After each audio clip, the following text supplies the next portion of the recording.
Chapter 1. The Mysterious Stream of Data.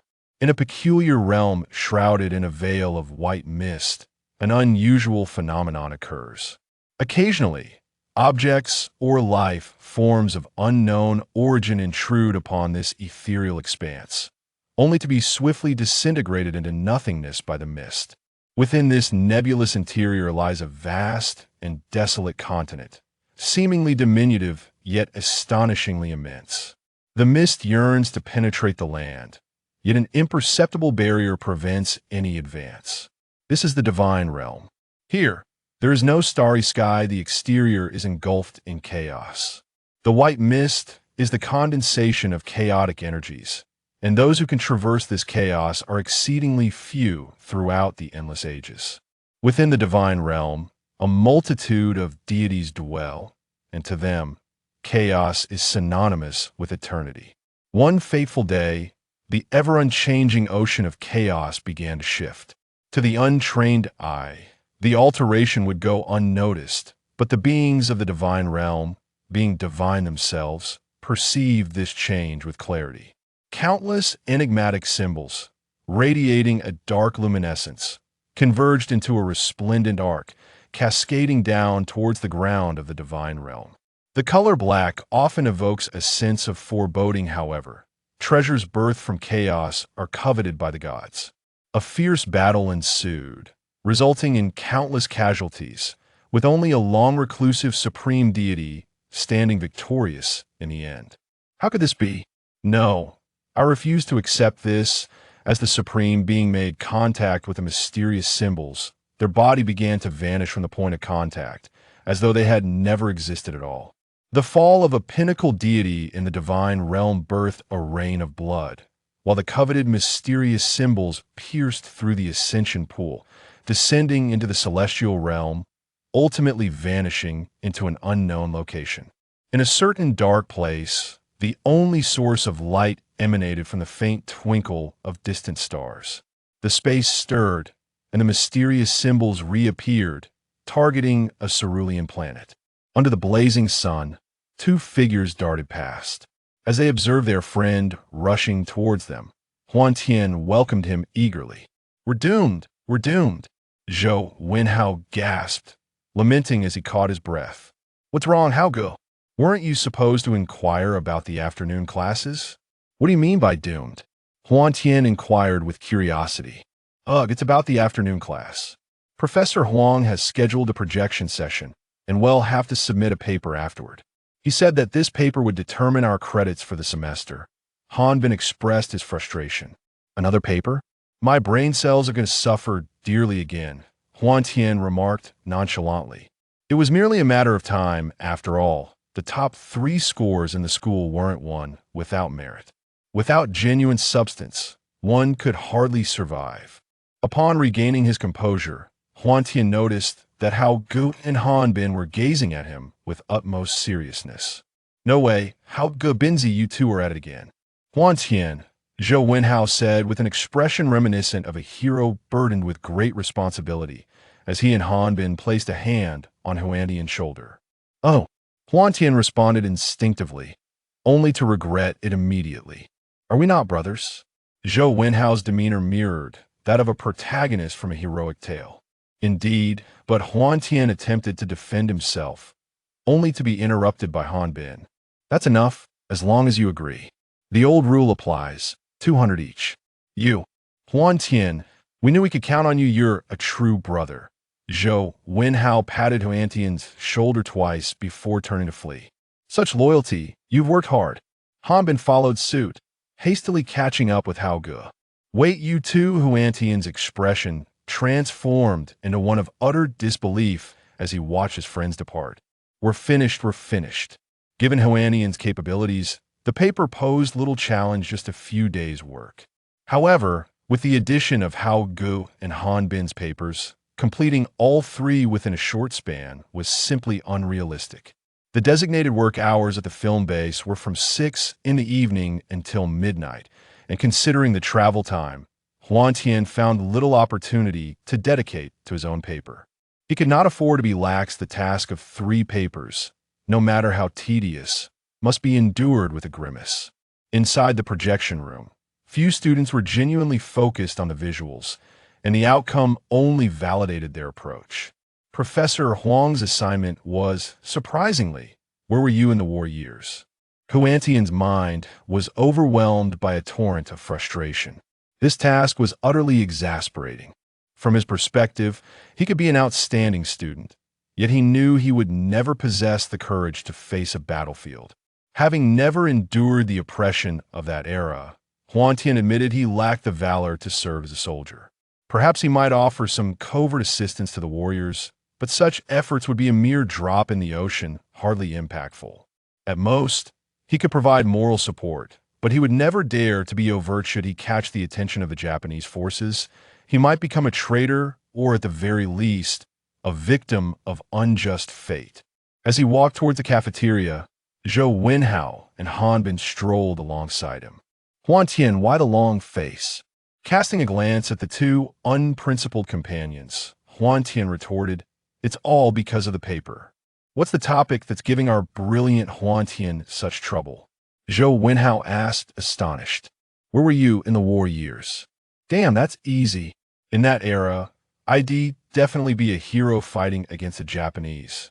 Han Bin's spirit soared at the thought, envisioning himself bravely confronting the enemy, guns blazing, with beautiful women and flowers swarming around him. "Idiot," both Huantian and Zhou Wenhao replied in unison. "Hey, don't be like that. Have some consideration. Even if I couldn't be a hero, I'd still be a valiant soldier, right? 20 years single, a professional at shooting down planes." Han Bin lamented. "Huantian, this paper shouldn't be too difficult, right? It's just that my writing skills are a bit lacking otherwise. I would have done it myself," Zhou Wenhao casually remarked. "It's not as simple as you think. If it were merely a matter of fulfilling requirements, it wouldn't be hard. However, I don't want to be insincere. That would be a disservice to the heroes and martyrs of that era." The two were momentarily at a loss for words. "I believe many will write about becoming soldiers, but I feel that if I were in that era, I would never dare to enlist." Huantian gazed at the sky, his heart heavy with conflict. "Huantian, take it easy and don't write anything reckless. Both of our papers are in your hands, so don't mess it up," Zhou Wenhao said, wrapping an arm around both of their shoulders, wishing to change the subject. "Let's go, let's eat." The first paper was drafted for Zhou Wenhao. Given his background and character, he would likely have been a justice-driven heir during that era. As such thoughts crossed his mind, a faint smile crept onto Huantian's lips. "Phew, finally finished one. Time for bed." Perhaps having thought too much, Huantian, who had yet to fall asleep, found his mind flooded with vivid scenes from that era's students, vagrants, beggars, and more. Unbeknownst to him, as he pondered deeply, an invisible and formless stream of data infiltrated his mind, vanishing without a trace. Chapter 2. The days as an extra at the school gate. There were not a few students absent from classes, hurrying along their way. In a moment of distraction, I inadvertently bumped into a girl. Causing her bag to fall from her grasp, "I apologize for knocking your bag," I said. This might seem like a trivial incident. Typically, anyone would understand if such a thing occurred. However, today, it did not unfold as Huantian had hoped. "What kind of person are you? You bump into someone and just run away," the girl exclaimed, her irritation palpable. Huantian. The girl initially felt the figure looked familiar, and to her surprise, it indeed was Huantian. Recognizing a friend, she could not maintain her anger, and instead, a playful smile graced her lips. "Xiaobing. Hi. You startled me. I truly apologize for earlier." With a swift change in the narrative, Huantian felt relieved. The job as an extra was, after all, introduced to him by Xiaobing. "Are you headed to the filming site?" Xiaobing inquired eagerly, not because she harbored any particular feelings for Huantian, but primarily because she also worked there. Going to the site alone every day felt rather lonely, and if Huantian were to accompany her, it would certainly alleviate the monotony. "Yes, I just spotted the bus, so I was in a bit of a rush." "Are you heading out?" Huantian noted, taking in Xiaobing's youthful and fashionable appearance, which left him quite taken aback. Haha, you can't blame me. I didn't expect you to look so attractive in that outfit. Am I not pretty without dressing up? Though meant as a light-hearted jab, Xiaobing's expression fell at his words. "You're beautiful, truly beautiful," Huantian quickly corrected himself, realizing his faux pas. Let us go together then. I've booked a DD, and it will arrive shortly. I have to work late tonight, so I'll give you the chance to be my gallant protector. What do you say? All right, Your Majesty, you may proceed. Huantian gestured grandly. Seeing Huantian's playful antics, Xiao Bing couldn't help but chuckle. Little Emperor, aren't you coming along? Please, just call me by my name. With that, she joined him. Curiously glancing around, Huantian noticed several other girls accompanying Xiao Bing, all of whom embodied a youthful and vibrant charm, though Xiao Bing undoubtedly stood out among them. Feeling somewhat out of place on his first day at such a venue, Huantian quietly awaited his assignment. Listen up, attention, extras, those who have not completed their makeup, hurry, makeup artists, over there, get those individuals ready. Wow, it's only 6 o'clock. We still have 2 hours. Watching the crew bustle about, setting up the scene, managing equipment, handling props. Everyone was engrossed in their tasks, while Huantian felt as if he were in a world of his own. With time on his hands, he decided to draft Han Bin's paper. 2 hours should suffice. Finding a box of mineral water, Huantian retrieved paper and pen from his bag. Thanks to the ideas he had formulated the previous day, he quickly began to write. Han Bin was an impatient character. Though he often spoke in convoluted reasoning, he was principled, a straightforward warrior. If one were to describe him accurately, the creative spirit surged within Huantian. He successfully wrapped up his work with half an hour to spare.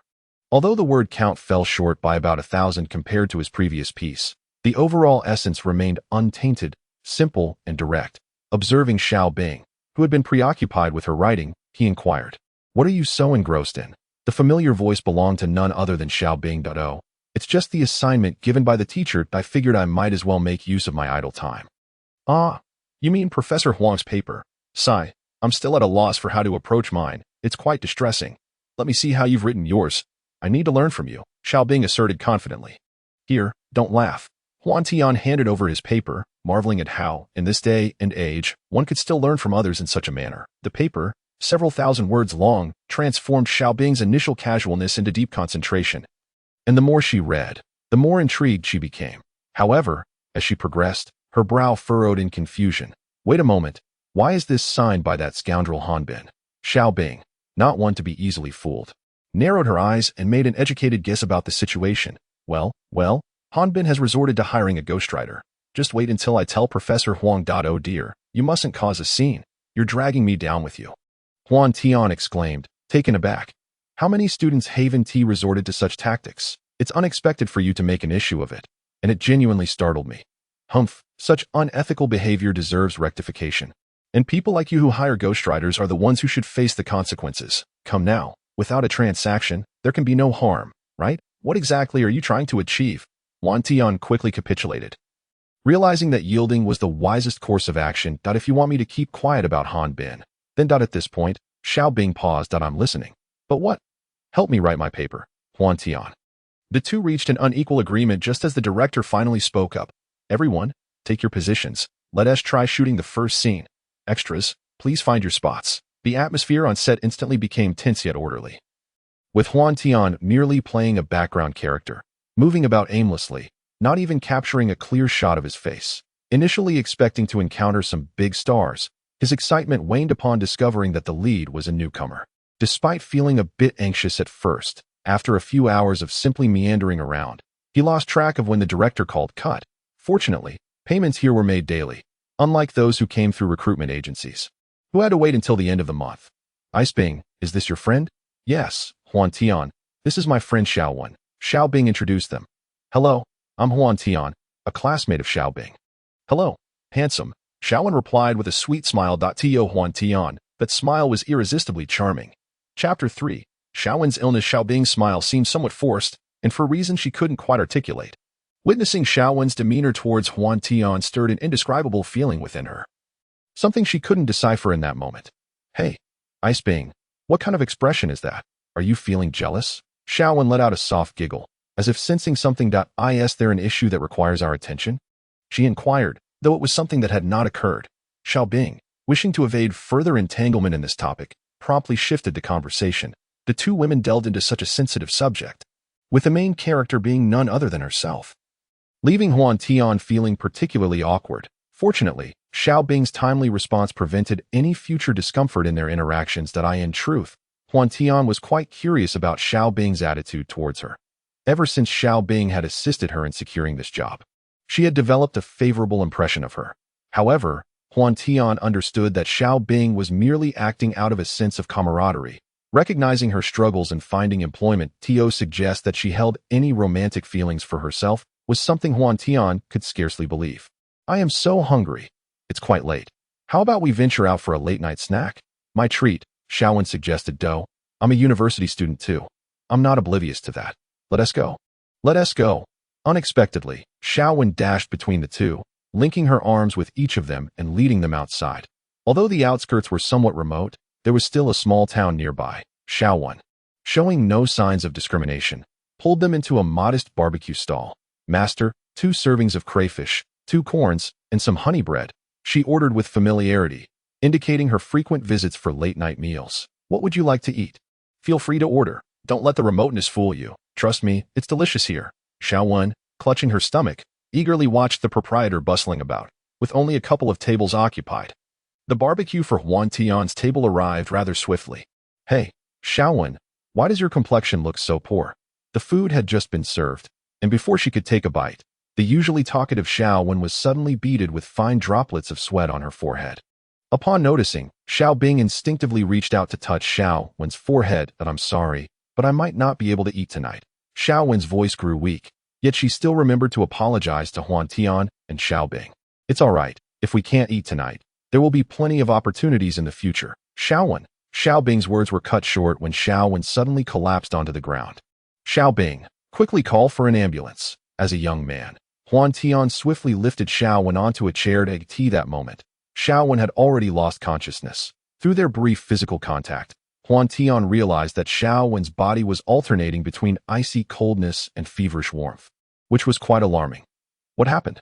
What is going on? The stall owner was equally startled. A healthy young girl had collapsed in his establishment, and should anything happen, it would be a burden too great for his family to bear. It's all right. She is likely unwell. I've already called for an ambulance. In the depths of slumber, Huantian found himself in a wondrous realm. The surroundings were barren yet illuminated, and as far as the eye could see, there existed nothingness. Suddenly, the space began to undulate, forming a mesmerizing black vortex. This black hole swirled irregularly, occasionally shrouded in mist, exuding an air of mystery and the unknown. Strangely enough, despite his ignorance of the black hole, Huantian somehow comprehended its significance. That he knew that by approaching the black hole, one could transcend into a world of grand battles, and even from a slight distance, he could sense the remnants of war's acrid smoke. Such was the marvel of dreams. In the fleeting moments of a dream, Huantian awoke to discover that it was already the afternoon. His mind lingered on his thesis, and now there was also the addition of Xiaobing's paper. Wait, something was amiss. A wave of perspiration enveloped him as goosebumps erupted across his skin. Wasn't this the black hole from his dream? How could it be? Could this also be a dream? Huantian would not resort to slapping himself. Instead, he rubbed his temples, feeling an overwhelming sense of reality, thus confirming that this was not a dream. Yet, how could visions from his dreams manifest in his mind? Closing his eyes and concentrating, the dreamscape vividly reappeared in his thoughts. What had initially slipped from his memory now surged back to life in full clarity. Could this black hole truly lead to the realm of cinema? After multiple confirmations, he was assured that this was no mere illusion. And a whirlwind of emotions, excitement, anxiety, hesitation, flooded his heart. If the dream was indeed real, should he venture inside?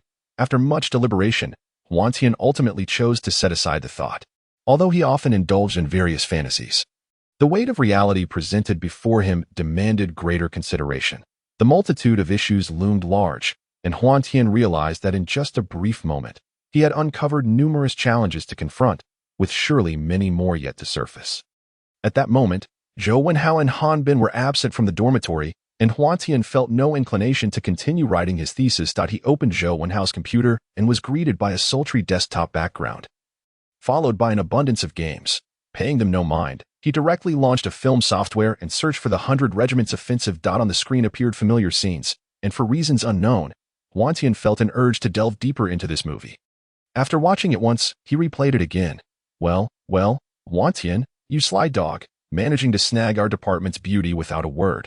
I'm truly impressed, Hanbin exclaimed, bursting through the door, his voice booming.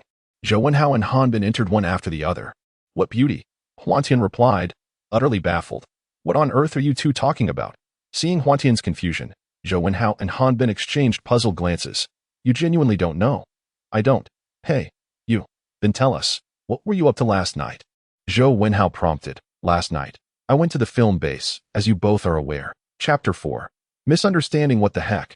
Are you two interrogating him? Confess, and you'll be lenient. Otherwise, you'll be locked up for good. Indeed, locked up for good. The two sat down seriously, their eyes fixed eagerly on Huantian. This is absurd. With the way you're acting, our friendship could capsize at any moment. Huantian sighed in exasperation. It won't capsize. Just spill the beans already. Caught in the middle of their antics, Huantian had no choice but to recount the events of the previous night in detail. That I asked that really how it went.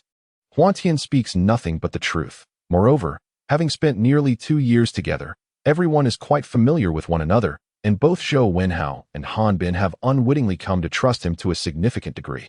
Is Xiaobing's friend a girl? Is she beautiful? Zhou Wenhao is particularly attentive when it comes to young ladies, and his erratic train of thought leaves Huantian speechless. She is indeed a strikingly beautiful girl. Are you satisfied now? Come on, how good? The girl is already ill and hospitalized, and you're still concerned about this. That is hardly the crux of the matter, my brother. Huantian and Hanbin exchanged disdainful glances. Don't bother with such infatuation. By the way, is that girl truly not beautiful? I am a breath of fresh air. Huantian silently recited in his heart, wishing to ignore these two troublesome individuals. The trio erupted in laughter, and Zhou Wenhao and Hanbin finally spared Huantian. The two resolutely opened the forum, and as expected, there were several photos within, the protagonists unmistakably being Xiaobing and Huantian himself. By the heavens, the person who took these photos is truly talented. I could almost believe they are a couple myself. Goodness gracious. Meanwhile, on the other side, Xiaobing had risen early and had just finished her class. At that moment, she was followed closely by a little shadow. Sister Bingbing, look at how many people are staring at you. Who cares if they look? Their eyes are on them. It doesn't concern me. Xiaobing replied impatiently. After awakening at noon, Xiaobing noticed that there were quite a few girls in the corridor whispering about her. Initially, she paid little mind to it, but to her surprise, wherever she went, she was met with peculiar gazes. From their hushed conversations, Xiaobing gradually gleaned that she was rumored to be in a relationship with Huantian. Even worse, some were saying the most distasteful things. Claiming she had gone to a hotel with Huantian at that moment, Xiaobing felt an overwhelming urge to disappear, but then she thought, I am innocent. Why should I feel this way? If anyone should vanish, it is that scoundrel Huantian. No, wait, it is I who should strangle him. Sister Bingbing, that Huantian is rather handsome. You two seem quite suited for each other. Are you really not a couple? No, no, no. Xiaobing replied angrily. Chi-Chi, how many times must I say it? He and I are not a couple. Chi-Chi puffed her cheeks, and quickly, although my interactions with classmate Xiaobing have been limited over the past 2 years, I have gained some understanding after spending the last few days together. In the paper, Huantian infused the qualities he perceives, enthusiasm, youthfulness, and beauty, into his portrayal, depicting Xiaobing as a nurse who courageously joins the military, transitioning from a fear of blood to a state of accustomed resilience, ultimately becoming self-reliant. Unbeknownst to him, at this very moment, Xiaobing is seething with frustration. Soon, it is time to return to work, and Huantian distinctly senses a change in Xiaobing. What is wrong? Who has upset you? Perhaps influenced by a touch of male chauvinism, Huantian opened up the conversation, albeit with a hint of aloofness in his tone. This only served to infuriate Xiaobing further. What is wrong with me? How could you not know? Hey, are you two quarreling like a couple? Can't you just take a step back? After all, relationships thrive on mutual tolerance. The kind-hearted Didi driver interjected. Who is a couple? They both retorted in unison, huffing in indignation. Upon realizing they echoed each other's sentiments, they averted their gazes, each turning their head away. Witnessing this unspoken understanding, the Didi driver fell silent, thinking to himself, with a smirk, just look at you two. If you aren't a couple, then I've eaten more salt than the combined rice you two have consumed. You youngsters, curiously, neither was truly angry with the other. Yet, the mere sight of one another incited irritation, leading to a prolonged silence throughout the journey. Upon reaching the filming location, Xiaowen appeared unfazed, coming to work as if nothing were amiss. Spotting the two, he eagerly approached, calling out, "Bing Bing, Huantian." Both were taken aback by Xiaowen's presence, each harboring the same question in their minds. "Xiaowen, how is your health? Why didn't you take a leave of absence?" Huantian inquired with concern. "Yes, Xiaowen, you scared me last night," Xiaobing added, her expression one of lingering fear. Feeling the warmth of their concern, Xiaowen smiled, a look of gratitude lighting up her face. "I'm fine. It's just an old issue. A little rest, and I'll be all right. No big deal. I'm really sorry for not treating you to a late-night snack as promised last night," Xiaowen said apologetically. "You," Xiaobing replied with an exasperated expression. She had never held any grudge against Xiaowen, so she readily accepted the apology. By the way, there's a gathering for the crew tonight. After we finish filming today's scenes, the director is treating everyone to drinks. Look over there, there's so much food. Can we take some home?" Huantian chimed in at the right moment. "I don't know him," Xiaobing said, rubbing her forehead. To be fair, she couldn't blame him. Having been financially strapped, he had spent money on barbecue and hospital fees last night, depleting his already meager savings, making it crucial for him to save wherever possible. Chapter 5. Ambiguity. Today, as shoot proceeded smoothly, and the crew organized this on-site gathering to invigorate everyone's spirits, something that was highly anticipated. After all, crew gatherings typically involve only key personnel, rarely including supporting actors. "Wow, there's so much food. Bing Bing, come quickly." Xiaowen grasped Xiaobing's hand, and the two young ladies exhibited no semblance of restraint upon encountering a plethora of delectable dishes. Their true nature as food enthusiasts was laid bare. Huantian, taken aback, had no inkling that the typically frigid Xiaobing harbored such a fervent passion for gastronomy, with a limited circle of acquaintances. Huantian offered a toast to the personnel group leader, and then discreetly sidled away, stuffing his bag with every enticing morsel he could find. The amount of food was far too abundant for anyone to consume. Thus the others paid little heed to Huantian's actions, especially given his tender age, which afforded him a measure of indulgence. Oblivious to the opinions of others, Huantian was preoccupied with a different dilemma. The multitude of delicacies was overwhelming, yet his backpack was woefully inadequate to carry much of it away. Stop the car, Xiaobing exclaimed, her heart heavy with discomfort as she was the first to alight. The ride-hailing vehicle departed, though the school was not far off, merely a few hundred meters away. Huantian felt a sense of discontent. Why drink so excessively if one could not hold their liquor? Though he grumbled inwardly, he understood the necessity of looking after her. Honestly, why indulge so much when one cannot drink? "Huh, what did you say?" Xiaobing, with her eyes glazed from inebriation, swayed and plopped down onto the ground. "It's nothing. It's nothing," Huantian hastily denied. "What are you saying?" That moment, Xiaobing had entirely shed any semblance of decorum, not only sitting on the ground without a care, but also reclining further into it. "Goodness, dear lady, it appears you weren't listening at all. Please, don't lie on the ground." Huantian supported Xiaobing's soft form, gently swaying her. This was a disaster. She had clearly overindulged, gazing towards the school gate, which seemed to stretch a kilometer in total. Huantian mused that waiting there was not a viable option, especially when he had intended to get a good night's sleep. "You're quite heavy, you know," he lamented, seizing the opportunity to jest while she was inebriated, oblivious to the fact that Xiaobing's complexion had grown even more flushed against his back. As he bore the weight of the inebriated Xiaobing, beads of sweat dotted Huantian's forehead. He paused intermittently, but at last, they were nearing the girls' dormitory. Surprisingly, despite her drunken state, Xiaobing emitted no offensive odor. Instead, a delicate fragrance wafted from her, mingling with the sweet notes of champagne, which Huantian found particularly enjoyable, though he couldn't help but note that she was rather heavy. Seizing the moment of intoxication, Xiaobing stealthily planted a kiss upon Huantian's back, resembling the casual movements of a typical drunkard. Yet her racing heart betrayed her true feelings, thumping vigorously. "Xiaobing, how shameless you are, to kiss this big oaf, and a secret kiss at that. What of your modesty?" The phrase "liquor emboldens the heart" aptly described Xiaobing's current mindset. Unaware of her actions, Huantian reached the dormitory entrance and gently set Xiaobing down. "Huh, have we arrived?" She wobbled, struggling to regain her balance. Fortunately, Huantian was quick on his feet. Otherwise, she would have surely toppled over again. "Oh dear, have you been drinking?" the gatekeeper exclaimed, emerging to witness the scene, her heart lightened by the sight of the two. "Auntie, Xiaobing has had too much to drink. Could you please assist her upstairs?" Huantian requested. That's simply one tea due to you've both imbibed too much. What does that have to do with me? Besides, you're a man. Must I really be bothered with this? Do not accuse me of being overly sentimental. Do escort her upstairs, and remember to return promptly. The matron's words flowed like a stream, while her heart danced with delight. It be by the way, young man, keep up the good work. Alas, she wore an expression that suggested she understood everything. Huantian, perplexed, held Xiao Bing in his arms and refrained from offering further explanations. Little did he know, the moment Huantian turned away, the matron produced her phone at last, having delivered Xiao Bing safely. Huantian hadn't even caught his breath when he was met with a delightful sensation upon his lips. Xiao Bing had lightly pecked him, her cheeks flushed with a rosy hue. You performed admirably today. Consider this a reward. With that, Xiao Bing shyly lowered her gaze. You idiot. You're such a fool. Xiao Bing fumed, stamping her feet in frustration. Within the dormitory, Huantian was in a state of turmoil. Was Xiao Bing confessing her feelings for him? No, she merely referred to it as a reward.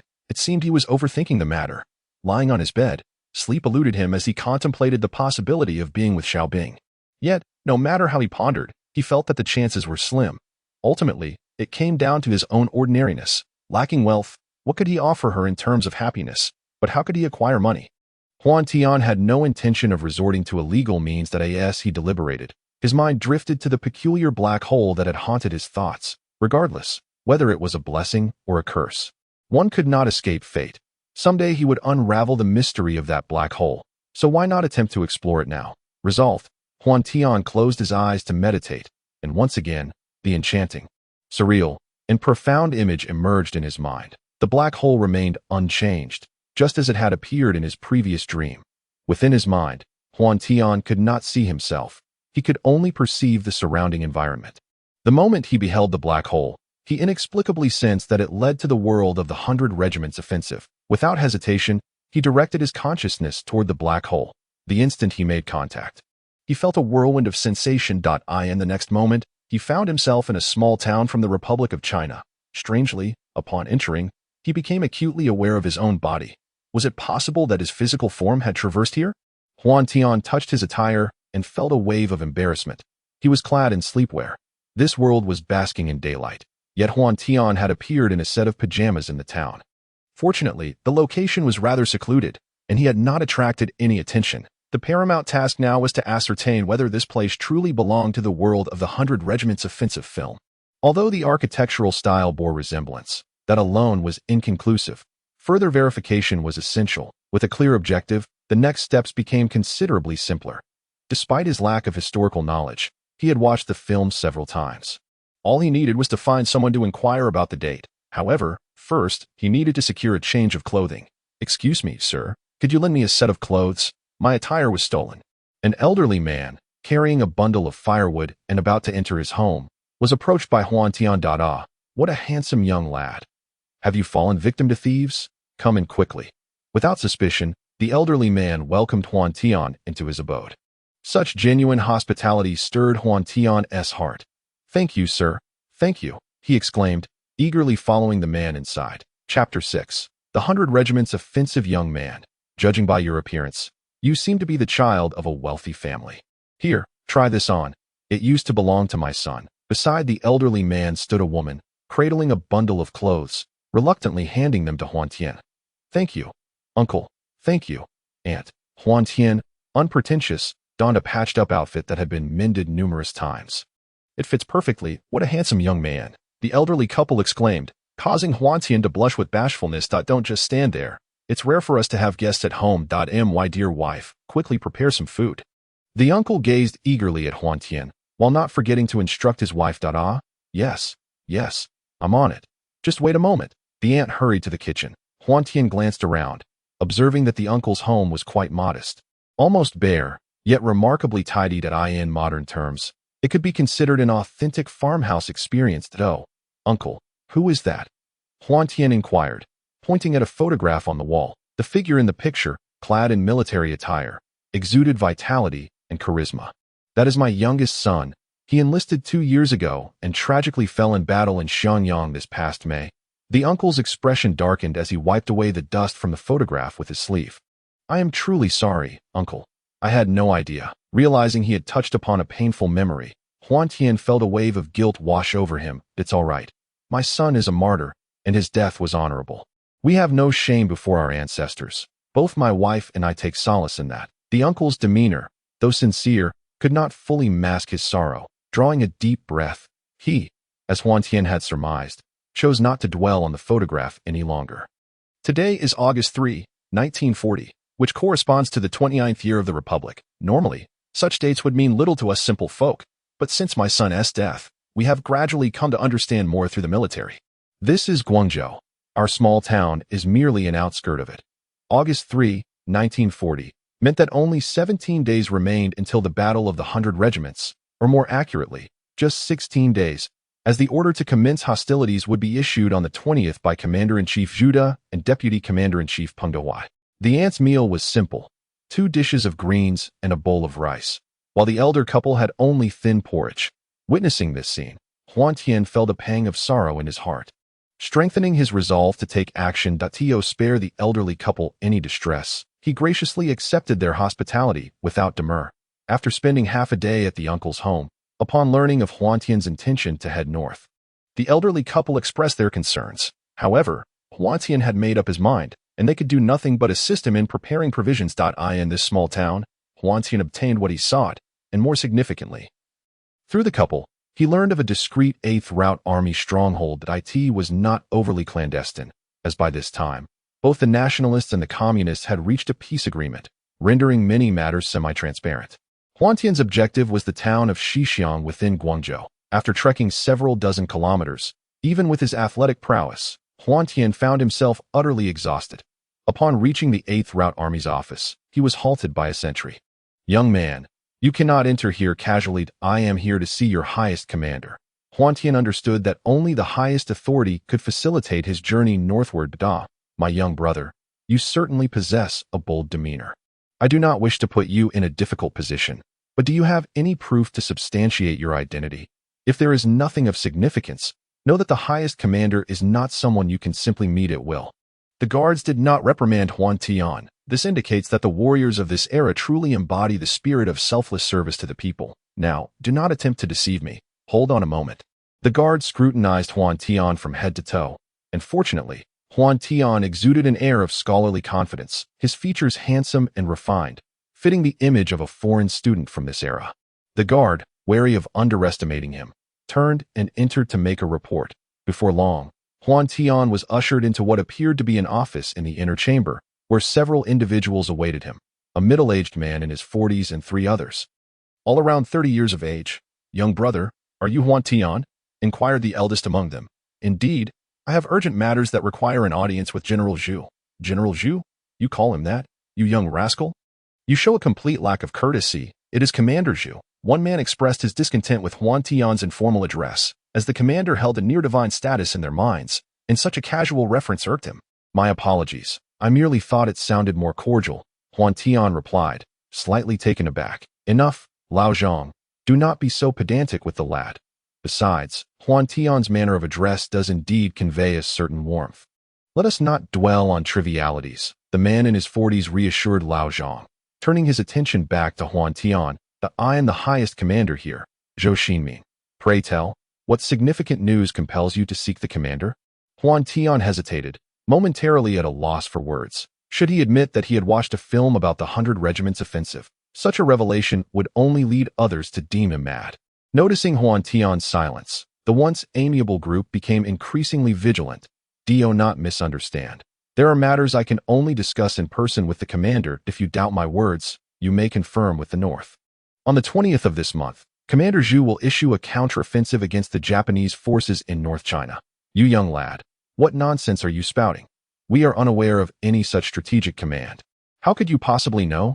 Lao Zhang, who had long harbored disdain for Huantian, attempted to intimidate him, his hand hovering near his waist. Zhou Xinming swiftly intervened. "Lao Zhang, cease this folly. You must trust me. I speak the truth. That if you doubt my words, you may reach out for verification. That I have no reason to waste my time concocting tales, and I am here in person, unable to flee. That I am that moment." The 4 adults in the room found themselves in a state of hesitation. Huantian's earnest demeanor was compelling, yet they could not act rashly based on the words of a mere child, potentially disrupting the headquarters. Zhou Gu, perhaps we should make contact to verify this, proposed the only woman among them. In strategic matters of such magnitude, there should be some whispers within the ranks. We need not directly contact the headquarters. If what this child says is true, it indicates he possesses important information that must be relayed to the commander. Should we delay and jeopardize significant affairs, we would indeed owe an apology to our 40 million compatriots. You are always causing a ruckus, Xiao Yu, another man reproached her. Xiao Yu's suggestion is not without merit. Young brother, please do not deceive us. Zhou Xinmin appeared to be lost in thought after a moment. He concurred with Xiao Yu's perspective and gestured for her to verify it immediately. Brother Zhou, what Huantian said is indeed true. The headquarters is indeed brewing a strategic-level conflict, although it remains uncertain when it will commence.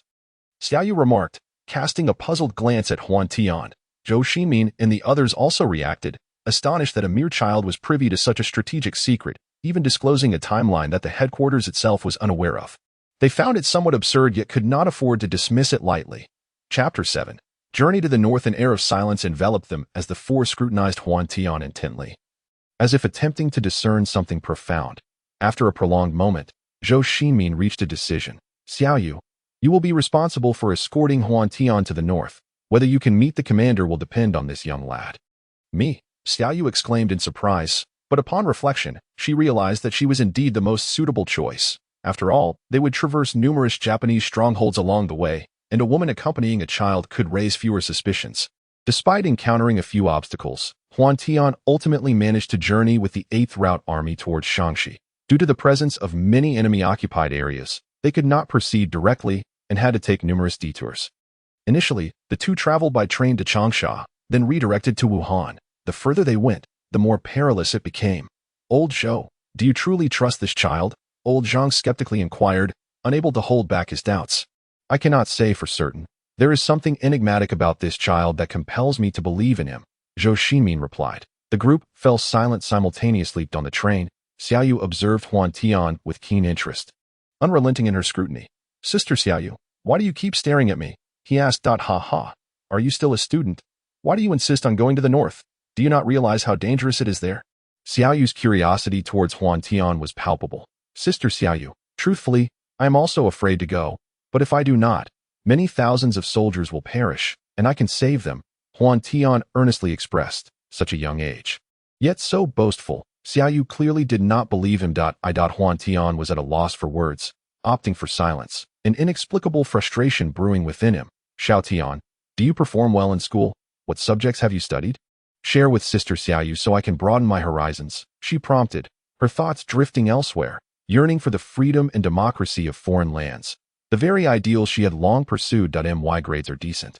Among the top 3 in my class. I study literature, languages, physical education, and, yes, also political science, law, management, and economics. Oh, there are so many subjects, Huantian recounted, counting on his fingers, becoming increasingly flustered as he realized the vastness of university coursework, which typically required concentrated elective selections. You study politics? Truly impressive for an overseas student. Please enlighten me on what you learn in your political studies, Xiao Yu exclaimed, her interest piqued, as political education was something she and her fellow soldiers yearned to delve into. Well, politics encompasses public relations, an introduction to political science, international political theory, contemporary international political issues, and a comparative study of political systems in China and abroad, Huantian explained, his enthusiasm evident as he spoke of the subject that resonated deeply with Xiao Yu. Huantian displayed a lack of interest, declaring that subjects of this nature were the most tedious courses in school. They appeared impressive, yet paled in comparison to the profundity of our studies, which encompassed Marxism and the thoughts of Chairman Mao. Isn't that remarkable? Exclaimed Sister Xiao Yu with a proud expression. Upon witnessing her smile, Huantian couldn't help but join in her cheerfulness. Sister Xiao Yu, we also study this. Our university's political theory course includes the principles of Marxist philosophy, an outline of modern Chinese history, the foundations of ethics and law, as well as an introduction to the theoretical system of socialism with Chinese characteristics. After speaking, Huantian regarded Sister Xiao Yu with a playful glint in his eyes, leaving the air thick with unspoken words. Under his gaze, Sister Xiao Yu felt her cheeks flush with embarrassment. What exactly does the outline of modern Chinese history cover? she inquired, attempting to divert the conversation. It discusses significant events from modern times, Huantian replied casually. Sister has only attended private school for a year. Do enlighten me. Sister Xiaoyu's curiosity was rekindled, and she selectively chose to forget her earlier displeasure. Well, I'll share what pertains to us. Are you familiar with the September 18th incident, when the Japanese army invaded China, and the Nanjing massacre? Do you know about that? Huantian mentioned two events that had already transpired in this era. Yes, they were nothing short of beasts. Sister Xiaoyu nodded in agreement. And what you might not know is the significant Battle of 100 Regiments on August 20, when Commander Zhu will mobilize over 100 regiments to launch a counter-offensive against the Japanese forces. On December 23, this will culminate in a decisive victory for the 8th Root Army. This battle will reverberate across the globe. Keep it coming, she encouraged, though her skepticism lingered. However, given the long journey ahead, she preferred to let Huantian continue. Believe it or not, after the Battle of 100 Regiments, the Japanese aimed to capitalize on their momentum to annihilate China, but upon reaching Changsha, they ultimately suffered a crushing defeat. The Battle of Changsha incurred heavy casualties, yet it laid a robust foundation for the victory of the War of Resistance and marked a turning point in the anti-fascist struggle. Huantian paused for a moment before continuing. Sister, I must tell you that the Japanese will surrender on August 15, 1945, accepting the Potsdam Declaration, and on September 2 at 9 a.m., they will formally sign the surrender documents aboard the USS Missouri. All right, I see you are merely trying to amuse me. Take a good rest.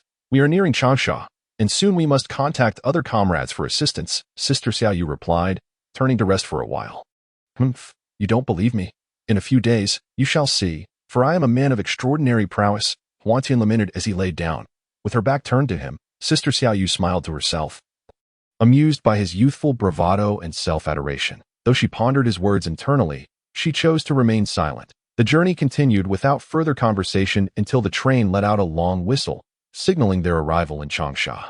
Throughout the trip, Huantian had experienced various modes of transportation: ox carts, horse-drawn carriages, trains, and fishing boats, navigating through enemy-occupied territories. Everything had been proceeding smoothly until they were halted at a checkpoint while leaving Wuhan. You there, what business do you have? Barked the leading Japanese lieutenant, pointing at Huantian.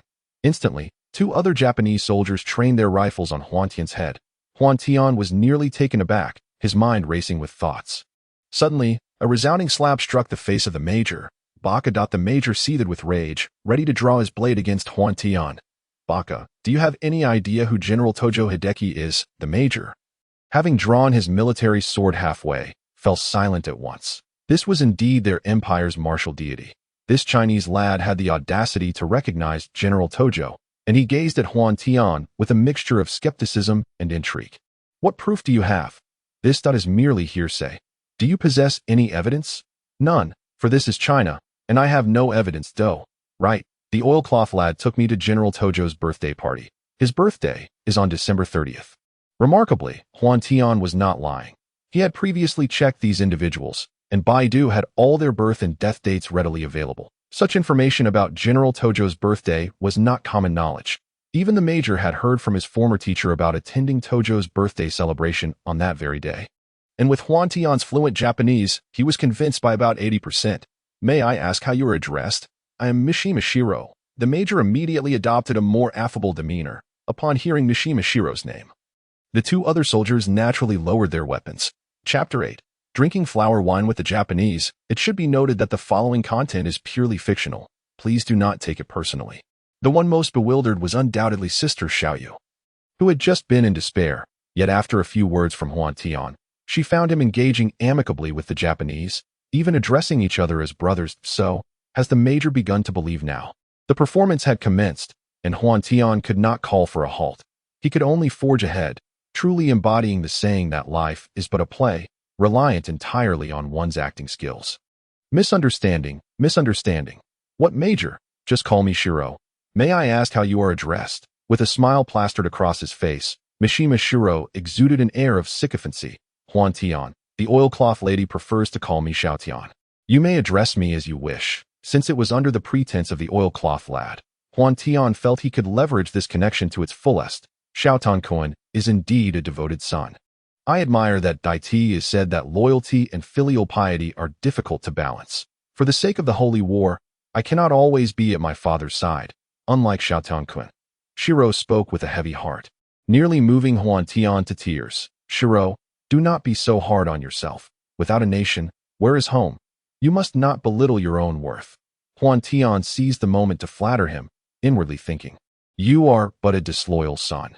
Only one who truly understands me, Xiaotan-kun. Since we have met, I would like to invite you for a drink, if that would be agreeable. Shiro gestured invitingly. Sister Xiaoyu could not comprehend their dialogue, but she understood the gestures. Xiaotan, please, Shiro, do not stand on ceremony. My sister has long been in the homeland and does not understand the language of the empire. Allow me to explain it to her. As long as it does not take too long, drinking should not pose a problem. Acting skills. At that moment, Huantian found himself rather enamored with this role. Sister Xiaoyu, that fellow is named Mishima Shiro. He has invited me for a drink, and it should be resolved swiftly. For now, I can only manage him. Is there a possibility of danger? Xiaoyu felt a twinge of anxiety and couldn't help but inquire. Rest assured, I surmised that this fellow wouldn't dare to investigate. My assumed identity is quite formidable. Do not let the truth slip, Huantian cautioned. The two turned their gazes towards Mishima Shiro, who merely waved his hand and responded with a congenial smile. In light of the circumstances, it could be said that Xiaoyu was at a loss. Since escape was not an option, they would have to take things one step at a time. Adjacent to the enemy's command center, there stood a sushi restaurant, complete with sliding doors, kimono-clad waitresses, wandering samurai, and Japanese officers. Huantian walked side by side with Mishima Shiro, while Xiaoyu trailed behind. Numerous Japanese soldiers, upon spotting Mishima Shiro, immediately rose to salute him, to which he casually acknowledged before warmly opening the door for Huantian. Meanwhile, two accompanying soldiers stood guard outside the private room. In a foreign land, who would have thought one could savor the imperial sake? You seem to be enjoying yourselves, Huantian remarked with a sudden compliment. As the saying goes, among 1,000 comments, flattery is always welcome. At that moment, two young women clad in kimonos entered, taking their seats beside the two gentlemen to pour them drinks. Shiro, you are putting me in a precarious position. My sister is right here. If this reaches my parents' ears, I shall face their wrath. Fortunately, my sister does not understand our language, so we must act swiftly, Huantian said, casting a knowing glance at Mishima Shiro, as if they were the closest of friends. Ah, that makes sense. You two, please leave us, he instructed, dismissing the two Japanese ladies. Only then did Mishima Shiro, with a smile, refill Huantian's glass. Shiro, I must drink to my own folly, he declared, downing another cup of sake before refilling it once more. Come, meeting is fate. I raise my glass to you both. Ahem. Faced with the toast from the Japanese officer, Xiaoyu, looking somewhat perplexed, lifted her cup and drank alongside Huantian, but as soon as the liquid hit her stomach, she immediately started coughing. Observing this, Huantian quickly offered her a piece of sushi. Shiro, thank you for your hospitality today. It brings me joy to indulge in this familiar delicacy in a foreign land. I too raise my glass to you, though. You're too polite. Little Tian, Mishima Shiro replied, visibly shivering. The two exchanged toasts, and Huantian relished the meal with great delight. Eventually, both men, pleasantly intoxicated and satiated, expressed their gratitude. Thank you immensely, little Tian. Your generosity compels me to reciprocate. Mishima Shiro procured a pen and inscribed a series of numbers on Huantian's pass. Little Tian, this is the number for my residence. Should any matters arise, feel free to call me. I shall assist you. Upon seeing this, Huantian beamed, his smile genuine. Shiro, I shall refrain from further words. Having your number will indeed make things much more convenient. Thank you. The two, slightly inebriated, ambled toward the city gate before waving their goodbyes. You aren't a spy, are you? Xiaoyu suddenly interjected, a question she had harbored for quite some time. What are you thinking? I am an academic, having conveniently chosen to study Japanese as an elective. How about that? My acting skills are quite commendable, wouldn't you say? Huantian replied, a proud expression on his face. What nonsense are you spouting? An academic. Xiaoyu was left with a mind full of questions. Why do the Japanese go to such lengths to curry favor with you? Ah, therein lies my prowess. Are you familiar with Tojo Hideki? Xiaoyu shook her head. What? He is the supreme commander of the Japanese forces, and you are utterly unaware of this. Huantian wore an expression as if a dog had been shot. After Huantian's explanation, Xiaoyu grasped some of the context and surmised Tojo Hideki's significance. So, what about Tojo Hideki? I mentioned to Mishima Shiro that I am a classmate of his granddaughter, and that I even attended Tojo Hideki's birthday banquet. What? You traitor, To pay respects to the highest-ranking Japanese official, Xiaoyu was instantly enraged, raising her hand to deliver a slap. Oh, come on, Xiaoyu. I was merely pulling Mishimashi's leg. Otherwise, how could he possibly ingratiate himself with me? Huantian dodged the slap with a bend and exclaimed repeatedly. The Japanese officer personally escorted us out of the city, asking if I was convinced. Regarding Huantian's assertion, Xiaoyu was now skeptical and reluctantly decided to leave her doubts for headquarters, hoping they could clarify Huantian's identity. With the assistance of comrades from various intelligence stations along the way, and the contact number of Mishima sure proving quite useful, they arrived at Wangjiu smoothly, albeit after a taxing 15 days. With only a day left before the battle, the impending conflict would determine whether they could rescue those soldiers, reliant not only on Huantian, but also on how seriously headquarters regarded him. Chapter 9. Huantian's fury. Originally, after a treacherous journey, the two arrived at Wangjiu with the expectation that Commander Zhu would receive them, but the scene that unfolded next was entirely beyond Huantian's anticipation.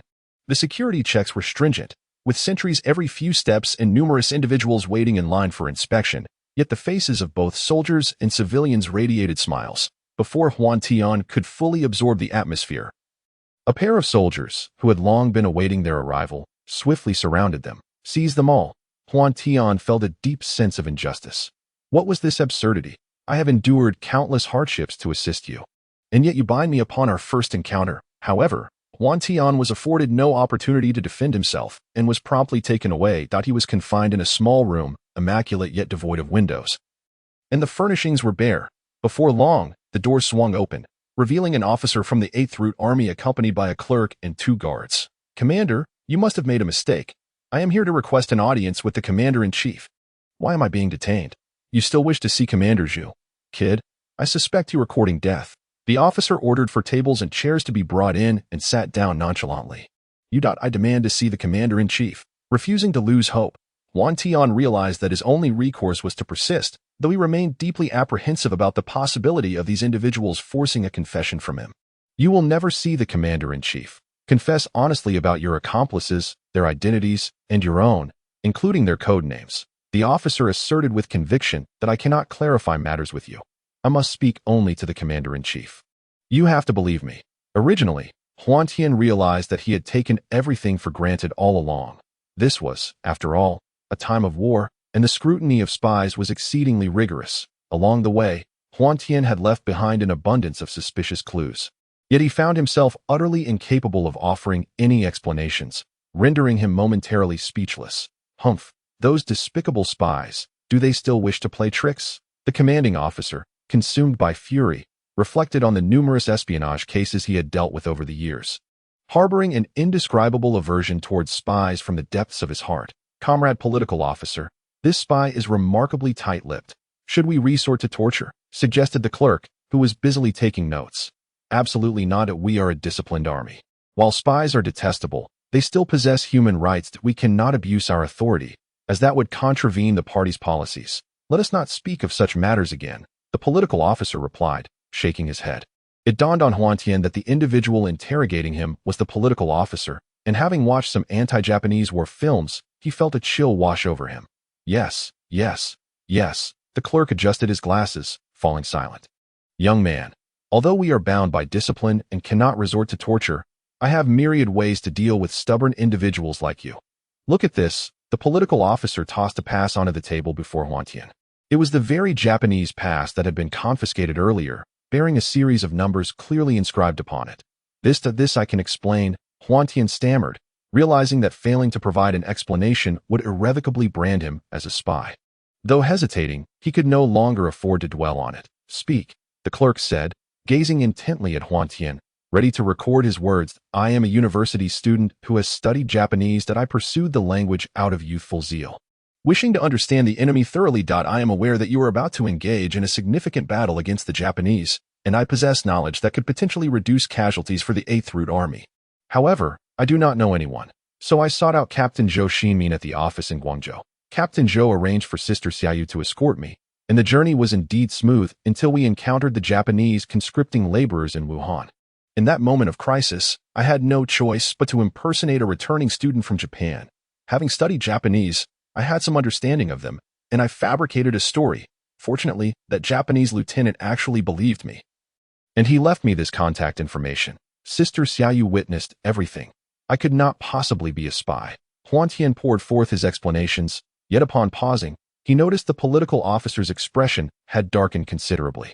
You wretched spy, do you think we are fools easily deceived? Do you believe the Japanese would casually call you brother? Speak the truth. The political officer slammed his hand down on the table. Confess. What more is there to confess? I have said all that I can, Huantian thought to himself, feeling increasingly that coming here was a grave mistake.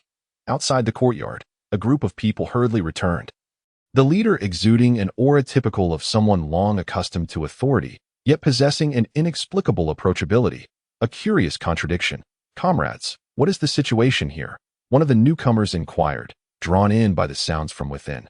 Addressing the two soldiers at the entrance, report to the chief of staff. We have captured a spy, and Comrade Liu is currently conducting the interrogation. The soldier replied, This young Liu, always with such temperament when interrogating spies, remarked the leader. The chief of staff chuckled, eliciting a hearty laugh from the accompanying guards. Within the confines of the room, the interrogation persisted. Under the relentless pressure of the political commissar, Huantian found himself at a loss for words. His pinned-up grievances igniting a fury within him. How many times must I reiterate? What I say is the truth. I demand to see the commander-in-chief. Otherwise, when the battle commences tomorrow, many soldiers of the 8th Root Army will perish. Huantian's voice faintly resonated from outside. The chief of staff did not catch every word, yet the mention of tomorrow's battle rang clear. This was a decision made in conjunction with General Ping and Chief Zhu regarding the timing of the offensive. Only the three of them were privy to this information. How could this agent possibly know? A sense of urgency and bewilderment enveloped the chief of staff. Why did it sound like a child's voice? Let us proceed inside and ascertain the situation. We must not apprehend the wrong individual. With that, the chief of staff led the way to the interrogation room. A throng of individuals entered, naturally startling those within. Chief of staff, chief of staff. The soldiers and Commissar Liu promptly saluted the newcomers. Such records are typically documented verbatim, thus the contents of the interrogation would undoubtedly be inscribed, including Huantian's final, poignant utterance. Everyone step outside. I have some matters to discuss with this young man. The chief of staff commanded, prompting Liu and the others to obediently exit. His guards wished to remain for his protection, yet he silenced them with a mere glance, and they retreated outside to keep watch. Huantian was aflame with excitement, for no other reason than that he recognized this figure, who bore an uncanny resemblance to the General Zhuquan from the films. You do not strike me as an agent, the chief of staff remarked. This was the affirmation Huantian had long awaited, and to hear it from Zhuquan himself brought forth a torrent of emotion, rendering his eyes glistening with unshed tears. Young brother, do not be so agitated. Can you share with me how you came to know that my division would launch a major offensive tomorrow? Zhuquan inquired with curiosity. Huantian's expression only solidified Zhuquan's certainty that he was not an agent, prompting a natural warmth to infuse his tone. Are you General Zhuquan? Huantian stammered, his voice thick with emotion. Young man, you even recognize me. Pray tell, how did you come by this knowledge? Zhuquan found it easy to accept that Huantian knew him, for as a public figure, he had often graced the pages of newspapers. Chief of staff, not only do I know that you will initiate a grand battle tomorrow, but I am also aware of the critical strongholds you intend to target, as well as the enemy's counteroffensive objectives, Huantian declared with a conviction that was startling. Even Zhuquan, seasoned as he was, dropped his notebook in astonishment. Chapter 10, Persuading the Two Generals Originally. The military plans of the 8th Rout Army had not been disclosed, leading Zhuquan to ponder the situation with growing perplexity. Yet, to his astonishment, Huantian not only knew the undisclosed plans of the 8th Rout Army, but was also well informed about the enemy's strategies. Despite his incredulity, there was something about Huantian that inspired a modicum of belief. I require evidence to substantiate your claims. Please recount everything you know, from beginning to end, regardless of its veracity. One undeniable fact remains. He was indeed stirred by a flicker of curiosity towards the young man before him. The words of Huantian left Zhuquan utterly astonished, beads of perspiration forming on his forehead, compelling him to speculate. If Huantian truly were a spy, the implications would be terrifying. The living conditions of the leaders of the 8th Rout Army would be laid bare, rendering the headquarters perpetually precarious. And the counteroffensive plan would become nothing short of a farce. Despite his astonishment, Zhuquan maintained his composure, which, in itself, reflected the qualities of a seasoned military commander. I shall refrain from revealing how I acquired this information for the time being. At precisely 20 hours, 0 minutes, and 0 seconds on August 20th, you will order all military units within the Jinchaji military region to initiate strikes on every transportation route. Though there may be some casualties in these operations, the outcome is expected to be quite favorable. I have no further recommendations to offer. Subsequently, your primary target for assault will be Nyangzi Pass. In this engagement, the enemy will employ armored trains for a rear attack, and will further utilize Red Cross-marked trains to transport troops in support of Nyangzi Pass. This battle, although victorious, will exact a tremendous toll. My purpose here is to apprise you of these circumstances. In the hope of salvaging the live in the presence of both men, Huantian reiterated his previous statements. However, the expression on Peng Dehuai's face darkened. Nonsense. Zuoquan, when did you begin to believe in such absurdities? This is sheer folly. Peng Dehuai's anger was palpable, but out of respect for Zuoquan, he merely issued a stern reprimand and refrained from further comment. Old Peng, it is not that I subscribe to such beliefs, but the situation is indeed quite mysterious. Look here, this is what you asked me to handle, and I have just drafted it. No one else is aware of it, yet this young fellow somehow knows. Do you not sense that something is amiss? Zuoquan elucidated, setting aside the question of how Huantian could possess knowledge of events yet to transpire. The strategic intentions of the 8th Route Army, which Huantian had grasped, were sufficient to warrant Peng Dehuai's attention. Upon Zuoquan's reminder, he scrutinized Huantian more closely. Very well, I have already met with you, so there is no need for concealment. I have resolved to speak candidly about certain matters, as I trust in your integrity. Huantian declared. It appeared he was poised to reveal his true nature, piquing the curiosity of both leaders. Comrades Peng and Zhua, I, too, am an atheist, perhaps even more resolute than you. How do I possess this knowledge? In addition to theology, there exists another explanation. The two men were taken aback, their attention fully captured as they awaited the revelation of this alternate explanation. I am Chinese, a student at Guangzhou University, where I have taken several foreign language courses, including English and Japanese. My grades are commendable, thus facilitating communication, which also accounts for how I managed to deceive the Japanese officers earlier. Does Guangzhou University even exist? It seems there are only higher education institutions now. The bluntness of his statement left Peng Dehuai and Zuoquan filled with questions, precisely what Huantian desired. Indeed, this is precisely what I wish to convey. I hail from the future. What? Huantian sensed their lingering skepticism but pressed on with his narrative. In truth, my arrival in this world was the result of an accident. In my era, such occurrences are inconceivable, yet since it has transpired, I wish to undertake whatever actions lie within my capabilities. Assuming what you say is true, if you alter the past, would that not bring about changes in your time? Such changes would be difficult to control, Peng Dehuai posited, his perspective unique despite his lack of understanding. Zuoquan wholeheartedly concurred. Indeed, old Peng is astute. However, in our time, there exists a theory of parallel worlds, where changes can only affect the altered reality. Much like the bifurcation of a tree, similar events may unfold differently without impacting the original branch. Huantian's explanation was quite enigmatic. Yet surprisingly, both leaders managed to follow his line of reasoning, secretly admiring his insight. Pray, tell us about the future. Although it is difficult to believe, my yearning for a brighter future compels me to ask, Peng Dehuai inquired. Regarding this minor issue, Huantian was naturally willing to elaborate, recounting once more the matters he had previously shared with Sister Xiaoyu during their train journey, particularly upon hearing that the Little Devils would officially surrender on September 2, 1945. Both leaders expressed their approval with enthusiasm. Moreover, after the founding of New China, the populace enjoyed a stable and prosperous life, bolstered by a formidable army, air force, and navy, as well as strategic nuclear weapons 100 times more powerful than those deployed by the Americans against the Little Devils. Establishing the nation as one of the world's strongest powers, citizens traveled effortlessly on silent high-speed trains, or opted for the quiet comfort of airplanes for longer journeys, while daily life was marked by the luxury of superior automobiles. Chapter 11. Military Advisor. Although the events Huantian recounted had yet to unfold, the two leaders were not foolish. Given the current trajectory, the matters he spoke of were highly likely to be true. Suddenly, an idea struck Huantian on how to validate the authenticity of his claims.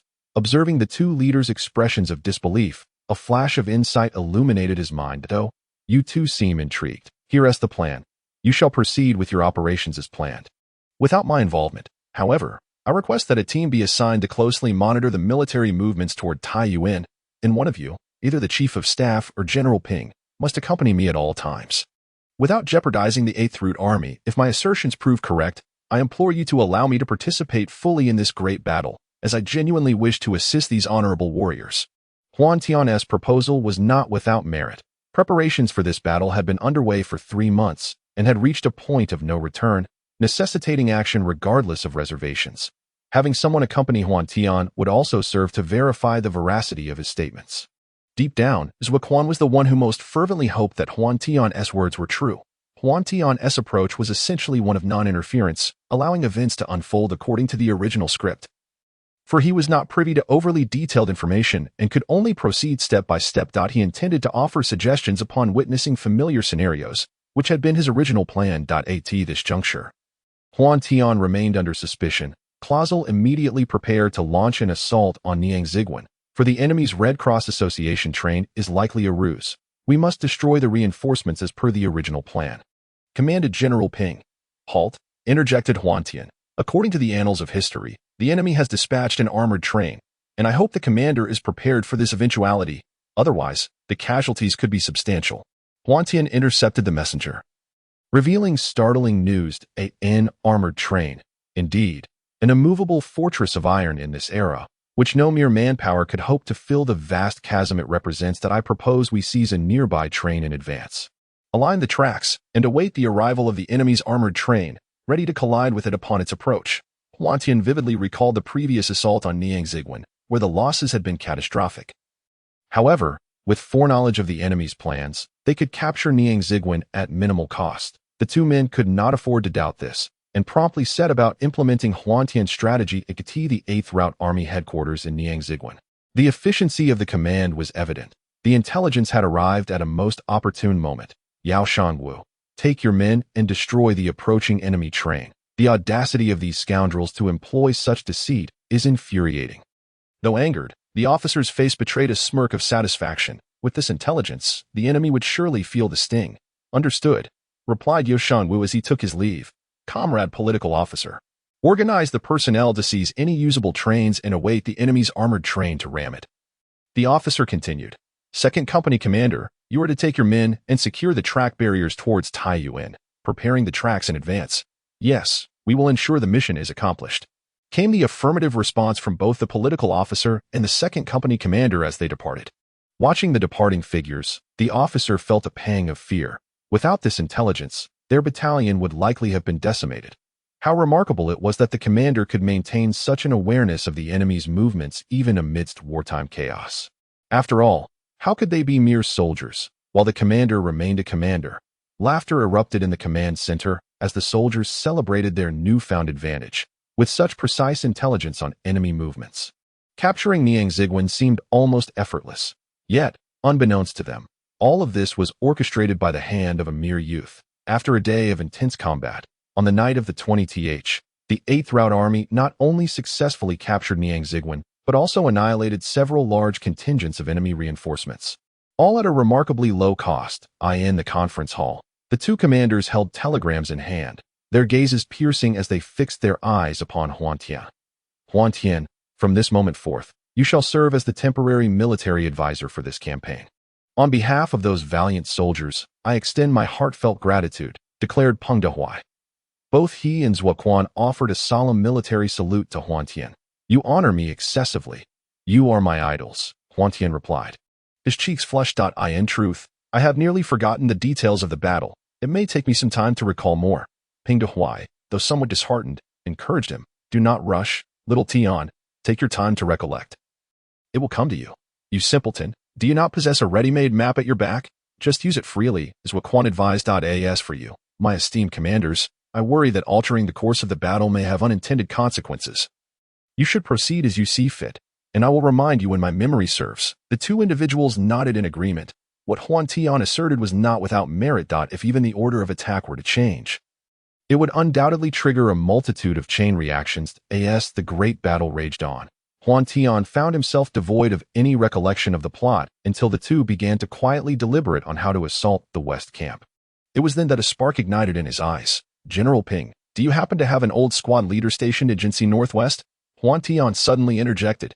Both turned to regard him with curiosity.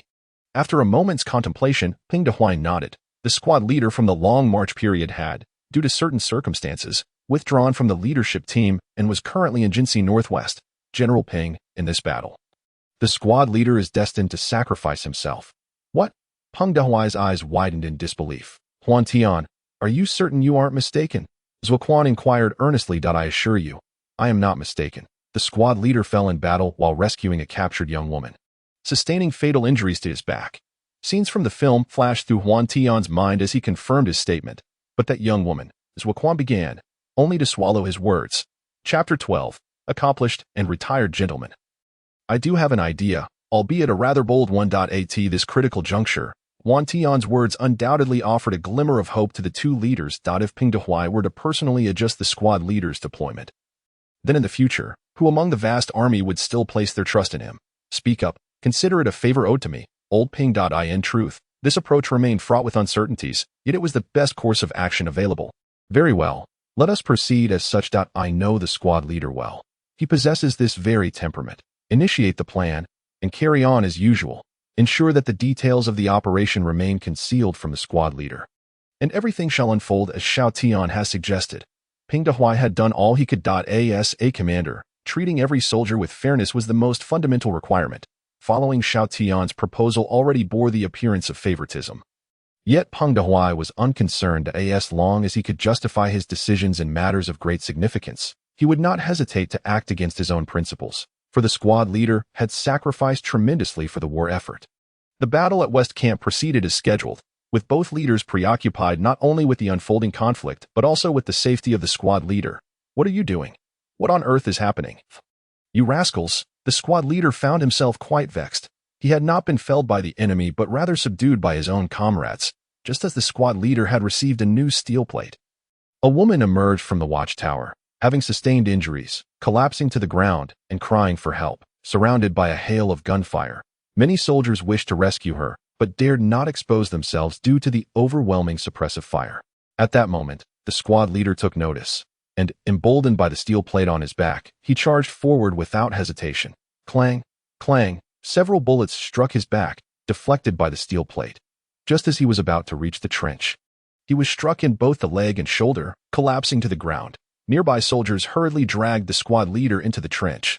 Thanks to the squad leader and his comrades' valiant assault, the battle at West Camp proceeded smoothly, and reports of success reached the command headquarters promptly. The West Camp was captured with minimal casualties, but the squad leader, Zuoquan, began to read the battle report aloud. It seems the enemy had some subsequent maneuvers planned. Huantian recalled that following this battle, there would indeed be a surprise attack from the enemy. Momentarily at a loss, he hastened towards the map affixed to the wall, eagerly searching for answers. Don't celebrate too soon. Come over quickly, Huantian urged, having discovered the enemy's objective. Here, at the munitions factory, the enemy's spies have infiltrated, and a surprise attack is imminent. There is a master named Feng inside, who ultimately met his demise. Huantian's words startled the two once more. The munitions factory was of paramount importance, leaving no room for error. However, there were multiple munitions factories, and connecting the dots with Huantian's mention of Master Feng, they swiftly grasped the enemy's target. If you speak of the factory where Master Feng is, it must be this one. Zuoquan pointed towards a blank mountainous area not far from Huantian's finger. With Huantian's timely alert, a series of plans were soon set in motion. Unfortunately, the timing was uncertain. During this period, Zuoquan's mute guard sacrificed himself while repelling the enemy's cavalry, leaving Huantian filled with guilt. Simultaneously serving as a wake-up call, the munitions factory was secured with minimal losses, while the invading enemy retreated, as anticipated, into Guangjiao. Thanks to the prior arrangements, the 8th Root Army executed a splendid encirclement, achieving nearly zero casualties. In this battle, aside from the valiant soldiers, Huantian deserved the utmost credit, and in the hearts of Peng Dehuai and Zuoquan, Huantian was regarded as an extraordinary individual, a precious asset. During the 100 Regiment's offensive, Huantian not only saved numerous soldiers' lives through his recollections, but also introduced many innovative strategies on other battlefields. Those at headquarters recognized that there was a young Zhuge Liang among them. At the entrance of a cave dwelling, a few individuals sat facing each other. I never knew such a remarkable person existed. Do introduce me, spoke none other than Chairman Mao Zedong. With the 100 Regiment's offensive concluding perfectly, Peng Dehuai and Zuoquan finally shared Huantian's existence with him. Chairman, he has already met you. It's just that you did not see him that he told us that you were the founder of New China. A great leader, and it would be a privilege just to catch a glimpse of you from afar, Zuoquan lamented, recalling how he had rescued Huantian back in the Special Operations Company. Grateful that he had saved so many lives that it seemed he had already departed. Chairman Mao pondered for a moment and discerned the answer, feeling a tinge of regret. Huantian was indeed a remarkable figure, symbolizing not only New China but also the tireless efforts of their generation, which had not been in vain. Old Zhu, old Peng, Zuoquan. Though I have not met Huantian, he has allowed us to glimpse the future. The four gazed into the distance, their convictions unwavering in his mind. A dark void manifested. Within the dormitory, Huantian opened his eyes. Blinded by the piercing sun outside, he quickly checked the time, 12 o'clock noon, indicating he had slept for 8 hours. After careful consideration, Huantian concluded that time did not stand still after his traversal. It seemed that for every day in reality, a year passed in the cinematic world. Right? I still haven't written my thesis. The National Day is fast approaching. I must hasten my efforts. Professor Huang had stipulated that the paper must be submitted before the National Day holiday, but after this experience, Huantian finally felt inspired. Indeed, the overall outcome is quite satisfactory, with the length exceeding 10,000 words, and I have finally completed it. Alas, what a predicament, the film base, after an entire day on an empty stomach. Huantian found no inclination to dwell on this matter and hurried out the door with his bag in hand. At the school gate, Xiaobing stood there quietly. Oh, Xiaobing, haven't you set off yet? Huantian greeted her, feeling somewhat awkward as memories of the early morning flooded back. Furthermore, he had called her little girl while she was intoxicated. He wondered if she would remember that. For a moment, Huantian felt a pang of guilt and became somewhat flustered. Why are you so late? Xiaobing complained. Though, I was just rushing to finish my thesis and lost track of time. This morning, Huantian began. What about this morning? Xiaobing inquired, her curiosity piqued. In her heart, she dreaded Huantian broaching the subject of the morning's events. Nothing at all. Huantian quickly waved down a taxi. Realizing that this was rush hour and taking the bus would be too late, following closely behind Huantian, Xiaobing shot him a sharp glance, but soon a wave of happiness surged within her. Being able to be near the person she admired, working and studying together, was truly a wonderful experience. With a new job, Huantian's life began to take on a more regular rhythm, and he started to focus on the matter of traversing worlds. Chapter 13. Re-entering the 100 Regiment's offensive. As for the black hole in his mind, Huantian had developed new conjectures, though he currently lacked the time to verify them. After finishing work, he resolved to once again enter the world of the 100 Regiment's offensive. This time, it was due to the two benefactors from Guangzhou. Huantian was not one to forget kindness, and he intended to repay his debt before exiting. Moreover, the 24 silver dollars that Zuoquan had gifted him could not be taken out of this world, and he wondered if they still existed. It was no wonder Huantian found this perplexing. To put it plainly, the world of the 100 Regiment's offensive was merely a spiritual realm. Regardless of how he changed his attire within, in reality, he remained clad in his pajamas. Now, upon donning an entire outfit, naturally, he would appear in that attire upon entering in the world of the 100 Regiment's offensive. One could change as they pleased, yet in reality, it felt akin to merely having a dream. However, Huantian was still in the early stages of understanding this, and he would gradually comprehend more as he gained experience. What the hell? What are you doing here? As soon as the transition was complete, Huantian was taken aback to find that President Peng and Chief of Staff, Zuoquan, were both present in his room. Peng Dehuai and Zuoquan wore expressions of utter astonishment, their mouths agape as they gazed at Huantian, who had seemingly appeared out of thin air, despite having come to believe that Huantian hailed from the future. Witnessing the scene left them both dumbfounded. Incredible, truly incredible. Only a day has passed. So, this world has been synchronized with mine since I left. Such a ratio was within Huantian's capacity for acceptance. In truth, what he feared most was having to start everything anew, which would undoubtedly diminish the enjoyment. The two men could not comprehend Huantian's words, yet they remained awestruck by his sudden appearance. You rascal, leaving us in the lurch and making us endure a scolding from the chairman. Since you're here, don't be in a hurry to leave. Come with us to meet the chairman and General Zhu. Peng Dehuai grasped Huantian's hand and, without uttering a word, began to walk away. To be honest, he felt quite constrained himself, having never before been subjected to complaints from the chairman.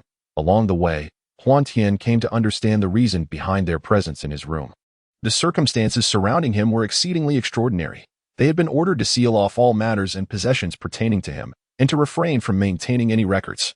For the repercussions of such information leaking could lead to consequences that were entirely unpredictable for China at this moment. There could be positive outcomes, yet it might also bring about catastrophic disasters.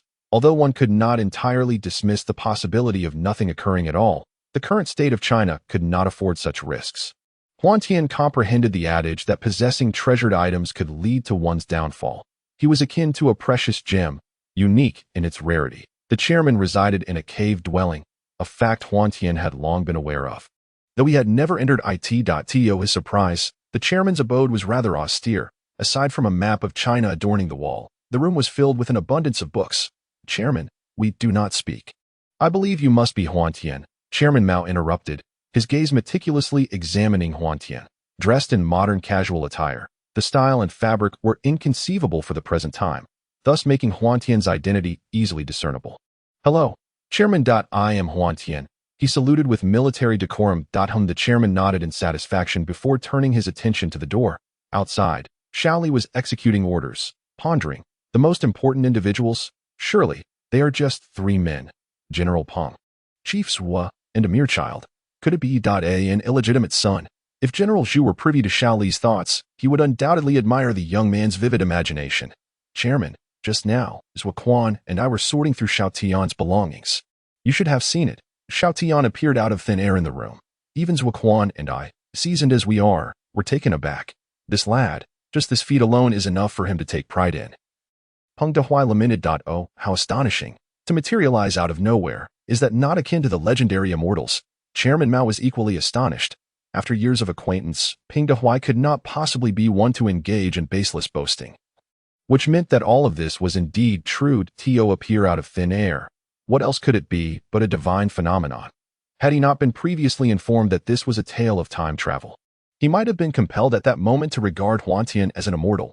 Chairman Mao understood well that such abilities, even if not of divine origin, were nonetheless extraordinary. Xiao Tian, is there something amiss with this map? Why do you keep staring at it?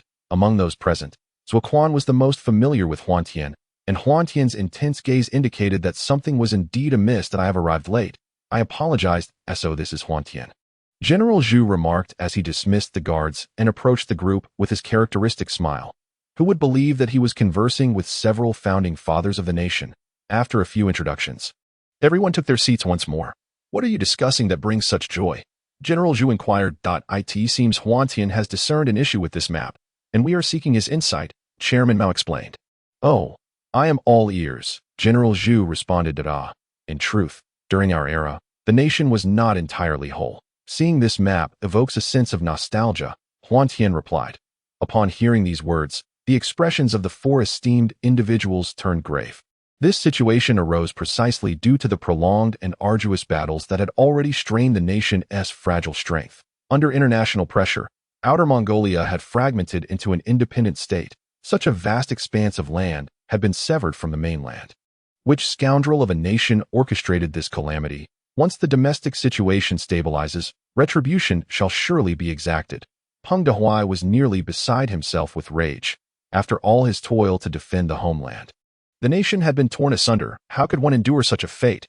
In contrast, Chairman Mao, Zhu De, and Zhou Quan maintained a calm demeanor. They understood that the secession must have been precipitated by unavoidable circumstances, prompting deep reflection among them. The Japanese would surrender in 1945, yet the 8th Root Army and the nationalist forces would continue their struggle for several more years, although Mr. Jiang would retreat to Taiwan. It would effectively mean the further division of that territory that a century hence. This island would emerge as a crucial juncture for the nation's ascendance, yet insidious machinations from the Americans would prevent the dragon from ever taking flight. On the Japanese front, even in defeat, they clung stubbornly to the Diaoyu Islands, effectively severing China's path to resurgence in this new era.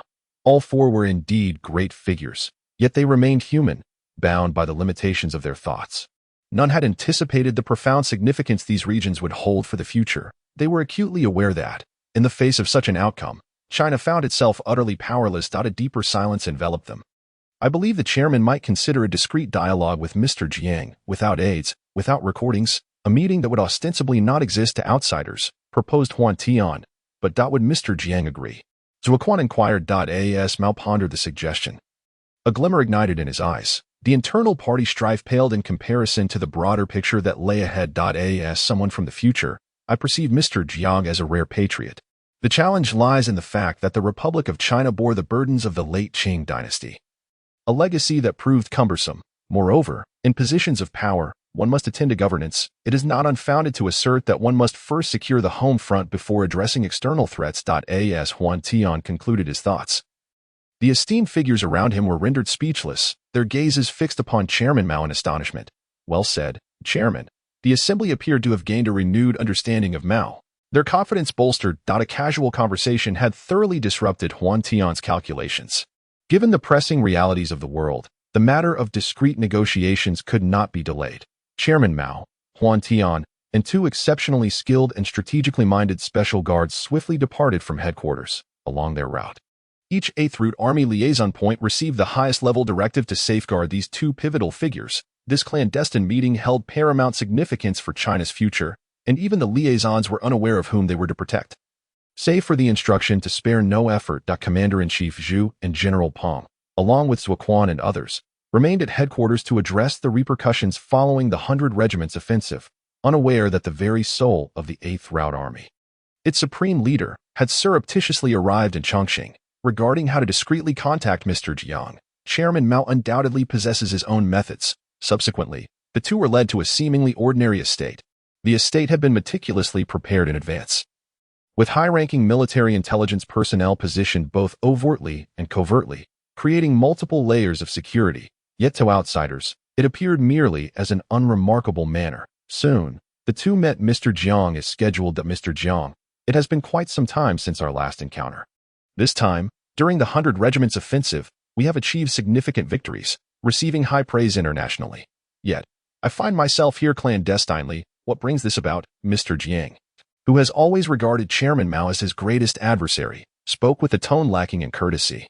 Given that this was merely a private meeting. Mr. Jiang, let's set aside discussions about the 100 Regiment's offensive for now.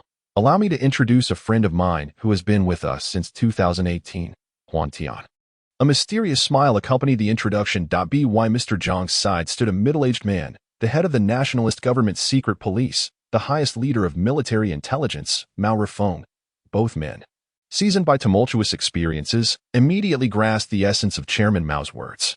They felt as though they were under a relentless bombardment from enemy aircraft, their hearts shaken to the core. Although Mr. Jiang and Chairman Mao had engaged in a covert struggle for many years, they were well acquainted with one another, exemplifying the notion of knowing one's enemy intimately. Chairman Mao would not jest lightly. Mao Rifeng, realizing he had overheard something he ought not to, exchanged an awkward glance with Mr. Jiang. Not take offense. Since Mr. Mao has spoken in your presence, it stands to reason that you have earned his acknowledgement. The four took their seats as Mr. Jiang personally brewed a pot of tea for everyone. Present your reasons for me to trust you, Mr. Jiang challenged, his skepticism evident. Chairman Mao had anticipated this inquiry. Mr. Jiang, are you aware of how many enemies my forces have annihilated in this battle? Chairman Mao replied with a knowing smile. Oh, are you now testing me, Mr. Mao? Mr. Jiang turned his head to gaze at Mao Renfeng. Your forces have eliminated over 20,000 Japanese soldiers and more than 5,000 puppet troops, capturing approximately 280 Japanese and 18,000 puppet soldiers. Mao Renfeng reported a set of figures. Your intelligence is indeed commendable. But do you know how many casualties we have suffered? Chairman Mao observed the two men falling into his trap, his expression remaining calm. Your casualties are still being tallied. They are the spirits of our nation, he replied. The 8th Route Army comprised numerous village squads, county battalions, and guerrilla forces, making accurate numbers challenging to ascertain. When Mr. Jiang learned that the 8th Route Army had seemingly emerged with over 200 regiments, he was genuinely taken aback, and both men's expressions grew grave. Mr. Jiang lifted his teacup to mask his discomfort. Our casualties this time exceed 5,000. What? Tea spilled everywhere at that moment. Both Mr. Jiang and Mao Renfeng were stunned by this figure. In reality, the casualties from this battle were initially expected to be at least 30,000. However, one must not forget Huantian's identity. Chairman Mao regarded Huantian solemnly. In other words, this young man, Huantian, truly hails from the future. The expressions of both men shifted from disdain to earnest consideration. Given Huantian's presence, We are here to seek collaboration. Observing that the time was right, Chairman Mao articulated his intentions. Collaboration. How shall we collaborate?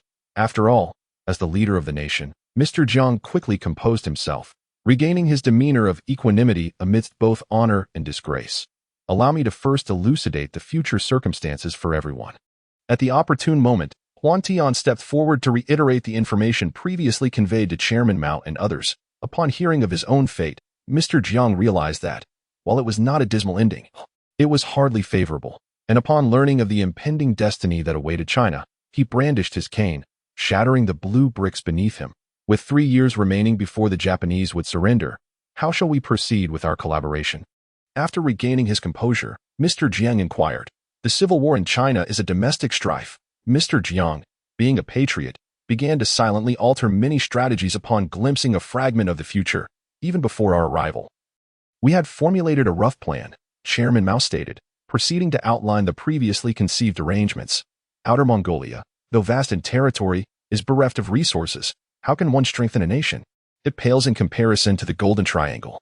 Albeit the latter is smaller and serves merely as a stepping stone. Overall, this region is indeed significantly stronger than Taiwan, yet it remains a considerable burden. While I can share some insights into the future landscape, alas, I cannot assist you much thereafter, Huantian lamented. Brother Huantian, you underestimate your contribution. To allow us a glimpse into the future is a fortuitous gift. Mao Refeng, previously fixated on internal strife, cannot help but feel a deeper sense of shame. Subsequently, the three commenced to finalize some detailed deployments. With Huantian's input, Mr. Jiang and Chairman Mao no longer clung to the notion of a singular nation, the unexpectedly unified front within the country. Unbeknownst to them, hastened the demise of the little devils. In the ensuing war, Mr. Jiang and Chairman Mao showcased their extraordinary talents, each securing robust support from the Americans and the Soviets. Mr. Jiang focused on developing the Air Force and agriculture, while Chairman Mao prioritized the Navy and agriculture. Ostensibly adversarial, they secretly exchanged resources. Their combined strength steadily grew, but that is a tale for another time. Chapter 15. Speculations of time travel. In the days that followed, Huantian also found his footing within the realm of the 100 Regiments offensive. Although Huantian could not gain much, his experiences were unparalleled. Pray tell, have you shared tea with the great ancestor or Mr. Jiang? No. Huantian has. Who among you has traversed time? None. Huantian has. After submitting his paper, Huantian received high praise from Professor Huang, who awarded it a perfect score, treating it as a treasured gem. Huantian, lend me your phone charger. My phone is out of battery. Hanbin tossed his charger towards the trash can, clearly indicating it was broken. My phone is nearly dead as well. Please return it swiftly after use. Huantian unplugged the charger and handed it to Hanbin. All right then. Hanbin eagerly connected the charger to restart his phone. Hanbin, are you not afraid of being electrocuted? Haven't you seen the recent news? Many have had accidents while using their phones during charging. Zhou Wenhao cautioned. You don't understand. I was engrossed in a thrilling novel, and suddenly the battery died. Hanbin explained. You could wait until it's fully charged to read. The novel won't run away. Huantian wholeheartedly concurred with Hao Ji's words and urged. Hey, my friend is not that unfortunate.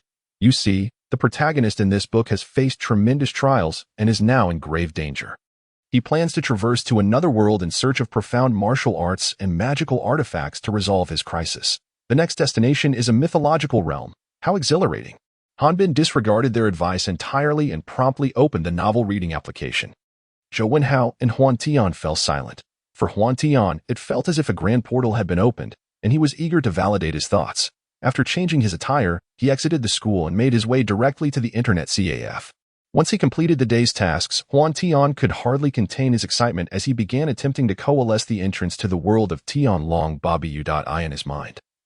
Alongside the existing black hole of the 100 Regiments offensive world, a new black hole slowly took shape amidst swirling mist. It truly is possible, Huantian exclaimed with elation. As he gazed at the newly formed black hole, he began to strategize for his entry into this new world. In the realm of Tianlong, he pondered whether he could master martial arts.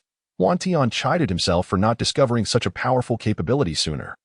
If martial arts were attainable, his life would undoubtedly embark on an extraordinary path. His thoughts soared, and Huantian even dared to speculate that if he could realize the worlds of martial arts, immortal legends, and mythology, he would be akin to a celestial being. However, He quickly reminded himself that he could not venture into Tianlong just yet. Throughout history, every dynasty harbored taboos, such as literary inquisitions and treasonous remarks, crimes punishable by death. As an ordinary person, survival would be exceedingly difficult. Regaining some composure, Huantian confronted a chilling reality. It appeared that mere rereading of Tianlong would not suffice. He would also need to meticulously review historical materials. Huantian realized that the preparations required were indeed extensive. The following day, while watching a drama, he simultaneously searched for pertinent information regarding the Northern Song dynasty. However, after extensive inquiry, the answers were far from satisfactory. He discovered that during this period, military officials were not valued and faced suspicion, while the Confucian elite lacked prestige, often resorting to moral coercion or treachery to survive. The few patriotic individuals were frequently ensnared and met tragic ends. The reign of Zhenzong was feeble. The martial world thrived, with sects and religions flourishing. This won't do. The martial prowess in the Tianlong world is excessively high, and I might easily fall victim. Huantian decisively closed the ongoing drama and began a renewed search for worlds with comparatively lower martial strength. Amidst his inquiries, a result emerged that filled him with delight: the most opportunity-laden martial arts drama. Tianlong Babu. This post provided a detailed explanation of various opportunities within the Tianlong world, including their times, locations, and methods of acquisition. This compelled Huantian to reconsider the series anew. Not to mention, consuming the indestructible Zhu Ha, various manuals from the Lang Huan Jade Cave, the Six Meridians Divine Sword, Yi Jin Jing, Xiaoyao Sec's Zhenlong chess game, and the treasured secret tomes of Lingjiu Palace. For someone as knowledgeable about the plot as Huantian, obtaining these would be exceedingly straightforward. Upon returning to school, Zhou Wenhao and the others approached him. Huantian, tomorrow is a holiday. Would you be interested in joining us for a mountain hike? They asked eagerly. Hiki, this is a collective decision made by our class committee. Anyone interested can sign up. Huantian, hurry and register. This is a rare opportunity. Hanbin pointed out that the class to which Huantian belonged was characterized by a predominance of females, resulting in an environment where the male presence was notably diminished. The entire class committee comprised girls, and thus, the two gentlemen found themselves in a rather predatory atmosphere as the night deepened and tranquility enveloped the surroundings. Huantian glanced at the black hole in the dragon world and plunged into it. Upon closer inspection, he found himself by the side of a narrow road, surrounded by towering mountains, in a desolate wilderness whose exact location remained a mystery to him. Initially, Huantian presumed he would encounter no one in such a remote area. However, after only a few steps, he came across a hunter. "Excuse me, sir. Could you please guide me to Dali?" Huantian inquired respectfully. Mimicking the manners of ancient scholars, "This is Dali, young man," the hunter replied, regarding Huantian with a look of incredulity.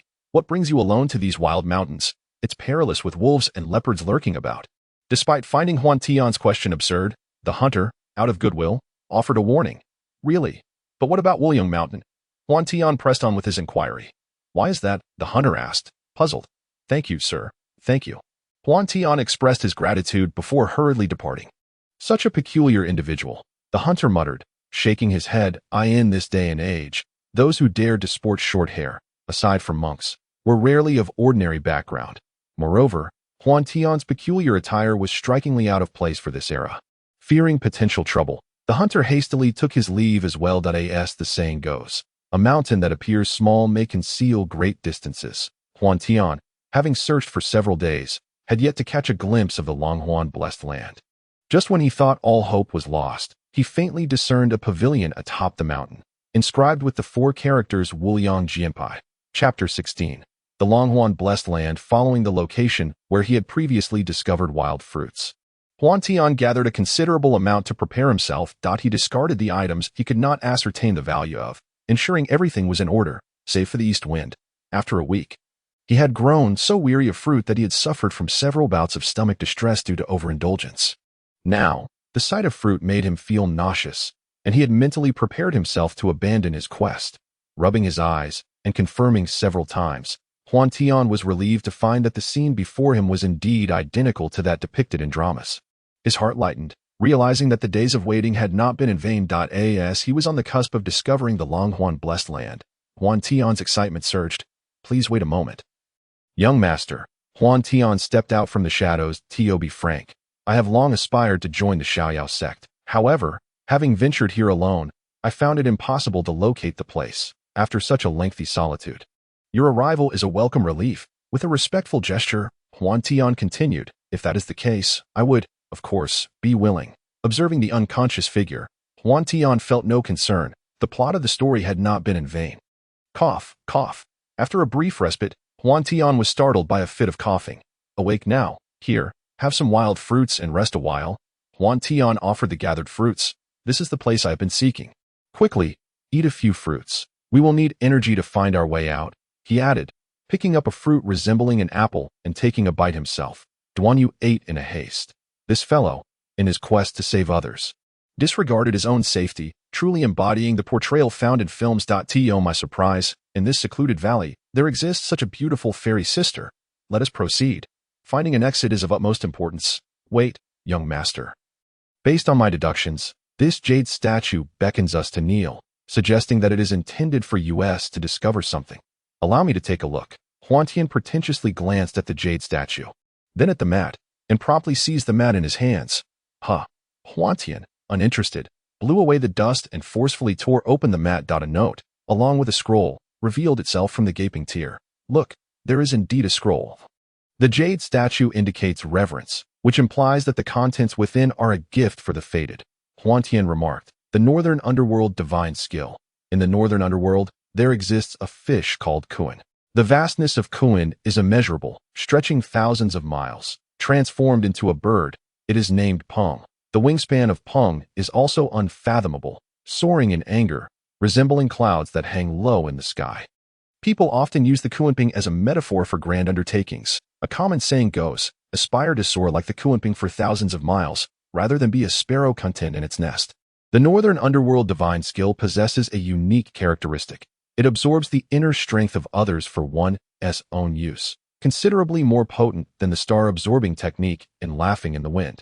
With minimal side effects, a premier internal technique in the world of Tianlong, the northern underworld divine skill is an exceptionally rare cultivation method, devoid of attributes. The scroll states, once mastered, it can convert all martial arts into one's own. At this moment, Duanyu was joyfully worshipping, his forehead bruised and reddened. As it finished, Huantian chuckled. Phew, I feel quite dizzy. Duanyu swayed unsteadily, prompting Huantian to swiftly extend a hand to support him. This Lingbo Weibu is quite effective. It is perfect for escaping. Upon leaving the valley, Huantian officially took his leave. It turns out you are a young prince. I beg your pardon for my rudeness. I shall certainly pay a visit in due time. And now I bid you farewell. Huantian turned and departed. Chapter 17. Cultivating martial arts in the realm of Tianlong. Half a month passed, while merely an hour elapsed outside, glancing at the two soundly asleep. Huantian quietly made his way to the rooftop of the dormitory. Beneath the moonlight, Huantian seated himself on the ground and began to cultivate according to the memories he possessed. As described in the novel. The power of heaven and earth surged directly into the Baihui point. Unlike typical techniques that store energy within the meridians, instead, it dissipated throughout the body. Conventional internal manuals focus on refining the muscles and bones, fortifying them to surpass others. This is precisely where the northern underworld divine skill excels. Unfortunately, despite this understanding, Huantian did not find the process easy. The essence of the northern underworld divine skill lies in the act of absorption, a concept that the star-absorbing technique conveys more straightforwardly. After meditating the entire night, as dawn broke, Huantian felt only a faint energy. However, despite the duration of his practice, his body did not feel fatigued. As for other sensations, he could not yet grasp them, likely due to his novice status in cultivation. These past few days, the production team had taken a break, and on this new day, Huantian found himself at a loss for what to do. In any case, he simply accompanied Zhou Wenhao and Han Bin, purchasing a large assortment of snacks. The whimsical Han Bin squandered a considerable portion of his living expenses to acquire a set of outdoor climbing gear. Indeed, the equipment is rather impressive. However, is it truly suitable for a mere 200-meter ascent? Shijingshan, situated in the heart of the city, serves as a popular destination for many who seek to climb during their leisure time after work, making it an excellent venue for both exercise and relaxation. Xiaoling, am I heavy? Allow me to assist you, Han Bin said, inching closer to the entertainment committee member, Ding Ling, as he eagerly offered his assistance. Yet, Xiaoling appeared to evade him like a plague, persistently rejecting his advances. Meanwhile, Zhou Wenhao remained infatuated with the class leader, Luoluo, yet hesitated to make his move. Consequently, he begrudgingly turned his attention to the organizational committee member, Chao Qingqing. However, Qingqing was far too preoccupied to entertain his advances, being one of the event's organizers, and found Zhou Wenhao's persistent harassment exceedingly bothersome. You two have worked hard. Would you care for some water? Huantian playfully offered to massage their shoulders and backs, finding amusement in their expressions. What injustice is this? How can such a handsome guy like me be so cruelly rejected by the ladies? I feel utterly despondent, Zhou Wenhao lamented after taking a sip of water. You have the audacity to complain. Can't you see the ladies are busy? You not only disregard the arrangements but also create disturbances. Hanbin laughed heartily in response. And you laugh, yet you fare little better. Look at everyone else in casual attire. While you appear as if you were preparing for battle. Do you think this is performance art? Hanbin was momentarily rendered speechless. At that moment, several figures approached from behind. Hey, why have you all stopped? Among them, Xiaobing inquired curiously as she joined Huantian, her brow glistening with perspiration. After all, being a student and a girl, her stamina was beginning to wane. How are you holding up? Allow me to carry your bag, Huantian said, reaching for Xiaobing's backpack. Witnessing this tender side of Huantian, Xiaobing felt a sweetness akin to honey filling her heart and made no effort to stop him. Blushing and silent, she drew the sympathetic gazes of those nearby. Huantian, you are quite unchivalrous. Your brother is in such a state, yet you still flaunt your affections. This is utterly merciless. Zhou Wenhao and Hanbin wore expressions of profound sorrow, causing passers-by to glance their way in bewilderment. Let you relish this moment. Xiaobing will ultimately be mine. Meanwhile, amidst the crowd, a shadowy figure hastened toward the mountain's peak. Adhering to the original plan. At the summit, a man called out to his companions. Zheng Chun, rest assured that we will handle our business. However, regarding the payment, our collaboration is not a one-time affair. Once the task is accomplished, you will not be forgotten to outsiders. It merely appeared as a routine encounter. Huantian and his companions, engaged in laughter and chatter, gradually reached the summit. Seizing the moment while several female classmates were engrossed in conversation, Hanbin exclaimed, Ladies, there exists a legend about this mountain that is somewhat eerie. Would you care to hear it? Really? Please, do tell. The girls, intrigued, urged him to continue. The class leader sat alone on a stone bench, listening to music through her headphones. It was a moment ripe with potential.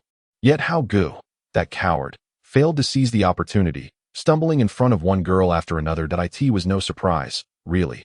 Luoluo not only excelled academically, but was also strikingly beautiful and aloof. Even Huantian dared not approach her, fearing the repercussions of incurring her ire. The unusual dynamics between Huantian and Xiaobing were evident to any observer, though it seemed they were still lacking that final spark. Thus, the classmates intentionally orchestrated moments for the two to be alone together. Huantian, currently enduring a period of frugality, had only brought a bottle of mineral water up the mountain. Fortunately, his training appeared to be paying off. And given that the mountain was not particularly high, he did not feel excessively fatigued. While he was indifferent to his own situation, that did not mean others shared the same sentiment. Without even a bag, he had no way of carrying anything extra. Xiaobing rummaged through her backpack and pulled out a bag of snacks, offering it to Huantian. Thank you. Huantian accepted her kindness without hesitation. Huantian, there are so many people here today. Xiaobing attempted to break the awkward silence, but even she felt a blush creeping to her cheeks at her choice of topic. Indeed, there are quite a few people. Huantian replied, by the way. Thank you for helping me with my paper, Xiaobing added. Why be so formal? It was just a small thing. Besides, I wrote Hao Gu and Hanbin's papers too. You know that, Huantian replied. Xiaobing's gentle demeanor contrasted sharply with her attitude from just a few days prior, leaving her to ponder how fickle women could be. In a few days, it will be my 19th birthday. Would you be able to celebrate it with me? Xiaobing's face turned even redder after she spoke, her feelings clearly laid bare of course, while outsiders could easily perceive this. It did not mean Huantian was equally aware. After all, there is a saying, those embroiled in a situation are often oblivious. Really, I will definitely come. That's wonderful. Xiaobing began to express her joy. But before she could finish, she felt something pressing against her back. Be quiet, or I won't hesitate to make a hole in you. A voice threatened from behind. Huantian was startled. A group of thugs had surrounded them. In Xiaobing Chapter 18. Brother Tian, and the girl as the glinting dagger of the ruffian's underling was poised to pierce his body. Huantian's mind was devoid of panic. Instead, a series of vivid images flashed through his consciousness, and his body instinctively responded. With a move that defied the laws of gravity, Huantian deftly sidestepped the incoming dagger, swiftly advancing to seize the weapon from the ruffian leader. The underling, holding the dagger, wore a bewildered expression. Where had the girl gone? Xiao Bing felt a sudden shift, and before she knew it, she found herself enveloped in Huantian's embrace, her eyes sparkling with wonder after a brief moment of astonishment. To his own surprise, Huantian had inadvertently employed the ethereal technique of Lingbo Weibo, a skill he had yet to practice. Could it be that he was a martial arts prodigy? Damn it. Let us go. I'll take responsibility if anything goes awry, the ruffian leader exclaimed, rising from the ground in a fit of rage. Huantian, being the athletic star of his class, had always upheld the reputation of their physical education program. Having encountered far greater challenges in the world of the 100 Schools War, and fortified by the foundational skills of Biming divine art, though at present, this was of little use, he felt no fear. With the constraints of hostages removed, Huantian was free from worry, and soon found himself entangled in a fierce scuffle with the ruffians. The commotion drew the attention of his classmates, who were eager to assist. However, upon witnessing the sheer number of thugs, they hesitated, fear overcoming their resolve.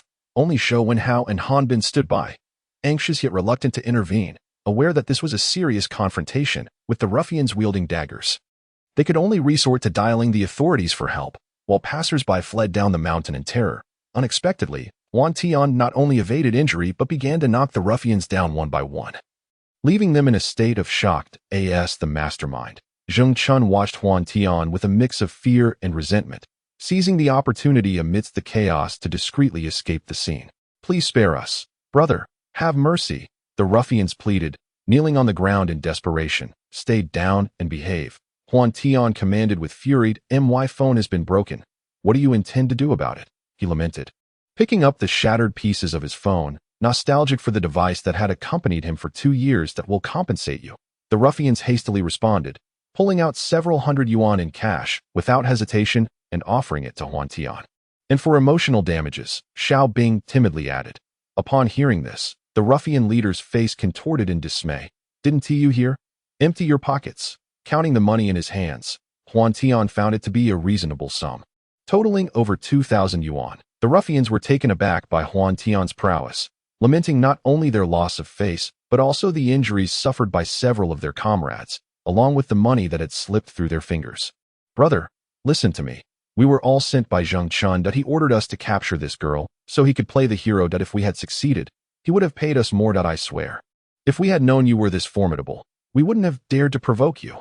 Oh, so if I weren't formidable, you would feel free to challenge me, Huantian retorted. Not at all, not at all. I misspoke. I spoke out of turn. It is evident to any discerning observer that the 10 individuals kneeling on the ground are indeed ruffians, yet one might ponder why these scoundrels are in such a submissive position. The officers exchanged glances, bewildered. Who made the call to the police, and what transpired here? One of the officers inquired. Once the ruffians were escorted away, the classmates approached to express their concern. Huantian, do you harbor any resentment towards us for not stepping in earlier? Zhou Wenhao and Han Bin approached Huantian, their voices tinged with guilt. It's quite all right. That is perfectly normal. Were I in your position, I too would have hesitated to intervene. Besides, you did help me by calling the authorities. Huantian replied sincerely. After all, they were all students, and this time, the number of ruffians was indeed overwhelming. Most of the classmates were girls. Was it necessary for them to face potential harm? Thank you, Huantian, Zhou Wenhao expressed, visibly moved that I knew you wouldn't blame us. Han Bin chuckled, carefree, thus allowing the matter to pass. I should have feigned more anger, Huantian jested. Hey, Huantian, how did you manage to be so formidable? Han Bin queried. Indeed, those were 10 ruffians armed with daggers, and you managed to subdue them all, Zhou Wenhao added.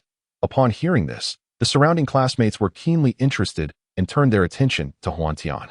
Well, I had learned some combat techniques from friends in the military before, and besides, these ruffians are merely petty thugs. They are actually too timid to inflict real harm. The daggers are just for show. A mere facade of bravery, Huantian explained. The onlookers displayed expressions of understanding. Huantian was not deceiving them. The combat skills were indeed acquired from military training, albeit from a century past. These ruffians had only just begun their foray into delinquency and were not truly inclined to commit violence. especially in a harmonious society where the consequences were beyond their capacity to bear. Thus, whenever they were close to harming Huantian, they would hesitate, granting him the opportunity to counter. Meanwhile, the girls gathered around Xiaobing, peppering her with questions. A hero rescuing a damsel in distress. Xiaobing, are your feelings starting to stir? Oh dear, our class beauty may be falling for him. Indeed, one wonders how many male classmates are heartbroken now. They chattered, leaving Xiaobing blushing furiously. At that moment, as the class monitor, Luo approached. All right, everyone disperse. Is everything all right? Luo, I was terrified just now, Xiaobing admitted, still shaken. Observing this, Luo patted Xiaobing's back reassuringly. Have you developed feelings? Upon hearing this, Xiaobing's face turned a deeper shade of crimson. Why are you bringing this up? If you have feelings, you ought to take the initiative. Haven't you noticed how enraptured these girls are? Their eyes sparkling with admiration, Luo pointed out. Indeed, the girls who had previously left Xiaobing had all flocked over to Huantian. Humph, that scoundrel, Xiaobing exclaimed in frustration. Luo smiled knowingly. It was unfortunate that Huantian was unaware. Otherwise, he would surely defend himself against such unfounded accusations.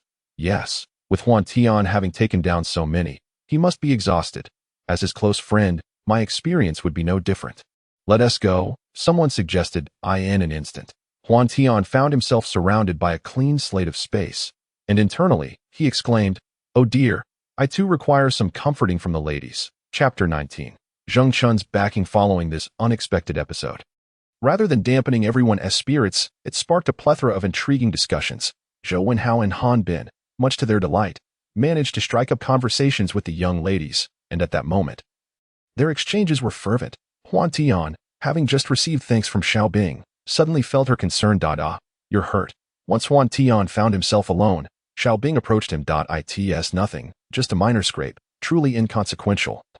Huantian replied, indicating the injury on his shoulder, where the dark fabric concealed the wound. Had Xiaobing not noticed, he himself might have remained oblivious to it. What do you mean it's nothing? Don't move, Xiaobing admonished, rummaging through her bag until she retrieved the only band-aid she possessed. However, upon seeing the band-aid, Huantian's displeasure was immediate. Why on earth does it have a Peppa Pig design? No way, I refuse to apply this ridiculous thing. With that, he turned and fled. If you run away, I'll ignore you completely, Xiaobing threatened. You think I'm foolish? Even if you ignore me, I won't wear that. Huantian retorted, his stubbornness flaring as he protested against being a grown man adorned with such childish decor. Xiaobing glared at Huantian, who was sprinting away. Ladies, Huantian is injured but refuses to treat his wound. What should we do? She exclaimed loudly, instantly drawing the attention of all the girls in the vicinity. Pin him down. Poor Huantian, blissfully overwhelmed by a dozen girls who forcibly subdued him to the ground, eliciting envy from the boys observing nearby. Thus, he was branded with a lifelong humiliation, adorned with a Peppa Pig band-aid. Despite the minor mishap during the mountain hike, the outcome proved unexpectedly delightful. The only remaining sentiment was a grievance towards Zheng Chun. Why are you pulling me? Han Bin asked, perplexed. If I don't pull you, I'm sending you to your doom. Zhou Wenhao replied at these words. Both Huantian and Han Bin turned to Zhou Wenhao, their expressions conveying confusion. I'm genuinely trying to help you. You're unaware, but my father mentioned that Zheng Chun's father is the deputy mayor of this city, and this year, he stands a good chance of shedding that title. Moreover, Zheng Chun's uncle heads one of the city's leading enterprises, having once emerged from the underworld, and even now he retains significant connections. My father warned me to avoid provoking Zheng Chun at all costs. If you choose to antagonize him, aren't you courting disaster? Zhou Wenhao explained. Is it that Zhang group? Both Huantian and Han Bin gasped in unison. Upon hearing this revelation, Han Bin faltered, and Huantian, too, felt a wave of trepidation. Nevertheless, Huantian believed that should Zheng Chun dare to provoke him again, he would eventually make him regret it. As the saying goes, good fortune does not respond, but misfortune does. Just as Huantian had yet to seek out trouble with Zheng Chun, the latter, accompanied by two male classmates, sought him out instead. Zheng Chun, do you dare to approach? Han Bin confronted. Kid, you're quite the nuisance. This is school. If young Master Zheng wishes to come, he shall. I advise you not to meddle. One of Zheng Chun's followers interjected before Zheng Chun could even speak. Huantian had not anticipated that Zheng Chun, who typically kept a low profile, would possess such an imposing presence. It was no wonder. Zheng Chun rarely graced the school with his presence, and many classmates had never even laid eyes on him. Had it not been for his desire to impress Xiaobing, Huantian and the others might have entirely forgotten that such a person existed in their class. The words of the lackey reminded Han Bin of the background that Zhou Wenhao had previously mentioned, causing him to suppress the words he intended to say. Huantian, is it? Xiaobing is the woman I have my eyes on, so you would do well to keep your distance. Jing Chun was quite pleased with the lackey's remark. Yet some words were best spoken by him for greater effect. Kid, I advise you to be sensible. Last night's incident was merely a minor lesson. Upon witnessing Huantian audaciously speaking to him in such a tone, Zheng Chun's anger flared. A lesson. I am right here, so do continue. I warn you, do not harm Xiaobing. Otherwise, you witnessed the consequences last night. Although Huantian was timid, he could not bear to see his dear friend Xiaobing fall into peril. Bastard, do you know who my father is? Zheng Chun attempted to threaten, but was interrupted by Huantian. I know, the vice mayor, right? And let me make myself clear, if you push me too far, I won't hesitate to drag you down with me. You ought to believe what I say, truly. With the matter laid bare, Huantian found himself surprisingly calm. We shall see. Having failed to achieve his goal, Zheng Chun departed in a fit of rage, accompanied by his two lackeys. Bah, what a piece of work. Zhou Wenhao and Han Bin scoffed dismissively. The emergence of an inexplicable new enemy left Huantian feeling stifled, while simultaneously intensifying his desire to grow stronger. Zheng Chun had no idea of the terrifying individual he had provoked. As night fell, Huantian took advantage of everyone's slumber to continue his clandestine training. In the world of Tianlong, Huantian had yet to practice, nor did he know if training in reality could translate into the narrative world. However, practicing in reality was never a mistake, for it was the foundation of all. After a night of training, his internal energy had increased slightly, but the thought of persevering in such training for 100 years, as depicted in books, was daunting. He resolved to feign an outing during the day, seizing the opportunity to test whether he could carry his cultivation in and out of Tianlong. Huantian had not considered that if he were to become a master in just a few days, the real world would be filled with experts. The next day, as it was the National Day holiday, Zhou Wenhao and Han Bin did not rise until noon. Oh, Huantian, this fellow has either been sleeping in or mysteriously disappearing lately. Quite the enigma, remarked Han Bin. Thesis, you fool, are you not aware that Huantian has already caught someone's eye? Perhaps focus on your own romantic prospects before commenting on others, Zhou Wenhao teased. I had planned for the three of us to feast at my home today, but it seems that shall not come to pass. Oh no, how go? What about me? Wonderful. Internal energy can indeed be brought in. I must hurry to cultivate and see if I can take my prowess out with me. I in the forest, Huantian descended once more into the realm of Longhuan and commenced his training.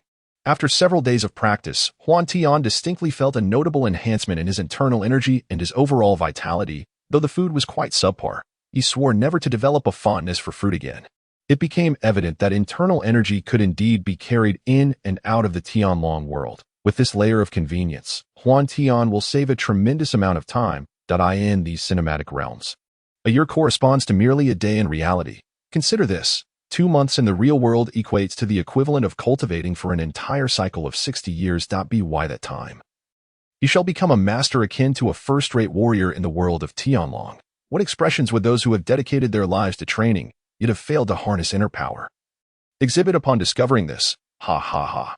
The thought alone brought a smile to Huantian's face. He then flickered once more and re-entered the world of Tianlong. Chapter 20. Meeting Duan Jinshan upon his return. Huantian unexpectedly felt a bit dizzy. After a moment of contemplation, he surmised that this was likely a consequence of his frequent traversals. Presently, he had no intention of immediately engaging in cultivation, as he was quite weary of consuming wild fruits in this desolate wilderness. Dali was but a small nation, and the residence of the Prince of Jinnan was easily located. After casually inquiring of a passerby, he soon found himself before the gates of the royal estate. Young master, the heir has recently been away. Do you have any news of him? The guard inquired. After some thought, the guard reflected that the heir was well liked. Especially given his charming demeanor, it was difficult to imagine any young lady being indifferent to him. Please wait a moment. I believe news from within will arrive shortly. Huantian nodded, patiently awaiting the response. Before long, a herald emerged, courteously ushering him inside. I shall not be coy. I wonder what brings my esteemed nephew here. During my last parting with the heir, I mentioned I would visit. Having cultivated in the mountains, I grew weary of wild fruits, and thus, here I am. Heh. Huantian's expression was one of embarrassment. Thank you. my lord. He promptly expressed his gratitude at the banquet. Huantian feasted voraciously, leaving the attendants utterly astonished.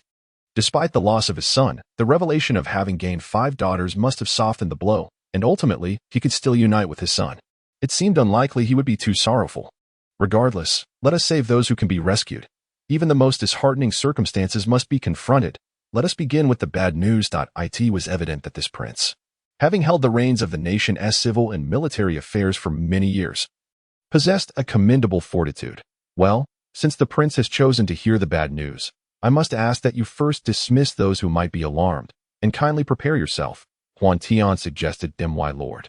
Do you recall the events that transpired in Dali a decade ago? Huantian prompted. Indeed, 10 years passed, treachery arose, and the then Prince of Huantian faced great calamity. His tendons were severed, and his tongue was cut. He was left a mere shell of a man, yet his desire for survival and vengeance burned fiercely. Do you know where the prince, driven by instinct, managed to reach? Huantian spoke with conviction.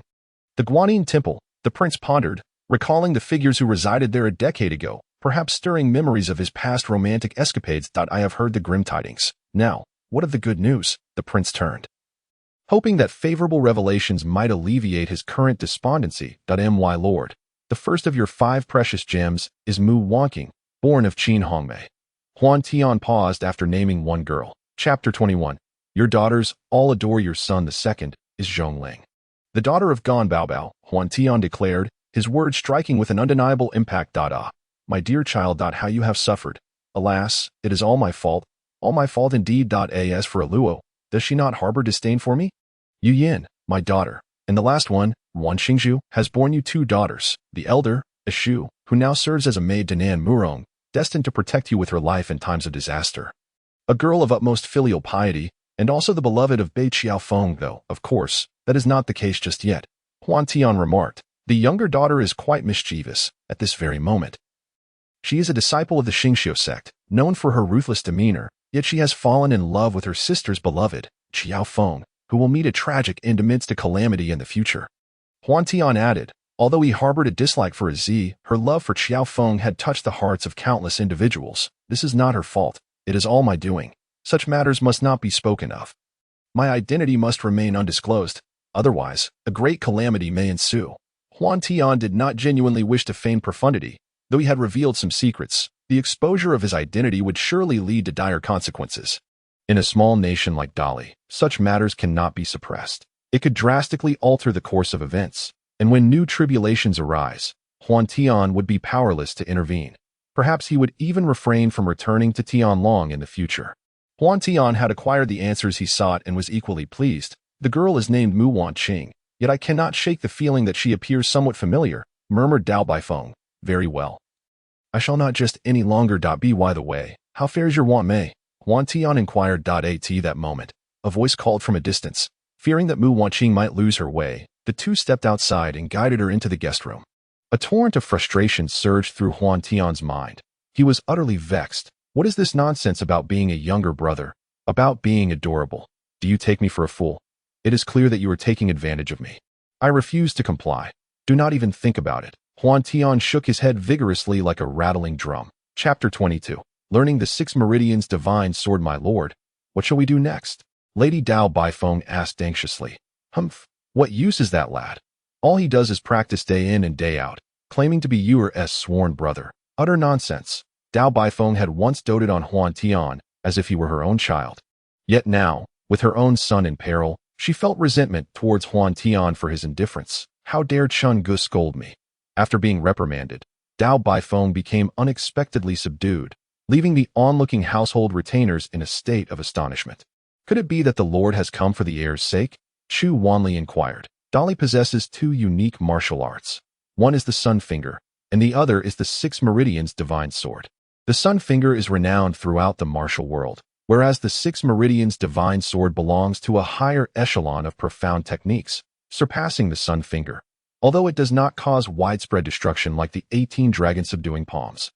It possesses greater lethality, emphasizing precision over breadth, straddling the line between martial arts and cultivation, though Tianlong does not acknowledge the latter. Duan Jinchun had already established rapport with these individuals, and upon learning of such extraordinary guests, the abbot of Tianlong Temple, along with the entire monastery, welcomed them with great courtesy, a treatment that even the Emperor of Dali had never received. Upon witnessing such a grand spectacle, Huantian discerned that this must indeed be a matter of significance for the Heavenly Dragon Temple, and he felt a surge of confidence regarding the Six Meridians Divine Sword. The crowd engaged in a flurry of polite inquiries, for the hierarchy within the temple was notoriously convoluted, with the royal lineage of Dali all present there. Huantian was truly a celestial being. He commanded, "Bring forth the manual of the Six Meridians Divine Sword and present it to my young friend, Huantian." The abbot's words startled everyone present. At that moment, a young monk had already procured the manual and handed it over to Huantian. Observing the monk's reactions, Huantian diligently committed the contents of the manual to memory. The manual was not exceedingly complex, but the reason it had never been mastered lay in the intricate pathways of internal energy it detailed, which posed considerable challenges. Furthermore, only those who had unlocked certain special acupoints could practice it. Many who attempted the manual succumbed to age, their meridians having deteriorated, rendering them incapable of execution, leaving them to lament in vain. Conversely, the youth lacked the requisite cultivation. After a brief period, once Huantian had memorized the manual thoroughly, he returned it to the young monk. "Esteemed elders, I extend my heartfelt gratitude," he expressed. "There is no need for such formalities, for it is we who seek your assistance." "Young friend," the abbot replied, "please elucidate your request." "And I shall not shirk my responsibilities." Huantian bowed respectfully. "Indeed," Huantian nodded. These venerable monks had devoted half their lives to Dali and the other half to the Buddha, which was truly commendable. It seemed he would have to assume the role of a celestial figure. Huantian acknowledged this, and instantly, the entire assembly of monks and royals gazed at him in astonishment. On one hand, they found it hard to believe, and on the other, it represented a hopeful aspiration for their faith. "Young friend, I have a question that may counterbalance the favor of the manual. I hope you will enlighten me," the abbot said, visibly agitated. "Rest assured, I will speak candidly," Huantian affirmed. Chapter 23. Seeking the Buddha. All ears were attuned, for everyone knew that the forthcoming dialogue would undoubtedly resonate deeply. "Young friend, is there a Buddha present here?" The abbot raised his right arm, pointing his index finger towards the heavens. The temple fell silent as a graveyard. "There is no Buddha," Huantian replied. "Nonsense. The essence of the Buddha is goodness. The Buddha is the epitome of benevolence. Burn him. This person dares to slander my Buddha. Burn him," the monks exclaimed in fervent indignation. The abbot, though equally unsettled, raised a hand to quell the uproar. "Why is there no Buddha?" he inquired. "Indeed, there is no Buddha here, nor any Buddha." Sakyamuni, that if one were to say there is a Buddha, it would not be unfounded. Goodness itself is the Buddha, and all can embody the Buddha, Huantian articulated. Amitabha, the monks joined their hands in prayer, reciting the name of the Buddha. Clearly, this notion resonated well with the assembly, for, after all, no one had ever encountered a true Buddha. "Young friend, I am perplexed. Since you assert there is no Buddha here, why then does everyone aspire to be a Buddha? What constitutes a Buddha?" The abbot continued to probe. "The way of heaven is to diminish the excess and replenish the deficiency. This, in essence, is the Buddha," Huantian elucidated. This time, even the abbot shook his head in confusion, signaling his lack of comprehension. "I in the realm, all beings are equal. All possess the Buddha nature to transcend. One must endure trials. Thus, while life is inherently equal, circumstances vary, leading to either fortune or misfortune. The essence of the Buddha resides within one's own capabilities. It is the ability to assist others within one's reach. Yet, one must also acknowledge that they are part of the myriad beings. If one harms oneself or acts in a manner that benefits others at their own expense, such actions do not embody the spirit of the Buddha." The words of Huantian reflect his understanding of Buddhism, conveying a simple yet profound truth. To be a good person is to embody the Buddha, to help when one can, and not to reproach oneself when unable to do so. Merely engaging in vegetarianism and chanting without extending assistance to others falls short of achieving Buddhahood, standing in stark contrast to the Buddha's ideals of simplicity and detachment. Nevertheless, the congregation at Tianlong Temple evidently resonated with Huantian's perspective. "Amitabha, whether the Buddha exists or not, benefactor, I comprehend." The humble monk expresses his gratitude. Duan Yu had always regarded Huantian as a dear brother, and upon encountering this charlatan's true nature, he was nearly taken aback. Huantian smiled in silence. Suddenly, his form appeared to shatter like glass, dispersing into minuscule particles that swiftly vanished from sight. the abbot, the royal family, the monastic community. Soon, the particles converged and reformed into Huantian's figure. He struggled to manage his dizziness, realizing that he must not embarrass himself before these onlookers. I have created this world, Huantian proclaimed astonishingly. Bodhidharma crossed the river on a reed. That is impressive enough. But what can compare to Huantian's creation of a world? I bow before the true Buddha. The abbot, alongside the entire temple, bowed deeply in reverence to Huantian. The royal family of Dali, including the emperor, hastily followed suit in their homage. Faced with this scenario, Huantian experienced an indescribable sensation. Though he could not quite comprehend it, the abbot expressed profound agreement with these words. Duan Zhengchun, suddenly alert, stepped forward to pave the way. We thank the true Buddha. Those present, upon realizing that this realm was indeed a creation of Huantian, found their eyes welling with tears, akin to reuniting with long-lost parents. An inexplicable warmth surged within them. It can be said that from this moment forth, these individuals became steadfast followers of Huantian.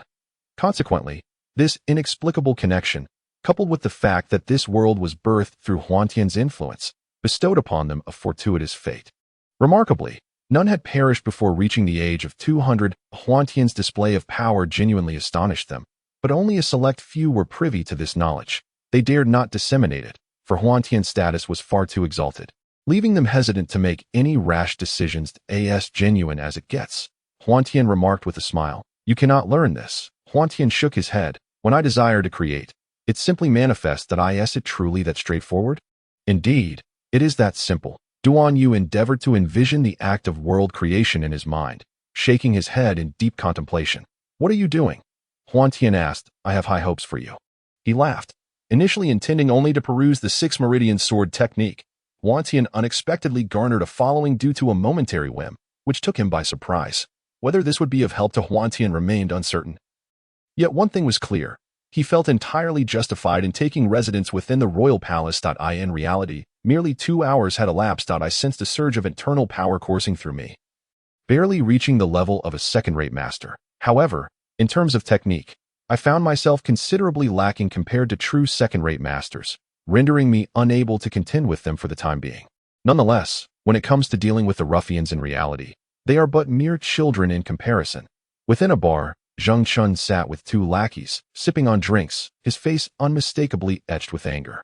Young Master Zheng, that junior sister from last night was rather charming, wasn't she? Indeed, she was delightful, yet I still harbor a pent-up frustration that is exceedingly difficult to swallow. Reflecting on the threat posed by Huantian, Zheng Chun felt a twinge of concern, but considering the potential repercussions of provoking Huantian, he suppressed his ire deep within. You know, that group of thugs is useless, but you still have your uncle. One lackey remarked ominously. Chapter 24. The conspiracy unfolds. Are you suggesting? Zheng Chun's eyes brightened. Although he held a degree of apprehension towards his uncle, he was comforted by the fact that his uncle was quite fond of him. With a little manipulation, it would not be difficult to exact revenge on Huantian. Zheng Chun's uncle, Zheng Kuan, was the chairman of the Zheng Group, a leading enterprise in Haizhu City, and also the underground emperor of the region. Relying on his brother, who was Zheng Chun's father, he wielded considerable power, having transitioned from the underworld to legitimate business. Although his connections in the shadows remained intact, upon hearing the words of his lackey, Zheng Chun made his way to Zheng Kuan's residence, ostensibly to visit his cousin, yet his face bore a constant expression of frustration. Zheng Kuan, being the astute figure he was, had already discerned Zheng Chun's intentions, but chose not to confront him, instead engrossed in the newspaper in his hands. Brother Chun, you look rather glum. What troubles you? Had a setback with the ladies? His cousin Zheng Hai inquired. Indeed, of late, I have genuinely fallen for a girl. Alas, that Huantian has meddled, stealing her affections. That we were truly in love. Yet Huantian resorted to a heroic rescue ploy, causing the girl to waver in her feelings. Sigh. Zheng Chun lamented. Well, cousin, fear not as long as it is true love. Do not give up. In time, she will surely be moved by your sincerity, Zheng Hai encouraged. Though he was aware of some family matters, his father had kept him at bay from the deeper issues, leaving him feeling somewhat helpless. Foolish boy, your brother did not ask you to intervene. His words were meant for my ears, Zheng Kuan said with affectionate exasperation, gazing at his only son. In Haizhu City, commanding both respect and fear, he had not anticipated having such a naive son. Reflecting on this, he chuckled self-deprecatingly, yet warmth swelled within him. Uncle is truly formidable. I actually intended to confide in you. But, Zhang Chun attempted to explain. Enough of that fade in front of me. I hope you refrain from such tricks in the future. Now, tell me how you wish for your uncle to assist you. Zheng Kuan sighed, shaking his head. Zheng Kuan, now seeking redemption, harbors the greatest wish of nurturing his son well. However, his feelings for Zheng Chun were genuine in the past. Yet, upon realizing his nephew's duplicitous nature, he gradually distanced himself, for even in the underworld, such treachery is a grave taboo. In his earlier days, Zheng Kuan thrived in the dark realm through loyalty and courage, rather than deceit, which contributed to his growing aversion towards Zheng Chun. Nevertheless, Zheng Chun was the son of his elder brother, who had showered him with care since childhood. Now, with his brother holding the esteemed position of deputy mayor, Zheng Kuan found himself unable to repay that kindness directly, thus redirecting his gratitude towards Zheng Chun. Uncle, I want Huantian dead, Zheng Chun declared through gritted teeth. I am now a businessman. I urge you to recognize the reality, Zheng Kuan replied, feeling a heaviness in his heart. Then uncle, could you offer me some advice? I am at a loss. Upon noticing his uncle's displeasure, Zheng Chun suddenly recalled his uncle's esteemed status, startling him. I will give you two choices. First, I can speak to the girl's family on your behalf. I believe it should not pose a problem. Second, I can provide you with the contact's information. You may act as you wish, but I shall not involve myself in the subsequent matters. Uncle Zheng Chun favored the first option, yet felt it inadequate for avenging Huantian. The second option, which he desperately desired, left him hesitant to voice his thoughts, caught in a moment of indecision. Very well. I shall arrange the first option for you and provide you with this contact as well. I hope you will contemplate your decisions carefully. Observing Zheng Chun's imploring demeanor, Zheng Kuan conceded. He realized that their emotional bond had reached its limit. Thank you, uncle, thank you. Zheng Chun swiftly departed from Zheng Kuan's villa, filled with anticipation for the first option, while simultaneously plotting in his mind at a gift. What gift? Huantian inquired, looking bewildered. Good heavens, Huantian, you're in deep trouble, Zhou Wenhao remarked with an expression as if witnessing a demise. You're doomed, Han Bin concurred. Seeing their unwavering conviction, Huantian felt an unsettling sense that he had overlooked something important. It seemed the time travel had indeed left behind some aftereffects. Have you truly forgotten? Zhou Wenhao questioned. Huantian maintained his bewildered expression. Help me win over a girl, and I shall reveal the details. Han Bin smirked. All right. Although Huantian was uncertain about how to charm a girl, he decided it wise to acquiesce for the moment. Huantian, you're something else. I want to make it difficult for you. Hurry and buy a gift, for tomorrow is Xiaobing's birthday, Han Bin stated. My heavens, Huantian felt as though he had been struck by lightning, jolting him into action as he dashed away. Ha ha ha, the two erupted into laughter at the school gate. Arriving at the gift shop, Huantian surveyed the myriad of items, nearly overwhelmed by the options. Roses, inappropriate, as Xiaobing was not yet his girlfriend. Crystal ornaments, also unsuitable. Such gifts would likely accumulate dust. A birthday cake. That seemed fitting, yet he felt it unwise to present that. A doll that could lead to misunderstandings. Rings, earrings, necklaces. As he examined each item in turn, Huantian found himself increasingly conflicted, ultimately rejecting one after another. After perusing the shop, he returned to the entrance. Excuse me, what is the purpose of this red string? Huantian inquired. Sir, that is a bracelet. The large box of beads beside it is for you to string together, allowing you to create it yourself. Such a personalized gift carries more sincerity, the attendant explained. Huantian's eyes brightened with interest. He had tried to assemble a bracelet himself, but felt it never quite looked right. Sir, this is intended for a girl, your girlfriend perhaps? The attendant remarked. No, it's for a classmate. Huantian replied, his cheeks flushing with embarrassment. The attendant smiled politely, choosing not to pursue the matter further, and approached him instead. This combination will look much better. What do you think? Isn't it lovely? She said, as she selected a few seemingly ordinary beads, skillfully arranging them together. Huantian was astonished. This bracelet was undeniably more aesthetically pleasing than the one he had labored over for so long. He felt a pang of disappointment, questioning whether he was truly so lacking in talent. Feeling bored, he wandered to a nearby internet cafe, deciding to enter since he had nothing else to do. Indeed, during his translocation, he could carry only his inner strength and the clothes on his back. Everything else was left behind. However, the patterns on his clothing were customizable. He opened a computer and thought of his compatriots suffering in the midst of the 100 Regiments offensive. Huantian began searching for usable designs. Suddenly, a spark of inspiration struck him. This is the one. Chapter 25. The shock of the forum blueprints. While searching for firearm blueprints, Huantian stumbled upon a military enthusiast forum filled with various advanced weapon schematics. He selected several comprehensive designs and sent them to his phone in one go. Additionally, he discovered a few excellent blueprints for machine tools, which, though now obsolete, were sufficiently advanced for the period of the Republic of China. Spending 2,000 yuan, Huantian was satisfied to acquire a set of garments crafted entirely from poster paper. This attire was composed solely of intricate lines and patterns, with 3 layers worn both inside and out. Determined, he swiftly made his way to his own room. Huantian, what on earth are you doing? President Ping circled around him, bewildered. Given his extensive knowledge of military diagrams, he could not comprehend a single pattern on Huantian's attire. Of course you wouldn't understand, President Peng. Every field has its specialists. Quickly, gather some top experts from the arms factories. This is a treasure, Huantian declared, as he changed into the military uniform within a few days. In a sealed room, Huantian found himself surrounded by various technical personnel from arms factories. This weapon is remarkably precise. I would wager its range exceeds 3,000 meters, exclaimed a technician, holding a blueprint for a sniper rifle with palpable excitement. Puffed. President Peng inadvertently sprayed tea onto the blueprint. Be careful. These are all valuable, the technician reprimanded. Yes, I will be cautious. My apologies, President Peng replied, startled. The concept of a 3,000-meter range, as mentioned by the technician, was indeed staggering. In contemporary times, the typical effective range of a sniper rifle hovers around 1,000 meters, with the finest models extending to a mere 1,500 meters. Beyond this distance, one can only rely on sheer luck. Yet, this particular firearm boasts an effective range of 3,000 meters, suggesting that its actual range might reach an astonishing 5,000 meters. My goodness. Chairman Peng leaned in to examine the blueprints with the same reverence one might reserve for their spouse, anxious not to mar the delicate documents. Fortunately, Huantian utilized poster paper, impervious to rain, and a mere splash of tea posed no threat. Good heavens, this device is utterly inhumane, truly terrifying. Another expert, clutching a steel ball, drew closer, and Peng Dahui instantly recognized the weapon's formidable power. Conventional weaponry typically relies on single projectiles for lethality.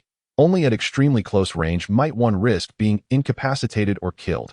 However, this weapon does not merely slay. It instantaneously creates a multitude of casualties.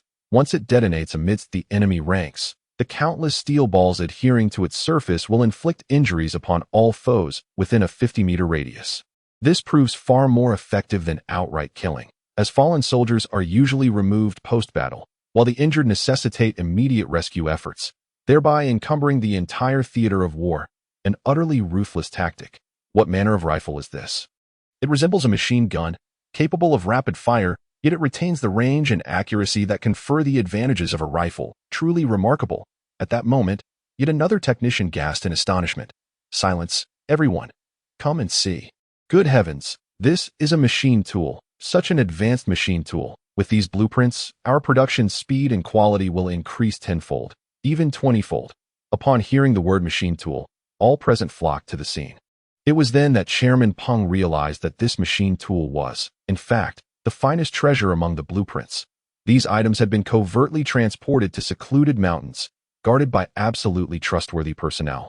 And development had commenced, each possessing the potential to serve significant purposes in the present. The slumbering giant had finally been awakened by Huantian. The machine tool was essentially a milling machine. However, with such equipment, the manufacture of additional tools becomes feasible, which in turn allows for the production of more weaponry. While one might argue that Huantian's offerings were overwhelmingly powerful, this assertion might not hold universally true.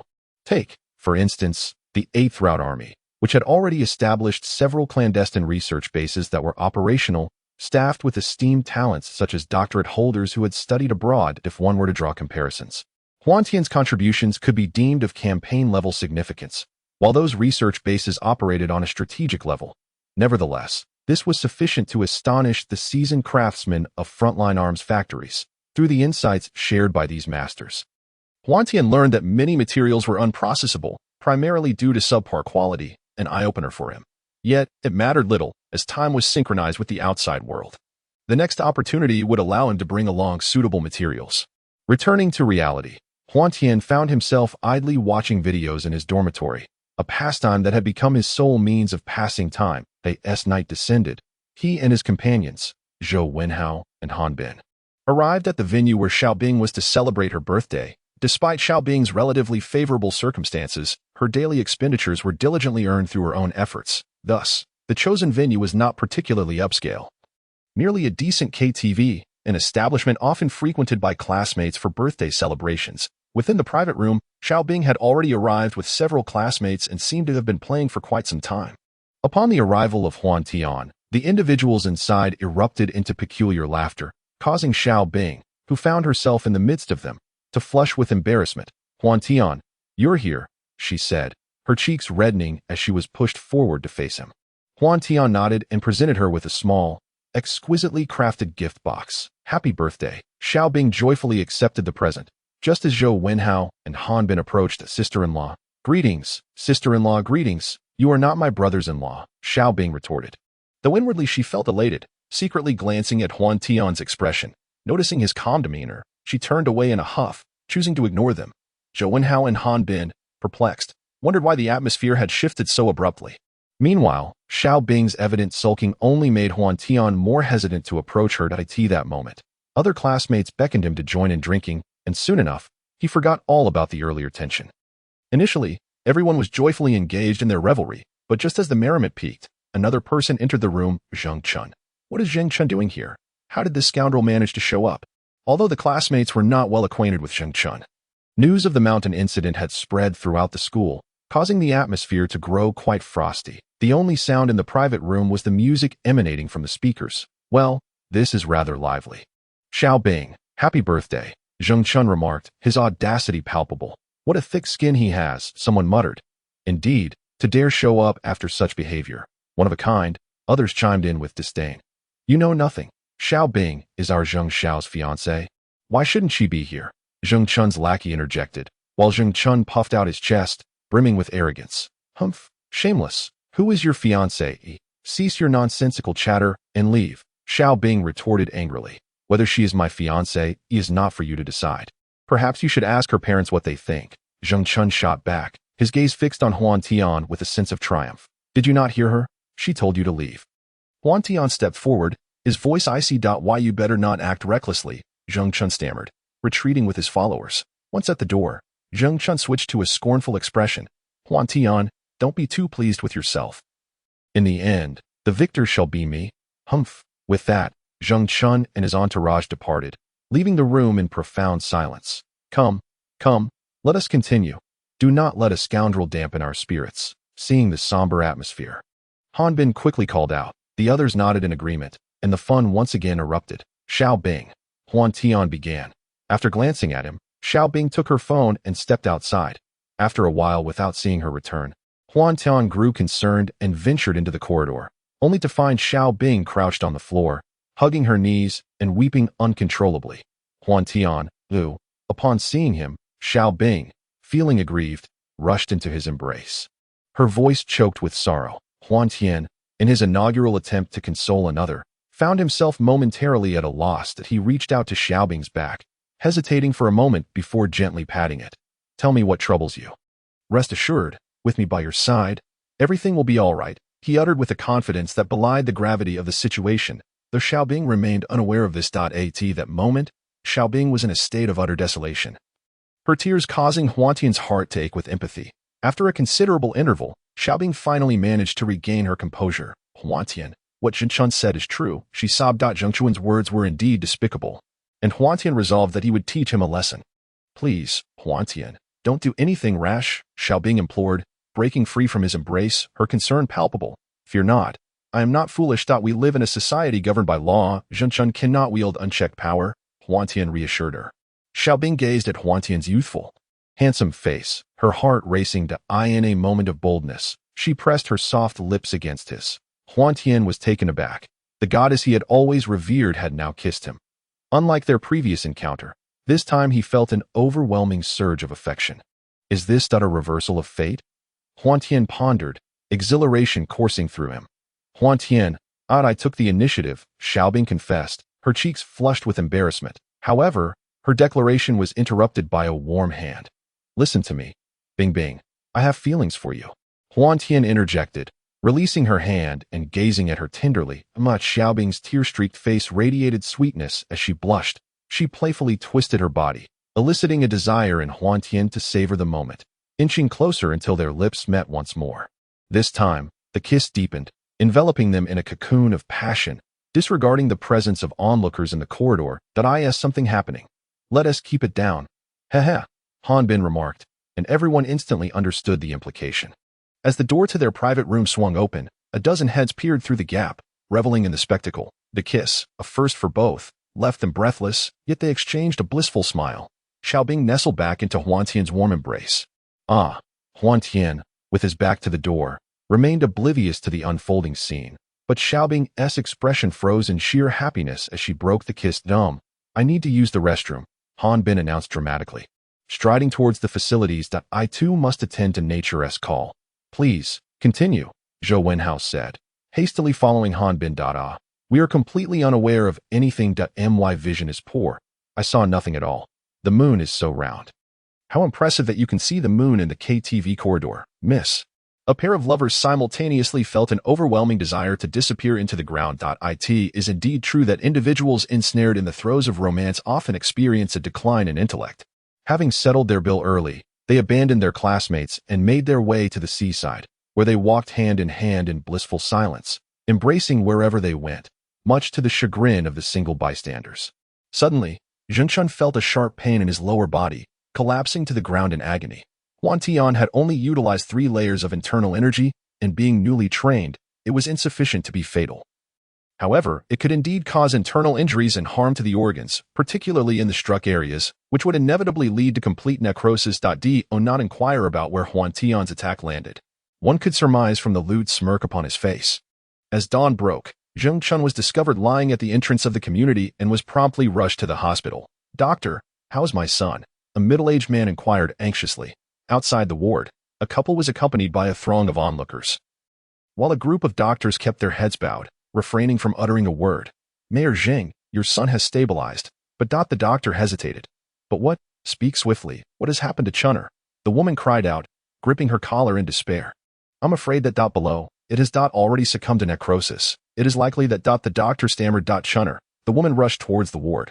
Are you telling me my son will never recover? The vice mayor, Zheng Honggang, said coldly. Mayor Zheng. Even if you were to kill us, we would be powerless to alter the situation, the director remarked, wiping the sweat from his brow, filled with concern. Humph. Zheng Honggang scoffed disdainfully and turned to leave the hospital. Mother, why are you crying? What is happening? Zhengchun, still unaware of his lost faculties, moved his limbs, thinking himself unscathed, and sat up on the hospital bed. No, nothing is wrong. My son is perfectly fine. Tell me, who was it that harmed you? The woman said with a fierce tone. Mother, it was no one. I just suddenly felt immense pain and then fainted. What has transpired? Zhengchun questioned, puzzled. No, everything is fine. My son is well. Have you offended someone? Tell mother, and I shall take care of it. The woman was eager to find a scapegoat. Neither of them could fathom that the assailant was a legendary martial arts master. Zhengchun even believed this was merely an illness. Mother, you need not worry. As for enemies, I do have one, but I can handle it myself. Zhengchun confided in his mother about his connections with Zhengkuan. Upon hearing this, the woman finally felt relieved. Gazing at her son, who remained oblivious, her heart brimming with sorrow. Chapter 27. Zhengchun's revenge. Some matters are destined to be uncovered. One day, Zhengchun's attendant brought a young beauty to serve him. But Zhengchun soon discovered that not only was there no reaction below, but he lacked even the sensation. Recalling the events of the morning, he was painfully aware of the implications. Initially, Xiaobing's parents had agreed to his engagement. But now what was to be done? After much contemplation, he resolved that he would not allow something unattainable to fall into the hands of another, especially Huantian, looking at a contact number on his phone. Zhengchun dialed without hesitation. Zhengkuan's villa. Consider this matter as if it never occurred. Do not involve yourself, Zhengkuan said as he poured a glass of water for his son. He continued. Your cousin has ill intentions. Refrain from any proactive contact in the future. Understood, Zheng Hai replied, startled, for their father rarely served tea, and when he did, it was typically a command. Zheng Hai promptly acquiesced, with but a day remaining in the National Day holiday. Both worlds were momentarily tranquil, rendering any past grievances irrelevant to Huantian, who resolved to devote quality time to Bing. The dormitory door was knocked upon, typically. Whether it was Huantian and his companions or other male students, they would simply enter without knocking, making such a visitor a rarity indeed. Upon opening the door, Huantian was taken aback to find Xiao Bing standing there. Don't know. I absolutely detest being subjected to such forced displays of affection. Is there no decency left? Han Bin lamented. Zhou Wenhao, engrossed in his game, turned at Han Bin's complaints and wore an equally bewildered expression. Huantian, I've invited a few friends out for some fun. Will you join us? Xiao Bing inquired, her cheeks flushed. Initially, she had hoped for a private outing, yet feeling shy, she had invited a few close friends to avoid any awkwardness while also making the occasion livelier, thus achieving multiple objectives at once. All right, where shall we go today? Huantian replied. With the presence of the opposite sex, there is simply no humanity left. Han Bin interjected. Hey, there are still people in the room. Spare us, Zhou Wenhao cried out in jest. Xiao Bing watched the two banter with amusement, laughing heartily. Oh dear, Bing, your calls have left my heart utterly flustered, Zhou Wenhao said, clutching his chest dramatically. Brother Hao, Brother Bin, are you coming or not? I've invited several girlfriends, all of whom are single, Xiao Bing urged. Really? Zhou Wenhao exclaimed, swiftly abandoning his mouse to rush to Xiao Bing's side. Sister-in-law, you're quite the loyal friend. Unlike some others, the two completely disregarded Huantian, teasing him mercilessly. Huantian felt a pang of annoyance. How had he become acquainted with such ungrateful individuals? As they walked, Huantian and Xiao Bing exchanged sweet nothings, while Zhou Wenhao and Han Bin engaged with a few girls ahead, appearing to enjoy themselves thoroughly. In the distance stood an ancient residence, once inhabited by a prominent family who had mysteriously perished one day.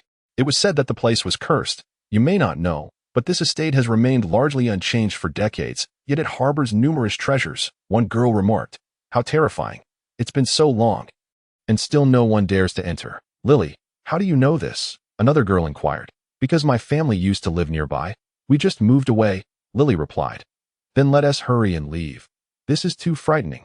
The girl suggested. Some want to leave? That's simply one to do. Ladies, it's a rare occasion for us to be out. Let us venture forth and explore. We are university students, after all. Should we really fear ghosts? Besides, don't you want to see if there is anything of value inside? Lily insisted. At her urging, curiosity peaked among the students. What are you discussing? Huantian and Xiao Bing arrived a bit late. We're deliberating whether to visit the ancient residence up ahead. Huantian, you're quite capable, aren't you? How about a look?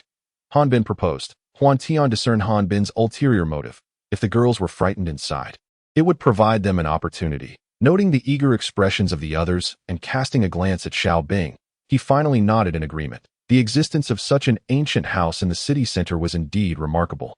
This is a grand residence with 3 entrances, a dwelling that could barely be deemed a cultural relic. It remains a mystery why it has been left to decay here, and the city's renovations have inexplicably bypassed this place, which is truly perplexing. As I pushed open the door, enshrouded in cobwebs, I was met with a front yard overrun by weeds towering to a man's height.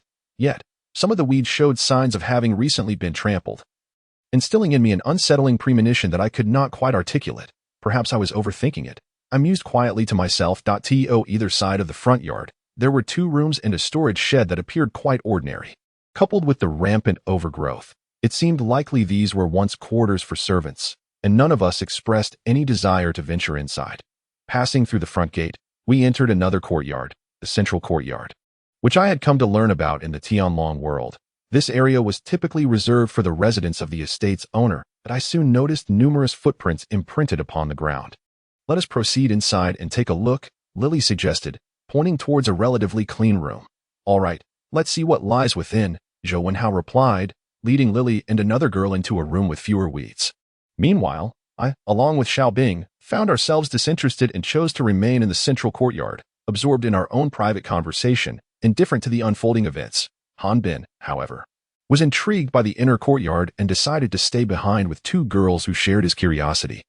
Yet, it was not long before the 3 who had entered the room, no, rather, 8 individuals, emerged from within. Zhou Wenhao and the other girl found themselves at the mercy of several imposing men brandishing knives at their throats.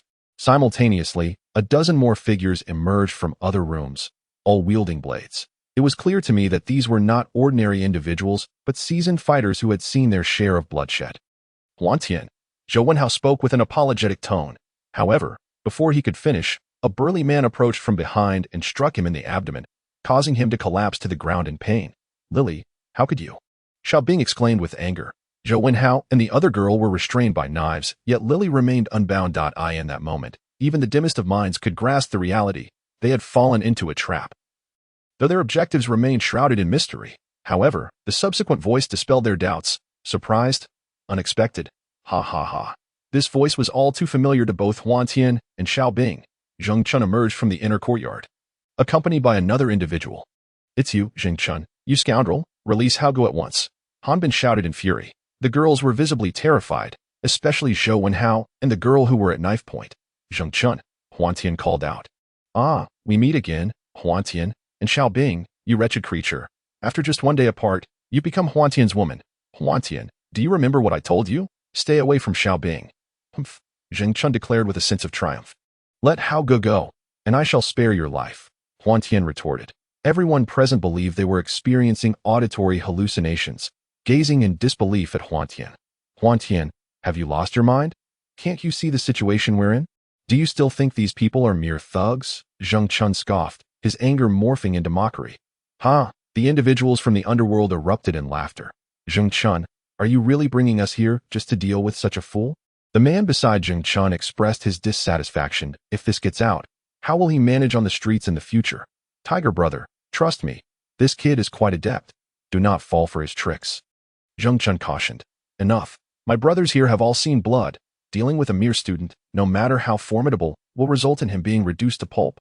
Out of respect for Brother Kuan, I shall let this slide this time.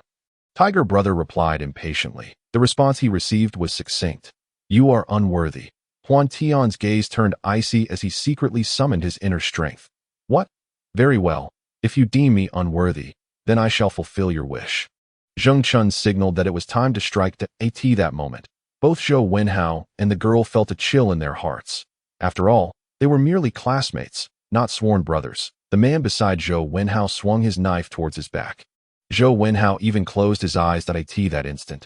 Huantian, utilizing a skewer he had just finished eating, flung it as a concealed weapon. The two assailants let out cries of agony as skewers pierced their hands, pressing against their injuries and wailing. Indeed, he is a martial artist. Upon witnessing this, Tiger brother grew cautious. Are you all right? Fall back to me. Although Huantian was unafraid, he felt a twinge of concern for the 6 individuals he needed to protect. The blows our Tiger, who charged to the forefront, was incensed upon hearing those words that he thought to himself, isn't this entirely your doing? You shout from the back while we risk our lives, and the dog has met its end. In less than 10 minutes, the men brought by Zheng Chun lay prostrate on the ground, utterly drained of strength. Though much blood stained Huantian's attire, it was not his own. Huantian, I was wrong. I truly realize my mistakes now. Spare me. I shall never dare again, Zheng Chun pleaded, kneeling and clutching Huantian's pant leg. Weeping. Release me, Huantian replied with a calm demeanor. Yes, yes, yes. Zheng Chun quivered, fearful that Huantian might hold him accountable. It was impossible for Huantian to disregard it entirely, yet he understood that Zheng Chun's family was affluent and influential. Should he choose to retaliate, it would have to be done surreptitiously. As before, you claim I did not heed your words, yet it appears you have also forgotten mine, but I hold great expectations for you. Huantian gently patted Zheng Chun on the head, turning away. He beckoned Xiaobing and the others, departing without a second thought for Lili, who had betrayed them. Huantian, are you truly letting him go? Zhou Wenhao inquired at the market. What other choice do I have? You are well aware of his family's background, Huantian replied. Zhou Wenhao was left speechless, letting out a resigned sigh. At that moment, Xiaobing was utterly infatuated with Huantian.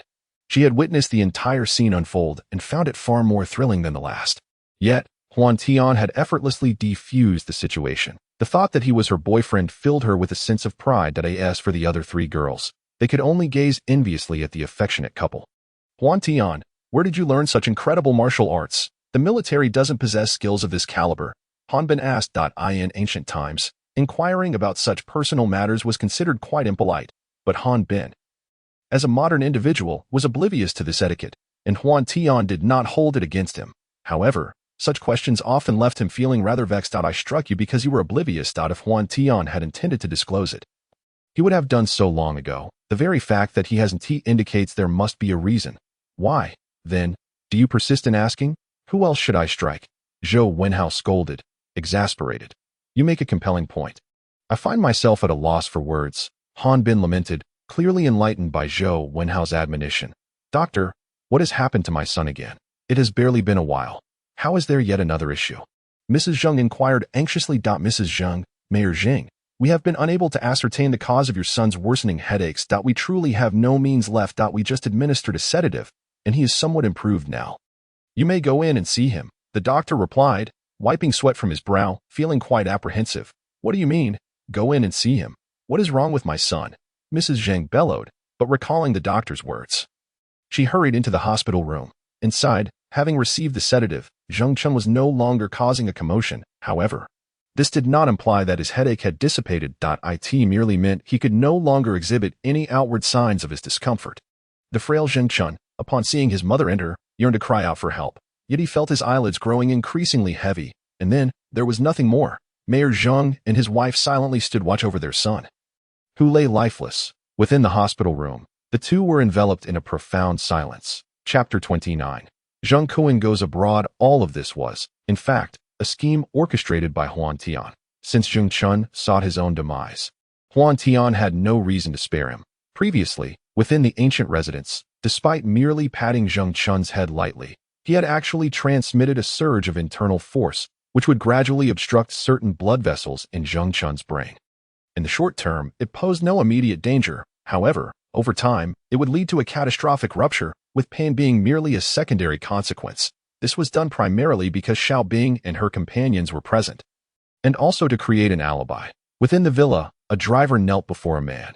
Yes, I witnessed it in the corner, but that student did not harm the young master. The driver hesitated, trailing off. Merely what? Zheng Honggang inquired. Just a few gentle pats? No. It was clear that an ordinary person could not possibly contend with so many individuals from the underworld, let alone such a young man. Leave, Zheng Honggang commanded. Brother, I never expected you to become embroiled in this, yet you failed to protect my son. What am I to do with you? It seems we must have a serious discussion. Upon arriving at his brother Zheng Kuan's villa, Zheng Honggang contemplated many words, pondering how to address his sibling. However, upon reaching the villa, he discovered it was completely deserted, not even a servant in sight. With a glance, Zheng Honggang noticed a letter resting on the coffee table. He picked it up and tore open the envelope. The brief note bore no signature, yet it was more than sufficient. Brother, you still do not understand me well. I, Zheng Honggang, can overlook many things, but have you considered who Chun'er's grandfather is? If the perpetrator is not punished, my political career will be over. That very evening, Zheng Honggang sought out Brother Hu and those who had acted alongside him at the bar in the private room. Brother Hu trembled before the city's second-in-command. He recounted everything he knew, which largely echoed the driver's account. The mention of Huantian sent a chill down his spine, yet, as a member of the underworld, he feared this white-collar overlord even more. I do not require much from you. Just ensure that when the time comes, you testify that it was that person who harmed Chun'er, Zheng Honggang instructed. Yes, Brother Hu replied, his heart heavy with unspoken grievances. He dared not confront Huantian, let alone the vice mayor. At the restaurant, Huantian had previously instructed that if two heavy drinkers arrived, they should summon him to the guest room, allowing him to meditate peacefully. With the support of the Dali royal family, Huantian possessed an abundance of silver notes, more than enough to squander on travels to neighboring countries. At this moment, Duan Yu was being led by Jiao Moji to Yanzi Wu, where he was about to encounter Wang Yuyan. The Six Meridians divine sword was particularly difficult to master, and Huantian could only barely unleash its power, comparable to his other forms of attack, serving merely as a hidden weapon, having already mastered the fundamentals of the North Ming divine skill. At this moment, in the realm of the Song dynasty, he was unfazed by the presence of a mere handful of rivals. During his stay at the Pine Crane Tower for over 10 days, it had nearly been a month since Huantian had arrived in Tianlong on this particular day. As usual, Huantian was practicing his techniques when a servant from the tavern knocked on his door.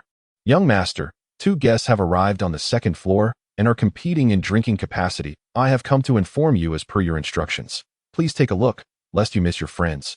The servant called out from outside the door. The servant was quite articulate, which pleased Huantian. Upon opening the door, he casually tossed a silver ingot to him, which was not mere change but a substantial 10 taels. Subsequently, Huantian made his way to the dining area in the front hall to drink and feast. Haha, you haven't drunk too much. Your mind seems quite clear, Xiao Feng chuckled, immediately downing the contents of his bowl. Duan Yu shook the silver in his purse, apologetically explaining to Xiao Feng before attempting to settle the bill. Young master, someone has already taken care of the payment, the servant remarked, piquing the curiosity of the other two. The person who settled your bill is none other than him. The servant pointed at Huantian. You're just a little brother. Your whole family is a bunch of little brothers. Huantian rolled his eyes, exclaiming in annoyance, had I known, I wouldn't have let this fellow pay. Let him spend all his money and feel the pinch. Considering you are here, isn't it just perfect? Stuck in Dali every day.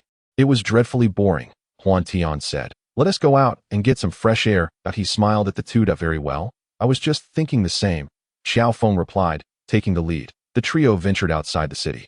Brother, I see your drinking capacity is impressive. How about we test our endurance in a foot race? Xiao Feng suggested. No. You all have fun. I'll ride alongside and be your spectator. Haha. Huantian had no intention of running. The thought of galloping through the wilderness after a hearty meal seemed rather absurd. Well then, let us get started, brother. Xiao Feng, being straightforward, didn't dwell on the matter. The two dashed off in a flash. Huantian mounted his horse, but despite his efforts, he found himself trailing behind, unable to catch up with the pair after several kilometers, stopping only at a junction. In the 31st chapter, revealing identities. Indeed, young Master Moron lives up to his reputation. I am in awe, Xiao Feng remarked with a smile. Brother, you flatter me, came the humble reply. Embarrassed by the praise, he quickly confessed to his earlier cheating during the drinking game, his face turning crimson. Since you share such camaraderie, why not become sworn brothers? Huantian proposed, dismounting, as it was the natural progression of events. Brother Xiao, this is Huantian, my sworn brother. Shall we all three become brothers? As he spoke, he leaned closer to Xiao Feng and whispered, Brother Xiao, my sworn brother dislikes being called little brother. If we invite him to join, he gains another older brother, huh? Duan Yu's whisper ignited Xiao Feng's playful spirit. Why must you drag me into your brotherhood? Huantian grumbled. Brother, virtuous younger brother. The three altered their forms of address, and both, except for Huantian, were quite exhilarated. What younger brother? I am the third brother. Not just any little brother, Huantian protested. Fear not, younger brother. Should anything arise, come seek your elder brother, Xiao Feng assured him. All right, second brother. It seems you have no intention of keeping your lady Wang, Duan Yu quipped. Huantian threatened. Oh, it seems there are intriguing matters of which I, as the elder brother, remain unaware. Third brother, do enlighten me, Xiao Feng inquired. Huantian, with a proud smile adorning his face, was about to speak when Huantian interjected. Elder brother, you are oblivious to the fact that though third brother has only recently embarked on his martial journey and is not particularly formidable, he possesses a remarkable ability. Duan Yu's words piqued Xiao Feng's interest further. What ability? Speak quickly. Third brother. Oh, it's nothing much. Merely the ability to see the past and the future, Huantian disclosed without hesitation, yet refrained from revealing to Xiao Feng that this world was of his own creation. After all, Xiao Feng was straightforward and not one of those zealous devotees of Buddhism. Is third brother attempting to fool me? Speak the truth at once, Xiao Feng exclaimed, slapping Huantian on the shoulder. Skeptical of his claims, he believed the two were merely jesting at his expense. Help master. Before the trio could elaborate further, for disciples from the beggars' sect hastened toward them, reporting to the master. For ruffians have infiltrated the justice branch and are causing a ruckus. The branch leader fears he cannot withstand them and has sent us. The disciples' report was consistent with what Huantian had mentioned. Xiao Feng wore a puzzled expression, pondering whether it was merely coincidence. However, it seemed far too coincidental. With a mixture of belief and skepticism, Xiao Feng led his disciples to investigate. The branch. Nearly 100 disciples of the beggars' sect were present, while to one side stood a man and 3 women, Babu Dong, Wang Yuyan, and the duo A Zhu and A Bai. Miss Wang. Brother Xiao, this is the Miss Wang I mentioned earlier. Huantian explained in a hushed tone that no wonder second brother is infatuated. She truly possesses a celestial beauty. Second brother has good taste. Ha! Xiao Feng praised at this juncture. Huantian chose to remain silent, observing the unfolding drama. Having never engaged in actual combat since beginning his martial training, he was eager to witness a genuine duel. Being present here was far superior to watching a 3D movie. As characters emerged and a fierce battle finally ensued, Biebu Dong and Feng Bo suffered defeat, leaving with their faces clouded in shame. Conceding their loss. It was then that Quan Guanqing made his entrance. Is it appropriate for the deputy master to let the enemy go without avenging the grievous wrongs inflicted upon him? After a heated debate, Xiao Feng ultimately sensed that the atmosphere was amiss. Moreover, the two elders responsible for transmitting teachings and enforcing discipline had yet to make an appearance. Quan Guanqing underestimated Xiao Feng's formidable presence, and under his command, a disciple was apprehended, revealing the truth of the matter. Though Elder Bai Jing was known for his lasciviousness, he remained loyal to Xiao Feng and bound the other four elders. Unfortunately, Quan Guanqing, despicable and shameless, had long been bribed by Madame Ma, Kong Min, and was intent on bringing about Xiao Feng's demise. With Kong Min yet to arrive, Huantian had no intention of exposing the truth prematurely, as doing so would diminish Xiao Feng's heroic stature.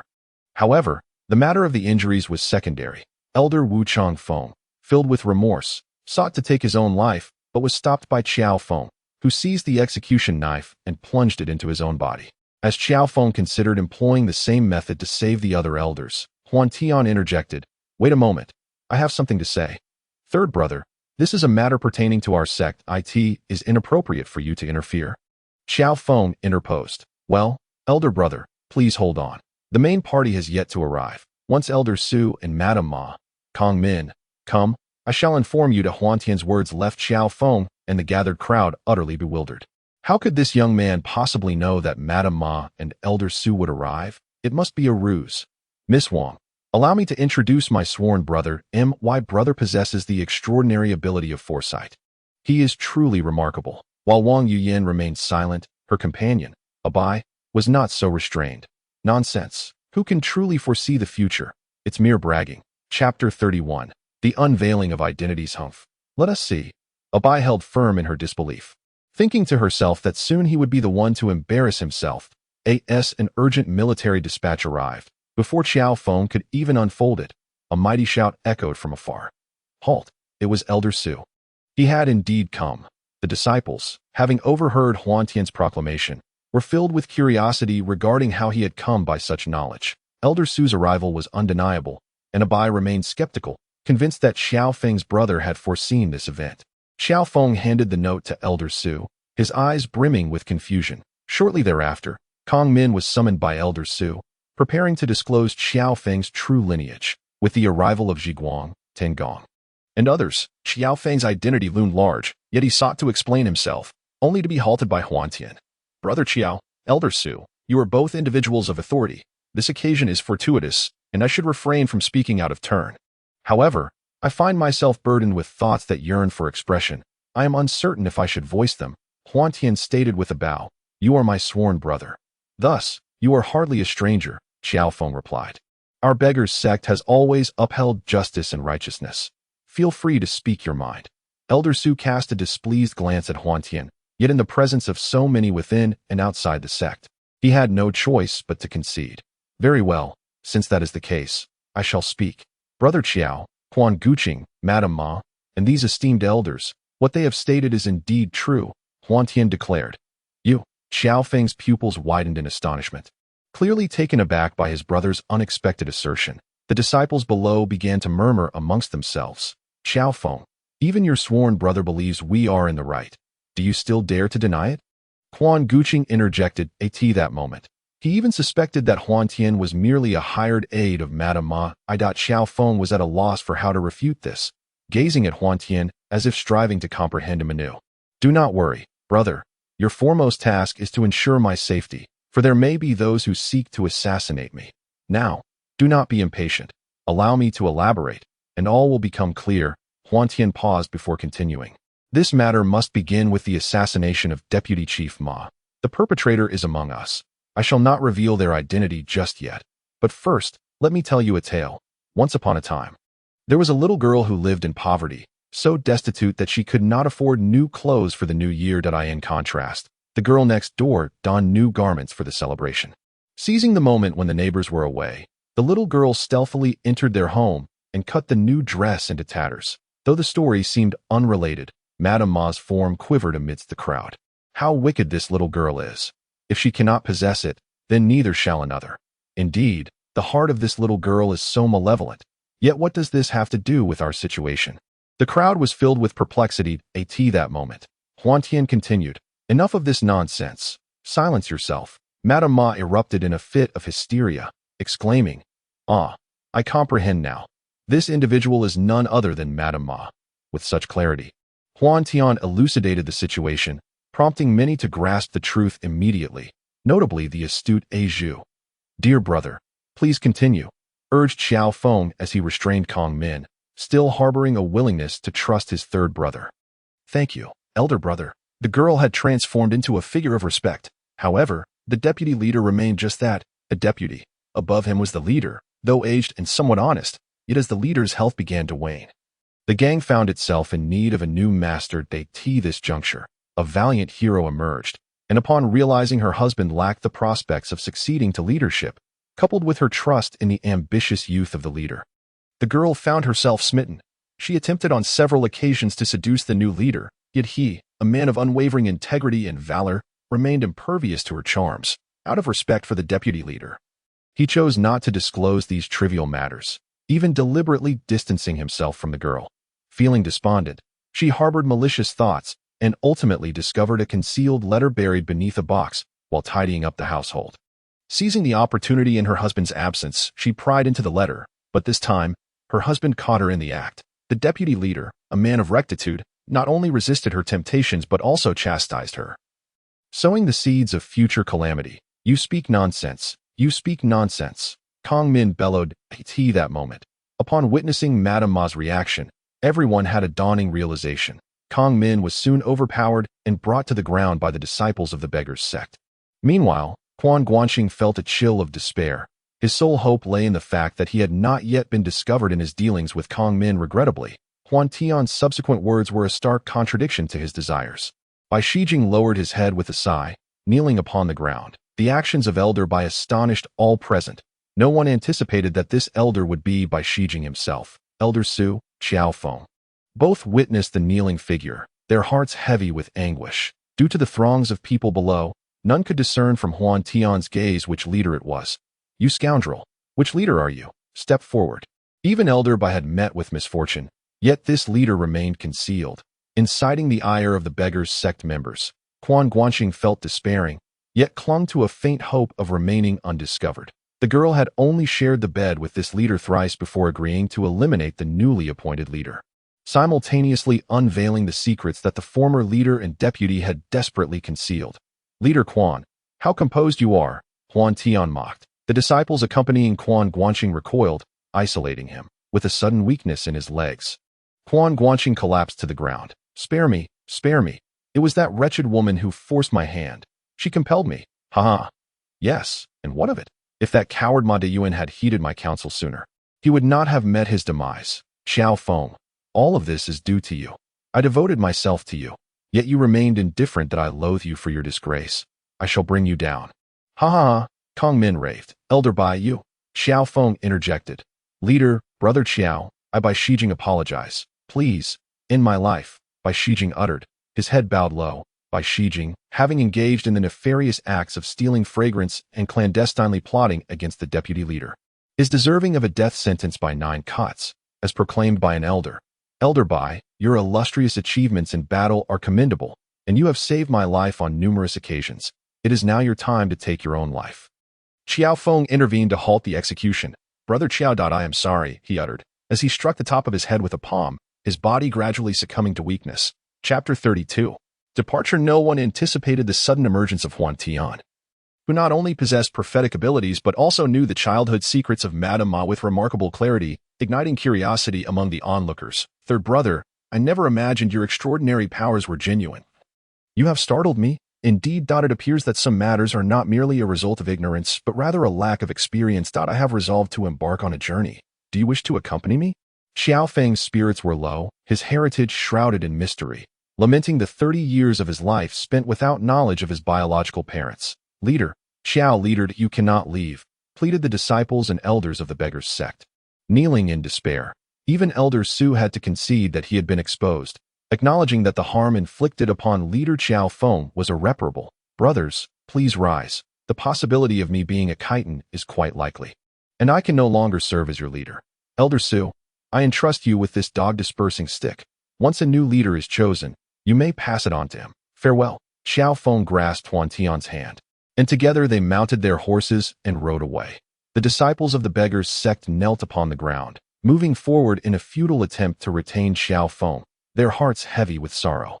They then turned their gaze towards Quan Guoqing and Kong Min. Each faction is stern in its punishment of traitors. Both Quan Guoqing and Kong Min met their demise after enduring the sentence of 100 cuts, a fate no less severe than death by 1,000 cuts. Huantian, perplexed, wondered why Xiao Yuanshan, hidden in the shadows, had refrained from attacking him. Perhaps it was due to the fraternal bond he shared with his elder brother.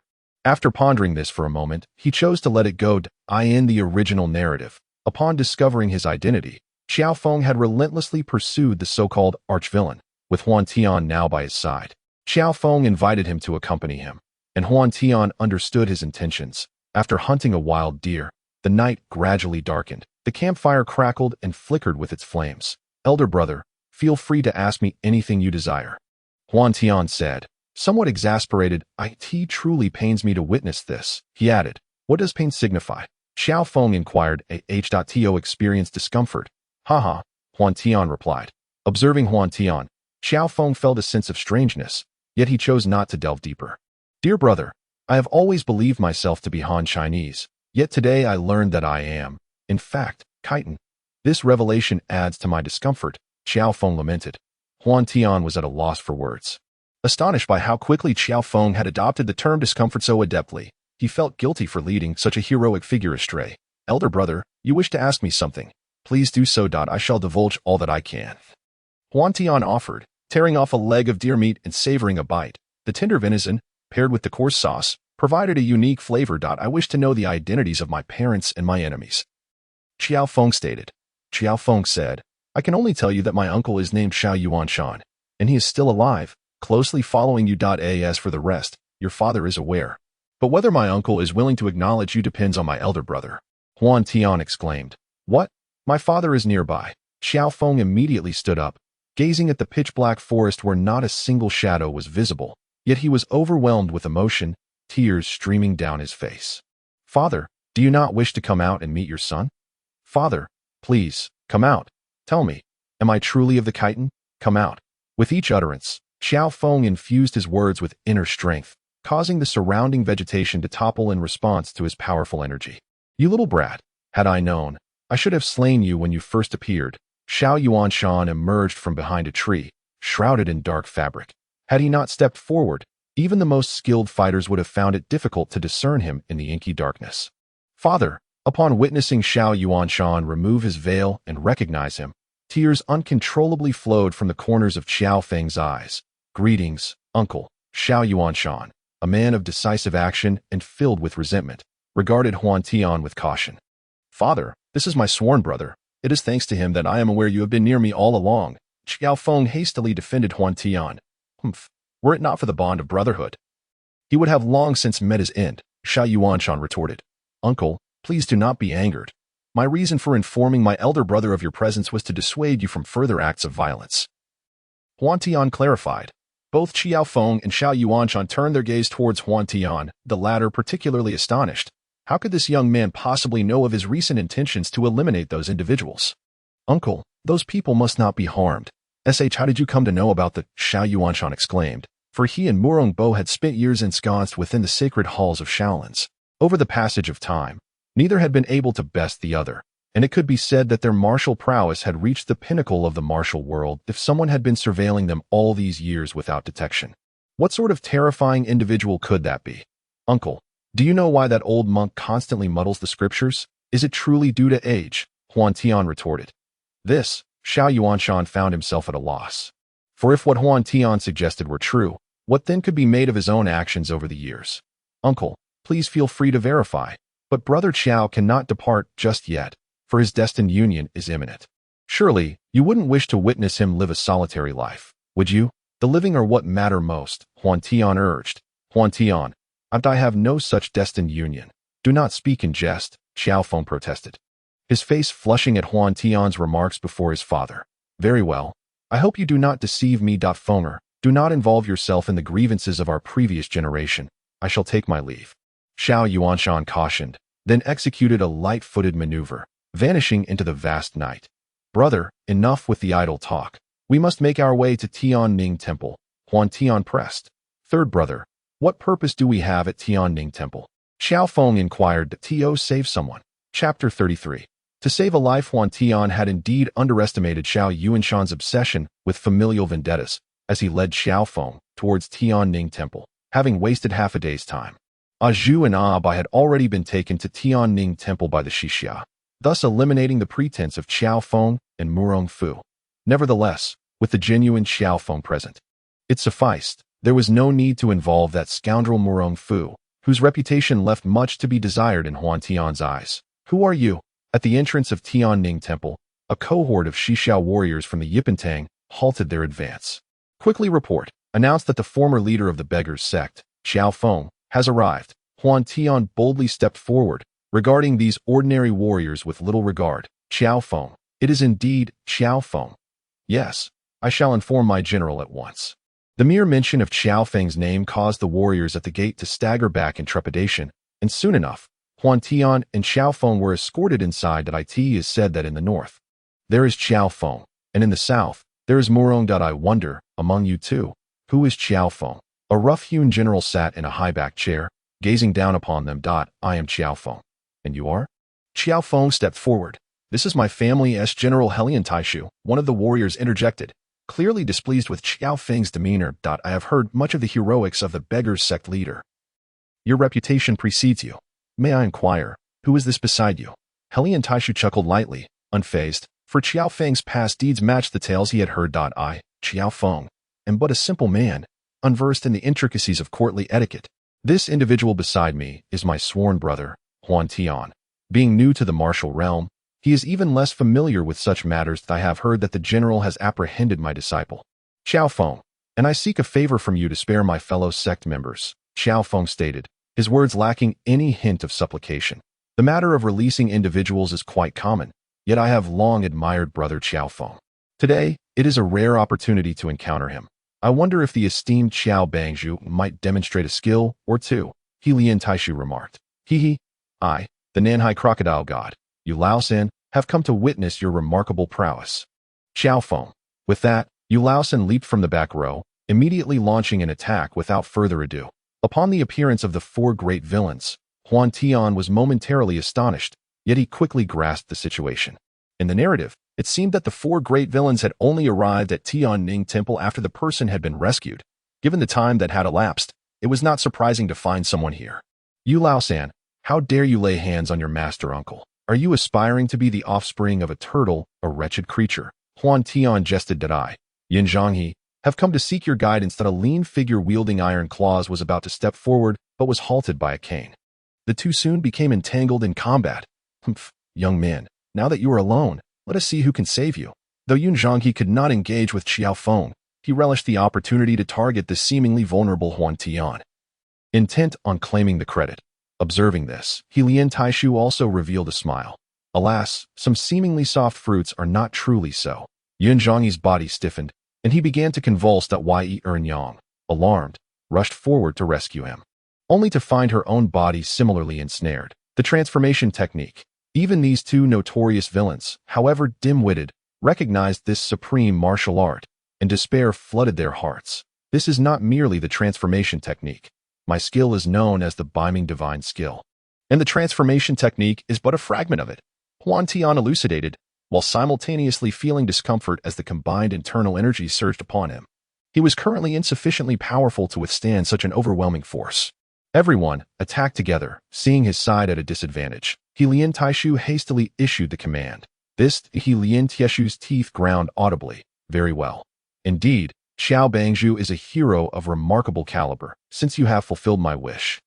I, Helian Taishu, am willing to call you a friend. The person is in the backyard. Please, Xiao Bangzhu, feel free to proceed. We shall take our leave, Helian Taishu declared. Leave the antidote. Huantian insisted. A small vial shot through the air toward Huantian, which Xiao Feng caught deftly with one hand. My dear brother, what is this? Xiao Feng inquired as he handed the vial to Huantian. The antidote for the bitter morning breeze poison. Huantian sniffed it, immediately discerning its foul stench, and upon inhaling, his expression transformed as if he had just consumed something unpleasant. Nevertheless, he internally confirmed that it was undoubtedly the antidote. The two made their way to the backyard, where a throng of beggar disciples awaited, including a Zhu and a Bai. Xiao Bangzhu. It is truly Xiao Bangzhu. Elder Wu Changfeng, upon seeing Xiao Feng's arrival, felt a surge of excitement, yet his frail body left him too weak to speak. Naturally, Xiao Feng's presence drew the attention of others, who recognized that he had come to rescue them. Come, take a whiff. This is the antidote. Xiao Feng personally administered the antidote to Elder Wu Changfeng, handing the vial to him afterward. Once everyone had been cured of their poison, Xiao Feng prepared to depart. Xiao Bangzhu, the beggar clan awaits your leadership. Xiao Bangzhu, the beggar disciples called out in unison. I have come to understand my origins. Indeed, it is no longer fitting for me to continue as the leader. I, Xiao Feng, shall take my leave. In truth, uttering these words of departure pains me more than anyone else. Yet I recognize that some matters are simply facts, unalterable as they are. Xiao Gangzhong de Azu and Abi hurriedly followed in Xiao Feng's wake. The two young ladies called out to him, inquiring if there was something amiss. Chapter 34. Companions on the journey to Shaolin. Azu had long harbored feelings of affection for Xiao Feng since their time in the apricot grove, and now, having been saved by him, her heart was irrevocably bound to his. Xiao Degu, what are your plans henceforth? Azu asked. This question ought not to have been posed by a mere maid, yet if she refrained from asking, the next opportunity to meet Xiao Feng might be shrouded in uncertainty. My esteemed young master is currently at Shaolin, inquiring about certain matters. Since you are headed there as well, why not accompany us? Azu gazed eagerly at Xiao Feng. Meanwhile, Abi, as Azu's sister, perceptively recognized her intentions and stifled a giggle. Brother, what is this? It is rather unsafe for two young ladies to travel alone. If we journey together, we can look after them somewhat. Huantian interjected. Very well. Xiao Feng initially intended to express that traveling with women might tarnish their reputations, but Huantian's reasoning held some merit, prompting his acquiescence. Upon emerging from his bath, Xiao Feng noticed the mended seams of his coat and felt an indescribable emotion stir within him. He shook his head, opting not to dwell on it further. Throughout the journey, Azu tended to Xiao Feng with the utmost care, evoking a sense of envy in Huantian. However, no matter how long the road, there would eventually be a time for rest. Third brother, you truly are diligent. Whenever we pause, you immediately return to your training. At this rate, it won't be long before you catch up to me. Xiao Feng remarked with satisfaction. Huantian's commitment to martial arts reassured Xiao Feng about his future endeavors in the world. Do not speak so, third brother. Cultivation is not achieved in a day. Besides, you have already attained a second-rate standard. When I was your age, I was nowhere near your level.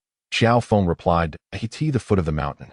The four of them gathered at an inn, dining and conversing. That not Xiao Feng, remarked a figure at a nearby table. That scoundrel, having learned of his origins, actually killed the foster parents who raised him for years, truly beneath contempt.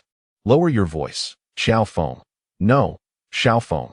This scoundrel possesses remarkable skills. If he overhears us, we shall be in grave trouble. Soon, Huantian and the others could no longer hear the conversation from the adjacent table. Xiao Feng, holding his wine bowl, suddenly halted. What did you just say? He swiftly approached the two individuals, seizing their collars and bellowing in fury. Humph, Xiao Feng. A true man must take responsibility for his actions. Indeed, I speak of your heinous act of murdering your foster parents. Truly, you are no better than a beast. The man from the martial world, aware that he could not contend with Xiao Feng, nonetheless displayed a measure of courage, standing defiantly. In a fit of rage, Xiao Feng lifted both men, his fury so intense that he contemplated ending their lives on the spot.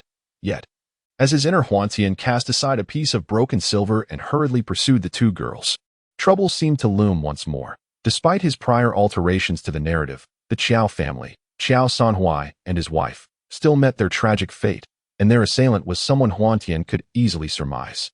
Father, mother, Xiao Feng arrived at a rural homestead at the foot of the mountain, thoroughly scanning the area, yet found no sign of life. He then rushed to his own fields, where he finally beheld two interconnected fresh graves. Father, mother. Upon reading the inscriptions on the tombstones, Xiao Feng's knees buckled, and he knelt down in despair. Huantian stood at a distance alongside Azu and Abi, silently observing, their hearts resonating with his anguish. The contingent of Shaolin monks, evidently alerted by the news, wasted no time and swiftly encircled Xiao Feng. The monks had deemed him the culprit. Xiao Feng found himself at a loss for words, compelled to show restraint at every turn. After a considerable struggle, Xiao Feng subdued the monks but intended to depart, only to find reinforcements from Shaolin arriving just then. Xiao Feng, do not resist, they commanded. Amidst the encirclement, Xiao Feng remained unperturbed, yet the realization that these were his fellow disciples filled him with sorrow and helplessness. My elder brother has been with us all along. Moreover, if my brother truly murdered Xiao Sanhuai and his wife, why would he return? Have you not pawned a sudden shock course through the heart of Master Xuanzi? The fact that Huantian had inquired solely about him signified that Huantian was aware of his involvement in that great battle. Master, do not be hasty. If we wish to prevent the demise of those individuals from that year, it would be prudent to summon them all to Shaolin without delay. Some matters, if left unaddressed, will only lead to further loss of life, Huantian cautioned. Why? Master Xuanzi was perplexed, unsure of Huantian's reasoning. Because my elder brother's biological father still lives. Just think, with his prowess, who could possibly survive against him? Moreover, he has devoted himself to cultivation for 30 years. I fear that within a month, all who oppose him will meet an inexplicable end. What? Xiao Feng's father is still alive. Chapter 35. Journey to Shaojing Lake. The crowd erupted in a cacophony of chatter, their curiosity piqued regarding Xiao Feng's father, and it seemed, according to Huantian, that he was indeed a formidable master. Since he is my father, it is indistinguishable from my own actions. Abbot, I am willing to bear the burden for my father. Please proceed. Xiao Feng extended his hands, relinquishing any resistance. The weight of Huantian's words settled heavily upon Xiao Feng's heart. My dear elder brother, Huantian shook his head in dismay. Thankfully, Master Xuanzi was still capable of discerning right from wrong. You may leave. Grievances have their roots, and debts their rightful claimants. Since it pertains to your father, there is little more to be said. We were at fault from the outset. Alas, it is a pity for the Qiao couple. Master Xuanzi sighed. In the original narrative, Xiao Feng sought to uncover the identity of a great villain. However, this time, he embarked on a journey for solace. 3 months had passed since their arrival at Tianlong, most of which was spent on the road. Yet this time, with the company of a Zhu and a Bai. The journey proved to be both relaxed and enjoyable. Zhu was bewildered, questioning why they were traveling to Shaojing Lake, particularly in relation to herself. She attempted to probe Huantian for answers, but he remained reticent. Sulking throughout the journey. In contrast, Xiao Feng, the rough-hewn man, could not suppress his incessant laughter, enraptured by the throes of love. His demeanor took Huantian by surprise. This Shaojing Lake. The scenery is truly exquisite. Brother Xiao, look over there. There is a house, a Zhu exclaimed, captivated by the sights before her, her face illuminated with joy. Choosing to reside in such a place. It appears the owner here is no ordinary person. Xiao Feng speculated. Before long, the four were discovered by the owner of the place. How have you been, Your Highness? Huantian inquired. Within the bamboo cottage, they settled down, and Ruan Xingzhu graciously welcomed them. Madam, please, take a seat. I have brought your daughter with me. Huantian's words. The teapot in Ruan Xingzhu's hand clattered to the floor. Daughter, where is my daughter? She grasped Huantian's right hand, her tone laced with urgency. Zhu, have you not considered the mark upon your shoulder? Huantian smiled. This revelation caused Zhu to instinctively place her hand over the marked spot, her expression one of disbelief. How wonderful! Sister Zhu has found her biological parents. This is truly fantastic. The marvels of Huantian had long ceased to astonish the others, yet Ruan Xingzhu, having lived in this secluded realm, was entirely unaware of Huantian's extraordinary abilities. Chenggu, what brings you such joy? Could it be that this brother Huantian possesses the gift of foresight? Ruan Xingzhu found it somewhat astonishing. You may not be aware, but Huantian is a celestial being descended from the heavens. This is not a matter for outsiders. Allow me to enlighten you. Our realm has been fashioned by Huantian himself. Duan Jingxuan's words detonated overhead like a nuclear explosion, leaving everyone momentarily speechless. Huantian, is this truly the case? Does it mean that my youngest daughter will indeed arrive here in a month's time?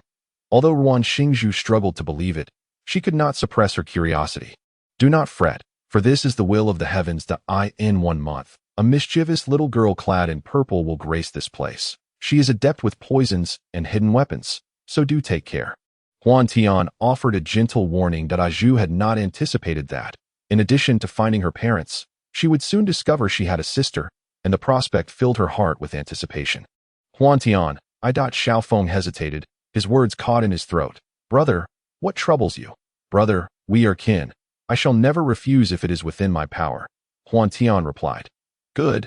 Third brother, I seek your assistance in resurrecting my adoptive parents. I wonder if you could. Xiaofeng gazed at Huantian, anxiety etched on his face. Resurrection. Everyone was taken aback. Such a notion was audacious beyond measure. Yet, contemplating Huantian's identity, they all turned their gazes towards him. Brother, do you believe this fruit is delectable? Huantian, somewhat exasperated, picked up a piece of fruit from the table and handed it to Xiaofeng. Xiaofeng was baffled by Huantian's implication. Yet he comprehended that perhaps his request was excessive. Brother, suppose I were a fruit farmer. I plant seeds in the earth, and eventually, they become towering trees bearing fruit. However, how they grow and how they bear fruit remains a mystery to me. Do you understand, brother? Huantian split the fruit open, placing a seed into a flower pot. Brother, I have overstepped. My apologies, Xiaofeng expressed contritely. Brother, what is our relationship? There is no need for such formalities. It is I who should apologize. Creating a world is akin to sowing seeds. Whether they flourish, grow awry, or bear fruit is beyond my knowledge. Once I plant them, they must rely on their own sustenance. In the future, I may possess the ability, yet at present, I am truly powerless. Huantian spoke candidly. Despite his potential to indirectly create worlds, he could not guarantee what abilities he might acquire in time. For now, however, he was genuinely at a loss. Chapter 36. A minor mishap in reality. Nearly 7 hours had elapsed, and tomorrow would see a return to normal classes.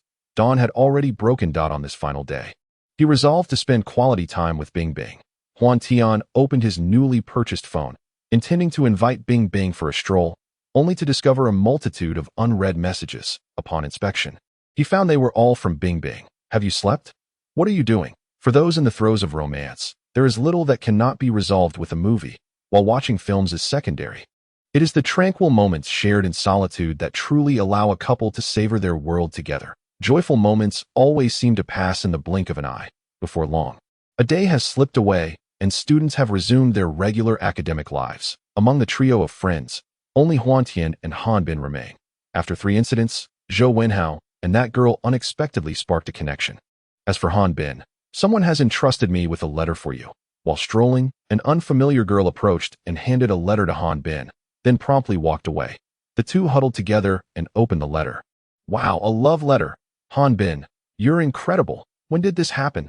Huantian exclaimed with exaggerated enthusiasm. What are you looking at? You already have the stunning Xiao.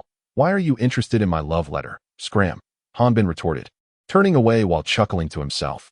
Damn it, if only Bing Bing's elective hadn't ended, I wouldn't be stuck here with you, a big guy, Huantian grumbled. Alright, Huantian, you're impressive, as if I'm eager for this. TSK, I have a date with a girl, so I'm out. With that, Hanbin tucked away the love letter and hurried to his rendezvous with the beauty, leaving Huantian alone, bewildered in the wind, no humanity when it comes to the opposite sex. Huantian lamented. Hey, Huantian, who are you talking about? Such a strong sense of grievance. Greetings, class monitor. Huantian replied with a smile that don't play with words. Here, this is a school-organized event, and you, being our class's sports commissioner, will be responsible for it. Olyuo handed a promotional flyer to Huantian at a basketball match. Upon seeing it, Huantian felt an acute headache. The reason was simple. His class was overwhelmingly female, with only 4 boys, including himself. They could hardly form a team for the competition. And each time such events arose, they had to borrow players from other classes. With Zheng Chun gone, only 3 boys remained. Himself, Hao Gu, and Hanbin. How could they possibly compete? What's the matter? Facing difficulties? Oluo inquired. This isn't just a difficulty. It's a nightmare. Class monitor, please help me find 5 people. Huantian replied irritably, don't. Oh. As Huantian reached out to grab Oluo's arm, she lost her balance and fell backward. In a moment of panic, Huantian attempted to catch her, but in his fluster, his knee got pinned beneath her leg, rendering him unable to exert any strength, and he ended up tumbling to the ground alongside her. As Oluo turned her head instinctively to brace herself against the ground, she found herself face to face with Huantian. Their lips met unexpectedly. Huantian felt two soft forms pressing against his chest, a surprisingly pleasant sensation. While Olyuo's lips sealed his tightly, the two remained in such an intimate position, frozen in place, mere inches apart. Both pairs of eyes widened in astonishment as they gazed at one another. I have something to attend to. Olyuo stammered, her face flushed like a ripe peach, and with that, she dashed away without a trace. After a moment of daze, recalling that Huantian was Xiao Bing's boyfriend, a wave of anger surged within her. Humph, that jerk. If I don't secure a good ranking, I'll make you pay. Olyuo fumed. Just after the two departed, a whimsical girl emerged from the nearby thicket.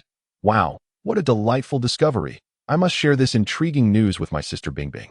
Qi Lin declared proudly. With a tooth mark imprinted on her lips, Huantian was vexed, pondering the task of forming a competition team that it's so unfair. I'm always the one who has to borrow people. Why am I so unfortunate? She touched the mark on her mouth, feeling utterly frustrated. After finishing her elective class, Xiao Bing intended to seek out Huantian but was intercepted by Qi Lin, who had been waiting eagerly to Qi. Long time no see, Xiao Bing exclaimed joyfully upon seeing her, unaware that Qi Lin had already prepared a trap for her revenge. Sister Bingbing, what should one do if a boy has an affair? Qi Lin entwined her arm with Xiao Bing's and plunged straight into the topic. Qi, have you experienced a heartbreak? I hadn't heard you had a boyfriend. Dio, tell me. Who is it? Xiao Bing inquired curiously. I say it's Huantian. Dio, you believe me, Sister Bingbing? Qi Lin looked at Xiao Bing, her large eyes glinting with a subtle mischief. Nonsense. Huantian is not that kind of person, Xiao Bing retorted, playfully pinching Qi Lin's nose. I'm not lying. I just witnessed it with my own eyes. If you don't believe me, you can ask him yourself, Qi Lin teased, sticking out her little tongue. Determined to find Huantian, Xiao Bing remained skeptical despite Qi Lin's insistence. Qi Lin tilted her head in frustration, feeling as if she hardly recognized Xiao Bing anymore. Upon arriving at the boys' dormitory, Huantian was embroiled in thoughts about forming the team when he was unexpectedly visited by Xiao Bing. Bing, what brings you here? Huantian greeted her with a smile, despite the swelling on his lips. Look, Sister Bingbing, there's a tooth mark on his lips. Now do you believe me? Qi Lin exclaimed, her earlier dejection instantly replaced with excitement upon seeing Huantian. That was an accident, Huantian said, his face flushed with embarrassment. Chapter 37. The whimsical little Qi Lin. Indeed, it was truly an accident. Upon seeing Xiao Bing's reddened eyes, Huantian felt compelled to confess everything, even the family lineage of his ancestors. Was it comfortable kissing Luo? Xiao Bing asked, her tone sharp, although she had begun to believe Huantian, her heart simmering with anger. No, it wasn't comfortable, Huantian replied against his better judgment. Really? Xiao Bing continued to glare at him, maintaining her silence. Truly uncomfortable, Huantian admitted nervously. After all, Luo is the beauty of our class, even more stunning than I am. Was it really uncomfortable? You're not being honest. Xiao Bing fumed. Exactly. Sister Luo is so beautiful and has a great figure. Sister Bingbing, Huantian is deceiving you. Qi Lin interjected. Ouch. Why did you hit me, sister? Just as she finished speaking, she received a light smack on the head. Qi Lin rubbed her head and glared at Huantian with an annoyed expression. What have I done to deserve this? You were the one making a fuss, Huantian lamented, unaware that this whole ordeal was the idea of the little girl in front of him. His face a picture of despair. Comfortable, very comfortable. The moment those words escaped Huantian's lips, he realized he was in trouble. As expected, Xiao Bing's eyes, which had merely been slightly red, instantly overflowed with tears. Do not cry, Bingbing. At that moment, I, too, was uncertain of my comfort, only aware of the pain in my mouth. Please, do not weep. Huantian, flustered, hurriedly wiped away Xiao Bing's tears. Sister Bingbing, have you forgiven him so swiftly? My goodness, are you still the Bingbing I know? Qi Lin exclaimed in astonishment. Enough of your antics, my dear. Truth be told, I have long seen through your mischievous schemes. Must you make your sister sorrowful? Xiao Bing replied with a smile. Oh, is that so? Then next time, I shall ensure you do not discover my plans, Qi Lin declared resolutely. You wish for there to be a next time? I perceive this little rascal is feeling rather cheeky, Xiao Bing retorted playfully. Nay, that is not the case. Sister Bingbing treats me the best. She would never reprimand me. Qi Lin pouted, linking her arm with Xiao Bing's. Huantian, this is my freshman friend, Qi Lin, my dearest companion. She can be a bit mischievous. Xiao Bing introduced. So, you are Qi Lin. Bing Bing has spoken of you before. What an adorable little sister you are, Huantian remarked, extending his hand to pat Qilin's head. What was meant to be a lovely introduction turned sour, as Huantian added a diminutive, inciting Qilin's ire. Humph, you naughty boy, she exclaimed, evading Huantian's hand and sticking out her tongue. Huantian shrugged, uninterested in engaging with her childish behavior. What mischief are you plotting now, my girl? Xiaobing chuckled that I am not plotting anything. I simply dislike him. Unless he treats me to a meal, Qilin shot back, glaring at Huantian with her large eyes, eager to assert her dominance. Sister, please, I beg of you. This is quite unreasonable, Xiaobing sighed, knowing Huantian was currently financially constrained. Qilin, unfamiliar with Huantian's situation, boldly demanded he treat her to dinner, while Xiaobing, as his girlfriend, felt compelled to defend him. No, he must treat me, Qilin insisted. Very well, as long as Qilin does not sulk, I shall oblige. Huantian conceded. Huantian. Xiaobing interjected urgently. It is merely a meal, Huantian replied nonchalantly. After all, he had spent considerable sums recently, yet still had over 1,000 yuan remaining, making the prospect of treating them to dinner manageable. In light of your willingness to treat me, I shall forgive you. However, you must refrain from adding diminutives to my name in the future. Humph. Qilin proclaimed triumphantly, shaking her little fist, a proud look on her face. Hee. Xiaobing stifled a laugh in her heart. She realized Huantian, despite his lack of understanding when it came to interacting with girls, was endearing in his own way. Just then, it was noon, and Qilin, claiming to be tired of the university's food, chose a small noodle shop not far from the campus. After placing their orders, Qilin suddenly had an idea. Huantian Gidge, look at all these chilies.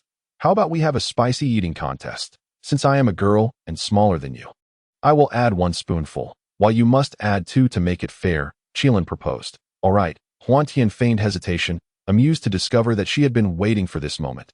Chi-Chi, do not be foolish. Consuming too many chilies will upset your stomach. Xiaobing cautioned, in a moment of challenge. I cannot bring myself to believe that I would be outmatched in eating. Qilin's intentions were, in truth, quite straightforward. Regardless of how much Huantian consumed, it would ultimately be double her own portion. She could simply concede defeat, merely putting on a facade, consuming a few bites, and in the end, even if Huantian emerged victorious, he would surely find the spice unbearable. Thus, her plan to play a prank would be successful. As Qilin prepared the noodle soup, she initially added a generous spoonful of chili, but upon witnessing Huantian's nonchalance as he added 2 spoonfuls, she, in a fit of pique, poured another hefty spoonful into her own bowl, transforming the broth into a vibrant red. Huantian chuckled and proceeded to add another 2 spoonfuls into the soup. This chili was not the hottest variety. Huantian could consume it with ease. Yet for someone unaccustomed to spice, even a modest amount could be overwhelming, and a full spoonful would be sufficient to induce a profuse sweat, let alone the 2 large spoonfuls that the young girl had added. Contemplating the crimson broth, Qilin hesitated before taking a bite. That a glance at Huantian's bowl infused her with newfound confidence, and after a few mouthfuls, regret washed over her. Sister Bing Bing, my stomach hurts so much, she lamented, clutching her abdomen with a whimper.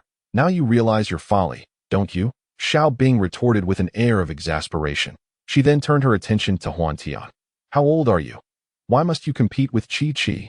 If she lacks maturity, must you mirror her immaturity? Having consumed a considerable portion of noodles and relishing the meal, Huantian felt somewhat embarrassed under Xiaobing's reprimand. However, a hint of defiance lingered in his heart as he muttered, It wasn't my idea to compete. What did you say? Xiaobing inquired, her tone sharp. Nothing at all. So, what do we do now? Huantian queried. Go fetch a bottle of mineral water. Xiaobing instructed that you'll have to carry Chi-Chi. It seems she can hardly walk. She sighed, rubbing her forehead. All right, Qilin exclaimed, suddenly elated. As they moved on, perhaps due to her stomach discomfort, Qilin nestled on Huantian's back, surprisingly quiet, and before long, she had drifted off to sleep. This troublesome girl has left me drenched in saliva, Huantian grumbled as he laid Qilin gently upon the bed. What should have been a delightful date had turned tumultuous with Qilin's interruptions at every turn, leaving Huantian feeling quite vexed and somewhat hypocritical for his irritation. Come now, you're an adult, yet you still squabble with a girl over such trivial matters, Xiaobing chided, casting a sideways glance at Huantian. Who is squabbling with her? As if I were unaware of her intentions, she merely sought to make me look foolish, yet ironically, She ended up embarrassing herself first, Huantian lamented, perplexed as to where he had offended the girl. Fortunately, he had cultivated a sense of pride in himself from a young age. Xiao Bing couldn't suppress her laughter at Huantian's childishness. It was, after all, one of the endearing traits of their relationship. "You're still laughing?" Huantian, feeling disgruntled and utterly baffled by the complexities of a woman's mind, was deeply troubled that in the dormitory, the atmosphere was quite serene. Aside from the slumbering Qi Lin, it was just the two of them. Xiao Bing wrapped her arms around Huantian's neck and gradually leaned closer. Initially intending to voice further complaints, she found her words silenced. In that moment, Huantian felt that everything was worthwhile. Upon returning to his own dormitory, he found Zhou Wenhao and Han Bin already present. Recalling the captain's instructions, he deemed it appropriate to inform them first. The school has organized a basketball match.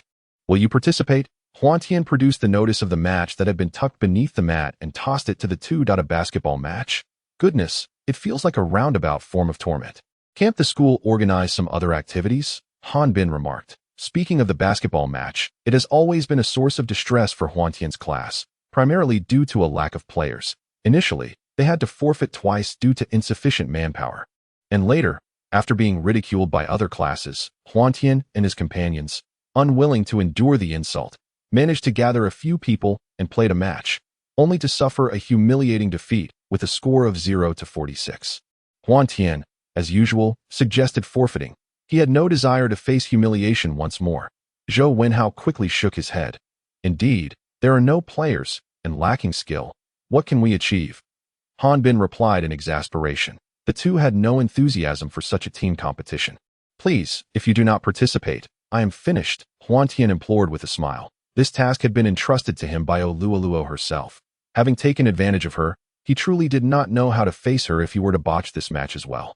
"Something seems amiss." Zhou Wenhao appeared to have an inkling that it does seem off. Han Bin seemingly discovered something too. "What's amiss? It's merely requesting you to participate in a basketball match." Huantian, not wanting the two to overthink, decided to take a bold step that if you participate in the match and achieve a commendable result, I will teach you martial arts. "Really?" The two exclaimed in unison. "Of course it is true. A promise is a promise. So tell me, do you agree?" With this incentive, Huantian was no longer concerned about their refusal. "All right, I'm all in," Han Bin declared. "Count me in," Zhou Wenhao added. The two had long admired Huantian's martial arts, and out of loyalty, they did not wish to put him in a difficult position. With Huantian's concession, they were naturally overjoyed. "I must clarify, the martial arts I teach you are not to be shared with others," Huantian cautioned.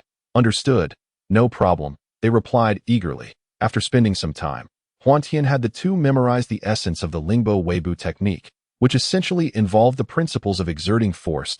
He then personally demonstrated the footwork several times before allowing them to begin practicing. Huantian provided only the upper portion of the technique's essence and the footwork as well. Although Lingbo Weibu is not an internal martial arts skill and would not produce results comparable to Huantian's without internal energy, it still belonged to the pinnacle of techniques from Tianlong and would suffice for a basketball match. On the rooftop of their dormitory, the three of them moved like wobbling dolls, many of their movements seemingly defying the force of gravity. Just when they appeared about to fall, they would pivot effortlessly to another side. As the two became increasingly adept at the footwork, Huantian felt confident about the upcoming match. While they might not secure first place, there was no need to worry about an embarrassing defeat. "Huantian, what kind of martial arts is this? It's quite impressive," Zhou Wenhao remarked. "Indeed, this technique pairs perfectly with basketball, allowing for all sorts of dazzling maneuvers." Han Bin added. "Of course, Huantian would not refer to it as Lingbo Weibu." With a swift turn of thought, he devised a solution. "This technique is known as the Miao Miao Bu, aptly described as the drifting of clouds and the ethereal essence of celestial beings." "Miao Miao Bu," exclaimed Han Bin. "What a formidable name. Therefore, it is imperative that you practice diligently, even in the absence of internal energy. A few ruffians would be unable to approach you, making it a breeze to handle a basketball match. In college, Huantian had only two close brothers, and while he knew that one day he might teach them internal skills, the time was not yet ripe, for he remained uncertain of the implications of manifesting internal energy in the real world. "Haha, rest assured, we will train earnestly," Zhou Wenhao assured him. Huantian was momentarily taken aback, but upon reflection, he concluded that it merely pertained to a title, thus he acquiesced. Throughout the night, Huantian refrained from entering Tianlong the following morning. He sought out several acquaintances, yet none agreed to support their team. Just as he was about to gather the last few, he encountered Luo. Class monitor, Huantian said, somewhat sheepishly. Could you please refrain from being quirky? Just call me Luo, as I am Bing Bing's boyfriend.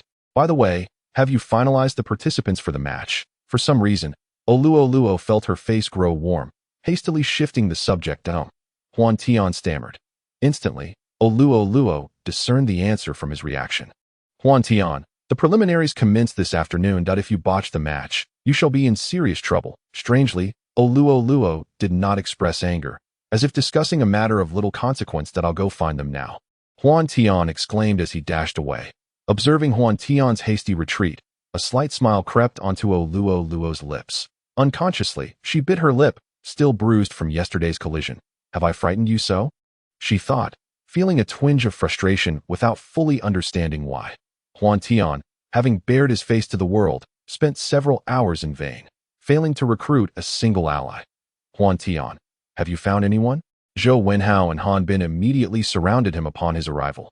Alas, our classmates disdain our team's lack of prowess and refuse to join us, Huantian lamented, spreading his hands in defeat. It's over. Our class's turn for the preliminaries is imminent. Chapter 39. Huantian's capture. What is there to fear? With Huantian imparting his teachings, even if it's just the three of us, we can certainly overpower them, Han Bin asserted. Zhou Wenhao regarded Huantian with agreement, confident in his exceptional skills, which made basketball seem effortlessly simple. Yet, would it truly suffice? With only 3 of them, they feared the referee might not allow them to compete. Surely that cannot be the case. We are the underdogs, as long as we persevere. I believe the referee will let us take the court, Zhou Wenhao replied. The match continued, and soon the referee summoned Huantian's class. Class 2 of the Foreign Language Department, please send your players to the court, the host announced through the microphone. Goodness, Class 2 dares to show up again. Their last defeat was utterly humiliating. Who would have thought they would return? It is hardly surprising that they find themselves in this predicament. Class 2 has only 4 boys in total, and it appears that none have recently attended school. It is likely that Class 2 will withdraw from the competition. What does the number of participants matter? Class 2 has always struggled with their skills, with only 1 or 2 players managing to perform adequately, barely reaching mid-tier standards. Their participation is merely an exercise in futility. Many hold a pessimistic view of Class 2, expressing their opinions with great fervor on stage. Huantian and his 2 companions face 5 members from Class 4, who look at them with bewilderment. Goodness, is Class 2 really attempting a 3 against 5? I feel utterly overwhelmed by the audacity of Class 2. A score of 50-0 seems like a generous outcome. What a farce. They can't even field a full team. Are they merely here to amuse us? The audience of teachers and students is equally perplexed. Old Wu, your class is truly remarkable. Are you really going to compete 3 against 5? Laughed the coach of Class 4. If you remain silent, no one will mistake you for a mute. Old Wu sighed in exasperation. Counselor, we've tried, but no one has faith in our class, and no one wants to come to our aid. I apologize, Luo explained that in truth, Luo had not only sought help from Huantian, she had also approached several boys in recent days. Yet, like Huantian, these individuals were reluctant to join, fearing a humiliating defeat, and thus declined her requests. Members of Class 2 who have yet to arrive, please take the court promptly, the host urged repeatedly from the stage, but only Huantian and his 2 companions remained on the court, showing no intention of increasing their numbers. Our class has only 3 members. We're bound to lose anyway. It's not as if we can't handle it, Old Wu remarked from the back. With no other option, the host reluctantly announced the commencement of the match. In an unprecedented turn of events, the match began with a 3 against 5 scenario, making the only point of interest how many points Class 4 would score. With the referee's whistle, the game commenced. As the first ball was contested, Huantian positioned himself to seize the opportunity, while Zhou Wenhao and Han Bin flanked him on either side. Class 4's player, towering at nearly 2 meters, exuded an overwhelming presence, easily overshadowing Class 2. Huantian, undeterred, leapt into action at the sound of the referee's signal. When it comes to speed and height, even a 2-meter-tall player is no match for Huantian. Before the whistle had fully faded, the basketball was already in Huantian's grasp. The bewildered player from Class 4 stared in disbelief at his empty hands. Ignoring him, Huantian landed and promptly passed the ball to Hanbin, then dashed towards the opponent's basket. Due to the numerical disadvantage, both Hanbin and Zhou Wenhao found themselves closely guarded by 2 players each, while the captain of class 4 pursued Huantian. Unable to break through, Hanbin and Zhou Wenhao exchanged the ball twice before seizing a fleeting opportunity and launching the ball into the air. Let them revel in their confidence. Should they snatch this ball away, I would be utterly disgraced. Huantian soared into the air, executing a relay to send the basketball through the hoop.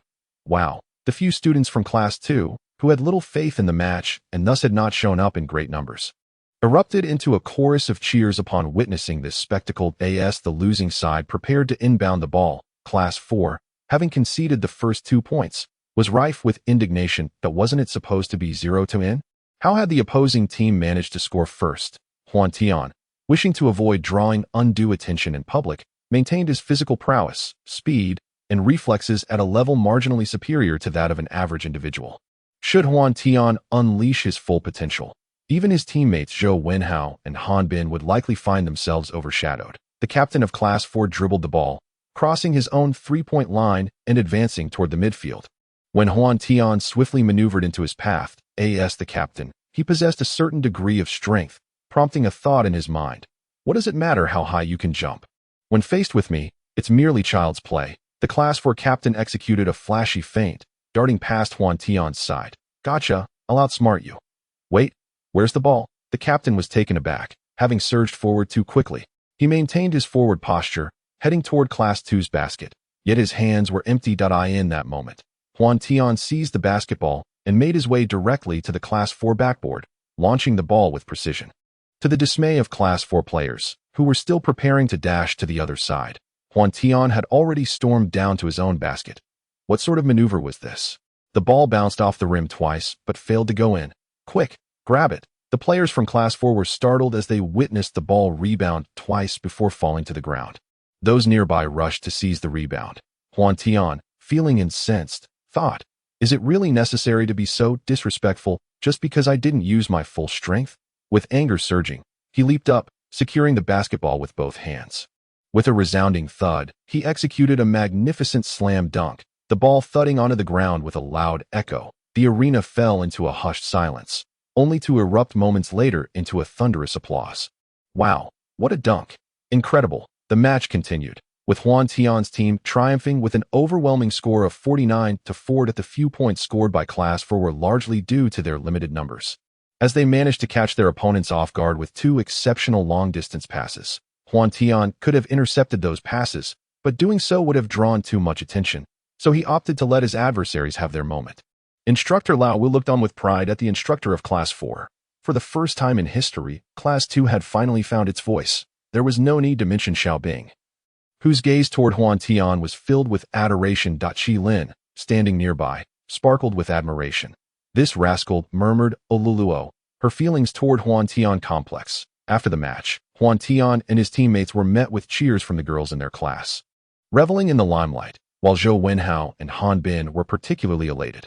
However, their excitement was short-lived as a pair of police officers approached. You are Huantian, correct? You are suspected of involvement in gang-related violence and have allegedly injured multiple individuals. Here is your arrest warrant. After confirming, the police directed their words at Huantian. There's some sort of misunderstanding. Instructor Lao Wu quickly interjected, asserting that this was a school and that police typically lacked authority to arrest individuals on campus. This is a directive from above that we are law enforcement officers, and we will not wrongfully accuse the innocent nor let a guilty party escape. Please cooperate with our investigation. The officers spoke in an official tone, clearly intent on apprehending Huantian. The police car drove away. Xiaobing, Zhou Wenhao, and the others grew increasingly anxious. What should we do, Hao Ge? Do you have any ideas? Huantian is being wronged. Xiaobing exclaimed urgently, I am aware of that. Yet the individual has been apprehended by the police, leaving me powerless in this situation. What shall we do now? Zhou Wenhao remarked. Indeed, are these officers blind? Huantian is the victim. It defies logic to capture students instead of the underworld. Those acquainted with Huantian, in their anxiety, found themselves at a loss. In the Haizhu City Criminal Investigation Team. Huantian, implicated in gang-related activities and brawling, was confined to a temporary cell. This confinement lasted a day. It was not until the following day that someone finally approached Huantian, though it was evidently not a favorable encounter. Listen here. As long as you sign this confession, you'll only face a few years in prison. If you refuse, not only will you endure a severe beating, but we have various methods to compel you to sign. The sooner you sign, the sooner this ordeal ends, said Wei Haiquan, the team leader, with a hint of impatience. As one of Zheng Honggang's confidants, he was tasked with handling many matters, having offended Zheng Honggang. Huantian's fate was seemingly sealed in his eyes. On whose orders are you abusing your power? You are breaking the law, Huantian calmly responded. You know quite a bit for a young lad. But I won't reveal anything. Just understand that your destiny is already determined, Wei Haiquan retorted, astonished. Even if you don't divulge, I could probably guess. Quite a few charges here. Gang involvement, brawling, and, oh dear, even rape. Isn't that excessive? A few years. You'll likely rot away in there. Huantian observed the confession with a look of disgust. Although Huantian appeared composed, he was inwardly anxious, realizing that Zheng Chun's family had reached a point of wanting him dead. Likely suspecting he was responsible for Zheng Chun's demise, Zheng Chun truly deserved his fate. Just as Huantian surmised, lacking direct evidence, they had resorted to fabricating various charges and bribing individuals to target him. Demonstrating their relentless effort, the team leader, after a few ineffective words of persuasion, departed, unaware of Huantian's thoughts. If he couldn't secure Huantian's signature, he would simply fabricate one. He was quite experienced in such matters. The detectives dared not speak freely, for some affairs were beyond their purview. Upon exiting, the team leader noticed his colleagues hastily returning to their tasks when a group of individuals entered, also dressed as detectives. Though your rank exceeds mine, this is still my domain. You seem to have no authority here, Wei Haiquan exclaimed angrily, though a sense of foreboding lingered in his mind. If there are matters to address, you may report to higher authorities that we are merely executing orders from the provincial office. Please cooperate, the female officer stated. This was unexpected for Wei Haiquan, who had only recently spoken such words at the school. And now someone was returning the sentiment so swiftly. Moreover, the female officer revealed a startling piece of information. The provincial government had taken notice of this matter in a secluded area of the school. An elderly voice resonated through the phone. Dear granddaughter, be honest with your grandfather. Who is that young man to you? He is my boyfriend, Grandpa. Has he been rescued? The girl inquired. Grandpa, she pouted. I won't tell you anymore. The girl playfully protested. Beep. On the other end, the line went dead. This girl has grown up. The elderly gentleman set down the phone with a chuckle, remarking, this is the information gathered by our associates. An aide placed a stack of documents before him and continued, Old sir, the one who issued the order to apprehend is Zheng Honggang. According to our informants, Zheng Honggang's son passed away a few days ago due to illness. Previously, he had disputes with a certain Huantian, and had even contacted underworld figures on 2 occasions to deal with him, once with 10 men, and another time with 20. However, this Huantian seems to be quite formidable. Not only has he consistently escaped peril, but he has also injured those sent by Zheng Chun. The aide reported. Indeed, my granddaughter possesses keen insight. The old man laughed. The aide also revealed a gentle smile. Old sir, typically, even proficient martial artists can only handle a dozen ruffians at most. What do you think? The aide fell silent. Are you suggesting that this Huantian hails from a certain background? The elderly man appeared somewhat skeptical, yet shook his head, for Huantian was rather young. That particular place seldom produces individuals, especially someone so youthful. Could it be that he is a disciple of someone? The aide speculated. That seems unlikely. There are only a handful of such individuals in the entirety of China. It stands to reason that he must have encountered some fortuitous opportunity. Very well, let this matter rest here. Inform Zheng Honggang to exercise some restraint, the old gentleman concluded. Later that night, Xiao Bing, Qi Lin, Zhou Wenhao, and fellow students who had previously experienced these events gathered for a late-night meal, ostensibly to comfort Huantian, as they all understood that he was wrongfully accused. Damn it. I thought it would be a simple matter of eliminating a student, but I never anticipated it would draw the attention of the provincial authorities. Zheng Madam lamented. Old Zheng, you must avenge Chun'er, she insisted, but the province has already intervened. I cannot act too overtly, Zheng Honggang replied. Exasperated, he felt no affection for his wife. Rather, he endured her domineering nature solely to advance his own ambitions. You worthless creature, your own son has been killed, and you dare not utter a word. The province intervenes. And you can't even find an assassin? Zheng Madam was singularly focused on seeing Huantian dead. Indifferent to all else that it seems there is no other option. Zheng Honggang sighed deeply. I in the world of Tianlong. Due to the synchronization of time, merely 2 days had passed. Thus Xiaofeng and the others were still waiting by the little mirror lake for Aziz's arrival.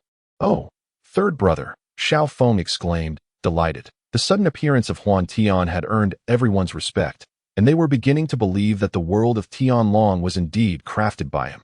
After exchanging greetings, Huantian informed them of the impending arrival of the 4 great villains, having previously forgotten to mention it. This time, he felt it necessary to provide a reminder. The group took Huantian's words as gospel. Reassured by the presence of their elder brother, Xiaofeng, confident that he would ensure the 4 great villains would return empty-handed. Chapter 41. Aziz. In addition to awaiting Aziz's arrival, Huantian had his own plans for the 4 infamous villains. Huantian felt confident that he could contend with them. At the very least, he believed he could hold his own against the likes of Yu Laosan, Yun Zhonghe, and Yi Ernyang, without suffering a humiliating defeat. Moreover, after diligently practicing the Bei Ming divine art, Huantian had yet to absorb anyone else's internal energy. Among the 4 notorious individuals, he harbored the least aversion towards Yun Zhonghe, thus making him Huantian's target. After a month of unwavering dedication to his training, Huantian found himself still at the mid-tier of the 2nd level. With only a modest increase in his internal energy, this left him feeling somewhat disheartened. If he continued to train in such a straightforward manner, becoming a top-tier master would likely require an additional 3 to 5 years, a prospect that did not sit well with him. As he had no intention of lingering in Tianlong for too long, at the end of a day filled with training, a Bai came to visit. You little rascal, you never practice. Are you just here to pester me at intervals? Huantian remarked, somewhat exasperated. Each time he concluded his training, a Bai would seek him out, requesting that he regale her with tales. What's so great about training every day?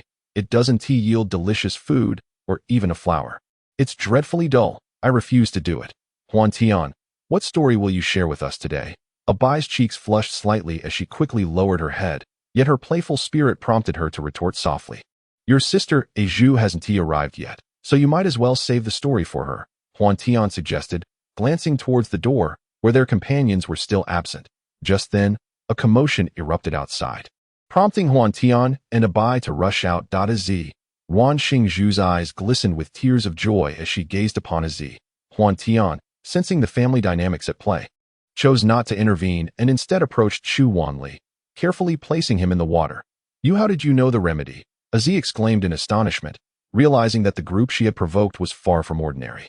She turned to flee, but as she did, she felt a sharp pinch on her back, causing her to freeze in place. You bullies! The young girl, still innocent, burst into tears. Had Huantian not been aware of Aziz's temperament, he might have been deceived as well. After pulling the desire-free Chu Wanli ashore, he observed the family with great interest, making no effort to reveal the truth. Yes, so what if I have no parents? Aziz declared defiantly. My daughter, Aziz. I am your mother, Wan Xingzhu exclaimed, tears streaming down her face as she embraced Aziz tightly. You say you are my mother? Chungu, come quickly. She is truly our daughter. Our daughter, Wan Xingzhu cried out with excitement. Duan Zhengchun hurried over and, like Wan, noticed the tattoos and longevity lock. Chungu, hurry and unlock her acupoints, Wan Xingzhu urged. The family was filled with joy. Yet Chu Wanli felt a twinge of frustration. Having just emerged from the water, he had intended to reprimand Az, only to discover that the troublesome girl was the daughter of his own master. This revelation caused him to re-evaluate his master's reputation. What's the matter? Not planning to chastise her anymore. Huantian chuckled. Of course not. I am overjoyed for my master's family reunion.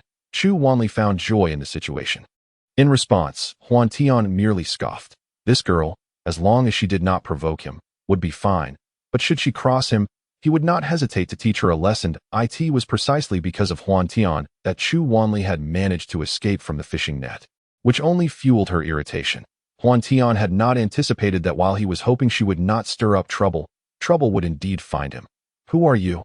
And why did you break my fishing net? Mind your own business, Aziz inquired with a glint in her eye. You can't possibly be my brother, can you?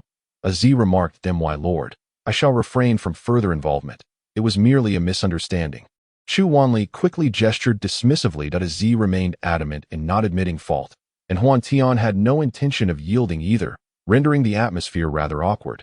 Just as Huantian was about to relent, a burst of laughter echoed from a distance.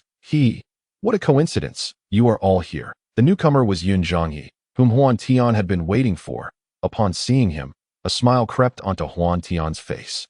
Brother, before the other three villains arrive, assist me in subduing Yun Zhanghe, Huantian whispered to Xiao Feng. Understood, Xiao Feng replied without hesitation.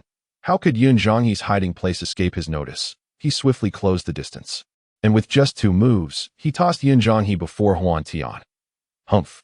Whether you intend to kill or maim, I am at your mercy. I, Yun Zhanghe, am no match for you and have long prepared for this moment. Yun Zhanghe sneered. In that case, I shall not hold back. It is time to atone for your transgressions, Huantian declared as he grasped Yun Zhanghe's shoulder, channeling the power of Biming divine skill. Yun Zhanghe initially believed Huantian would strike him, but fear gripped him the next moment, causing his body to convulse. Chapter 42. The Unraveling of Confusion. The Transformation Technique, Z exclaimed, her face paling. She was all too familiar with this technique. She had risked everything to steal the divine wood King Cauldron to practice this very skill.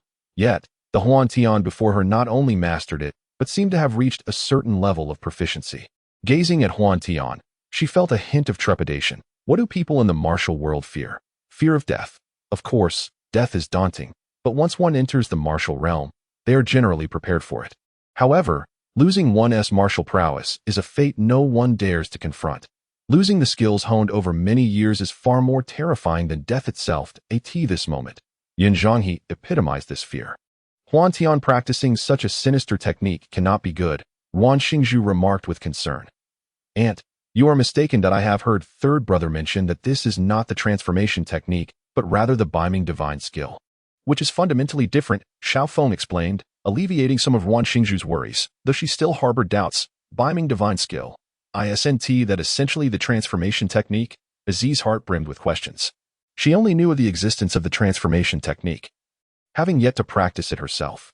Yun Zhanghe's internal strength was not particularly formidable, making him just right for Huantian that a considerable portion of the internal energy flowed into him, yet he wasted about 70%. Still, Huantian understood the virtue of not being greedy, disposing of Yun Zhanghe like refuse. Huantian sat cross-legged to assimilate the internal energy he had just acquired. Fourth brother, Yi Ernyang, with her keen eyesight, immediately spotted the cloud crane on the ground and wished to rescue it. Fu Sigu, under Duan Jingchuan's command, swiftly engaged in battle. Duan Yanqing, aware of his inferiority after having crossed swords with Xiao Feng, still clung to a sliver of hope as he declared, Boss, allow me to have a go first. However, Yu Laosan, having been previously outpaced by Yi Ernyang, could no longer contain himself and charged forward. Dodging the crocodile's jaws, Xiao Feng struck out, sending Yu Laosan flying into the lake. When Yu Laosan resurfaced, drenched and resembling a drowned rat, it elicited great excitement from Aziz, who gazed at Xiao Feng with eyes brimming with admiration. Although he had been defeated, as a skilled warrior, he was not devoid of pride. If you don't mind, may we converse privately? Huantian inquired, in no need to express admiration. I have come to inform you of something. Huantian continued, Do you still recall the Guanyin temple? Huantian reminded him. You have a son, he stated without further elaboration.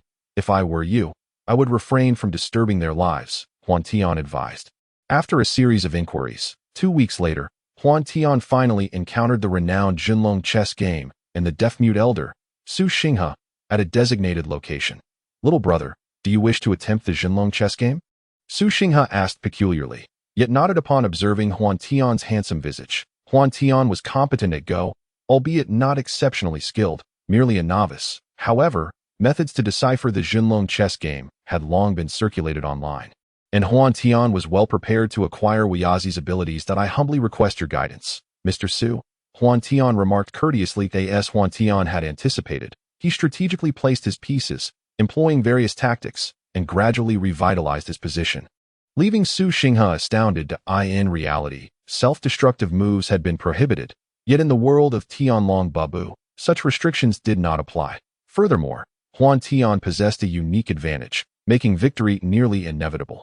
After Su Xinghe's defeat, He graciously invited Huantian into the interior of the Drum Mountain. This Su Xinghe was indeed a prodigy, possessing knowledge of formations.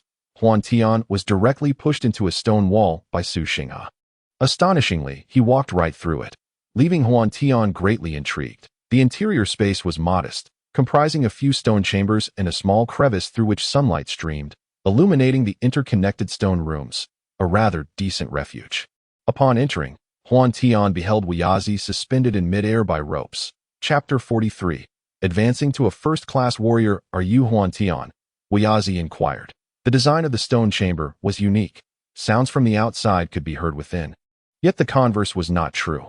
Although Huizi's meridians were severed, he could easily deduce Huantian's identity. I am the junior, Huantian, paying my respects to the esteemed elder. Huantian bowed deeply. Oh, not be hasty in your salutations. Since you have managed to unravel my Jinlong chess game, it signifies a connection between us. Although your appearance is rather ordinary, given the circumstances, I find little to critique. Would you be willing to take me as your master? Huizi proposed. Huantian's lips twitched at the comment regarding his appearance. Your entire family is rather ordinary, and that wretched Huizi truly embodies the character from the original tale, being a person who judges others solely by their appearance. Everything unfolds according to Huantian's scheme, acquiring Huizi's 60 years of martial prowess, and Huantian transforms into the leader of the Xiaoyao sect. In truth, Huantian harbored intentions of rescuing Huizi, yet he found himself utterly incapable of such a feat. He could only strive to fulfill Huizi's instructions and, in the future, avenge him by eliminating Ding Chuanxiu. Although a twinge of regret lingered in Huantian's heart, it was merely a transaction. You provide power, and I take a life. He bore little burden for being a villain. Moreover, Huizi's downfall was primarily of his own making, had he not been indecisive and harbored affection for his wife's sister, Li Songhai, resulting in discord among the three women. He would not have found himself in such dire straits. In the original story, Su Zhu was Huizi's disciple, and regarding Su Zhu, Huantian felt no admiration. Not only was he exceedingly unattractive, but his spirit was also weak, fixated on becoming a monk. One could say that his later renown in the martial world was entirely due to Huizi's residual influence. Having seized his opportunity, Huantian felt no remorse whatsoever. Huantian's original realm was at the mid-level of the second tier, but after absorbing Yun Zhanghe's inner strength, he ascended to the pinnacle of the second tier.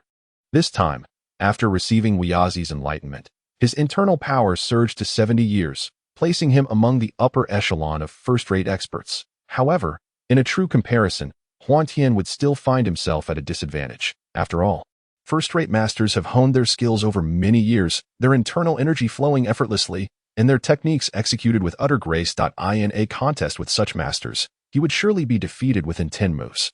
Shall the sect leader summon the disciples for an audience? Su Xinghe inquired after addressing Huizi's affairs. Approaching Huantian's side, Huantian held great admiration for his senior's loyalty, feeling a pang of sympathy for his advanced age and undue exertion.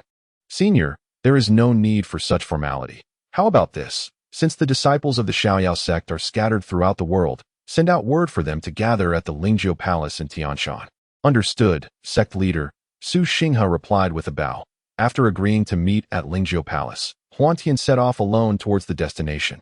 Along the way, he unexpectedly encountered Abai alone. Abai, why are you out here by yourself? Huantian asked with concern. Abai, being a naive girl, often displayed a playful demeanor, yet once she set her mind on something, she could be quite stubborn, which ultimately led to her tragic fate. Young Master Huantian. Abai exclaimed joyfully upon seeing him. Abai, how about becoming my maid? Huantian teased. Absolutely not. Young master, please do not jest. If my master were to find out, it would not end well, Abai replied anxiously. I was merely joking, but I truly wish I had a maid like you, Abai. Huantian said. Young master, you jest again.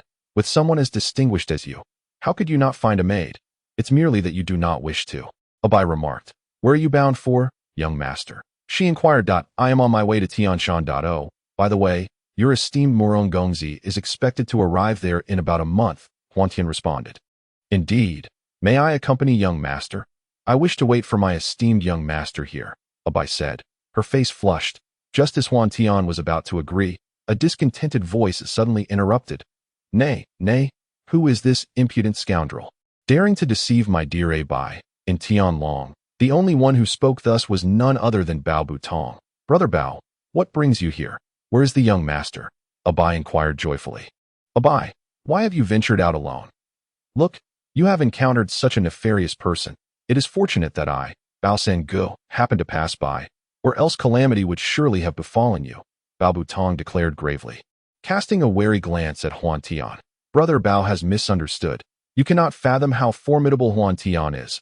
I have faith in young Master Huan." Abai's words left Bao Butong feeling as though he had swallowed a fly. Stifled and uncomfortable. "Brother Bao, why do you accuse me of deceiving Miss Abai?" Huantian chuckled.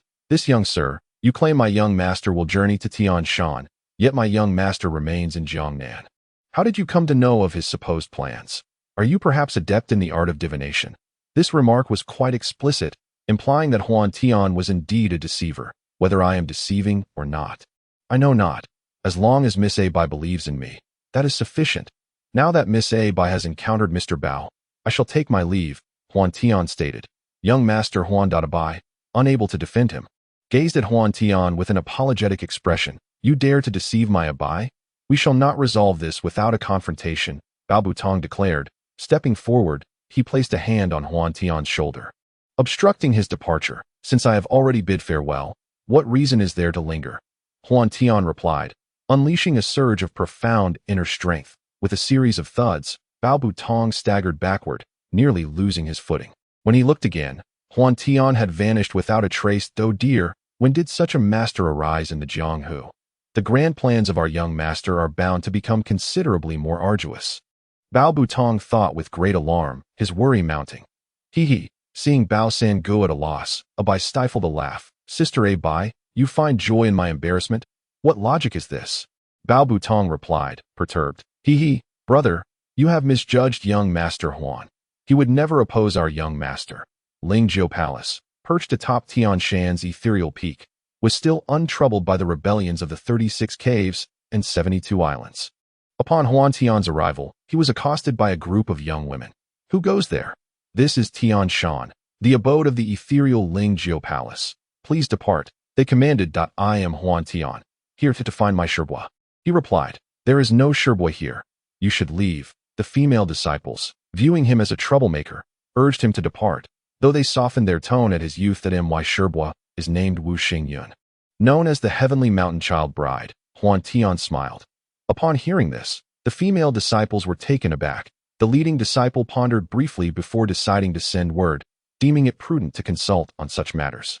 "Please wait a moment, young master. Young Master Huan, the child bride has arranged a banquet. Please follow me." Chapter 44.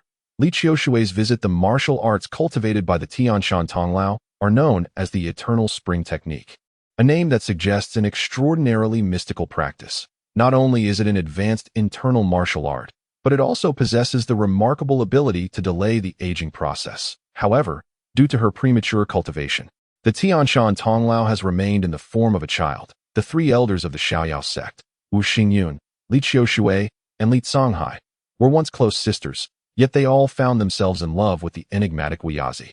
At the age of 20, Wu Xingyun had the opportunity to restore her adult form, but Li Qiushui ambushed her, resulting in the loss of her sole chance, and, consequently, her ability to compete for Wuyazi's affections. Despite being Wuyazi's wife, Li Qiushui was aware that his heart belonged to her sister, leading to Wuyazi's indifference towards both her and Wu Xingyun. After a tumultuous fallout, Li Songhai, heartbroken, departed from the Piaomiao Peak and has since vanished without a trace. For Wu Xingyun, this is a tale steeped in tragedy, and Huantian is reluctant to offer further commentary. Guided by a maid, Huantian encounters this formidable woman, whose life has been fraught with sorrow. "Are you a disciple of my junior brother?" inquired a girl who appeared to be around 14 or 15. "Undoubtedly the Tonglao. I am Huantian, disciple of the sect. It is an honor to meet you, Master Ant." Huantian bowed respectfully. This visit was intended for Huantian to learn martial arts from Wu Xingyun, and he dared not offend her. Presenting his Xiaoyao sect token. Wu Xingyun, however, did not accept the token but regarded Huantian with a slight nod. "Since you are the disciple of my junior brother, you are my nephew as well. Please, have a seat." "Thank you, Master Ant," Huantian replied, taking a seat and awaiting her further words. "How has my junior brother been lately?" Wu Xingyun inquired. feigning indifference while desperately yearning for news of Wuyazi. Alas, Master was harmed by Ding Chuanxiu, resulting in the severance of his meridians, and he has endured decades of disability. He passed away at the beginning of this month. Huantian reported truthfully, "What an my junior brother has departed before me, leaving my sister's life devoid of meaning." Wu Xingyun appeared deflated, resting her hand on her forehead, enveloped in a profound silence, while Huantian could somewhat empathize with the pain of losing a beloved. He could not fathom the complexities of the entangled relationships among Wu Xingyun and her fellow disciples. Ding Chuanxiu possesses audacity, having harmed my junior brother, and yet he dared to come to me seeking the Northern Darkness divine skill. As she recalled the incident, Wu Xingyun's anger ignited. Fortunately, she had not fully trusted Ding Chuanxiu at that time and had discreetly withheld part of the technique, providing him only the first half, which has since gained renown throughout the martial world as the transformation skill. The transformation skill's ability to convert internal energy is limited, allowing only a minimal portion to be transformed, and it lacks an effective method for conversion. Its notorious reputation stems from its capacity to dissolve the internal energy accumulated by others over many years, thus instilling fear in many. This explains why, despite all these years, Ding Chuanxiu remains at the mid-level of first-rate martial artists. Master Ant, my master has bestowed upon me his entire life's internal energy. I have come seeking your guidance in our sect's martial arts, with the intention of vanquishing Ding Chuanxiu. Ding Chuanxiu deserves to die. In light of this, Mei Jian and Zhu Jian, please take Huantian to the Library of Classics. I am weary. Wu Xingyun waved his hand, desiring a moment of tranquility. Yes, the two women responded in unison. Huantian and the Mei Zhu sisters then retreated. Young master, this is the Library of Classics, which houses a significant portion of the martial arts knowledge from across the world. Please, do not damage anything inside.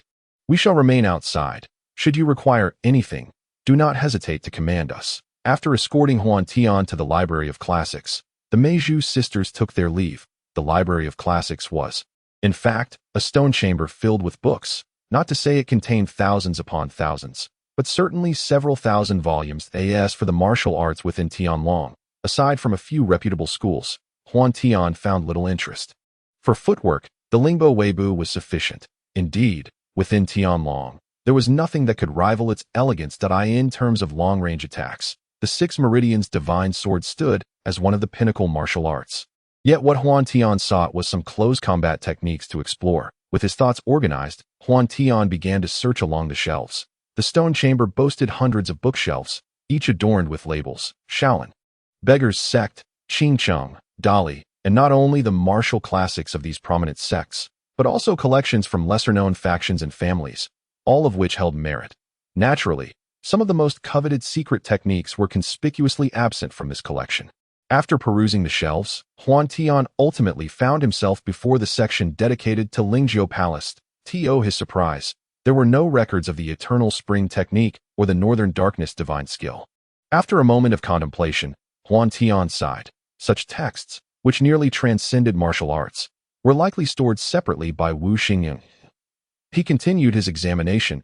Tianshan's Six-Yang Palm, Tianshan's Plum Blossom Hand, Life and Death Talisman, Ice Gathering Technique, and Mysterious Ice Technique. These comprised the primary skills of Lingzhou Palace. Unbeknownst to Huantian, there was yet another technique he had overlooked, which was also absent from this collection: the 8 Desolations and 6 Harmonies. Unique to me, Wu Xingyun practiced the Eternal Spring technique solely to maintain her appearance, while the 8 Desolations and 6 Harmonies was her true primary skill. Having committed these martial arts to memory, Huantian was overwhelmed with joy. These techniques encompassed the strengths of various schools within Tianlong, alongside counter-techniques that would prove invaluable even in other realms. How could he not be pleased? Most exhilarating for Huantian was the presence of the long-coveted Life and Death Talisman, along with the unexpectedly marvelous Mysterious Ice and Ice Gathering techniques. Though seemingly two distinct techniques, the Ice Gathering technique and Mysterious Ice technique were essentially one. Upon practicing the Ice Gathering technique, one could condense the invisible moisture in the air into ice blocks within one's palm. Conversely, the Mysterious Ice technique utilized the properties of ice to execute unique attacks. Even the Life and Death Talisman was merely a particular application of the Mysterious Ice technique. Fearing he might forget these techniques, Huantian diligently practiced each one, a process that spanned over a month. On this day, as Huantian was engaged in his routine training, Mei Jian hurriedly sought him out. "Young master, trouble brews. A formidable enemy approaches, and my grandmother has sent me to escort you away. Come with me at once," Mei Jian urged anxiously. "Mei Jian, take me to find Tong Lao." This that very well. Observing Huantian's earnest expression, Mei Jian had no choice but to lead the way. As Huantian and Mei Jian arrived at the resting place of Wu Xingyun, they found that Tong Lao had already been captured by Li Qiushui. What a surprise! Wasn't Tong Lao supposed to be taken by Wu Laoda? Huantian lamented, realizing that his arrival had altered the original narrative. "Senior sister, I never expected that such a grand Lingzhou palace would actually harbor men. This young lad is quite fair-skinned," he remarked. Li Qiushui, resembling her character in the television series, spoke in a calm and unhurried manner, akin to conversing with an old friend. "Humph, shameless wretch," Wu Xingyun retorted dismissively. Despite her capture, disciple Huantian pays respects to Master Aunt Qiushui. Huantian stated, "Do, you are her disciple. Do you think that by being polite, I would release your master?" Li Qiushui laughed charmingly. "Yes, he is indeed my disciple. You should kill him," Wu Xingyun declared. Huantian was taken aback, astonished that Wu Xingyun, at this moment, showed no regard for the situation. While he himself was startled, Li Qiushui also appeared puzzled. But recalling Wu Xingyun's character, it was not surprising. In truth, Huantian should refer to Li Qiushui as Master Ant. Yet in the presence of Wu Xingyun, he dared not, for otherwise, it would not be Li Qiushui who acted against him, but rather Wu Xingyun's single word could incite the maidens of Lingzhou Palace to reduce him to a mere pulp. When these women were resolute, they could indeed vanquish gods and Buddha alike. The ancients were truly wise, their words resonating profoundly. Chapter 45. A tragic conclusion. Senior sister, you remain ever so cunning. Huantian is the disciple of my husband, and as his wife, he is naturally also my disciple. How could I possibly harm my own disciple? Senior sister, let us resolve this matter, Li Qiushui reasoned, her inner fury intensifying. At this age, it was evident that Huantian had become a cherished disciple of Wu Yazi, something that demanded utmost respect. For Wu Xingyun to incite her into killing Huantian would only breed resentment from Wu Yazi, and for someone who deeply loved him, there could be no greater hurt than incurring his ire. "Humph, do you think you have me under your thumb?" Wu Xingyun, whose internal power had nearly vanished, suddenly felt a surge of strength within her. With a swift movement, she broke free from Li Qiushui's grasp. "Senior sister, you." Li Qiushui exclaimed, astonished. "Initially, I only needed to reach the foundation building stage to regain my physical vitality, yet having been unable to refuse your earnest invitation, I must accompany you," Wu Xingyun asserted. "Does senior sister not wish to contend for the affection of our master?"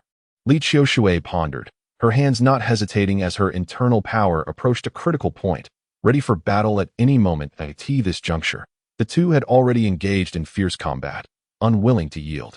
Two elderly women, each nearing a century, were fighting fiercely over their beloved, prompting Huantian to think of Xiao Bing, and his heart warmed. "Master uncle, Master Aunt, please stop fighting, stop," Huantian cried anxiously. In that moment, both women could see nothing but each other.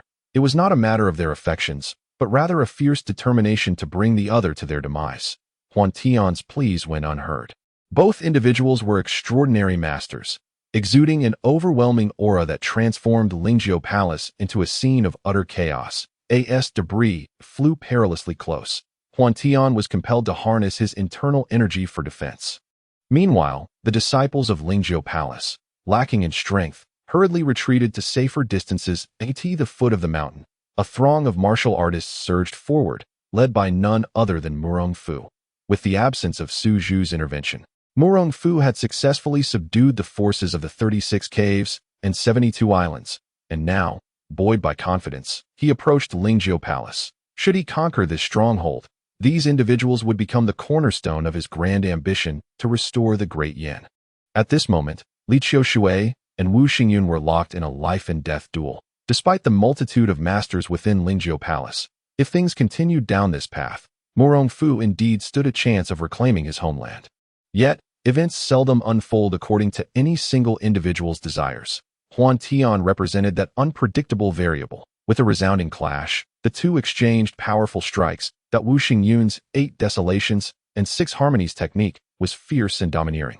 While Li Qiushui's minor no-form technique was equally profound, the impact left both severely injured. Seizing the opportunity, Huantian rushed between them, imploring, "Uncle Master, Uncle, please cease this conflict." Before his passing, Master was already filled with remorse towards both of you. "Do you wish to let him rest uneasily in the afterlife? What on my brother?" A pang of pain struck Li Qiushui's heart, causing her internal energy to falter, and blood spurted forth that Wu Xingyun was already aware of Wu Yizi's demise. But at this moment, she refrained from taking advantage of Li Qiushui's distress. Huantian recounted the cause of Wu Yizi's death and his final words verbatim, hoping that by appealing to their emotions and reasoning, he could mend the rift between them. However, he soon realized he had overestimated the situation. "Sister, let us engage in combat. My brother is no longer here. It is time for us to truly understand one another," Li Qiushui declared. Huantian was taken aback. Rather than resolving their mutual grievances, her words seemed to ignite their resolve to fight to the death. "Ha! I, Wu Xingyun, have battled with you for many years. Yet I never imagined that my brother's affections were directed towards you, junior sister. Ha! If that is the case, then come." Wu Xingyun laughed, and with their internal energies surging, they were poised to continue their clash. In a moment of desperation, Huantian sought to intervene, but was instead swept through by their energies. In that critical instant, he hastily activated the Biming Divine skill for protection. Recognizing the Biming Divine skill, both warriors exchanged knowing smiles before channeling their remaining internal energy into Huantian. Although they had just engaged in a fierce battle and their energies were significantly depleted, it still amounted to a vast reservoir for Huantian. Moreover, since his internal energy had yet to break through to the elite level, he could not generate true energy. As their energies surged into him, he prioritized transmuting them without concern for anything else. The rare unity of Li Qiushui and Wu Xingyun in directing their energies into Huantian was akin to providing him with enlightenment. The true energy flowed into his body with an unexpectedly gentle force, causing his original internal energy to condense rapidly under the external pressure, forming a new essence that fused seamlessly with the incoming energy. However, even so, a considerable amount of true energy dissipated, wasted in the process. The profound mastery of the two individuals was undeniable, as Huantian, drenched in sweat, endured the moment of both agony and ecstasy. After a considerable duration, the flow of vital energy between Wu Xingyun and Li Qiushui finally ceased.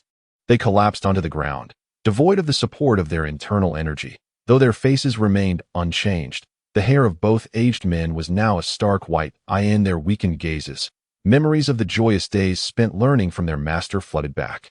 As they approached the final moments of their lives, exchanging glances, a wave of guilt washed over them. Shiji, Shimmy. Two hands, now lacking luster, reached out simultaneously, yearning to clasp one another, yet ultimately failing to fulfill that desire. Zunzhu, the disciples of Lingzhou Palace, knelt in unison. "Shirshu, Shirbois, may your journey be smooth." Huantian sighed. Some individuals and certain events are destined to meet a predetermined end, unaltered by external forces. Thus, according to the original narrative, Wu Xingyun and Li Qiushui both met their demise. On that day, Lingzhou Palace was steeped in sorrow. However, amidst the gloom, there was one who felt a surge of excitement. That night, Murong Fu led the rebellious factions within Lingzhou Palace, surrounding the main peak with an impenetrable blockade. What old Wu had said proved to be true. Lingzhou Palace was indeed undergoing a significant upheaval. The sword god Zhui Yifan exclaimed with elation, "Let us charge in." Murong Fu proclaimed, his heart brimming with exhilaration. As his words echoed, the forces from the 36 caves and 72 islands erupted in jubilant cheers. "I wonder who among you dares to challenge us." The disciples of the Juntian faction brandished their weapons, and the situation appeared dire. How could a group of female disciples hope to thwart the ambitions of Murong Fu? They surged forward into the ranks of the Juntian sisters, and in an instant, casualties emerged within the Juntian faction. Utilize the mechanisms to delay the enemy. Quickly seek the Master's guidance. The leader, Fu Mini, instructed. Huantian was somewhat taken aback by Murong Fu's appearance. However, he was not overly concerned. The reason he had not dispatched him immediately was merely to stabilize himself after receiving the transmission of profound knowledge. Have the sisters abandon their resistance and retreat to the Great Hall. Huantian commanded, a smirk gracing his lips. Murong Fu, I am eager to see how many lives you possess to play this game with me." Following Huantian's orders, over 1,000 female disciples of Lingzhou Palace quickly assembled within the Great Hall.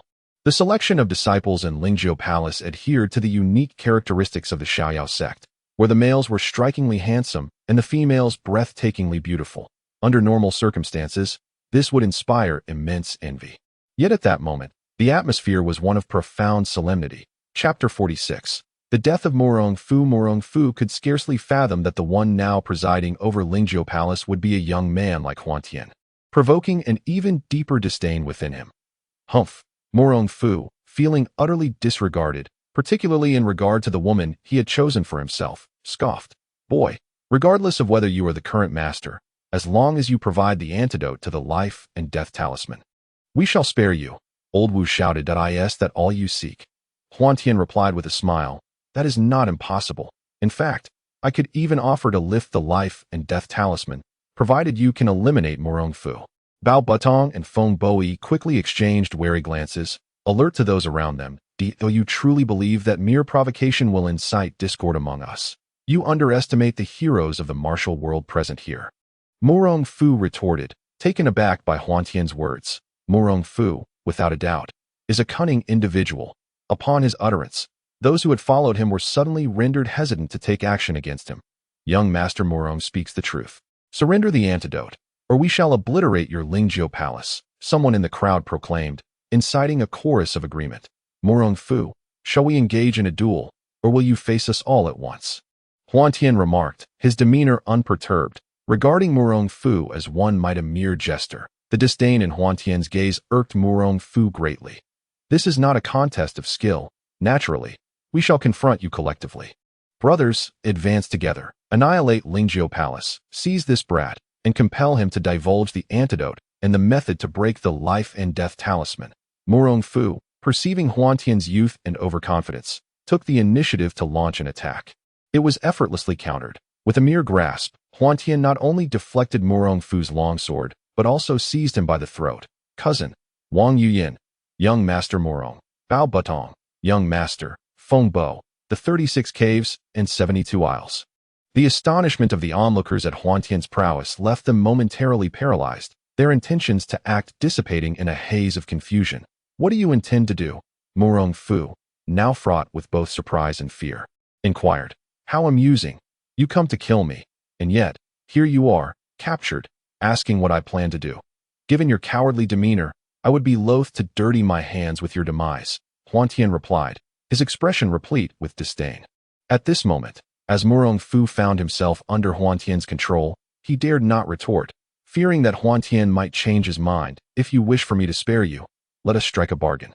Hand over Wang Yuyan, Bao Butong, Feng Bo, and your maid A Bai, and I shall not only release you, but also allow these rebels to depart and revoke their life and death talisman. What say you?" Huantian proposed. "Really?" Morong Fu exclaimed with delight.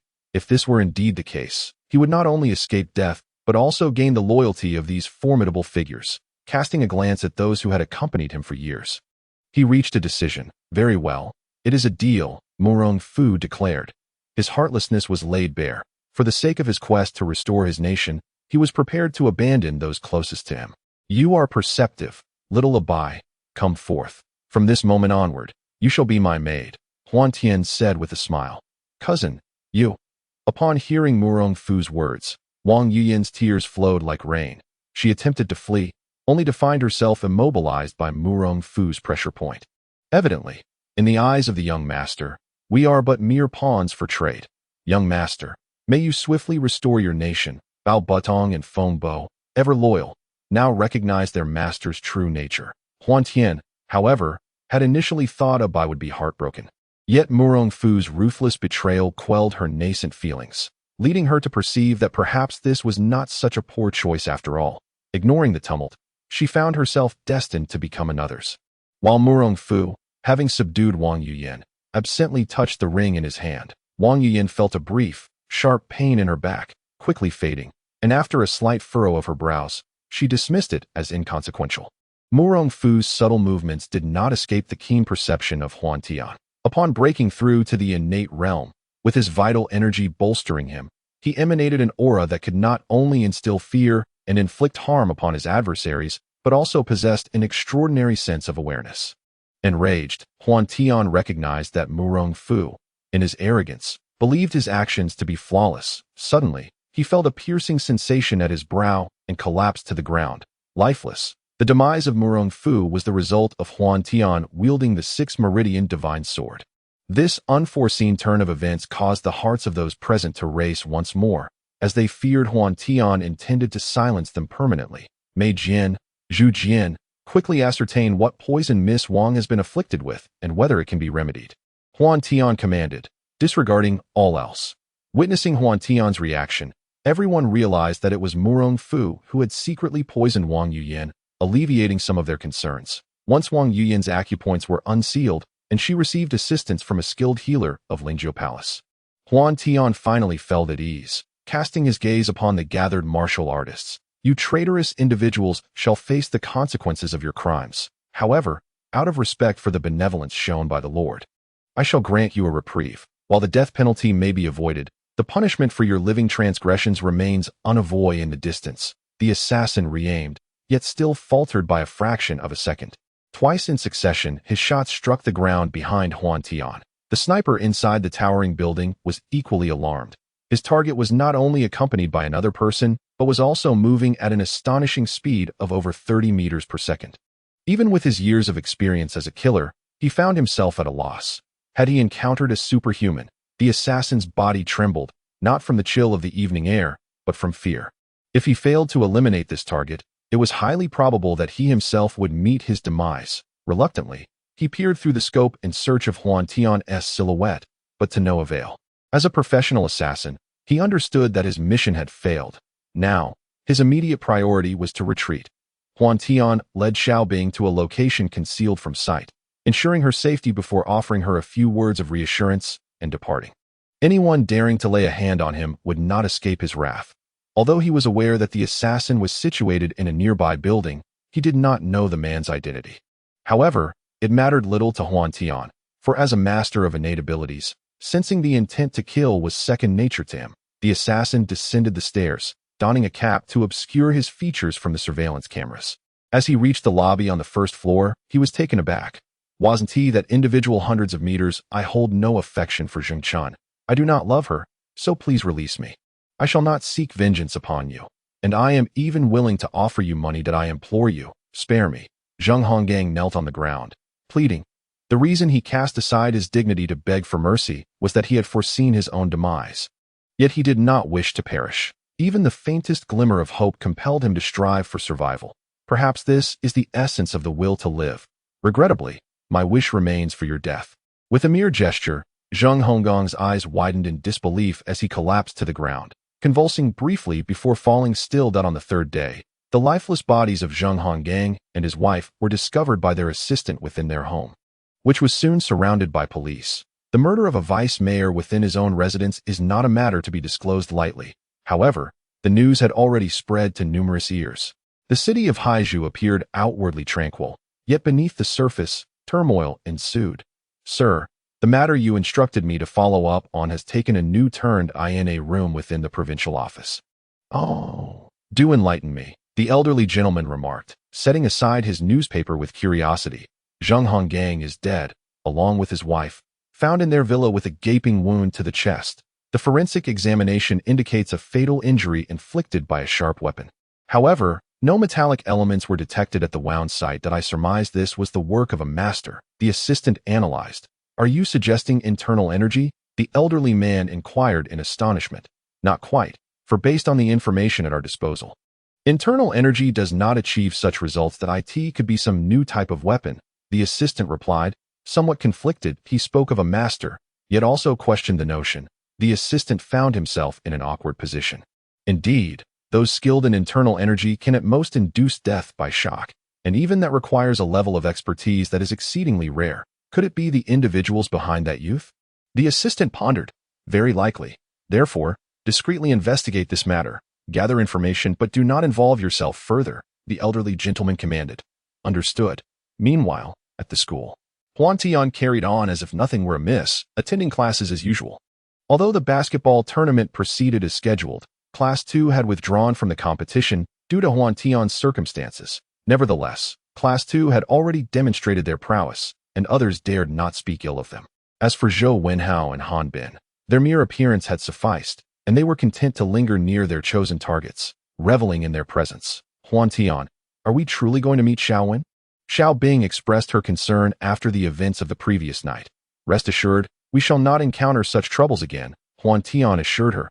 Upon arriving at the designated meeting place with Xiao Wen, Huantian felt his cheeks flush. From the outside, it appeared to be an ordinary leisure center, but upon entering, Huantian realized it was an exceptionally upscale hot spring establishment, in the sweltering southern climate. He could not fathom the mindset of the affluent. Xiao Wen, it's been ages, Xiao Bing exclaimed. Upon seeing Xiao Wen, Xiao Bing immediately abandoned Huantian, linking her arm with Xiao Wen's Tomai. In less than half a month, our Bing Bing has already succumbed, Xiao Wen remarked in astonishment. Xiao Wen naturally witnessed the earlier scene where Xiao Bing was entwined with Huantian. Although she felt a twinge of disappointment upon realizing that Huantian had a boyfriend, who happened to be her good friend Bing Bing, she skillfully concealed her emotions, wearing a sweet smile as she jested, "Let's not mention him. He's utterly foolish. Come on, let us go swimming." Xiao Bing hastily diverted the conversation, pulling Xiao Wen along. "Hey, Xiao Wen, this lovely lady, won't you introduce us?" A man emerged from the pool and, upon seeing Xiao Bing, spoke. After finishing his remark, he picked up a glass of red wine from the table and offered it to Xiao Bing, while taking another for himself. "Guo Xiao, you should know that Bing Bing is already taken. Do not harbor any improper thoughts," Xiao Wen laughed. No sooner had she spoken than Huantian snatched the glass of wine and drank it down. "Bing Bing cannot handle alcohol, so I shall drink on her behalf." Chapter 48. Guo Jinlong's frightened state regardless of Huantian's identity. Such an entrance would not please anyone. That a shadow flickered across Guo Jinlong's eyes as he turned to Huantian and inquired with a smile. "Who are you?" Noticing the tension, Xiao Wen quickly intervened. "Guo Xiao, please do not misunderstand. This is Bing Bing's boyfriend, Huantian. So, it is young Master Tian that I was unaware of your esteemed status," Guo Jinlong replied with a chuckle. Disregarding his dignity, Guo Jinlong regarded Huantian as merely another wealthy young man. Yet Huantian's attire did not suggest he belonged to the elite. Exercising caution, he asked, "What status do I possess?" "I am merely a university student. Is it forbidden for me to enjoy this drink?" Huantian replied with a smile. Though initially angered by Guo Jinlong's audacity towards his girlfriend, Huantian decided to overlook it.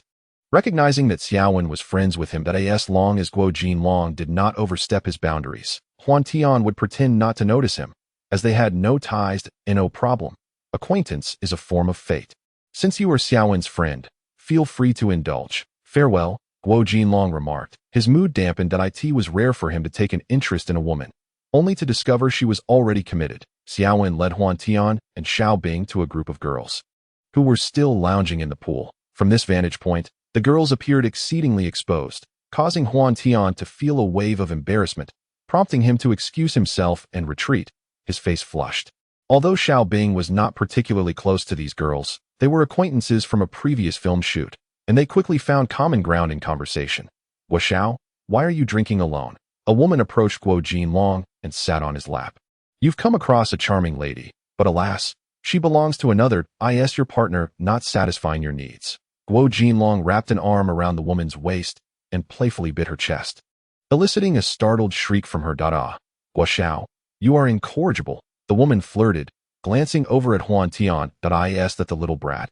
He truly appears quite juvenile. I can't believe Guo Xiao would yield for someone like him. "This is not yielding. I simply wish to maintain a pleasant atmosphere here." Guo Jinlong took a sip of his drink, his gaze shifting toward Huantian. Yet it was Xiao Bing who truly captured his attention. Indeed, if Guo Xiao has set his sights on her, it would be wise to seize the opportunity to win her over. However, I fervently hope that should Guo Xiao find a new companion, he does not forget the old talent that I am, the woman cooed. "You little temptress, allow me to indulge you right now," Guo Jinlong responded, his desires ignited by her charm as he took her by the hand and led her toward a secluded area. Both Xiao Wen and Xiao Bing discerned Guo Jinlong's ulterior motives. That we are friends, and there is no need for formality. Today, in light of meeting two new acquaintances, and with dinner time upon us, allow me to treat you to a meal. How does that sound?" Guo Jinlong offered with a smile. His intentions were clearly nefarious, and the two women contemplated a refusal when Huantian stepped forward. "Excellent. I happen to be quite hungry. Thank you, Guo." Huantian thought to himself, contemplating what tricks he might play.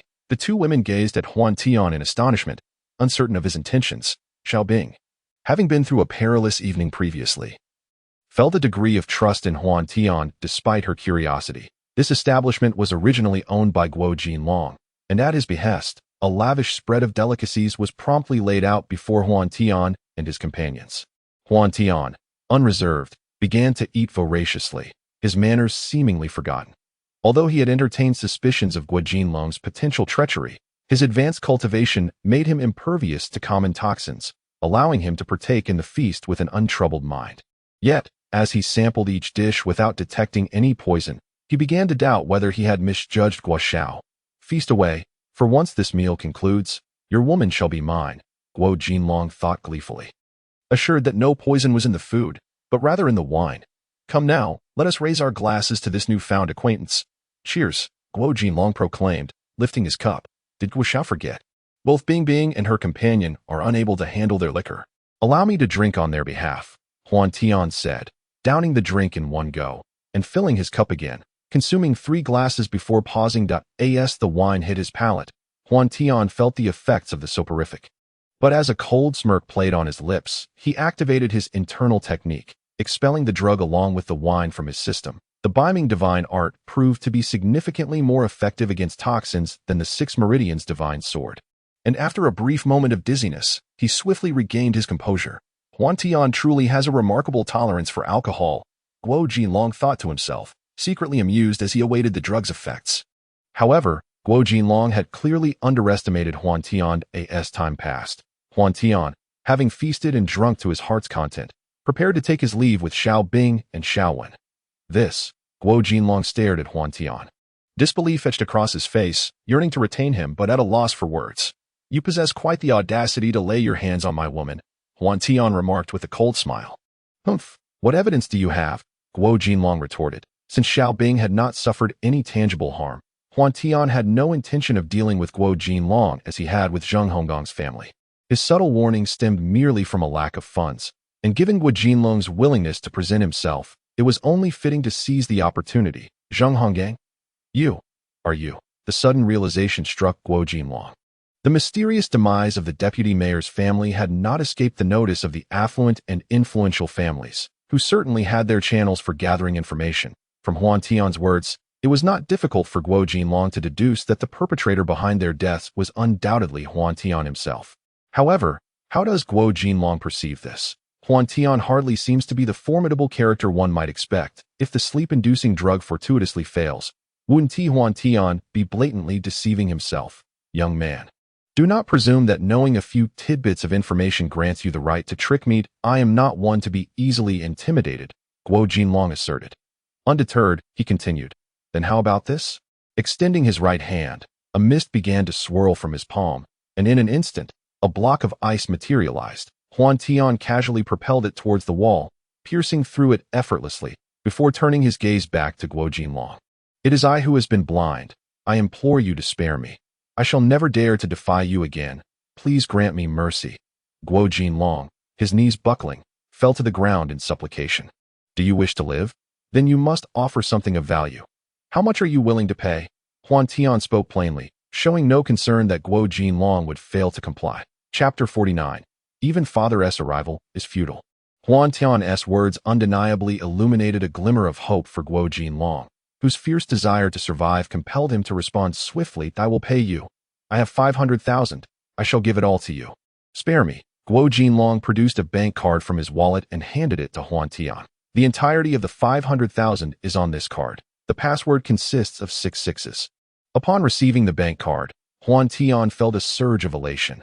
500,000 was an amount he had never dared to dream of before. Yet, at this moment, Huantian had no intention of letting him off so easily. 500,000. It seems your life is not worth much. Then you may as well accompany the Zheng Honggang family. As his power surged, Guo Jinlong found himself involuntarily lifted into the air. While Huantian's hand rested upon his neck, Guo Jinlong's body stiffened, vitality swiftly draining, beads of sweat forming on his forehead. I have no money. my father does that, I'll have him give you 1 million. In the face of overwhelming fear, Guo Jinlong spoke desperately, I shall grant you 10 minutes. If the money does not arrive, you may prepare to meet your end. Huantian cast Guo Jinlong to the ground, issuing a stern warning. Dad, save me. I've offended someone. Prepare 1 million quickly. And remember, only 10 minutes, at the Jinlong Club. Hurry. Guo Jinlong's voice trembled with a hint as 10 minutes gradually slipped away. At long last, the door to the private room was pushed open once more that a group of over 10 individuals entered, and Huantian recognized that the principal had arrived. Upon entering, Guodafu immediately spotted his son kneeling before others. In a desperate attempt to safeguard his son's life, he had hastily prepared a bank card containing 10 million that, however, to his astonishment, the source of his son's fear turned out to be a mere young lad. Igniting an immediate surge of anger within him, Jinlong, rise, Guodafu commanded sternly. Dad, save me, Guo Jinlong cried out, relieved yet terrified at the sight of his father. Despite his father's presence, having witnessed Huantian's prowess, he still dared not stand.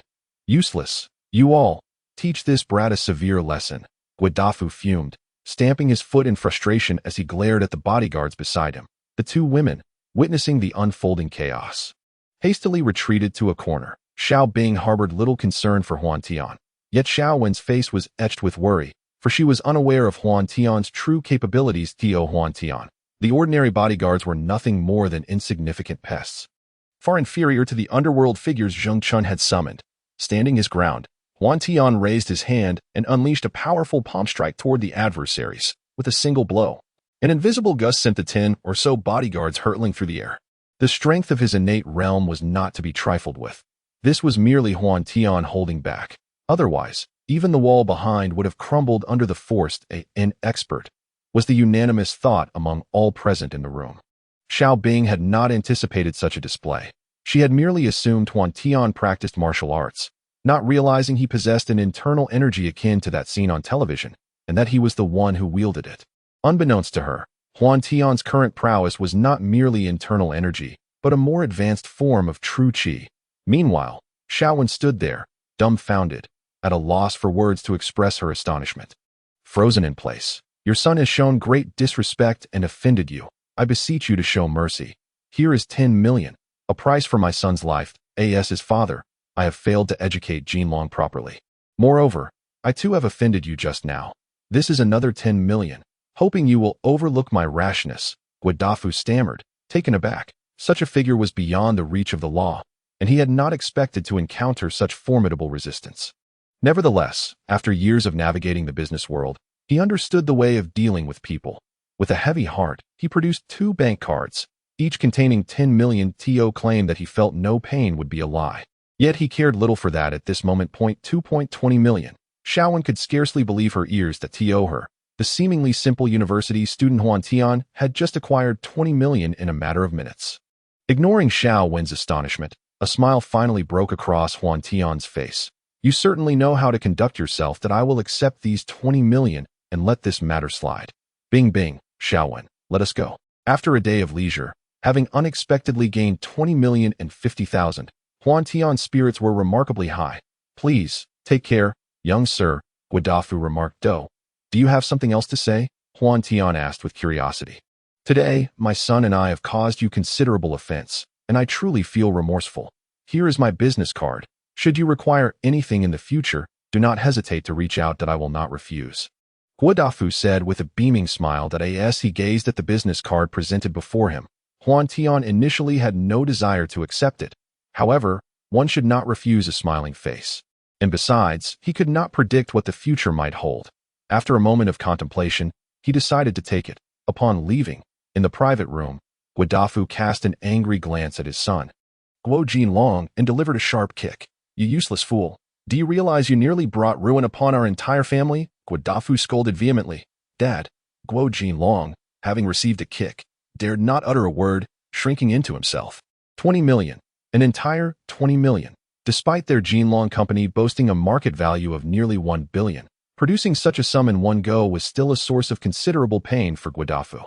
All of this chaos stemmed from his son's inexplicable offense against someone. In the past, Guodafu would not have even dared to entertain such thoughts.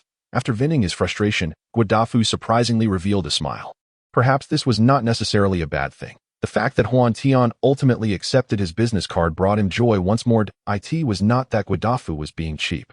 As a businessman, he understood profoundly that there are no eternal friends, nor perpetual enemies. Cultivating a relationship with a legendary martial arts master could yield unforeseen benefits in the future. Huantian, you truly are remarkable.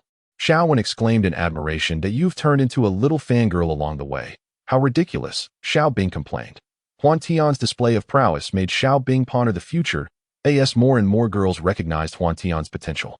How would she navigate her relationship with him? A wave of jealousy surged through her as she glanced at Huantian, who sat in the passenger seat, her heart awash with concern that I'm not mistaken. Huantian is genuinely impressive. I envy you for having such an extraordinary boyfriend, Xiaowen said with an instinctive jealousy. Yet, despite her envy, she could express her admiration without attempting to undermine her friend's relationship. Unless Xiao Bing herself were to relinquish Huantian, Xiaowen's thoughts did not stem from malice. It was merely that, in her eyes, Huantian was exceedingly exceptional. Suddenly, an idea struck her, hands on her hips and lips pouting. She threatened, Huantian, having earned so much money today, you ought to treat us. Chapter 50. The Cataclysm of the Skies. Having acquired over 20 million, Huantian's immediate financial troubles saw improvement, yet it served as a reminder that relying on such methods was not a sustainable solution. Observing the world engulfed in smoke and chaos, Huantian swiftly sought refuge inside a building. Indeed, he had once again entered an alternate realm, known as the Cataclysm of the Skies. This world was cinematic, primarily depicting the battlefields of America. The protagonists were an ordinary couple, Aaron and Jared, who narrated the hardships of survival from a civilian perspective as the apocalypse loomed. Huantian had no intention of following the protagonist's path. Through a crevice, he discerned a lopsided scene in the distance, allowing him to form a judgment. This battlefield had already suffered a nuclear strike. However, it was not in America, but rather in China.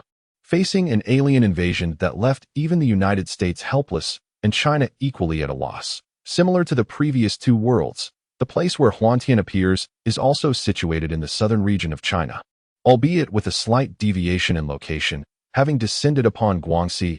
Do not inquire how Huantian possesses this knowledge.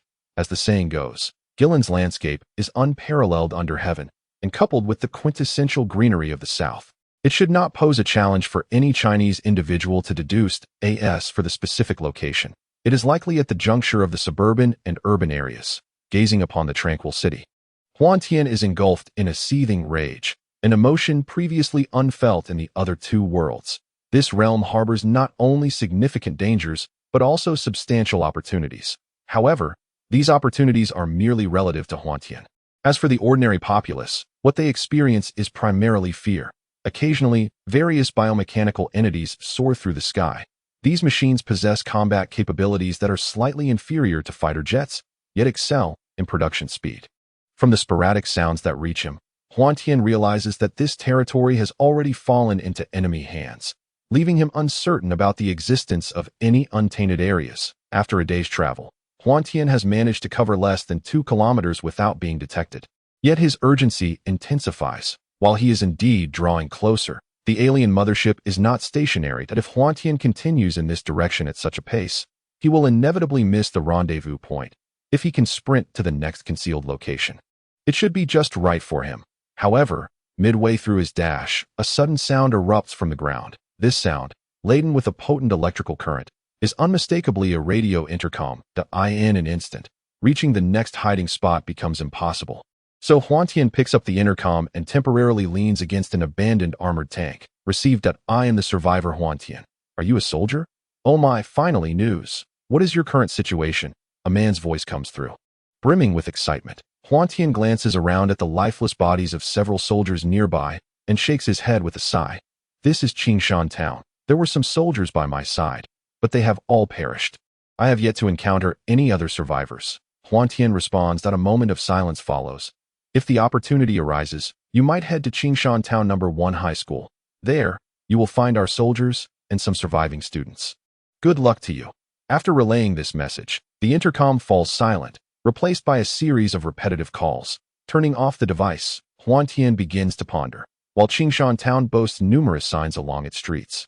There is nothing that directly correlates to the location of the high school. Computers would be easy to locate, but alas, the network has long been severed, leaving him to rely solely on paper maps.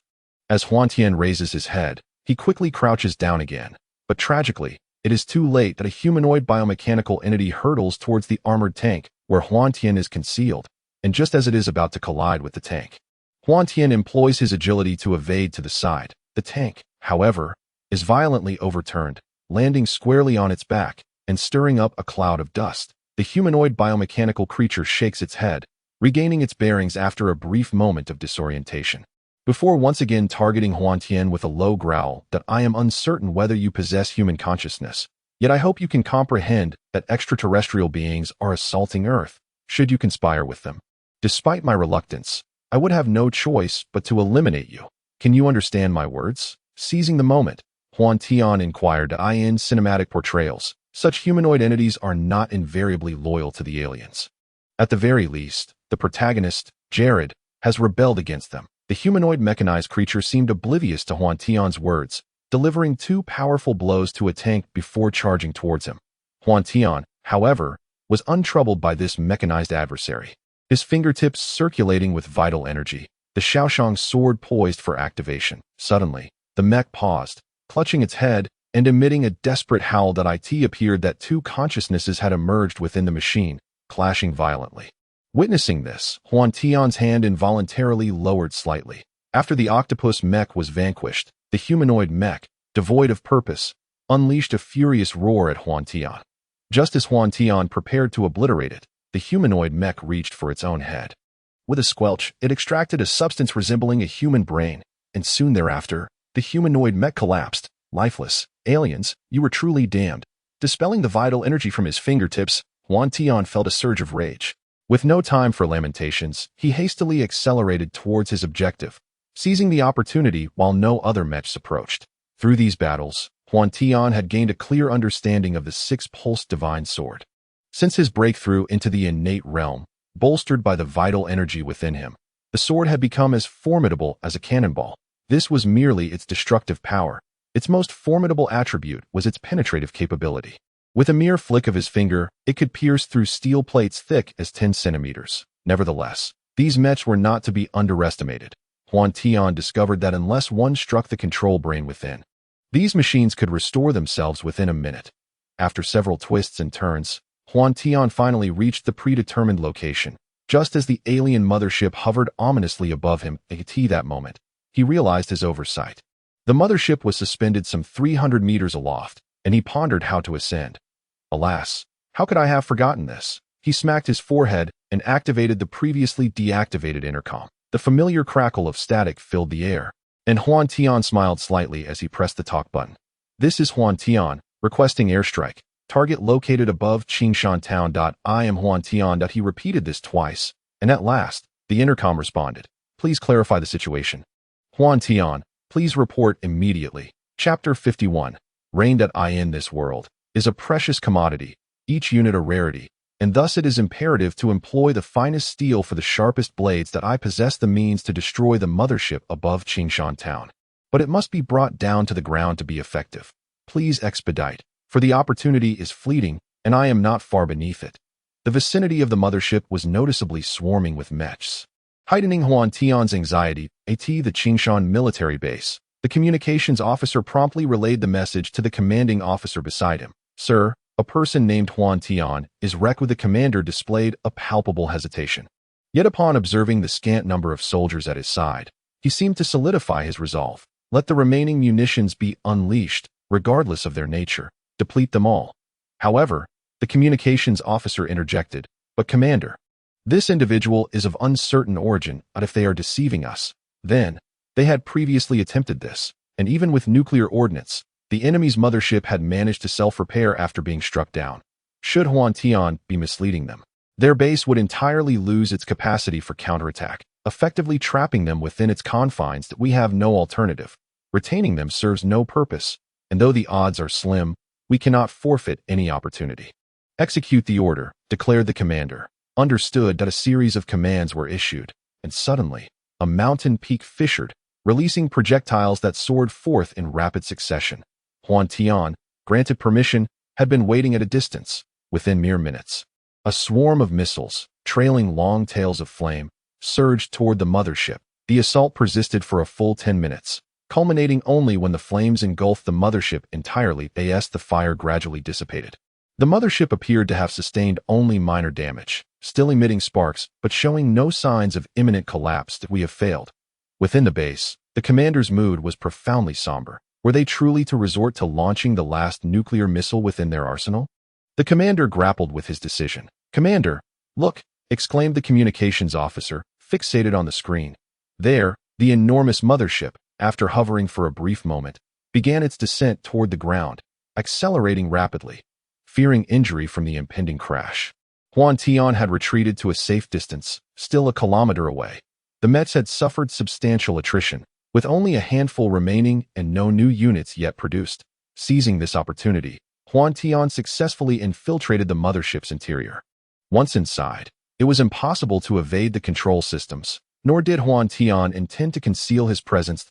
He unleashed a wave of sword energy directed at the central processing unit. The core, deemed useless to Huantian, was to be destroyed first. What he sought was the original control chip housed within the mothership. With this in mind, Huantian did not spare it, delivering another strike of sword energy before severing a nearby mechanical appendage. At last, tranquility enveloped the surroundings. Sensing the imminent threat, the central brain trembled, yet it could not alter its fate. With several swift strikes, Huantian obliterated the core, scattering remnants across the ground. What manner of creature's brain could be so vast? How could this be? Was failure to be their fate? Huantian was taken aback. Although the humanoid mechs were incapable of speech, Huantian was elated, knowing that their consciousness had been restored. Meanwhile, the commander and soldiers at the base remained unaware of the situation within the mothership, anxiously awaiting news. Suddenly, the intercom crackled with an exhilarating announcement. Base, do you copy? The mothership has been destroyed. You may proceed to secure it.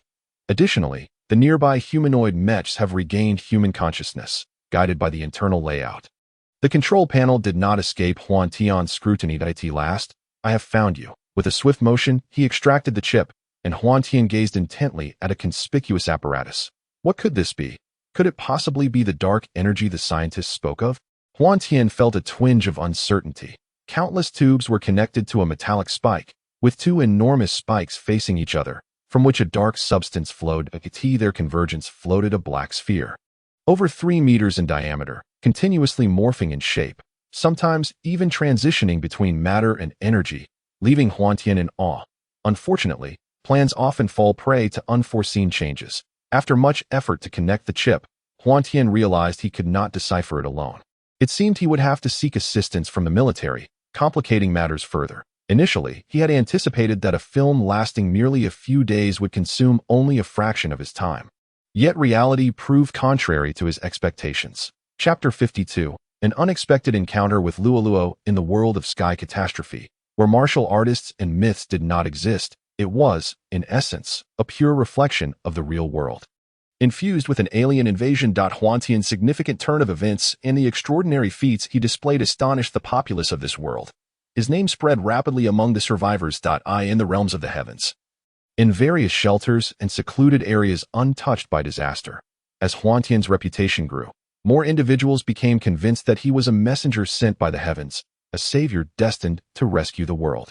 As Huantian's fame expanded, a glimmer of hope flickered in the hearts of the people, with some ordinary citizens even venerating him as a symbol of faith. This is not difficult to understand. In times of despair, people invariably yearn for miracles, and Huantian embodied that miracle. Not only had he ushered in a turning point, but he also possessed the extraordinary powers of myth, sword energy, the ability to conjure objects from thin air, Xianbingju, and the agility to traverse walls and rooftops with ease. The military, recognizing Huantian's capabilities, reached a consensus with him and the Chinese armed forces within the sky catastrophe realm, committing to provide him with advanced technological data.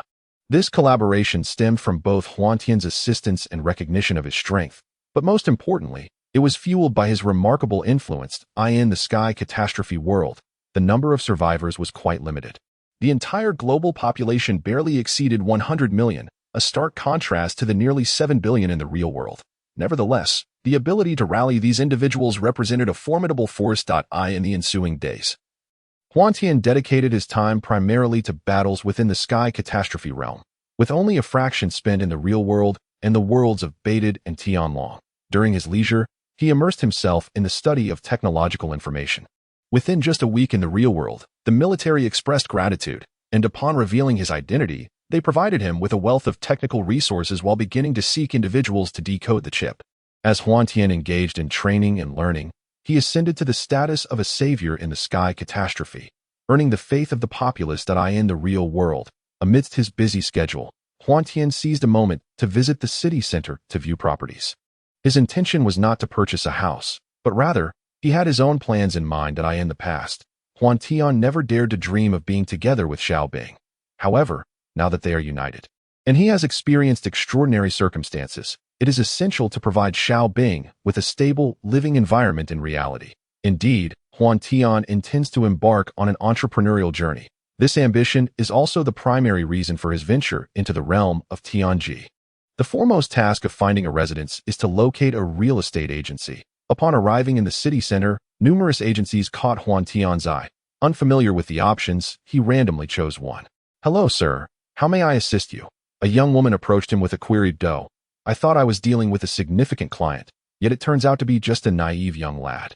She sighed inwardly. "Another rental inquiry. When will a major client come my way? My Buick is still under financing, after all. You all know, I typically do not handle rentals." Within the agency, the chatter continued. Disregarding Huantian's feelings entirely. To them, he was merely a nobody. Merely assisting him in finding a rental was already a favor. If he were truly a big shot, they'd cater to him like a deity without hesitation. Yet it was evident that Huantian did not fit that mold. Huantian was surprised to discover that the person attending to him was none other than his class monitor. "What brings you here?" Luo, equally astonished, recognized Huantian. She was aware of his work-study situation, but could not fathom how he ended up in a real estate agency. "Why can you come?"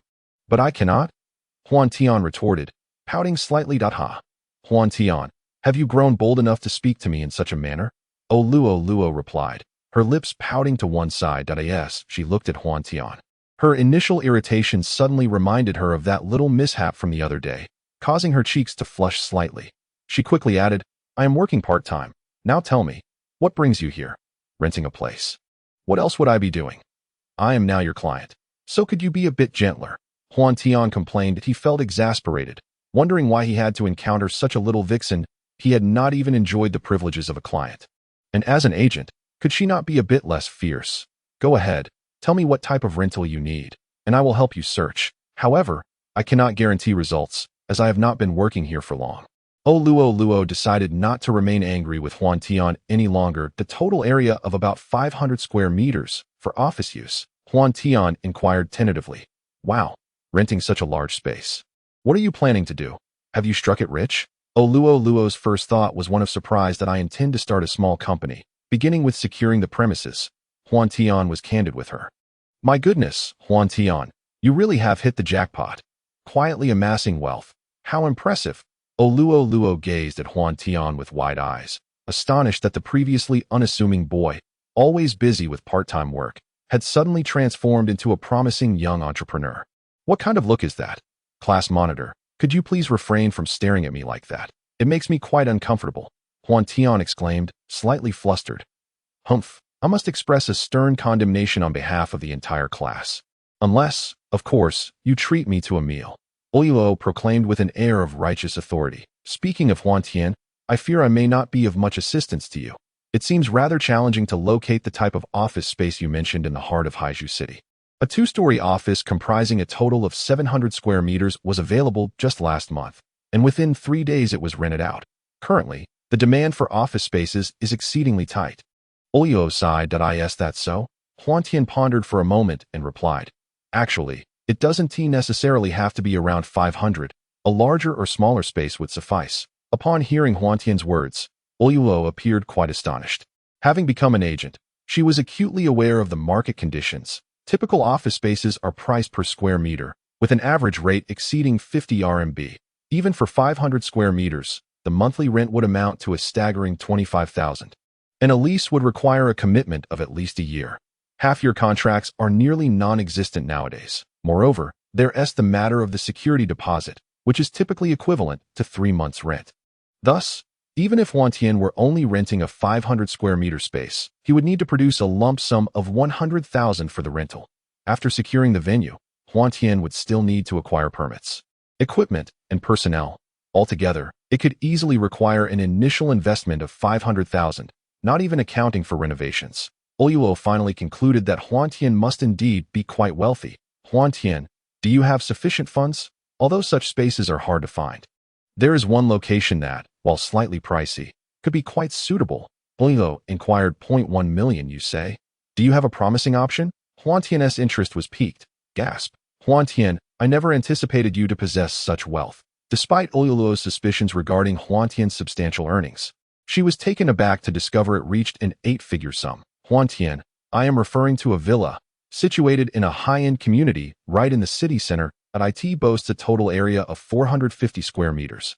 With 200 square meters on the first floor, 150 on the second, and 100 on the third. Both the second and third floors feature a 50 square meter leisure balcony, while the third floor also includes a glass room that connects directly to the balconies on the second and third levels, perfect for relaxation and gatherings. Additionally, there is a 200 square meter private courtyard and 3 parking spaces, should you require it. Parking is also available outside the villa. The rent stands at 45,000, with 2 additional deposits, totaling 135,000. What do you think? Olyuo elaborated, simultaneously presenting some photographs she had taken to Huantian. After Olyuo's description, Huantian too found himself enamored with the place. Class leader, how could such a splendid house be available for rent? Chapter 53. A brief interlude of hospitality. Well, I've heard a whisper regarding this villa. It seems it belongs to a certain high-ranking official's illicit assets. Rumor has it that the individual has long fled abroad and subsequently arranged for its sale. However, the villa is extraordinarily upscale, with an asking price of 100 million to purchase a villa. Even the most expensive ones typically do not exceed 70 million, though this villa is adorned with superlative renovations and appliances. Who among the wealthy would wish to acquire such a tainted asset? It would reflect poorly if such details were disclosed. Thus, they can only attempt to sell it while simultaneously seeking potential tenants. Huantian, being merely a student, had never encountered such matters before. While he felt a surge of indignation towards the despicable corrupt officials, he also began to waver. Renting this place, was it not akin to funneling money to the greedy? What, after hearing my introduction, do you no longer wish to rent? Olyuo asked with a smile. Indeed, these corrupt officials are nothing short of parasites. Should we perhaps seek alternatives? Huantian replied. You truly are quite naive. In truth, there is no need for you to worry. After all, if you choose not to rent, there are plenty of others who will. It matters not who rents it, Olyuo remarked. Though Huantian was driven by a sense of justice, he was not devoid of reason. Very well, let us proceed with the rental. The agency was not particularly large, and their conversation was naturally overheard by Olyuo's colleagues. Wow, Luo, you're impressive. You've landed such a big deal in no time. Treat us, cheered her co-workers. Olyuo, smiling in response, agreed. But since Huantian was still present, she led him out of the office. Olyuo guided Huantian to inspect the villa's environment and layout. Upon seeing it in person, he felt even more satisfied. The adage seeing is believing proved true. For the villa was far more inviting than depicted in photographs. Not only did this villa possess the advantages Olyuo had previously mentioned, being merely a few kilometers from the school with a newly constructed asphalt road for easy access, but witnessing Huantian spend over 100,000 also piqued her curiosity. Here was an unassuming boy who, despite his modest demeanor, harbored assets amounting to millions. All right, you are now a little boss, as promised. It's your treat, Olyuo said eagerly. I just spotted a hotel nearby. Let us dine there, Huantian suggested. Following his indication, Olyuo indeed found a rather upscale hotel and nodded in satisfaction. After spending the afternoon exploring, they were halted at the entrance by a security guard. Isn't this a hotel? We're here to eat, Huantian stated. No entry for those improperly dressed, the guard replied, frustrated. Huantian was about to protest when a familiar figure strolled past inside Guo Jinlong. Employing a discreet method of communication, Huantian silently called out to him, unnoticed by the guard but upon seeing Guo, he nearly buckled at the knees. What are you waiting for? Hurry and leave. the guard urged, noticing Huantian's hesitation. Stop. Guo Jinlong, feeling a chill run down his spine, was appalled by the guard's audacity. The owner of the establishment, he was nearly brought to his knees. How could one of his employees dare confront Huantian? Young master, what brings you here? The guard exclaimed, realizing his blunder as Guo approached. Huantian addressed Guo directly. Did you see that? Yes. I see, Guo stammered, turning to glare at the guard in anger. Apologize at once. Frustration coursed through Guo. It was evident that he would not tremble if not faced with Huantian. Yes, I'm sorry. I was blind to your status. My sincerest apologies. The security guard, not lacking in intelligence, grasped the situation upon witnessing the reaction of the young master. Disregarding the guard's dampened spirits, Huantian seized Ola's hand and led her into the hotel. The moment Huantian grasped her hand, Ola's body tensed. It was the first time in her life that a boy had taken her hand that a sense of bewilderment washed over her. But as she felt Huantian's formidable strength, she quickly regained her composure and hurried to keep pace with him, an inexplicable sweetness blossoming in her heart. You are dismissed, do not complain. I am saving you. The person you just offended could extinguish my life as easily as crushing an ant. How dare you offend him? Leave at once. After uttering these words, Guo Jinlong lost interest in the security guard. After all, Huantian was still inside. Huantian, why was that person so fearful of you? Olua felt a flicker of joy within her heart. In just half a day's acquaintance, she seemed to have uncovered several of Huantian's little secrets, filling her with a sense of pride. Oblivious to the fact that she was gradually becoming ensnared in his world, as the saying goes, love often begins with a mere spark of curiosity. Huantian was equally surprised to encounter Guo Jinlong so soon again. Uncertain whether it was a stroke of luck for him or misfortune for Guo Jinlong. Young Master Tian, Jinlong has prepared a banquet in the private room and humbly requests your esteemed presence. Guo Jinlong approached Huantian, reverting to his timid demeanor. Lead the way. Huantian had no particular bond with Guo Jinlong, yet he did not wish to offend him, especially considering the sum of 20 million. One must respect the hand that feeds. Additionally, a complimentary meal was not to be scoffed at. The banquet prepared by Guo Jinlong was quite sumptuous, unlike many girls who would transform into gluttons at the sight of food.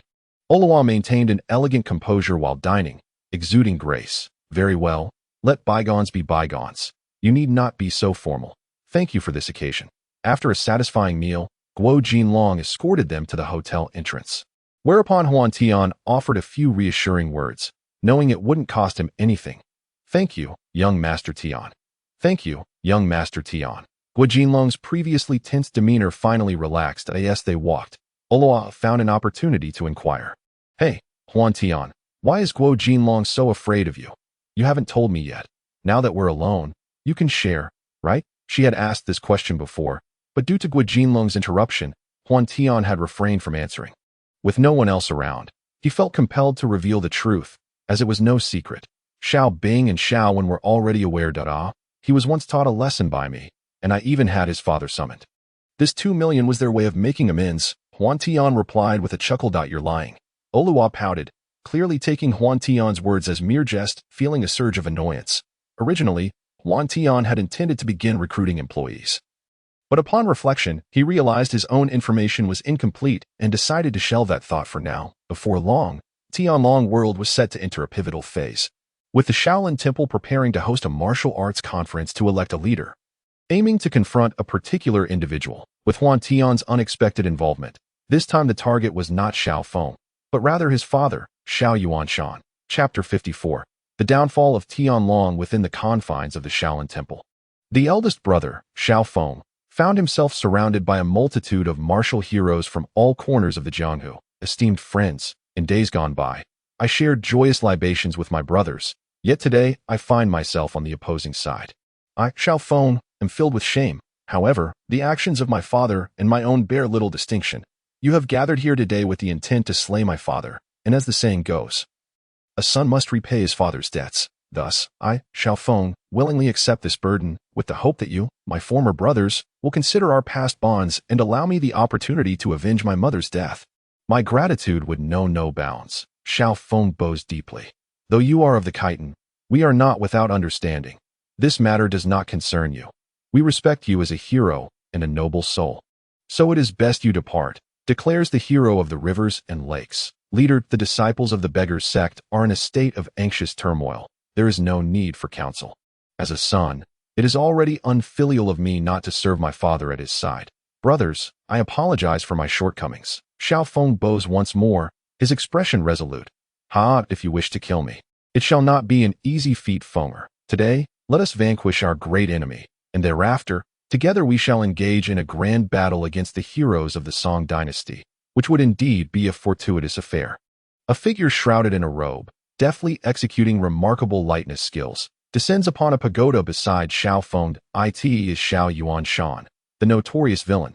The heroes of the rivers and lakes are taken aback by the display of strength from Xiao Yuanshan. Retreating in alarm. Do you not intend to make your entrance? Given the gravity of the situation, it is time to reach a resolution. Ignoring the reactions of the gathered heroes, Xiao Yuanshan calls out towards the location of the scripture pavilion.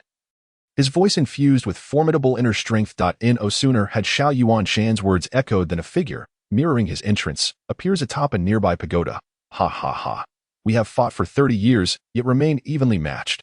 If Mr. Xiao is inclined, I, Morong Bo, shall gladly oblige, he proclaims with a hearty laugh. Father, Morong Fu, upon seeing his father alive, exclaims in delight. Indeed, father, Morong Fu, upon hearing this, gracefully ascends to the pagoda's summit. Just as tensions rise and everyone prepares for combat, a peculiar scene unfolds amidst the crowd. What a spectacle! How fortunate I am to arrive just in time. With this voice, a mass of black particles materializes in the air, gradually coalescing into a figure. Originally, the spot where Huantian appears is where many heroes stand, and upon witnessing his strange arrival, they retreat in fear, weapons drawn. Master. Those hidden among the crowd from Lingzhou Palace immediately kneel in unison.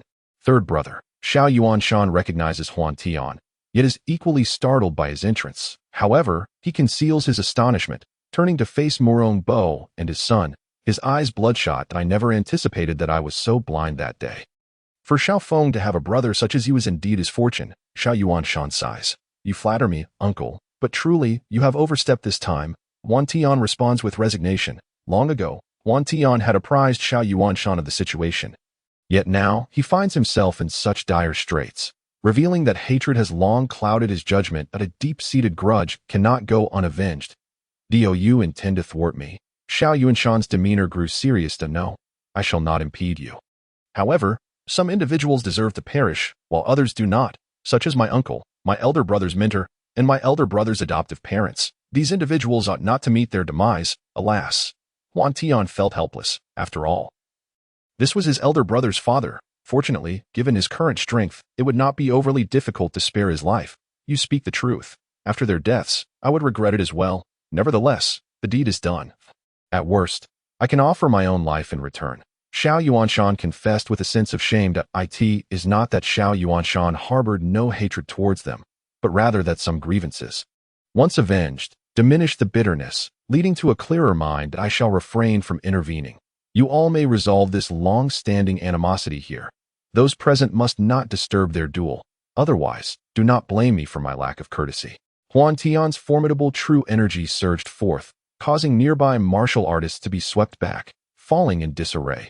The martial artists, startled, quickly retreated several meters before halting. May I inquire as to the esteemed name of this young hero? I am Morong Bo, and it is indeed a fortunate occasion to witness your remarkable prowess today.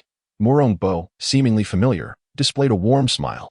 You should contemplate how to deal with my elder brother and the others. Do not direct your nefarious schemes towards me, for the consequences are beyond your capacity to bear. Huantian harbored no fondness for Morong Bo or his son, Morong Fu. What he felt instead was a blend of disdain and a tinge of pity. For these two were but tragic figures, never truly living a day for themselves. You insolent wretch, how dare you speak to my father thus? Morong Fu brandished his sword and lunged at Huantian. Beast, your opponent is me. In Xiao Feng's eyes, Huantian remained the inconsequential third brother, resolutely stepping forward to confront Morong Fu in battle. Old man Xiao, let us determine our strengths in a few days. Morong Bo unleashed a powerful golden bell palm towards Xiao Yuanshan. Old scoundrel, prepare to meet your end, Xiao Yuanshan retorted furiously. Were it not for Huantian's instructions, Xiao Yuanshan would have been unaware that his greatest enemy had always been by his side. Now, having dispatched most of his past adversaries, he faced Morong Bo with a deadly resolve. Determined to exact vengeance that I end this confrontation, Xiao Feng outclassed Murong Fu significantly, while Murong Fu was merely of average first-rate strength. Xiao Feng was a top-tier master. Although both Xiao Yuanshan and Murong Bo were first-rate, the depth of their internal energy greatly favored Xiao Yuanshan. Had he not diverged from the path of martial arts, he might have already attained innate mastery. Huantian held no concern for their duel, particularly against Murong Fu, who was no match for his elder brother, Xiao Feng. Observing the four approaching the sutra repository, Huantian took the initiative and ascended to its heights. With Huantian present, they refrained from continuing their battle. Upon arrival, Huantian chose not to watch the duel any longer, but instead began to survey his surroundings. Soon, he pinpointed his target. Might the master ascend for a gathering? The newcomer was an elderly monk, unmistakably the sweeping monk. The sweeping monk, sensing Huantian's extraordinary nature, ceased to conceal his own prowess and leaped to stand beside him. The esteemed practitioner possesses profound and unfathomable martial arts skills. It appears he has indeed reached that exalted realm that I beg your pardon. I in the early stages of innate energy. The master is truly a remarkable individual. Huantian sighed. Having personally witnessed the formidable prowess of the sweeping monk, he now understood why this monk could effortlessly defeat both Xiao Yuanshan and Murong Bo in the original narrative. Initially, Huantian contemplated a comparison. However, he sensed that although the sweeping monk's abilities were commendable, he was but an elderly man nearing the end of his days. Were it not for his reliance on true energy, he would likely have already passed away. Even so, the sweeping monk's life was evidently drawing to a close. That it is lamentable that such a master, a figure of great renown, must face this fate.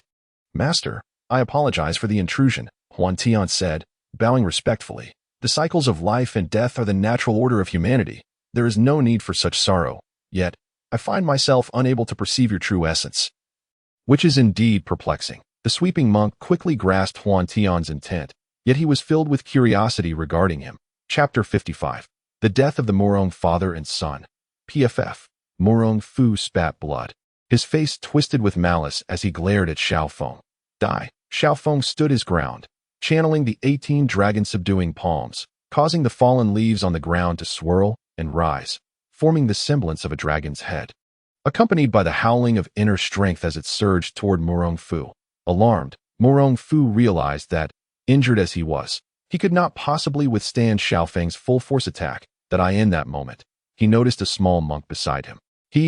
Murong Fu indeed exhibits the style of my Xingxiu sect, chuckled the ancient Ding Chuanxiu, waving his feather fan. Despicable scoundrel, Xiao Feng roared in fury, employing the dragon capture technique to seize Murong Fu. Fuer, Murong Bo exclaimed in shock, striving to intervene. Old fool, your opponent is me. Xiao Yuanshan would not grant him his wish, unleashing a fiercer assault, displaying a reckless fighting style. Crack. In that instant, in a fit of rage, Xiao Feng ruthlessly crushed Murong Fu's neck with a single claw. Cousin, Wang Yiyan cried out, yearning to rush forward, yet uncertain of her standing, particularly since her cousin had betrayed her. Her steps halted, while tears flowed uncontrollably. Fuer, Xiao Yuanshan, I shall see you dead for this. That moment, Murong Bo's eyes blazed crimson, for his son was dead, and the hope of restoring their nation had vanished, leaving him in utter despair. The two masters, fighting with reckless abandon, unleashed their full strength against one another. Father, Xiao Feng was taken aback, abandoning Murong Fu to hasten toward Xiao Yuanshan. Pfef, almost simultaneously. Xiao Yuanshan and Murong Bo both coughed up blood, their chests marked by glaring wounds. As if preordained, Xiao Yuanshan and Murong Bo exchanged knowing glances and burst into laughter before collapsing to the ground. Why did the master not intervene just now? Huantian inquired. I wish to save them. Alas, the practitioner would not allow me to do so. Since it is already fated, it is but their karmic consequence. Amitba, the sweeping monk intoned, reciting a Buddhist chant. Master, I have some personal grievances to attend to, so I shall take my leave, Huantian remarked, glancing at Ding Chuanxiu in the distance, and bid farewell. Please, do as you wish, the sweeping monk acknowledged, knowing he could not impede Huantian, who departed after surveying the surroundings. Ding Chuanxiu, having observed the commotion for some time, suddenly noticed a figure beside him and immediately scrutinized the newcomer. A figure adorned in peculiar attire approached. A young gentleman who was none other than Huantian. Greetings, senior brother. Senior brother, surely, you must have mistaken me, Ding Chuanxiu replied, his expression a mixture of suspicion and uncertainty. With a heart as venomous as his nature, Ding Chuanxiu could not await Huantian's strike. He swiftly unleashed the toxic substance from his palm, directing it towards Huantian. To his astonishment, Ding Chuanxiu realized that Huantian's prowess was far greater than anticipated, having succumbed to his own poison. He hurriedly retrieved the antidote. Your heart is already tainted. What need is there for an antidote? Let it be, Huantian remarked, raising his hand to seal Ding Chuanxiu's acupoints. The clash between the two drew the attention of many. As this martial arts gathering unfolded with unexpected twists and turns, Ding Chuanxiu barely had the opportunity to employ his signature technique, the transformation of power, before he met his demise beneath his own toxic powder, a most ironic fate. There is nothing more to be done here. Everyone may disperse. Huantian's voice resonated throughout the Shaolin Temple. As his vital energy surged, the atmosphere had grown tense, teetering on the brink of violent confrontation. Ba, Shaolin is no place for weapons, and the Shao father and son are not wicked individuals. We, Shaolin, shall be the first to withdraw from this martial arts assembly. I kindly ask you all to leave. Master Xuanzi proclaimed. Our beggar sect shall not stand against our leader. We bid you farewell, the beggar sect declared, turning away decisively. With Shaolin's withdrawal, the courage of various sects began to wane. Furthermore, the beggar sect was a staunch supporter of Shao Feng. Contemplating the potential downfall of the Shao father and son stirred unease among the assembly, prompting several factions to take their leave. Since the Shao father and son seek revenge, it is a personal matter. We, the Qingqing sect, shall also take our leave at we, the Yu family manor, bid farewell, as well the heroes of the martial world surrounding them departed under Huantian's looming threat. Xiao Yuanshan and Xiao Feng approached Huantian's side. My dear nephew, thank you, Xiao Yuanshan expressed. Having avenged his deep-seated grudge, his animosity towards Xuanzi had diminished, yet his gaze betrayed an indescribable sense of melancholy. Brother, I shall refrain from further words. Let us find a place to drink. Xiao Feng suggested with a smile. Once the matters concerning Tianlong were concluded, Huantian ventured to the 100 clans to assess the situation. Finding both sides at ease, he felt a wave of relief wash over him as he prepared to dedicate himself to gathering technological information. Due to restrictions on bringing items, he relied on his intellect to retain knowledge of certain technologies. For each piece he remembered, he would jot it down in reality. An arduous task. Yet Huantian found joy in the complexity and effort. Recognizing it as the foundation of his future stability as the winter break approached, Haizhu City, being near the tropics, did not feel particularly cold. Huantian, the winter break is almost upon us. I shall miss you, Xiao Bing said, intertwining her arm with his as they walked through the campus, suddenly halting. Do not worry. I will handle the company matters first. Once I am free, I shall come to see you. Huantian reassured her, enveloping her in an embrace. Oh dear, we are at school, Xiao Bing exclaimed, hastily extricating herself. Her cheeks flushed. Come now, they are not unaware that you are my girlfriend. What harm is there in a hug? Huantian retorted, eager to embrace her again, but Xiao Bing swiftly distanced herself, leaving him feeling somewhat vexed. Huantian, let us go find Chi later. She has been complaining lately, claiming I have forgotten my friends in favor of romance. Xiao Bing was aware that Huantian harbored no affection for Qi Lin, so she promptly approached him, shaking his hand and playfully pouting. Chapter 56, Camping. Upon seeing Huantian nod, Xiao Bing joyfully dashed off to find Qi Lin. Huantian, we have decided to go camping in the countryside tonight. Do you and Xiao Bing have time? Zhou Wenhao inquired. Camping? Just the few of us? Huantian asked. Not at all. We have invited several girls from our class.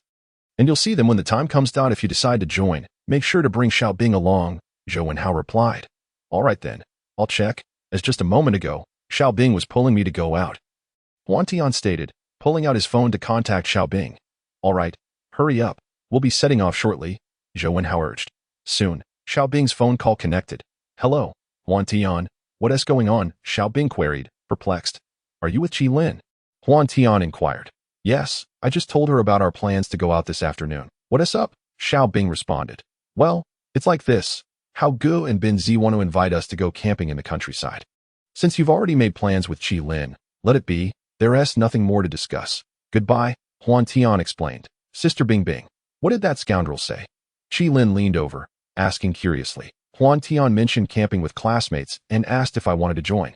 Xiao Bing replied, playfully scratching Qi Lin's nose. Camping?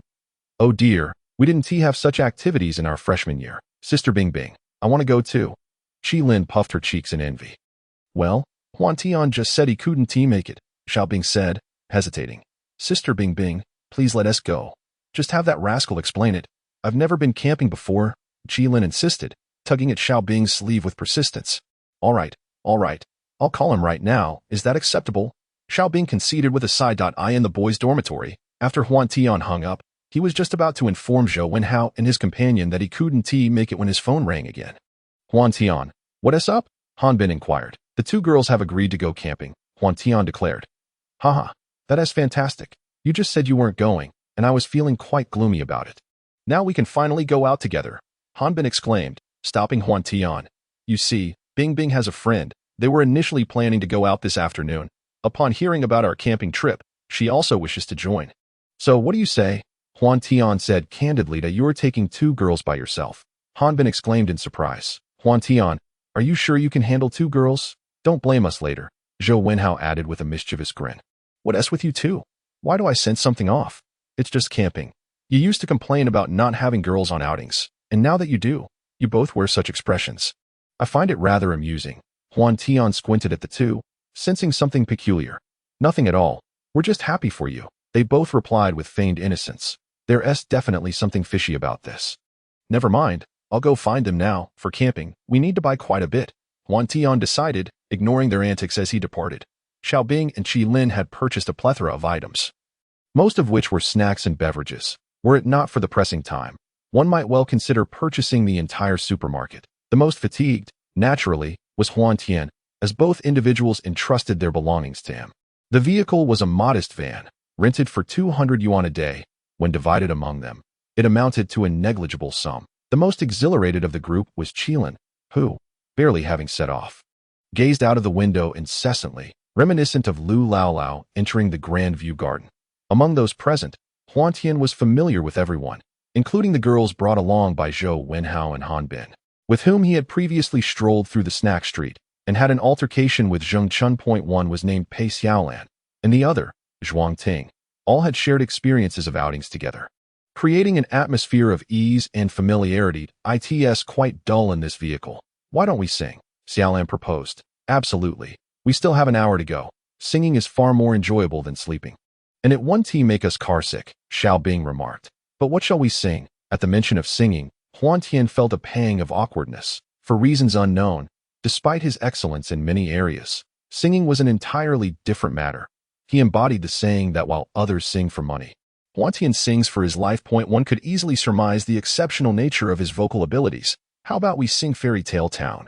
It's quite melodious, Qilin suggested.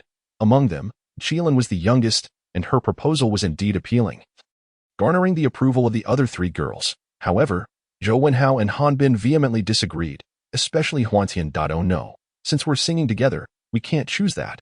Fairy Tale Town is far too juvenile. Let us pick something else. Huantian promptly dismissed Da, feeling a pinch on his arm. Huantian looked at Xiao Bing in confusion, his expression rife with uncertainty. Xiao Bing said nothing, merely casting a glance at Qilin. Following her gaze, Huantian noticed that the little girl was already upset. Humph! Qilin stuffed a lollipop into her mouth, turning her head away in irritation. Huantian vowed to himself never to speak again, realizing that even silence could offend the little girl. How about we sing, friends? Zhou Wenhao suggested, his mood dampened. Forget it. You all discuss. I'll open my notebook, Zhou Wenhao grumbled. Shall we sing the school song, Spring Mud? Hanbin chimed in cheerfully. Although Spring Mud was an old song, it was well known among everyone, transcending gender divides, and thus it received unanimous agreement. Laughter and joy filled the air as they journeyed, their spirits lifted. The song Spring Mud was quite lengthy, and with a good beginning, the enthusiasm of the group soared. After our duet, shall we take turns singing? The road is still long. What does everyone think? Hanbin proposed, casting a glance at Zhuang Ting. Upon hearing this, Huantian's expression darkened. Hanbin surely knew of his aversion to singing. Yet he still suggested it, inciting a desire to tear him apart. This is great. I shall lead. I want to sing Fairy Tale Town. Upon hearing this, Qilin perked up, placing her hands on her hips and defiantly looking at Huantian. Huantian thought to himself, if you wish to sing, then sing. Just spare me from such songs.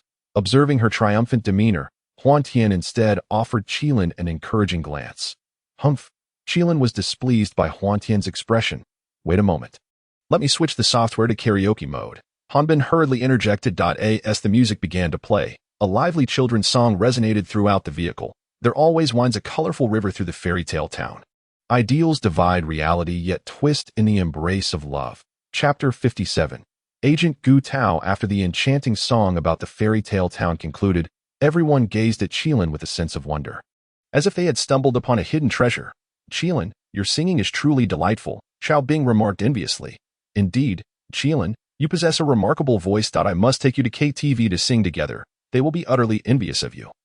Hee hee, Zhuang Ting added with a laugh. Yes, Qilin's rendition surpasses even the original. Perhaps I should ask for your autograph now, for when you become a star, it may be challenging to obtain, Pei Xiaolan chimed in. Leaning closer to Qilin, I have no desire to be a star. I wish to be a princess, Qilin replied with a gentle smile. All right then, who will sing next? Zhou Wenhao inquired. I want to hear beautiful singing, he said, raising his hand as if eager to answer a teacher's question. Oh, perhaps not, Hao Tian thought to himself, secretly resentful of the little girl. All right, Zhou Wenhao and Hanbin laughed heartily at Qilin's suggestion, nearly in tears from their amusement. Huantian, why not sing a song? Just sing for fun. We won't mock you. Ignore those two, the girls encouraged. I suppose I'll sing I Truly Love You.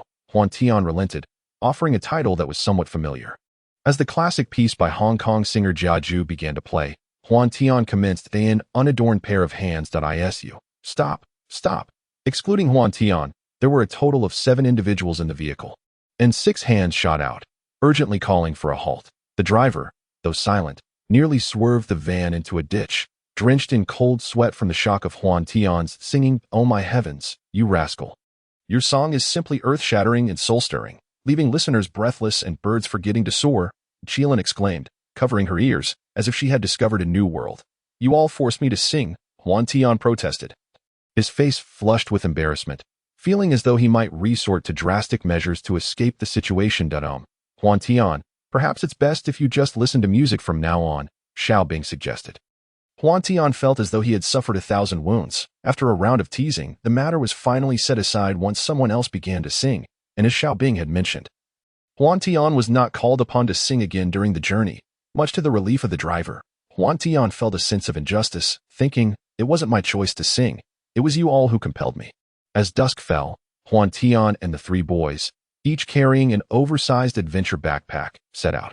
Even the girls, each burdened with a sizable pack, followed suit. Let us pause here. Look, there's a mountain spring, and the view is splendid, Xiao Bing suggested. Her words garnered agreement from the girls, who were weary from the trek. All right, this place is quite lovely, especially since there's no underbrush nearby, which should mean fewer mosquitoes, Hanbin remarked. Very well, let us pitch our tents. The camping adventure officially begins, Zhou Wenhao declared. In no time, 3 tents were erected through the diligent efforts of Huantian and his companions, while the girls busied themselves with gathering dry twigs. Huantian and his group were quite particular about their camping arrangements. To prevent forest fires, they had even encircled the fire pit with a ring of mountain spring water for fire safety. Hey, Sister Dingting, what is it that you're scattering?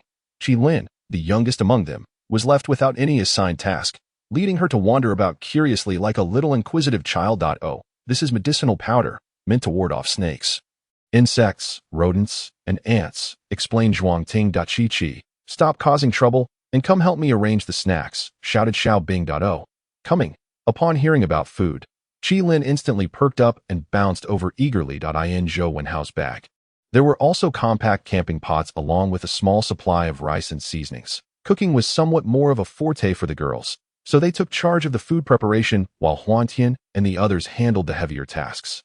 The night air was delightful, and the spread was lavish: snacks, rice, wild vegetables, barbecued items, and a variety of beverages, including beer. The conversation flowed freely, encompassing topics such as childhood, stories, and love. Anything that came to mind was discussed. Meanwhile, Qilin was engrossed in eating, her stomach growing round with indulgence. After feasting, the students found their courage bolstered. Zhou Wenhao and Pei Xiaolan leaned against each other, exuding intimacy. Hanbin was no exception. Zhuang Ting's head rested against his thigh while he affectionately stroked her hair, clearly having established their relationship long ago. Huantian, not wishing to be left behind, yearned to embrace Xiaobing, but she was engrossed in conversation with Qi Lin, completely ignoring him at that moment. Huantian understood the strange expressions Zhou Wenhao and Han Bin had worn before their departure. Wasn't this merely a couple's date? Yet, beside him, the glaring presence of Qi Lin. The proverbial light bulb was impossible to ignore at this moment. Huantian felt disillusioned, pondering the deceitfulness of brotherhood and love alike. Despite his frustration, as a skilled practitioner in the mid-stage of innate abilities, his instincts remained sharp. A sound. There were people. Huantian regained his composure in this desolate wilderness. Aside from their group of 7, the only other soul was the driver, asleep in the vehicle. However, the footsteps that approached were distinctly not those of the driver. They were frantic and uneven, suggesting the newcomer was injured. Realizing this, Huantian instinctively became cautious. After all, several of his companions lacked martial prowess. The newcomer did not shy away from Huantian and the others, making a beeline for their campsite. As soon as the individual arrived, Zhou Wenhao and the others took notice and quickly surrounded him. Huantian, what happened? Why is this person injured? Zhou Wenhao inquired. Who are you? And why should we trust you? Ignoring Zhou Wenhao, Huantian directly questioned the stranger. The girls, upon hearing this, began to feel a sense of fear, looking towards Huantian for reassurance. Among them, Huantian was the strongest, and they placed their hopes in him. Zhou Wenhao and Han Bin nodded in agreement, helping Gu Tao to move. Don't worry about me. This is too slow. You all go ahead. I'll hold them off, Gu Tao shouted. Stay quiet. I'll handle the rest. Hurry, Huantian urged, offering a calming word before hastening their departure. 7 individuals, accompanied by an injured comrade, hurriedly made their way towards the location of the van. After running for quite some time, they were merely a kilometer away from the vehicle when a bullet whizzed towards the group. Be careful, Huantian urged urgently. Chapter 58. The stunned Gu Tao. The firearm was evidently equipped with a silencer, otherwise it would not have been devoid of sound. Instinctively, Huantian attempted to dodge, only to realize that the bullet was aimed at Qilin. Despite Qilin's habitual defiance, Huantian did not harbor genuine animosity towards her. On the contrary, he found her somewhat endearing. He sought to use his hand to intercept the bullet, but alas, he was a moment too late. With a soft thud, Huantian's pupils contracted. Thankfully, the bullet did not strike a vital area but merely grazed Qilin's shoulder. By the time Xiaobing noticed, the distance between them had widened to 5 or 6 meters. You all must go. I can manage with Qilin. I cannot protect too many. Hurry, Huantian said with an unusual gravity. Sensing the seriousness in Huantian's tone, Xiaobing hesitated but eventually resumed running forward, exerting herself fully. Realizing she could not assist Huantian, she resolved not to become a burdened in the blink of an eye. Only Huantian and Qilin remained in the woods. Big bad guy. It hurts so much, Qilin whimpered, her brows trembling in pain as she helplessly clutched Huantian's shirt, tears streaming down her face uncontrollably. Hang in there. Do not move. Huantian pressed acupressure points around Qilin's wound, then swiftly leapt with her into a shallow pit, offering both reminders and reassurances. Big bad guy, am I going to die? I don't want to die here. I'm so scared. Qilin, oblivious to the fact that the bleeding had ceased, was terrified by the excruciating pain, her face paling in fright. You want to die, Qilin? The big bad goo. The other pursuers from the island nation, similarly seeking to evade danger, found themselves in a disorienting predicament, entirely unaware of the whereabouts of their foe. The dense thicket, overgrown with wild grass, obscured visibility even at a mere distance of 3 to 5 meters, rendering any sight of a figure elusive, let alone at a distance of 10 meters. Moreover, the weapon wielded by Huantian was merely 2 leaves, enabling silent and stealthy killings. Soon, 2 more men collapsed to the ground. There are evil spirits here. We are surely being punished by malevolent forces. Trembled one cowardly pursuer. The ability to kill without a sound instilled in their hearts a conviction that the perpetrator must be a demon. This sentiment resonated with the majority of the pursuers, who began to succumb to fear. Every 10 seconds or so, another 1 or 2 would perish, causing an overwhelming dread of the evil spirit to spread like wildfire within their minds. Having injured Qilin, you all may as well stay behind, Huantian mused, and after dispatching over 20 foes, only 3 remained, posing no threat to him at this juncture. Huantian stepped forward. The remaining 3 islanders were soon engulfed in confusion. The boy before them swayed rhythmically, his proximity ever increasing. This is impossible. Thud. With the final pursuer's demise, their unanswered questions lingered in the air as all had been slain by Huantian. leaving behind more than 20 lifeless bodies. After ensuring the area was clear, Huantian approached Qilin's side. While the events seemed complex, the entire ordeal had transpired in less than 5 minutes. "Qilin, you're safe now. Does it still hurt?" Huantian inquired gently as he helped her to her feet. "No, it doesn't hurt as much now," Qilin replied, her face still pale from the loss of blood and her fright. Although the movement had intensified her pain, upon feeling Huantian's concerned gaze, she began to realize that perhaps the villain was not so villainous after all, and a hint of tenderness lingered within him, as long as it doesn't hurt too much. "Come, I'll carry you." "Take it slow," Huantian offered, crouching before her as Qilin draped herself over his back. The shift in her arm caused a surge of excruciating pain, and tears began to stream down her face, soaking Huantian's clothes. "It hurts. It hurts." "Wah," Qilin cried. "I'm sorry. I'm sorry. I got up too quickly. I'll take it slow," Huantian reassured her as he bore her weight. "It hurts, bad guy. I want candy," Qilin whimpered. "What does pain have to do with candy?" Huantian pondered, though the camp was not far, and there was certainly plenty of candy there. "All right, I'll fetch some for you." "How are Huantian and the others? Are they all right?" Zhou Wenhao inquired anxiously. Huantian, upon seeing him safe, Xiao Bing rushed into his embrace. It hurts, it hurts," just as Qilin had managed to stop her tears. They began to flow once more. Her cries alerted Xiao Bing to Qilin's presence on Huantian's back. Huantian's clothes were stained with Qilin's blood. While acupoint sealing could staunch bleeding, it was not entirely effective, merely slowing it down. After a flurry of frantic activity, they hastened to the nearest hospital. Due to the assertions made by Huantian, all the pursuers have perished, with so many lives lost in this place and an array of weapons strewn across the ground. It is only prudent to seal off the area and await the arrival of personnel from above to take charge.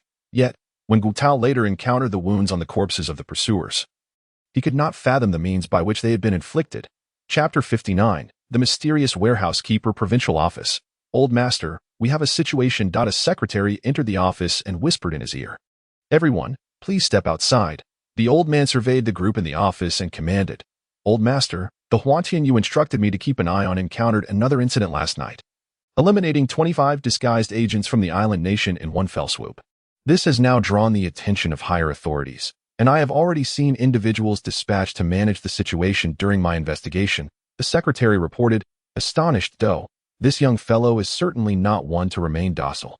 The old man muttered, furrowing his brow in contemplation.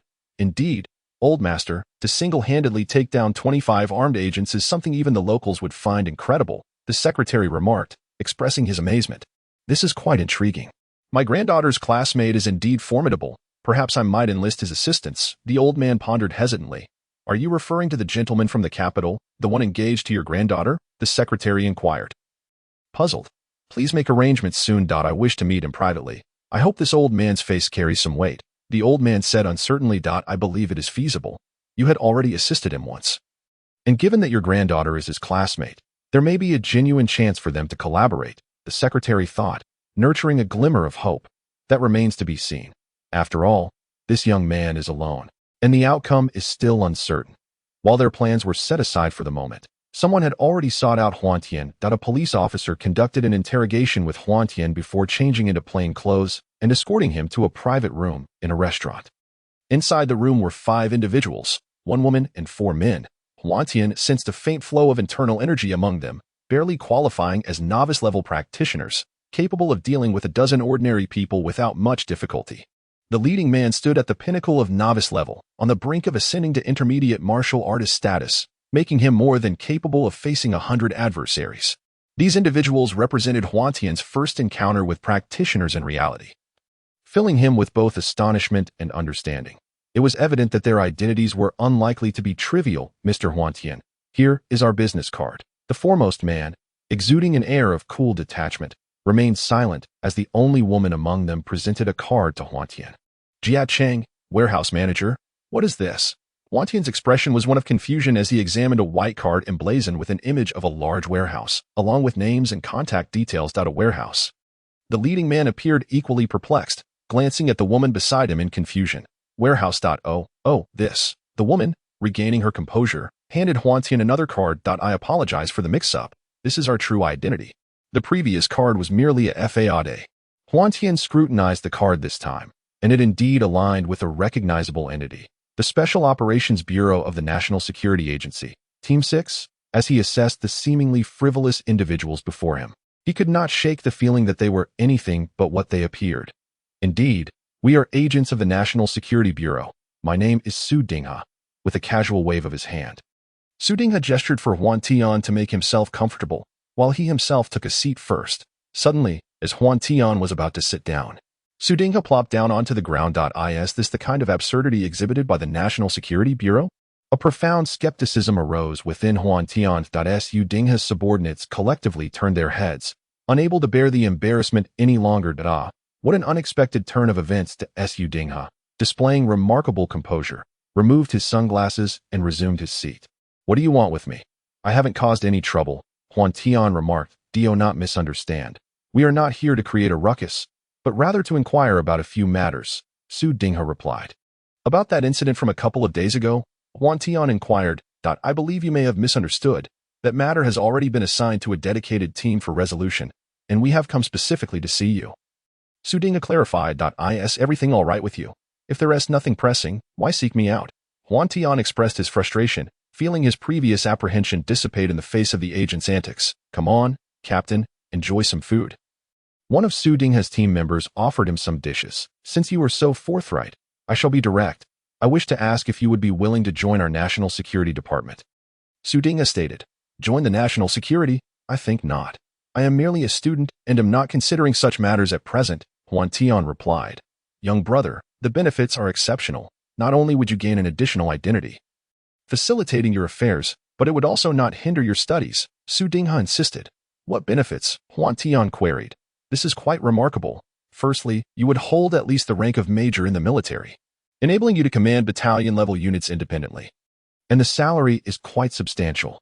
10,000 a month. If you venture into business, you would also enjoy priority treatment, Su Dinghe explained, his face lighting up with enthusiasm. Huantian found Su Dinghe's proposed benefits rather enticing. However, he did not place much value on such things. Ever since he began traversing various worlds, Huantian merely desired to develop quietly while enhancing his real-life circumstances, and joining any organization or department would only impose various constraints upon him, akin to the Monkey King's binding curse, which would hinder his freedom. Very well. However, if you encounter any troublesome matters in the future, feel free to give us a call, Su Dinghe concluded. Boss, this. The members besides Su Dinghe gazed in astonishment at Huantian's departing figure. Hadn't he seemed quite satisfied just moments ago? Boss, are we still eating? One team member inquired. Eat, eat, eat. All you think about is eating. And now the person has left. Go ahead and eat, Su Dinghe lamented, with Su Dinghe's affirmation. The National Security Team members promptly began their meal. Who ordered this? Who ordered this?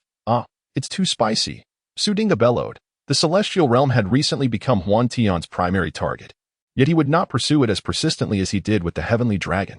After all, it was a world of technological advancement, with convenient transportation.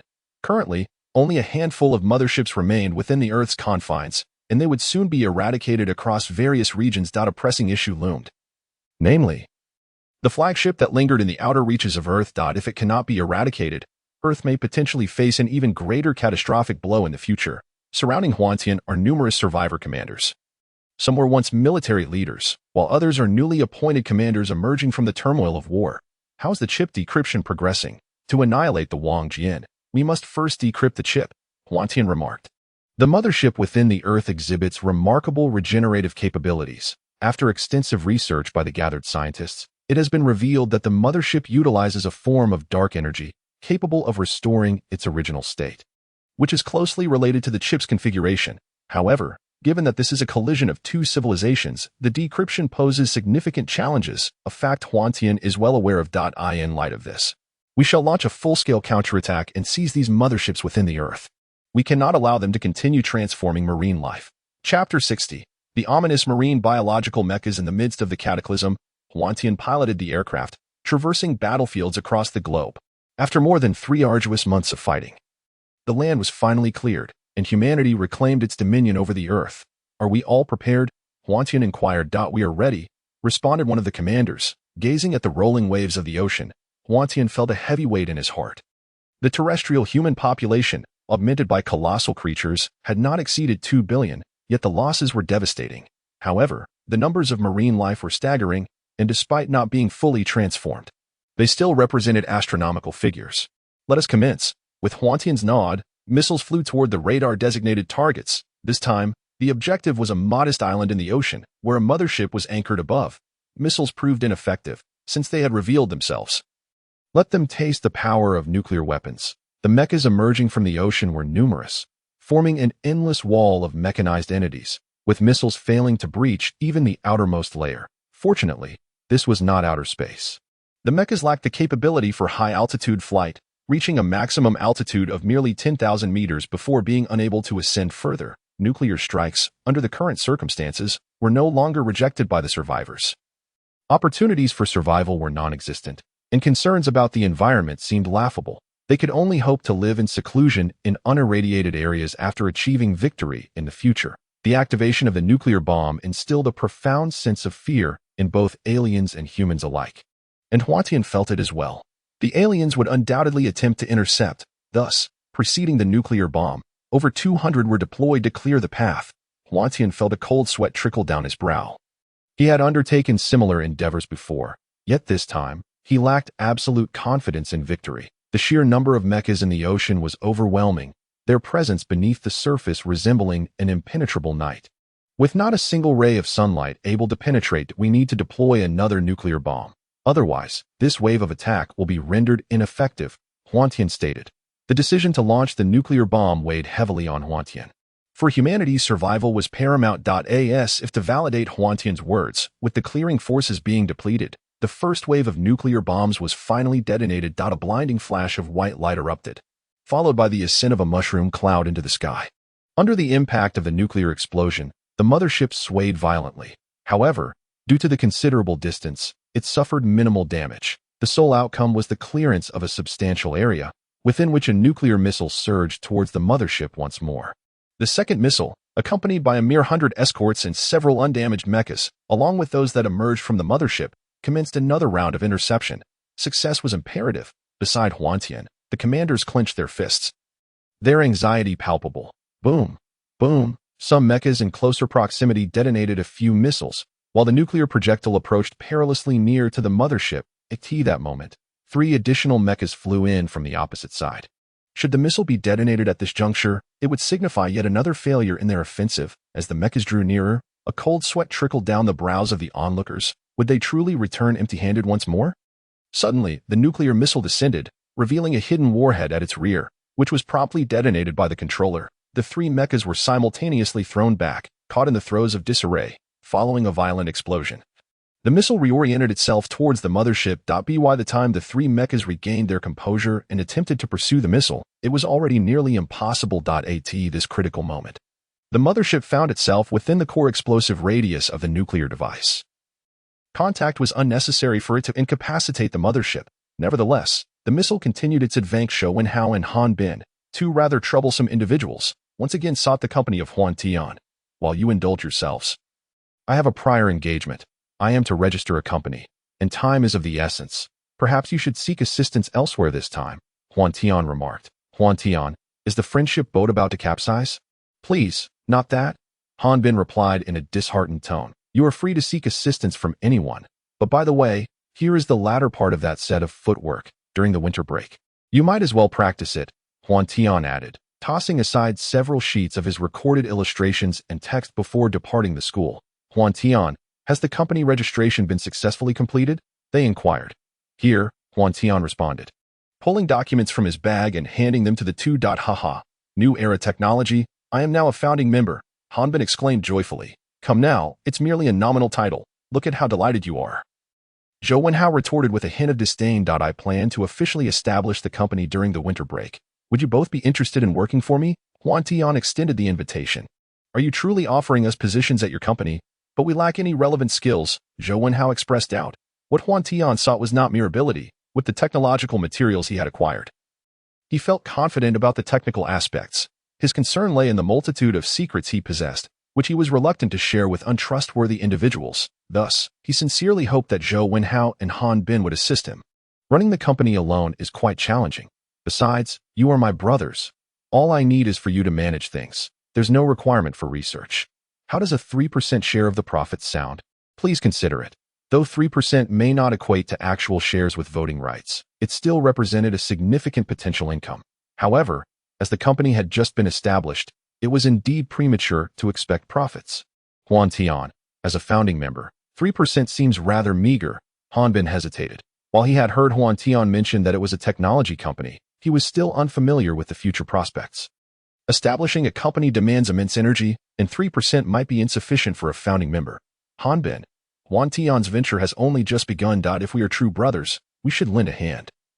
Discussing money right from the start feels unbrotherly, Zhou Wenhao remarked. Feeling a tinge of frustration at Hanbin's hesitation, he knew that Huantian had already invested a considerable sum, and they merely needed to assist him.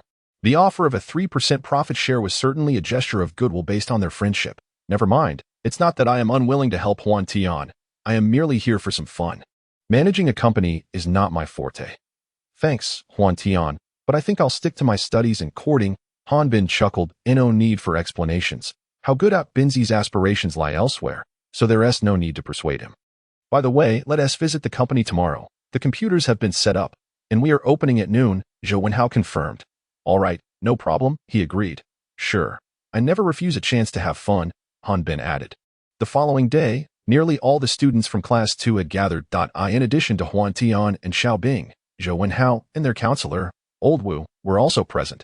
After all, this was a moment of pride for their class. And it would be remiss not to show support. Within the villa, the balconies on the second and third floors, as well as the rooftop terrace, have been adorned with an abundance of tables, chairs, and delicacies, a lavish expenditure amounting to several tens of thousands. As firecrackers erupted, and after the ceremonial ribbon cutting by Huantian, he was the first to push open the grand door of the villa and step into the company.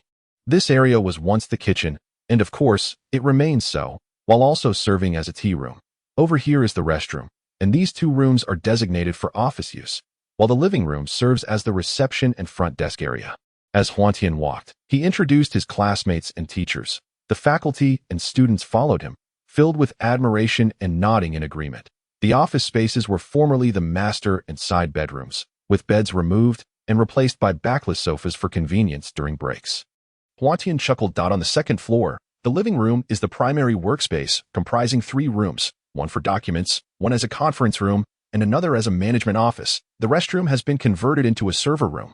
The third floor houses my office, along with a reception room, and a bedroom has been retained for my rest. Outside is the balcony, which is quite expansive, spanning 3 levels and interconnected, inviting everyone to explore. I have prepared a considerable amount of food on the balcony for everyone to enjoy at their leisure. As Huantian spoke, many students made their way towards the balcony, just as Huantian intended to accompany them. Xiaobing suddenly approached him. Huantian, Guo Jinlong, and his father have arrived, Xiaobing announced. Guo Jinlong is the CEO of a prominent local company in Haizhu City, a fact well known to Counselor Lao Wu and many classmates. Leaving them all in astonishment upon hearing Xiaobing's words. All right, everyone enjoy yourselves for now. I shall attend to a guest, Huantian said, heading downstairs. Guodafu and his son Guo Jinlong arrived, accompanied by only one attendant carrying a floral basket. Their intentions quite clear. Welcome, welcome, Mr. Guo and young Master Guo, Huantian greeted, genuinely pleased by their presence. Despite past grievances, Huantian had long since moved on, and the fact that these two could attend the opening of his company warranted him to extend the utmost courtesy. Young Huantian, having established your own company at such a young age is truly commendable. I've come to bask in your good fortune and hope you won't turn us away. Guodafu chuckled. Relieved by Guodafu's words, Huantian felt the tension dissipate, recognizing an opportunity to deepen their friendship. You are too kind, Mr. Guo. Please, do come in, Huantian replied. The unexpected arrival of Guodafu and his son took Huantian by surprise. Out of politeness, he would typically engage in conversation for a while. However, a new wave of guests soon arrived. With the inauguration of new era technology, another vigorous force has emerged in Haizhu City. Congratulations, Boss Huantian, exclaimed one individual as they stepped out of the vehicle. Though Huantian did not recognize this person, they exuded warmth and enthusiasm. Guodafu, well-versed in social nuances, offered a subtle smile at Huantian's expression. Ah, I did not expect Mayor Tang Baixing to be here. What a pleasure, Guodafu remarked, facilitating the introduction. You honor me. Mr. Guodada is a renowned entrepreneur in our city. I, Tang Baixing, am truly grateful for your presence. We should gather more often. Tang Baixing replied with a smile. Certainly, certainly. Guadafu nodded in acknowledgement, fully aware that such words were merely polite formalities from the mayor, yet the importance of maintaining appearances was not lost on him. He was pleasantly surprised by the personal visit from Mayor Tang, feeling a deep sense of honor. Please, come inside, said Huantian. Huantian felt a twinge of astonishment regarding the arrival of the two men. He had surmised, to some extent, the nature of their visit. Guadafu considered that since their acquaintance began, the mayor had likely paid considerable attention to him, and Tang Baixing must have gleaned something from the incident involving Zheng Honggang. Otherwise, what could possibly unite two individuals with no prior connection in a congratulatory visit? Only 3 individuals accompanied Guadafu and his son, while Tang Baixing's entourage was more substantial, as befitting a mayor, overshadowed only by his own presence. Among them were the newly appointed deputy mayor and the chief of the municipal police, along with the seasoned Councillor Wu, who had received no small amount of flattery from these dignitaries. Huantian, being a student of Councillor Wu, added to his pride. In the face of such distinguished figures, Huantian remained entirely composed, which only served to enhance the admiration they held for him. They were oblivious to the fact that, despite their city-level stature, Huantian had previously shared tea and conversation with the founding figure, the Taizu, which rendered their presence inconsequential. Chapter 62. The benefits of belief. The news of Huantian's company's grand opening spread throughout the school, igniting a flurry of discussion. Huantian became a prominent figure among the students, even topping the forums as a trending topic. However, the carefree Huantian seemed largely indifferent, remaining preoccupied with both the cinematic world and reality. To foster employee loyalty, years of nurturing and substantial incentives would be essential. Yet, with his company newly established, recruiting for a small firm proved challenging. Huantian's youth further contributed to perceptions of untrustworthiness, causing him considerable distress. Where could he find suitable candidates? Trust was paramount. Huantian found himself in a quandary. Not that he wished to neglect the refinement of technological data, but such an approach would render him entirely passive, reducing him to mere research. This was evidently impractical. With the ability to traverse between the cinematic and real worlds, Huantian aspired to more than a mere scientific vocation. How could he discover individuals worthy of his trust? At that moment, a multitude of faces flashed through Huantian's mind. Zhuaquan, the monks of Tianlong Temple, soldiers and survivors from the cataclysm of the sky. Alongside these familiar figures were many whose appearances eluded him. Simultaneously, within the cinematic realm, these individuals seemed to be tugged by an unseen force, stirring a profound realization within Huantian. The abbot of Tianlong Temple gazed at the heavens, filled with inexplicable joy. Esteemed brethren, divine manifestations abound. I shall take my leave first. You must watch over Tianlong Temple diligently. This parting may last for years. Amitba. With that, the abbot's figure vanished before the assembled monks. This is how the benefactor Huantian has departed. The inhabitants of the temple were astonished yet elated, and soon, the air was filled with the resonant sound of chanting. A similar scene unfolded in the world of the sky. Huantian, lost in thought, was suddenly startled. It appeared that 3 individuals had appeared beside him, of whom only the abbot from Tianlong Temple was recognizable. The other 2 were entirely unfamiliar to Huantian. I am the temple of the heavenly dragon. The master Ku Rong humbly proclaimed, I bow before the Buddha. The elderly abbot, with tears streaming down his face, lamented. The devotee, Erin, reverently stated, I bow before the divine. Erin, in her piety, echoed the sentiment. The devotee, Cooper, similarly expressed, I bow before the divine. Mirroring Erin's reverence. Rise, all of you, spoke Huantian. Upon witnessing the appearance of the 3, Huantian could hardly fathom that these figures were akin to those from the realm of cinema, were it not for Master Ku Rong's presence. This realization dawned upon Huantian, revealing yet another facet of the extraordinary ability he had inadvertently discovered. From the gestures and words of the trio, Huantian discerned that, for reasons unknown, they had come to regard him as an object of their faith. During his moment of contemplation, he had unwittingly summoned them, leading to their manifestation before him. Take a moment to behold this world, Huantian urged. The trio immediately directed their attention towards him, their expressions somewhat dazed. Is this realm truly the Buddhist paradise? Master Ku Rong exclaimed, astonished. Such a serene world. My deity possesses immense power. Unlike Master Ku Rong, Erin and Cooper belonged to the modern era, yet their world was ravaged by ruins. Now, in this authentic realm, they believed that Huantian had restored the world to its original state, prompting them to bow once more. Indeed, you hail from different times and spaces, and this world is the primary realm. I require your assistance with certain tasks, Huantian declared. Speak, O Buddha. Master Ku Rong promptly knelt again. Command us, O Divine One. Both Aaron and Cooper echoed in unison. Huantian nodded with satisfaction. Master Ku Rong, your duty is to safeguard the inhabitants and belongings of this abode. Additionally, take the time to familiarize yourself with the knowledge of this world and integrate swiftly. I shall abide by the Buddha's decree. Master Ku Rong responded with reverence. Aaron and Cooper, you two are tasked with managing the company, acclimating to this new world. Shortly, I will provide you with certain information that you must utilize to generate funds and amass wealth and prestige in this realm. Huantian instructed. Yes, O Divine One, the two affirmed, bowing once more. Observing their repeated gestures of homage, Huantian furrowed his brow. From this point forward, do not prostrate yourselves before me. Remember this, O Buddha. Do you intend to forsake us? Master Ku Rong gasped in shock. Huantian was, after all, his object of faith. How could he not bow? There has always been a tradition of bowing thrice and prostrating 9 times. To encounter the Buddha without bowing is to show disrespect.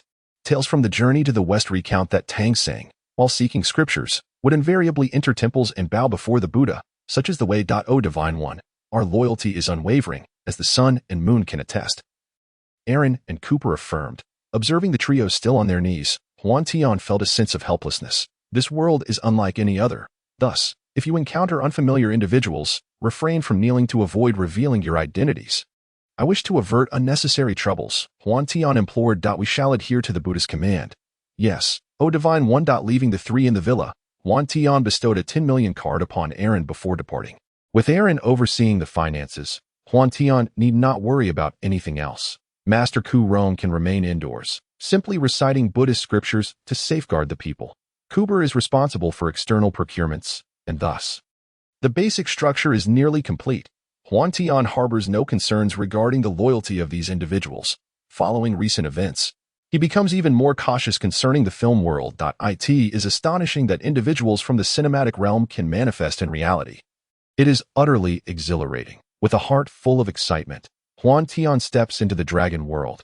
Having not entered this realm for over a week in reality, he has spent nearly 2 years in the sky world, leading to a sense of unfamiliarity with the dragon world.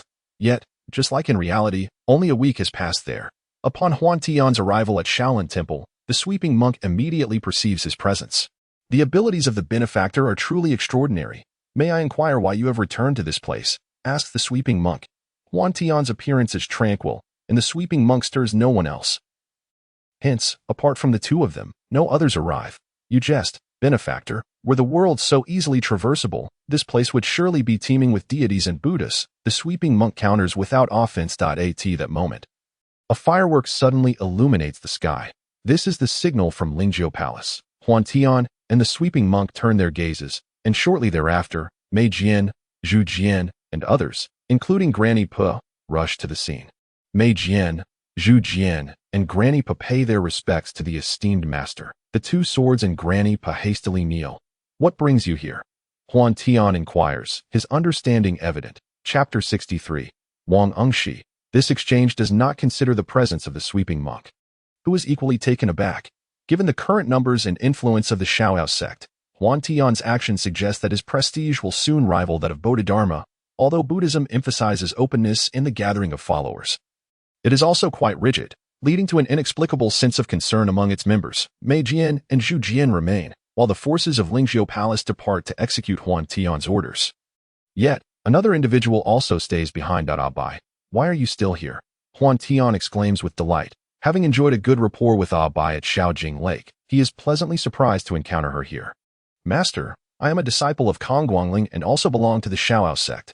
Moreover, I am your maid. Abai responds with equal excitement. Since the demise of Murongfu, all ties to him have dissipated. Being able to follow Huantian daily brings her genuine joy. I initially thought to rescue you from the clutches of Murongfu, who was cruel and malicious. I never anticipated that you would still be a disciple of Kongguangling. What a coincidence, Huantian admits, genuinely unaware of this detail, as it was not mentioned in the film. A truly serendipitous occurrence. Thank you, Master, Abai responds with a smile. Forget it. You may as well call me young master, as I have grown accustomed to it. Huantian chuckles in reply. Yes, young master. Abai promptly calls out, her heart swelling with sweetness. Mei Jian and Zhu Jian lower their heads, their lips pouting in discontent. You two girls should also address him as young master, Huantian suggests, leaning down to observe their remarkably similar faces, smiling. Indeed, young master. The two women quickly donned smiles and eagerly acknowledged. Your grace is undoubtedly profound. This encounter will surely bring forth great blessings. The monk, feeling a twinge of envy, mused that it wasn't mere jealousy over a few young ladies, but rather a concern for the Buddhist community, anticipating a significant decline in faith among its followers in the near future. Are you worried about Buddhism? Huantian inquired. Why do you say such a thing? The monk questioned, puzzled. Master, you seem to harbor a sense of jealousy, your words imbued with envy. Given your age, it is unlikely you would be envious over a few girls. Thus the implications are clear. Huantian chuckled. Amitba, you possess great wisdom. The monk sighed. In truth, the monk's momentary jealousy was but a fleeting thought. However, at the level of innate understanding, even a mere instant could not escape their keen perception. There is no need for jealousy, for I am indeed not of this world. Now, I must attend to matters, so I shall take my leave. If you have any questions, perhaps you might visit the Dali Tianlong temple. And you will understand then. Abby, Mei, Jian, let us depart. With the three young ladies in tow, Huantian traversed the landscapes while honing his skills. Ultimately, fate rewarded his diligent efforts, as he broke through to the later stages of innate understanding. As time passed, Huantian arrived in the capital of the Northern Song dynasty, Kaifeng, also known as Daliang, where his realm had stabilized. Upon arriving in Kaifeng, Huantian received significant news. Young master, the Empress Dowager has passed away, and Emperor Zhizong is now in power. What shall we do? Abby inquired. At that moment, Kaifeng was rife with tension, the atmosphere fraught with unease, as soldiers were visible throughout the city. Find out where Wang Engshi resides. I have matters to discuss with him, Huantian commanded. Understood. Mei and Zhuan promptly set off. Wang Engshi, having been dismissed from his position, was now facing a decline in fortune, being a renowned figure of his time. Huantian aimed to win him over to propagate his beliefs. This was not a matter of Huantian being a charlatan or cruel in the chaotic times of the Northern Song. If he could alleviate the suffering of the populace through his own efforts, he would not hesitate to eliminate a few obstacles at this moment. Wang Engshi was gathering his belongings, lost in despair as he journeyed home with his family. Suddenly, for individuals blocked his path. Is Lord Wang present? Please summon him to me, Huantian demanded, adopting an air of authority. Very well, young master, please wait a moment, two servants hastily replied. Wang Engshi, seated within his palanquin, since the vehicle had come to a halt, and leaned out to inquire, what is the matter? Why have we stopped? Looking out, Wang Engshi, still in his 40s and in the prime of life, bore a hint of melancholy on his face. My lord, there is a young master ahead accompanied by several maidens, and he requests your presence. A servant informed him that a young master. Maidens? Wang Engshi questioned, glancing at the distant figures before dismounting from the carriage. Although he may not know every noble in the capital, he was at least familiar with many. Observing the young man radiating an air of nobility, Wang Engshi regretted his inability to discern the young master's identity. I bow in respect, Wang Engshi stated. I am Huantian. Huantian replied succinctly, causing Wang Engshi to be taken aback in astonishment. My lord. I, Wang Engshi, in times past, though I have occupied a position within the court, have never been a person entirely oblivious to the affairs beyond my window. I have heard from a dear friend that a divine being has descended upon Dali, known as Huantian. Therefore, upon first hearing your name, I was taken aback by this peculiar demeanor and could not help but wonder if you were indeed this Huantian. Wang Engshi bowed once more. Throughout the Northern Song dynasty, I have never encountered anyone by the surname of Huan.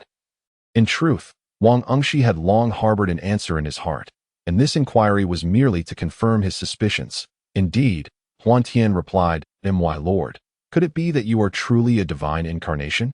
Wang Engshi's tongue stumbled over the words. Indeed, Huantian simply uttered a single word. Thud. The Song dynasty is saved. The Song dynasty is saved. Wang Engshi fell to his knees, overwhelmed with joy and tears. Humph, my lord is merely indulging in deception again.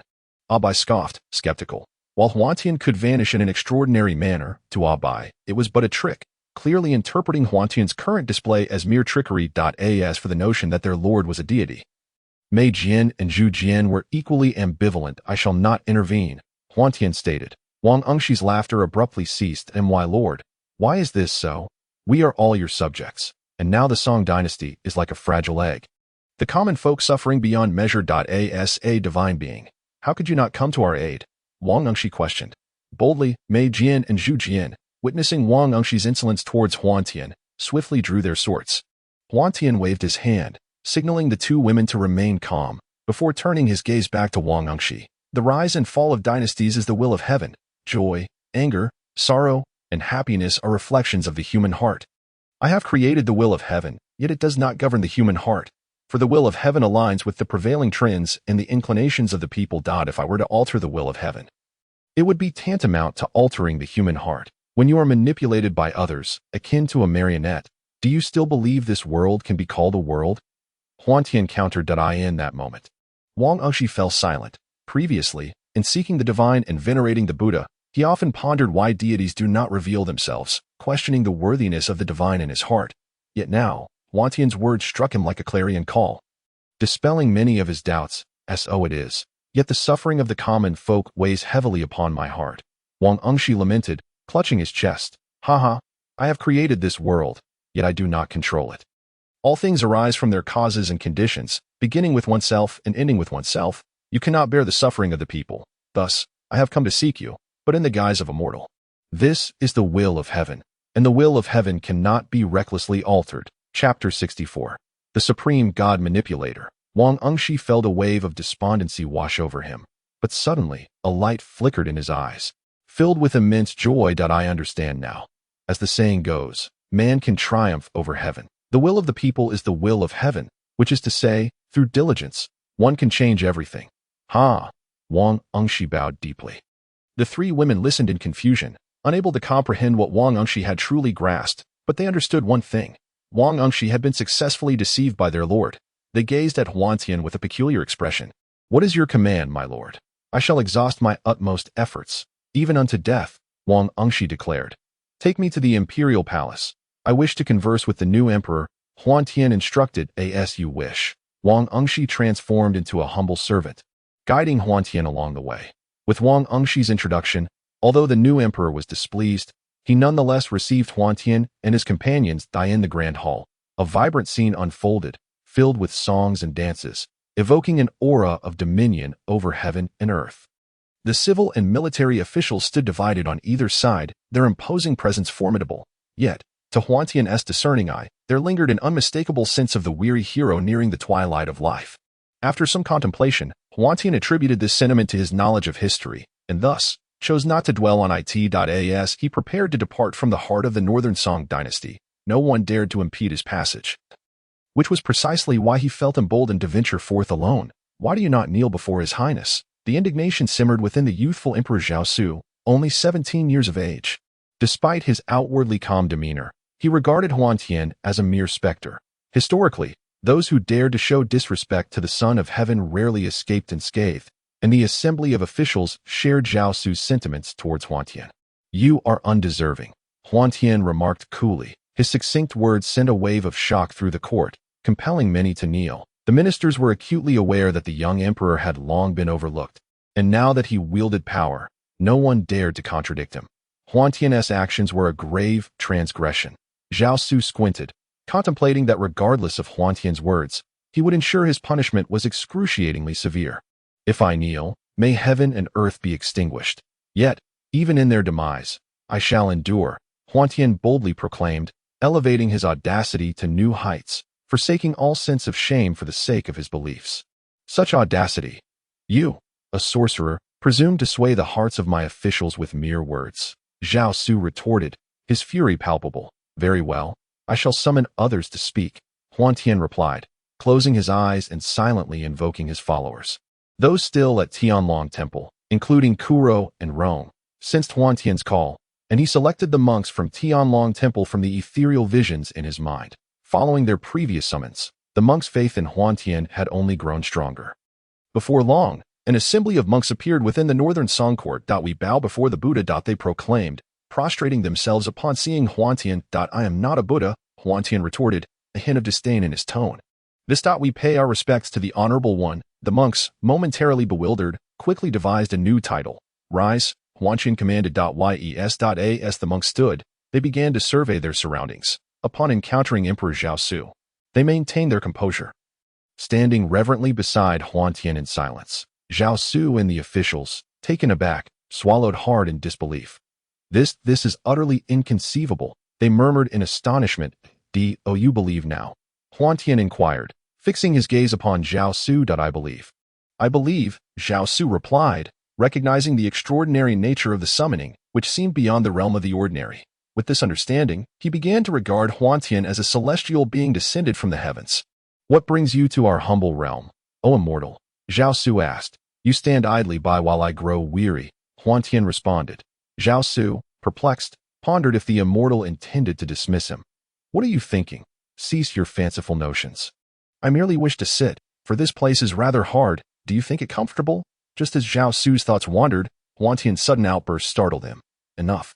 If you too feel fatigued, summon someone to bring a chair for me. Huantian commanded, nearly provoking laughter from his companions, Abai and Mei Jian, who struggled to contain their amusement. It is rather amusing to witness the emperor, in all his grandeur, being asked to move aside for a mere stool. A notion that could only spring from the mind of Huantian. No, it is unnecessary. Might I inquire what instructions the esteemed immortal has? Zhao Su inquired at that moment. Zhao Su was thoroughly intimidated. The thought of provoking Huantian was beyond his courage, and he merely wished to expedite the departure of this formidable figure. Zhao Su, bring forth the imperial decree. I have matters to address.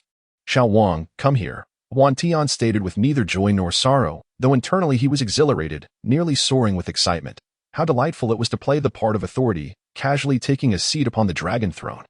Huantian even contemplated whether such thrilling escapades should become more frequent in the future, for it was simply exhilarating. Zhao Su dared not counter, and a famous figure presented a blank imperial decree to Wang Angshi. I shall read. You shall write, Huantian commanded.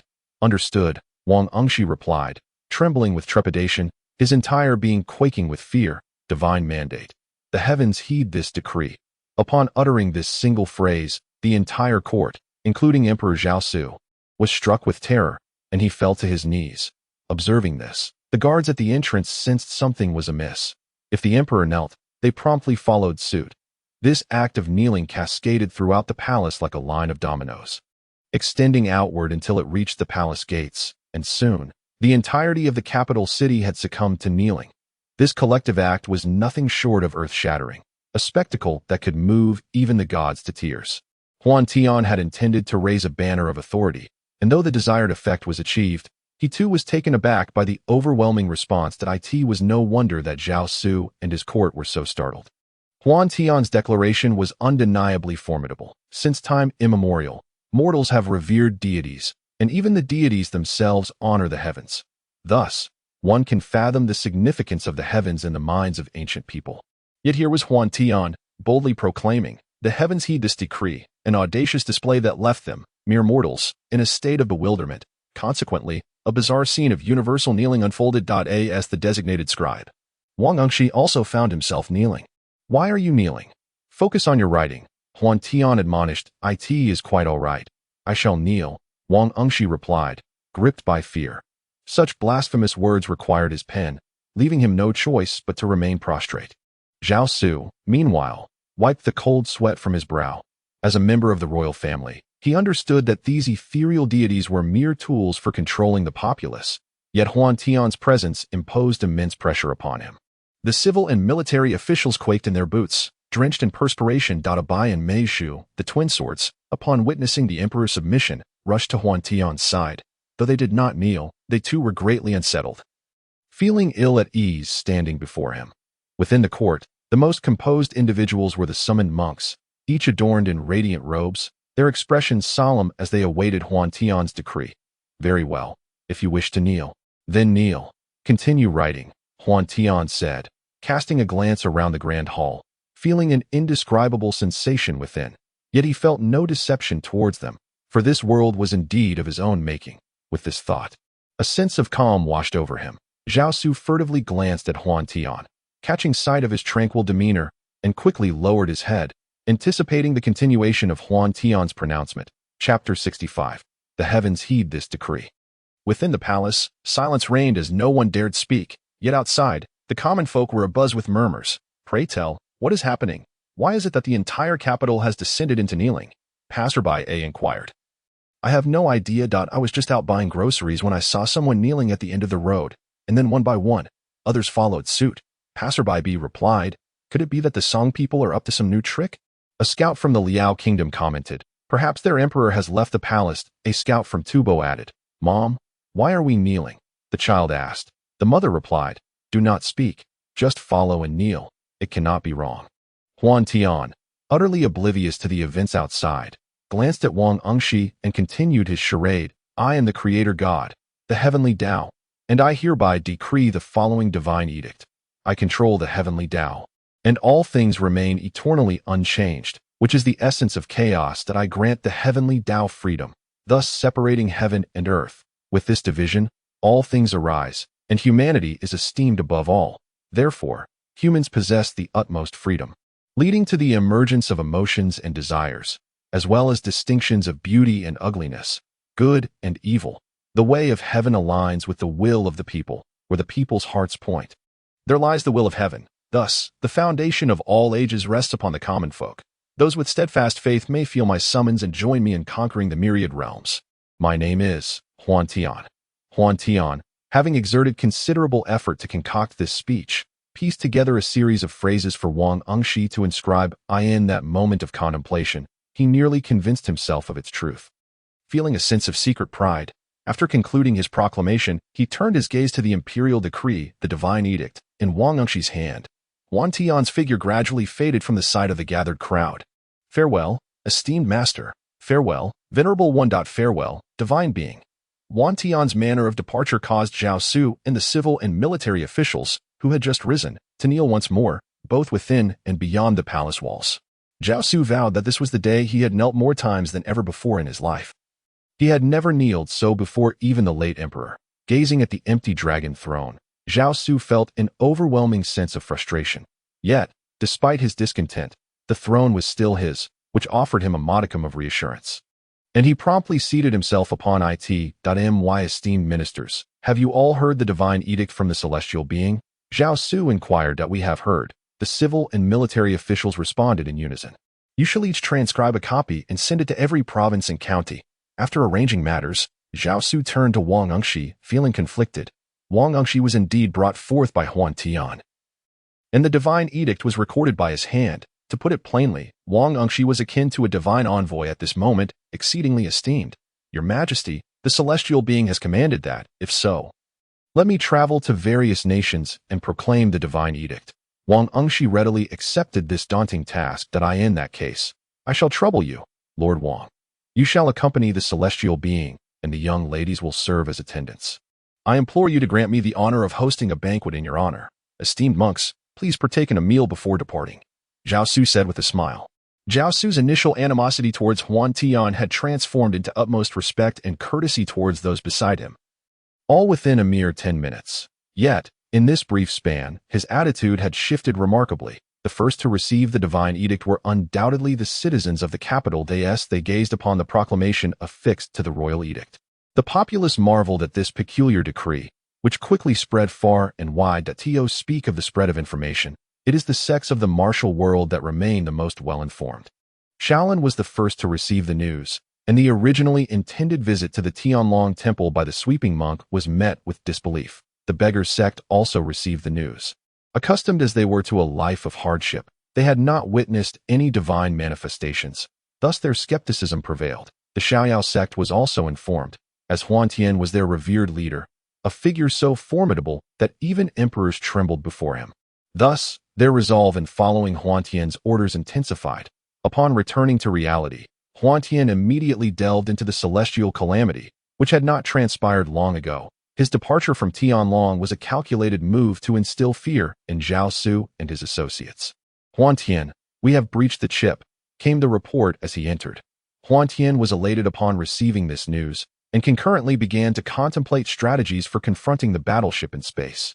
"How many motherships can be restored?" Huantian inquired. "30 vessels, all capable of restoration. This technology eludes our full understanding, but it necessitates a large biological brain, which requires thorough preparation," the commander responded, prompting Huantian to ponder deeply. Large biological specimens are not difficult to procure. Creatures such as whales are abundant in the ocean, and capturing 30 should not pose a challenge. However, these brains must remain alive. Once severed from their bodies, their vitality wanes, forfeiting their ability to command numerous mechas. This issue could be resolved by capturing living specimens and relocating them for transplantation near the mothership. With the brain dilemma potentially solvable, Huantian considered the mechas. Would they resort to mass extermination of marine life? After a moment of reflection, Huantian suddenly smiled. We find ourselves at an impasse. Our advantages lie in our biological and nuclear capabilities. Although the mothership's loss renders the mechas somewhat incongruous, our biological edge remains formidable. Otherwise, victory would have eluded us. Having clarified these thoughts, Huantian proceeded to issue directives. It is well known that in the vacuum of space, explosions cannot occur due to the absence of oxygen. Hence, prior to the grand assault, modifications to the biological weaponry are imperative in this celestial realm. Huantian inadvertently revealed tidbits about Eileen and Cooper, while frequently showcasing certain miraculous abilities, such as scaling walls and mysteriously appearing and disappearing, which only served to mythologize his exploits. Garnering an ever-growing number of devotees as Huantian traversed the celestial domain. Half a year slipped by in the blink of an eye. On this day, the final mothership completed its ammunition loading. The hastily assembled airfield was essentially a bay, above which 30 colossal motherships hovered in the air, presenting a breathtaking spectacle. The onlookers silently observed as the biological weaponry was fully loaded, and Huantian was elevated to the podium. As the most charismatic figure among them, Huantian felt a surge of excitement. Once the battleship was secured, the celestial realm would undoubtedly transform into his personal garden. The celestial world, characterized as an apocalyptic landscape, allowed Huantian to act without restraint, which is precisely why it held such significance for him. Of course, Tianlong was equally valued for its vast population, but it remained a war-torn realm where faith could not be disseminated without caution. Only upon securing the celestial world would Huantian find the time to address Tianlong. In the inky void of space, the dark-hued motherships were completely engulfed by shadows, with Huantian aboard the rearmost vessel. As a spiritual leader, the protection of Huantian is of paramount importance to the survivors, who hold it in high regard. Some ambitious individuals, although harboring intentions against Huantian, dare not reveal their true feelings. They are acutely aware of the terrifying power of faith. It differs fundamentally from loyalty. A loyal subject may be threatened, yet faith resides as a deep-seated refuge within one's soul. Chapter 66. The misfortunes of Kaido to the inhabitants of Huantian. The extraterrestrial stronghold in the cosmos is referred to as the Royal Ship. In reality, it is merely an obsolete manufacturing line that has long been abandoned. This line produced the motherships, which, for the denizens of the Amia star system, have been rendered obsolete for ages. Yet, for the people of Earth, these motherships remain impressively advanced, a testament to the disparities in technological evolution. Within the production line lurked a humanoid creature. Alas, I never anticipated my demise to be in such a manner. Kaido lamented, had it not been for the depletion of energy, I would have fled long ago. I do not wish to die. The alien Kaido cowered in a corner. Having discerned the approach of Huantian and his companions through the antiquated space monitoring equipment. Regardless of the nature of warfare, flagship vessels are typically safeguarded with utmost vigilance. However, to Huantian and his crew, the royal ship exhibited no response, remaining utterly still despite their proximity. From a distance, 30 motherships surrounded the royal ship in a strategic formation. Shall we engage? Commander A inquired. We must refrain from striking. Caution is advised. Commander, be cautioned. Notify all commanders to convene a video conference, Huantian instructed, uncertain about the unresponsive royal ship. Huantian felt a knot of anxiety within. The cosmos is fraught with endless possibilities. What if this vessel were a colossal bomb? The thought alone was chilling. A bomb nearly 10 kilometers in diameter would wield unimaginable power, and the outcome could be deduced even with the most rudimentary of reasoning. If it were indeed a bomb, such a massive device could potentially puncture the Earth's atmosphere from this distance, allowing terrestrial matter to escape into the void of space, raising the grave question of humanity's survival. Naturally, there could be even worse scenarios, plunging Huantian into a dilemma. The conference was swiftly established. The mothership gradually approached, and when it was less than a kilometer away, the interior of the so-called royal vessel was laid bare before Huantian's eyes. Massive cranes, colossal specialized metal spindles, and gigantic gears, all were of an extraordinary scale, resembling an exaggerated workshop. In a corner of this workshop, Huantian discovered a row of fully enclosed structures, complete with windows and other features. He even glimpsed a humanoid creature. At this proximity, he had not suffered any attacks, and the reason was simple. There were no weapons present. Huantian's heart soared with joy. He realized he had stumbled upon a treasure, a production line for an alien spacecraft. Such a production line was something that could scarcely be acquired, even if one were to sell Earth in the realm of the celestial world. Huantian paid no heed to the beings within, but instead sent messages to each of the ships. Shortly thereafter, 30 motherships converged upon various points of the royal vessel, simultaneously extending their mechanical arms. Under immense tensile force, the production line was gradually drawn away. On Earth, the sky grew increasingly dark, a vast mass of ominous darkness slowly approaching the planet, casting shadows ever deeper upon the ground. After a brief moment of panic, the survivors of the celestial world erupted in fervent cheers, for the production line had safely landed. Calto was also pulled from the wreckage by some survivors. It must be said, Calto bore a striking resemblance to humans. Apart from skin that resembled that of a chameleon and hair composed of a keratinous layer, he was nearly identical. The extraterrestrial Calto was profoundly terrified. Trembling uncontrollably, the interrogation of Calto proceeded as scheduled, with Huantian personally participating. Through the decryption of information from the retrieved chip, Huantian gradually pieced together the narrative. This last remaining alien, named Calto, was a descendant of the Amia star system. The research on dark matter in the Amia system was extraordinarily advanced, and their other technologies were equally impressive. However, it was precisely due to their cutting-edge research on dark matter that an unprecedented crisis unfolded.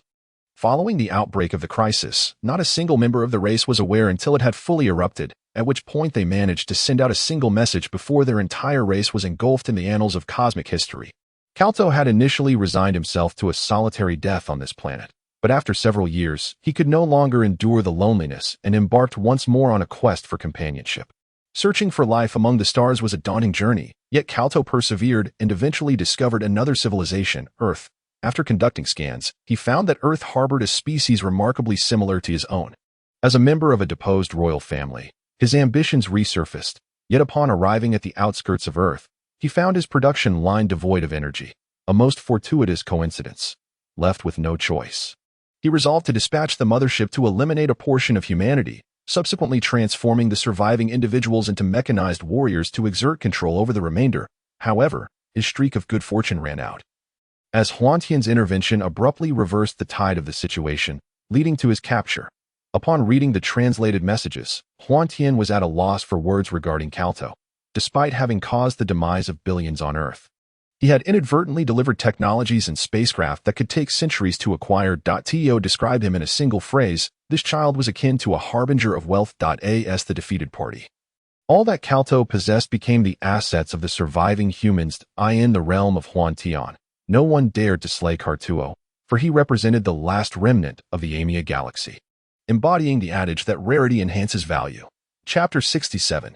Intelligence. Upon returning to reality, Huantian concluded his affairs at the school and hastened to the villa, following the diligent organization by Eileen and Kuber. And in juxtaposition with contemporary technological advances, it became evident that the intelligence program extracted from the data was the swiftest means of generating revenue. Huantian had come to deliberate on the operational procedures for the upcoming processes. "Salutations to my Buddha," said Ku Rong, bowing in respect. "Salutations to my deity," Eileen and Kuber echoed. "Enough of the formalities, we are not strangers. Please, demonstrate the intelligence program you mentioned," Huantian expressed with keen interest. "Show me the programs available in the market," Huantian requested. Certainly, 2 smartphones were placed before Huantian, each equipped with similar intelligence programs. One was a downloaded application, while the other had been crafted by Kuber. Huantian first activated the device with the downloaded software. "Greetings, I am your mobile assistant, Xiao Xiao. How may I assist you today?" A remarkably human-like voice emanated from the phone. "I had no idea such fascinating software existed on the market," Huantian remarked in astonishment. "Indeed, my deity," Kuber affirmed. Nodding, Huantian proceeded with further testing. "Xiao Xiao, please open Ku Mao. I wish to listen to music." As soon as the words left his lips, the phone's interface changed, and the Ku Mao application launched automatically. "Xiao Xiao, stop the music. Open the Xu Zhuang novel instead," Huantian instructed. Swiftly, the interface transformed again, displaying a web page for reading novels, albeit not the Xu Zhuang software Huantian had specified. It was evident that the Xiao Xiao assistant had not been linked to the Xu Zhuang application, Nevertheless, it was indeed more convenient than the previous manual method. After a brief engagement, Huantian lost interest and switched to the software designed by Kuber. Master, are you my master? As the screen illuminated, a small sprite emerged, freshly hatched from an egg. Rubbing its sleepy eyes, it gazed intently at Huantian. Indeed, I am your master, Huantian replied, intrigued by the sprite's unique introduction. However, I do not yet know my master's name, the sprite remarked, its large eyes scrutinizing Huantian as if attempting to discern his identity through the screen. But my name is Huantian, he said, aware that this was merely a cleverly crafted recognition program, and he did not dwell on it further. Master, I have a master now. My master is named Huantian, the sprite exclaimed, fluttering about joyfully before suddenly losing its vigor. What troubles you? Huantian inquired, a sense of concern welling within him. My master has a name, yet I was just born and do not have one. The sprite pouted, tears pooling in its eyes. Evoking Huantian's sympathy, let me bestow a name upon you. How about Xiao Dai? Huantian proposed. No, I wish to share my master's surname, the sprite retorted, though it ceased its fussing, still pouting. Very well, from now on. You shall be called Huan Xiao Dai. Huantian conceded with a sigh. Oh, I have a name now. I am called Huan Xiao Dai, the sprite exclaimed joyfully, its swollen eyes sparkling with delight as it danced exuberantly on the screen. Xiao Dai, could you assist me in opening Kumiao? Huantian Dao. Certainly, my master. Would you like to listen to some music? What song do you wish to hear? I shall find it for you. Xiao Dai ceased her graceful dance and leaned closer to the screen to inquire. Tang Huazhan. Huantian, with a flicker of inspiration, recalled that Qi Lin had sung Tang Huazhan last time, and it was quite melodious. Thus he conveyed this to Xiao Dai in no time. The enchanting melody of Tang Huazhan echoed from the phone. Xiao Dai, I wish to read a novel. Could you help me access Shuzhua Xiaoshua? Huantian asked. Of course, my master. Would you like me to read it to you? Xiao Dai dearly relished assisting her master. Her adorable expression made it difficult for Huantian to refuse. After an extensive testing session, Huantian found it hard to stop. Regardless of whether the content was available on the phone or not, Xiao Dai could virtually accomplish anything, and moreover, this software possessed distinct personalities and varied emotional settings, rendering it far more intelligent and user-friendly than similar applications found online. This software is indeed remarkable, and Huantian was thoroughly satisfied. After briefing AI Lin and Kubo, he intended to invite Xiao Bing out for some leisure, only to discover that he could not reach her at all. Let's not mention it. It seems she has gone out and forgotten to bring her phone. Huantian felt disinterested, collapsing onto the bed, uncertain of what to do next. TCH. Huantian pursed his lips, commencing to contemplate his forthcoming plans. Huantian, when do I start work? Zhou Wenhao inquired. Ever since the grand opening, with the mayor and the CEO of Jinlong Company appearing together. Zhou Wenhao's confidence in Huantian had only grown. Oh, very well. When the time comes, just don't forget about your brother. Zhou Wenhao chuckled heartily. Huantian's promise stirred something within Han Bin as well. He had finally come to recognize Huantian's capabilities, yet upon recalling that he had already declined Huantian, he refrained from speaking further. The three of them sighed in unison within the dormitory when suddenly, Huantian's phone rang. Hello, Bing Bing, where are you? Upon seeing the caller ID, Huantian realized it was a call from Bing Bing. Such a warm address. I'll give you half an hour to arrive at Haizhu Resort Hotel, or you'll be waiting to collect the body. The voice of a man echoed through the phone before it at Chapter 68. Zheng Chun's grandfather within a room of the Haizhu Hotel. A gathering of over a dozen individuals stood respectfully to one side, while an elderly man addressed a girl by the bedside. Do you think Huantian can make it here? The old man jested. Ha ha, how fortuitous. Perhaps, in your eyes, that lad is truly formidable. A warrior indeed. Ha ha, he chuckled. You. Xiao Bing suddenly sensed an unsettling shift. The old man clearly understood Huantian's prowess, so why wait for him to come to her rescue? Allow me to introduce the esteemed individuals beside me. Each one of them is a seasoned fighter, capable of taking on 100 adversaries single-handedly, and this gentleman here is none other than Gu Yun, the second son of the Gu family in the capital. Young Master Gu has been trained by a master since childhood, and collectively, these individuals do not stand a chance against him. Just imagine the outcome when that boy arrives. The old man elaborated with meticulous care. You bastards. Xiao Bing exclaimed in desperation. At this moment, she was filled with dread, torn between the hope that Huantian would come to her aid and the fear that he should not. Chow Lao, why must we wait for that lad? This girl is rather attractive. Why not let me have some fun first? Gu Yin said, his eyes glimmering as he gazed at Xiao Bing. Young Master Gu. You are unaware that this fellow Huantian is the one responsible for the deaths of my daughter and son-in-law, as well as my beloved granddaughter. All three perished at his hands. Such a grudge cannot go unavenged. When that boy arrives, you may indulge yourself. I shall ensure he witnesses his beloved being ravished by another man, and in his presence, I will personally take her life. And then eliminate him. The old man stated ominously, I have already arrived. Huantian's voice pierced through the conversation, and he discerned the old man's identity. The bodyguard escorted Huantian into the room, whereupon the others immediately encircled him. Seize him, commanded the old man. Wait, do you intend to act here? Let us not forget, this is a hotel, Huantian replied, cautious not to reveal his full strength prematurely. Ha ha ha, fear not. This resort is closed for business today, solely to ensure your dismemberment. Capture him. With the elder's order, a dozen adept fighters launched their assault.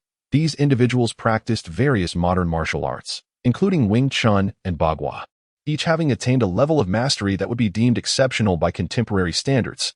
Yet, to Huantian, they were utterly inadequate. With the Tian Shan Plum Blossom hand, Huantian effortlessly countered their moves, feigning difficulty merely to toy with them. Not bad at all. No wonder Chao Lao wanted me to accompany him. It appears there truly is a capable adversary here, Gu Yun sneered, observing that Huantian's displayed strength was evidently inferior to his own. In a genuine confrontation, victory would undoubtedly belong to him.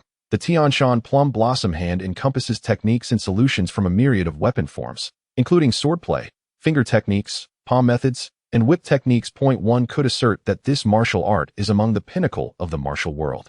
Even though Huantian was holding back, he swiftly subdued his attackers with remarkable speed. To these foes, Huantian showed no mercy. As they had chosen to be enemies, he would not harbor potential threats.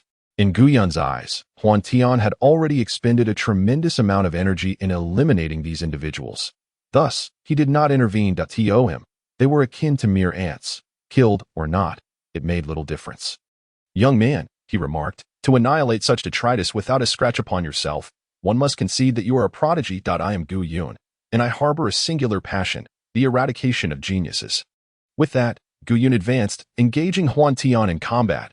The opulent hotel suite, already in disarray from the previous skirmish, now faced the tempestuous clash between Gu Yun and Huantian, instantly resembling the aftermath of a hurricane. Shattered and chaotic, after exchanging several blows with Gu Yun, Huantian lost the inclination to play. Channeling the beaming divine art, he struck Gu Yun squarely in the chest, yet it felt as if a magnet had ensnared him entirely. Gu Yun gasped in astonishment, only to find that even speaking was a laborious task. His internal energy surged uncontrollably towards Huantian. Was this not akin to the star-absorbing technique from the dramas? Yet at that moment, Gu Yun found himself bereft of the ability to articulate. As his energy waned, Huantian delivered a final blow, extinguishing Gu Yun's last vestiges of resistance before turning his gaze toward the elder. You have slain young Master Yun, the elder exclaimed, alarmed. The Gu family of the capital was a formidable clan, and Huantian's unhesitating act of murder sent shivers down his spine. Merely a piece of refuse. Huantian retorted, now, tell me who you are. I wish to understand the nature of our enmity. You have murdered my daughter's family, and even killed my grandson, yet you remain oblivious to my identity. Allow me to introduce myself. I am Chao Hao. His eyes reddened with rage. Chao Hao was on the verge of continuing when Huantian began to approach him slowly. Stay back. Your girlfriend is in my possession.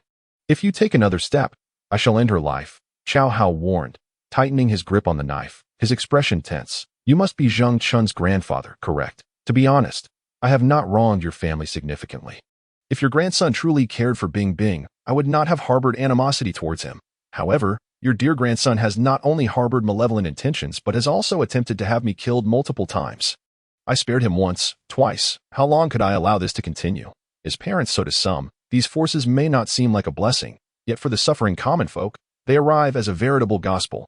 Under the leadership of significant figures from nations and sects such as the Northern Song, Dali, and the Wandering Sect, benevolence was widely disseminated, amidst expressions of gratitude. The name of Huantian resonated deeply within the hearts of the people, earning him the endearing title of Living Bodhisattva. However, officials from the Northern Song hastily clarified that Huantian was not a bodhisattva, but rather a deity of creation, deeming it disrespectful to refer to him as such. This prompted many to amend their words. Despite numerous minor incidents during this period, the The fame of Huantian genuinely spread far and wide in the court of the Northern Song. Zhao Su listened intently as officials reported from below. His countenance flushed with embarrassment, yet the outcomes were undeniably gratifying. After all, there is a certain comfort in being flattered. Just as Zhao Su reveled in his self-satisfaction, an immense force emanated from the dragon throne, propelling him effortlessly into the air, leaving him in a most undignified heap. Your Majesty, the Emperor's sudden ejection was indeed a grave matter, causing the officials to scramble in alarm as they hurried to assist Zhao Su. Who dares? Zhao Su, feeling humiliated, exclaimed in anger. Alas, it was merely misfortune that befell him. Huantian had departed just days prior and now reappeared upon the very throne Zhao Su occupied. Thus it was no surprise that he was flung aside. In contrast to the previous encounter at Shaolin, where Huantian emerged amidst the crowd without overlapping anyone's position, Zhao Su was left in a pitiable state. I pay my respects to the divine being. Chapter 69. The final chapter of the Celestial Dragon. Zhao Su inwardly lamented his misfortune. He had just been helped to his feet, only to find himself kneeling again. What a lively scene. What are we discussing? Huantian, comfortably seated upon the dragon throne, suddenly narrowed his gaze upon the imperial seal resting upon the dragon table. Divine being, that is the imperial seal of our great song. It must not be trifled with, Zhao Su exclaimed in alarm. The seal was a treasure reserved solely for the emperors of successive dynasties, a crucial national artifact. Its handling by another was deemed highly inauspicious. Huantian, indifferent to the concerns, cast a glance at Zhao Su before casually taking the seal into his possession. The entire court of civil and military officials stood dumbfounded, refraining from voicing any objections as they bowed their heads. Hastily wiping the sweat from their brows. In that moment, Huantian experienced a flicker of enlightenment.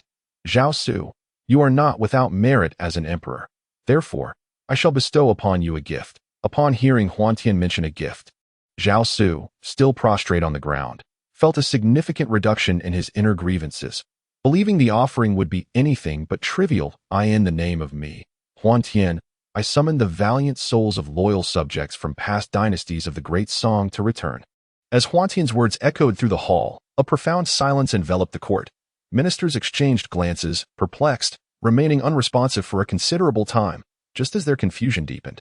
A tremendous stir erupted throughout the imperial palace. Those who beheld the spectacle fell to their knees, and soon the palace inhabitants followed suit, as did the citizens of the capital. In the heavens above, what had been a clear sky suddenly transformed as vibrant clouds swirled. A gentle beam of white light piercing through the mist to illuminate the grand hall of the great song. The divine had manifested. This is a miracle, the common folk exclaimed in fervent adoration. Kneeling in reverence as they gazed toward the celestial radiance, Huantian remained motionless, still seated upon the dragon throne, as the white light expanded within the hall, revealing countless figures. Thousands of loyal ministers and valiant generals from the Song dynasty coalesced into corporeal forms. Figures such as the generals of the Yang family and the civil ministers like Bao Zheng appeared in the grand hall. Some individuals, harboring ulterior motives, were taken aback. How could they not recognize those present? The arrival of such esteemed figures left no room for their survival. Alas, this was beyond their power to prevent. Zhao Su gazed upon the familiar silhouettes before him, aware that it was precisely due to these individuals that the Song dynasty was able to endure. These were men who had stood the test of history, loyal ministers and valiant generals. Zhao Su trembled with excitement. Thank you, divine beings, thank you, he said, his eyes brimming with tears. That moment, Zhao Su truly revered Huantian. He had become a believer in this divine miracle. Not long after the essence from the imperial seal entered his body, Huantian understood what it was: belief. The loyalty to the Northern Song had allowed the heroic souls of past generations to be embraced and protected by the seal. Huantian merely restored these figures to their former glory. He did not possess the power to resurrect everyone. As the divine power of the seal waned, it would require an extensive accumulation of faith to recreate such a scene again. With so many trustworthy individuals by his side, even if Zhao Su were as foolish as a pig, chaos in the realm would be an impossibility unless he himself sought the downfall of the Song dynasty. As these individuals were assigned to various positions, the visage of the Northern Song transformed dramatically. The court was illuminated with clarity, and the military displayed strict discipline. Moreover, the Northern Song introduced a new law. Any who disrespected the divine beings would be deemed a criminal, and any land that did not honor the divine would face punishment. Meanwhile, the Liao Kingdom, the most formidable nation within the Tianlong realm, found itself in a state of alarm, contemplating whether to launch a preemptive strike against the northern Song. Adhering to the adage that the first to strike gains the upper hand, Brother Xiaofeng, still unable to escape his own path, inadvertently saved Yelhongji while living in seclusion beyond the frontier, thus becoming the king of the southern court in Liao. Brother, what is so appealing about the northern Song? In the future, when we annex the northern Song, we shall jointly reign over the world. Would that not be delightful? Yelhongji urged within the Liao imperial palace. Brother, there is no need for further persuasion. I shall not lead an army. Is it not enough to live in peace and prosperity? Why must we incite war? Xiaofeng replied. Well said. Xiaofeng is indeed Xiaofeng, worthy of being my elder brother. As the words fell, a figure materialized before the Liao emperor and Xiaofeng, none other than Huantian himself. Third brother, Xiaofeng exclaimed joyously, enveloping Huantian in a bear hug. So you are Huantian, the divine being spoken of by the Song people? Yelhongji was no stranger to Huantian. It was precisely because of the fear of Huantian's influence that Yelhongji resolved to strike the Song first. Indeed, since you are the elder brother of my elder brother, Yelhongji, why not pledge your faith to me? Huantian proposed. We have our own deities, the shaman and the son of the steppe, Yelhongji retorted angrily. Huantian smiled. What you worship was crafted by my own hand. Was it not? Third brother, do not speak disrespectfully, the elder brother cautioned. Brother, do you not believe in me? Huantian inquired, feeling dejected. Xiaofeng's lack of faith stemmed not from disbelief, but from the fundamental conviction that, even if Huantian were indeed a divine being incarnate, he would be a god of the Song people. The Liao had its own deities, a sentiment Xiaofeng had long accepted, and as Yelhongji was the emperor of the Liao, he held genuine dissatisfaction towards Huantian's words that my dear brother, do you also perceive me as a divine being from the northern Song dynasty? Yet, do you not find it amusing? I have fashioned this world. And upon my arrival, you choose to disbelieve in me and instead revere the so-called deities of your own fabrication. Well, even if these deities are not mere figments of imagination, they still exist within the realm I have created. Ponder upon that for a moment. Out of a bond forged in brotherhood, Huantian ventured to the palace of the Liao kingdom, only to be met with skepticism. Huantian was not truly angered but felt a sense of discomfort. Choosing to say nothing further as he turned to depart, third brother, Xiaofeng wished to retain him, but found himself unable to catch a glimpse of Huantian. Xiaofeng's prowess remained in the late first-tier stage, having yet to break through to the innate level, while Huantian had already attained the late innate stage, standing on the verge of achieving consummate innate mastery, a substantial difference in their levels. Rendering Xiaofeng unable to keep pace. As Huantian traversed the realm of Tianlong, for reasons unknown, he found himself in Dali, the very nation that first embraced his divine essence. Upon his arrival, the populace of Dali erupted in cheers, their eyes filled with adoration and their faces alight with joy, which alleviated Huantian's earlier melancholy. You rascal, now an emperor, and yet you neglect your own status, Huantian remarked with a hint of sarcasm.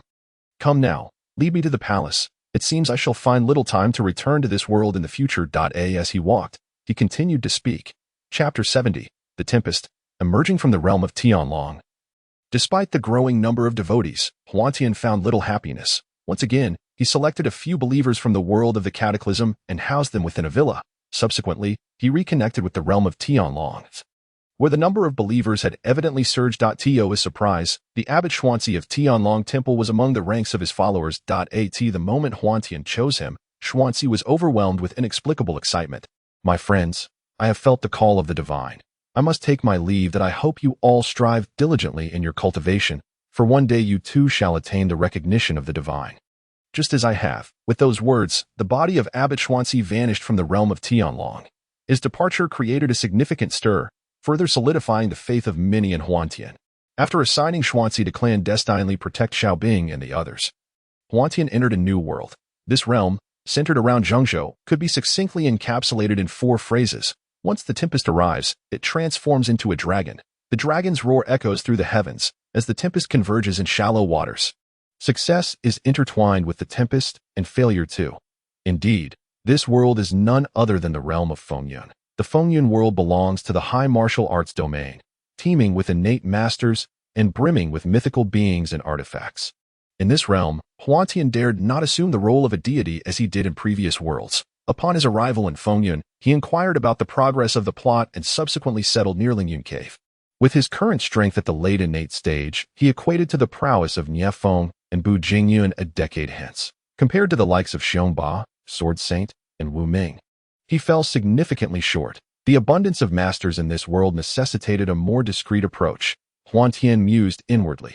Nevertheless, Huantian remained undeterred, for upon his arrival in this world, he sensed an unusual aura that greatly facilitated his cultivation of true energy. Thus, he found delight in practicing daily, steadily enhancing his skills. In the third month following Huantian's arrival in Fengyun, while he was immersed in his training, he was suddenly jolted by a series of thunderous roars nearby and hurried outside. From a distance, he beheld two figures engaged in a duel atop the Leson giant Buddha. This scene quickly revealed to Huantian the identities of the combatants. It was the first confrontation between powerful adversaries in the unfolding narrative. Featuring the protagonists Xiong Ba and Yerin Wang. There was no sight of Yining nearby. She had likely perished. At the base of the statue, two children were frolicking. These were the youthful Nie Feng and Duan Lang. The clash between Xiong Ba and Yerin Wang gradually drew closer to Ling Yun Cave. Huantian was acutely aware of the fate that awaited Yerin Wang. He was a hero ensnared by love. And Huantian did not harbor a particularly favorable impression of him. Even if he possessed the capability, he would not intervene, especially since his current strength was insufficient in an effort to avoid detection. Huantian held his breath and concealed himself with utmost caution. The subsequent events unfolded as per the original narrative. Yerin Wang was dragged into the cave by the blood Shilin, while Xiong Ba sustained minor injuries and took the young Nie Feng and Duan Lang with him. Xiong Ba was a man of suspicion, and it was only after he had long departed that Huantian dared to emerge. Within Ling Yun Cave lay three treasures: Blood Bodhi, Dragon Vein, and Xianyuan's sword. The Dragon Vein, which was the spine of Emperor Xianyuan, absorbed the myriad beliefs of the Central Plains, possessing the power to suppress fortune and vanquish evil. Under certain circumstances, it was extraordinarily potent. The Xianyuan sword, as its name implies, was the sword of Emperor Xianyuan and was considered one of the most formidable divine swords within Fengyun, although it was somewhat inferior to the legendary Xianyuan sword of mythology.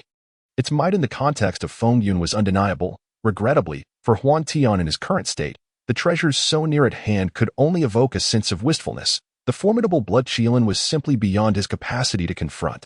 Regardless of its weaknesses, the blood Shilin remained a blood Shilin, a being intertwined with martial arts and myth. The martial arts of the Xiaoyao sect were sufficient for Huantian to enter the foundation establishment stage. But that was where his progress would cease.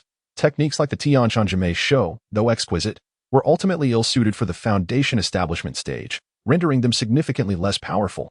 This departure was intended for the purpose of learning. Wu Ming, an unparalleled master within Fengyun, regrettably spent the entirety of the narrative in a state of disarray, either recuperating from injuries or en route to further harm. To borrow a phrase from the online community, he was either at full health, playing the Eru, or at death's door, wandering in despair. The so-called eyes of the public are astute. It is evident how deeply the Grandmaster felt constrained within.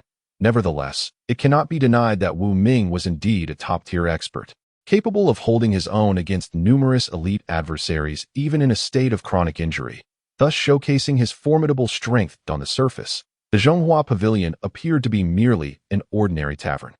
Yet it served as the secluded abode of Wu Ming. Please relay a message. Huantian seeks an audience with the esteemed senior Wu Ming, Huantian proclaimed. Inside the tavern, a young boy glanced at Huantian before skipping away. In the backyard, Wu Ming was engrossed in contemplating the way of the sword. At this moment, Wu Ming appeared to be merely in his 30s, yet his mastery of the sword had already reached an extraordinary level.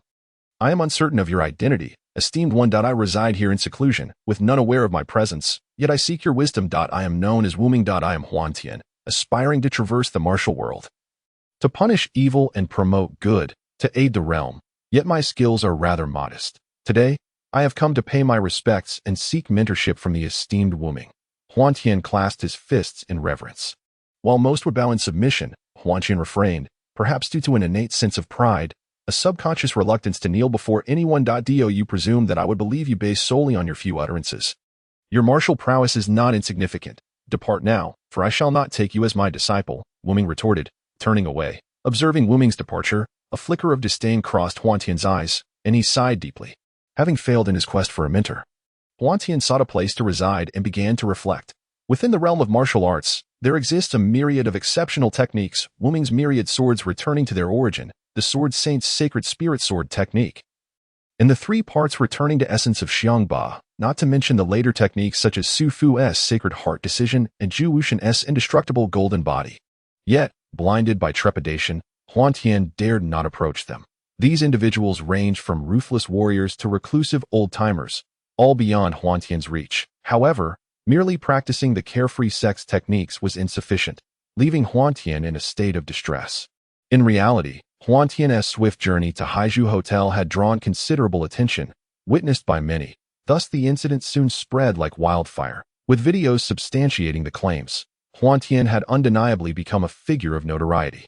Upon emerging from the turbulent world, Huantian received reports from Eileen, yet felt powerless, enduring until the matter became public knowledge. Upon returning to school, a throng of alumni encircled him. To achieve such speed, this individual is indeed remarkable, remarked a middle-aged man from a concealed location. In this place, each person possessed profound inner strength. Even the youth, if placed elsewhere, would be regarded as exceptional masters, now gathered together, observing a video. Leader, do you not perceive a certain pattern in this person's strides? An elder suddenly inquired. You have discerned it. This must be some long-lost profound footwork, replied the leader. The others nodded in agreement with the leader's assertion. Leader, this individual brazenly displays his martial skills before the world, clearly violating the rules you have established. Should we not bring him in? Although this lad is a genius, rules are essential for order. I shall entrust this matter to you. Chapter 71. The trouble of exposure faced with the enthusiastic alumni. Huantian had but one response: to evade. Yet avoidance was not a viable solution. He would eventually have to attend class. Among the onlookers, many young men, whether through fervor, seeking connections, or determination, endeavored to impress Huantian in hopes of learning martial arts from him. Even numerous young women were among them. While a throng of reporters was halted by security at the school gate, this moment, Huantian's fame rivaled that of a renowned celebrity at My deity. Do you have something to convey? Eileen inquired upon Huantian's return. Enough with the deity talk. From now on, refer to me as Your Excellency. With each of you using different titles, my head is spinning. Huantian expressed his frustration. Indeed, Master. Eileen replied. By the way, could you offer me some advice? I have recently revealed some of my abilities, and now I can hardly attend school. Huantian responded. Master, I truly believe that not attending school may be for the best. Given your prowess, what need do you have for such trivial knowledge? Your path lies in enhancing your own strength. Now is the perfect opportunity to extricate yourself, is it not? Eileen remarked. Huantian fell into deep contemplation. Initially, he had merely intended to attend classes while traversing various worlds, hoping to amass wealth quietly. Little did he anticipate that such exposure would come so swiftly that it seems there is no other course. Very well, you may proceed with your tasks, Huantian instructed. The matter of suspending his studies was not pressing. As the semester was drawing to a close, he decided to endure a few more days and thus spend his time resting at the villa.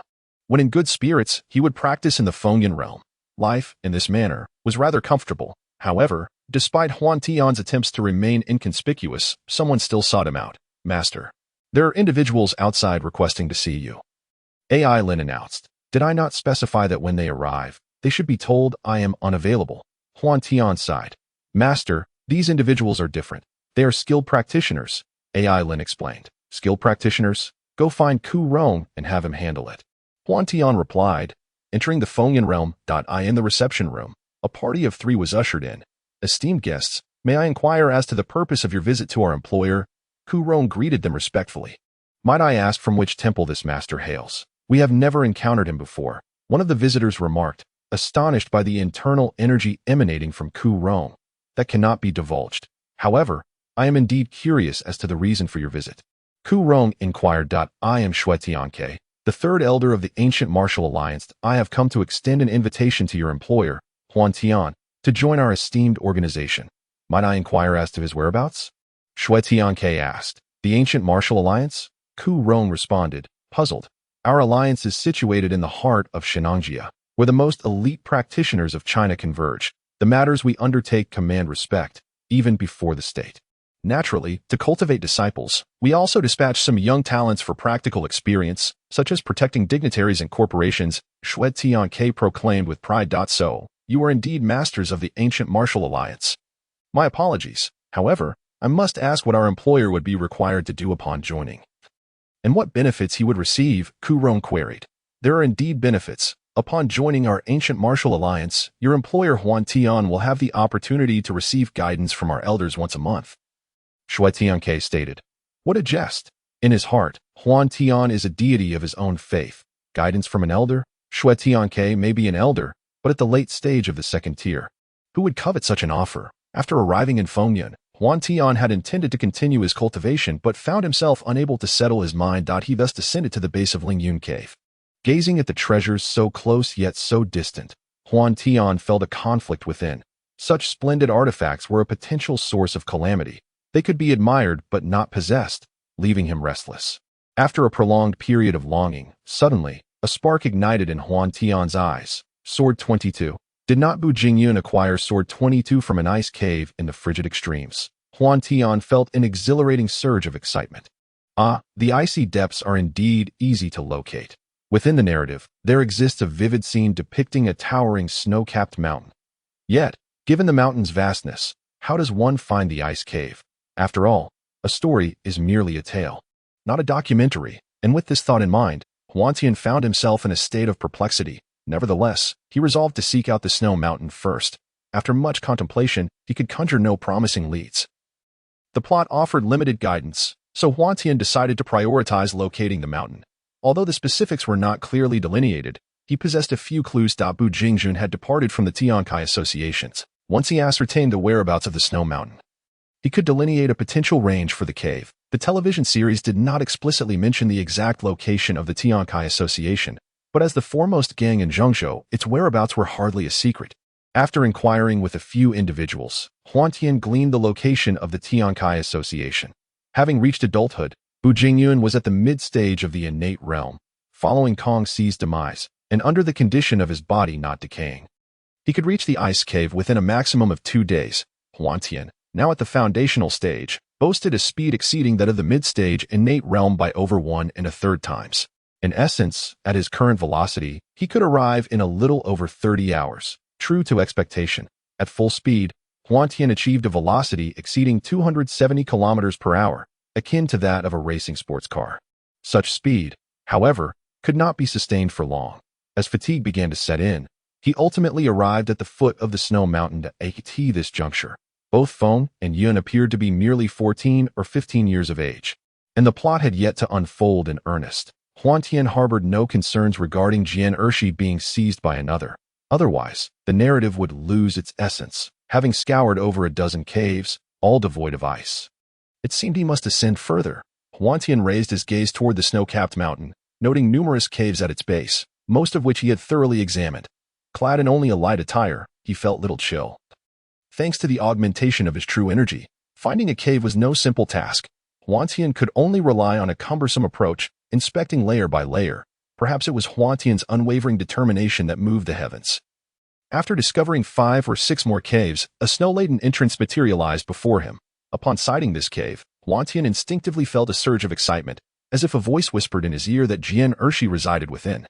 Indeed, upon entering the cave, he first encountered a bed used for resting. Subsequently, to one side, he beheld an ice table and ice stools. This was undoubtedly the sanctum where the sword saint contemplated Jian Ershi.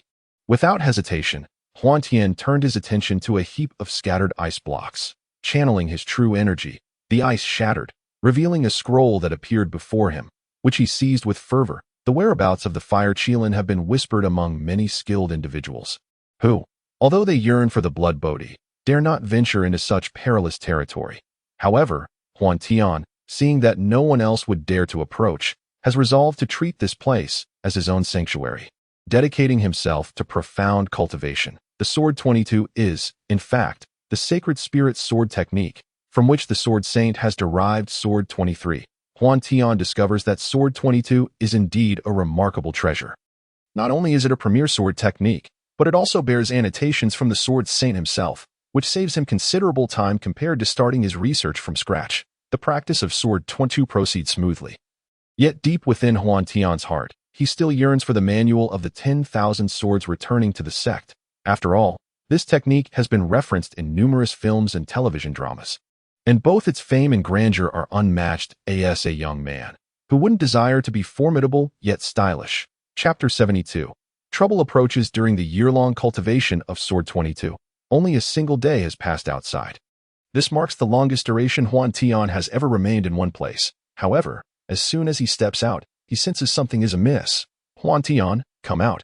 Otherwise, I will slaughter everyone here. A throng of men encircles the villa, blocking all escape routes, while the security guards from 3 nearby communities lie bloodied on the ground, trembling in fear at the sight of these intruders. Among them, aside from a few leaders, the rest wield firearms. Looking at these assailants, Kurong feels a heavy weight in his heart, not due to the guns, as the speed of bullets, while swift, can still be evaded by a top-tier expert through anticipation. What truly pressures him are the few unarmed individuals, each possessing internal energy nearly equal to his own. If a confrontation were to ensue, he would be unable to protect those within the villa. As loyal followers, the inhabitants of the villa have resolved to face certain death, yet they feel they have let down Huantian. Unfortunately, they are unable to contact him, and the current predicament appears utterly insurmountable. If he is not here, that is fine too. Dare to kill my son. I shall make you the first sacrifice. One man sneers. Amatba, I implore you not to commit heinous acts. Kurong interjects. Huantian was nearly amused to the point of laughter. Are you jesting with me? Opposing the Gu family. It comes to mind that just a few days ago, there was an arrogant fellow, if I recall correctly, named Guyan. So, you bring people to kill me. And this is your notion of peaceful coexistence. If I retaliate, I become your enemy. Huantian, the mountains may shift, but the waters remain constant. Today, you've proven your ruthlessness.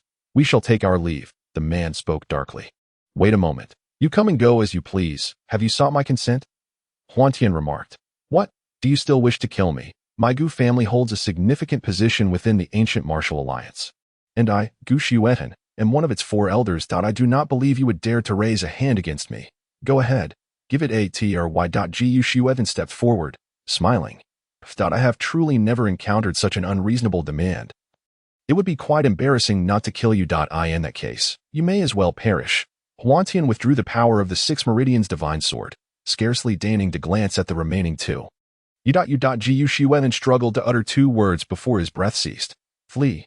The other 2 hastily dispersed. For 2 second-rate martial artists to escape before Huantian was akin to a miracle. Hush, keep it down. Huantian quickly signaled for the 2 to silence themselves. Upon seeing this, they swiftly came to their senses. What? Dropping out of school? Both exclaimed in unison. Hush, keep it down. Huantian shut his eyes, tilting his head in utter resignation. Oh, right, Huantian. It's not just becoming a celebrity. Why drop out of school? Zhou Wenhao inquired. You all know I am a martial artist, and I intend to diligently cultivate my skills, thus I plan to abandon my studies. Huantian had no intention of concealing this from the 2. Indeed, Huantian, with your exceptional talent for martial arts, focusing on training will surely yield far greater results than attending university, Zhou Wenhao remarked. Don't be melancholic. In fact, besides dropping out, I also wanted to ask if you would be willing to train under me. I can arrange for a master who will ensure your martial skills soar, Huantian stated earnestly. Really, I'm willing, indeed. Ha. Zhou Wenhao rejoiced. He had long grown weary of university life, and since learning the Lingbo Weibu, his yearning for martial arts had intensified immensely. I am also willing, Huantian.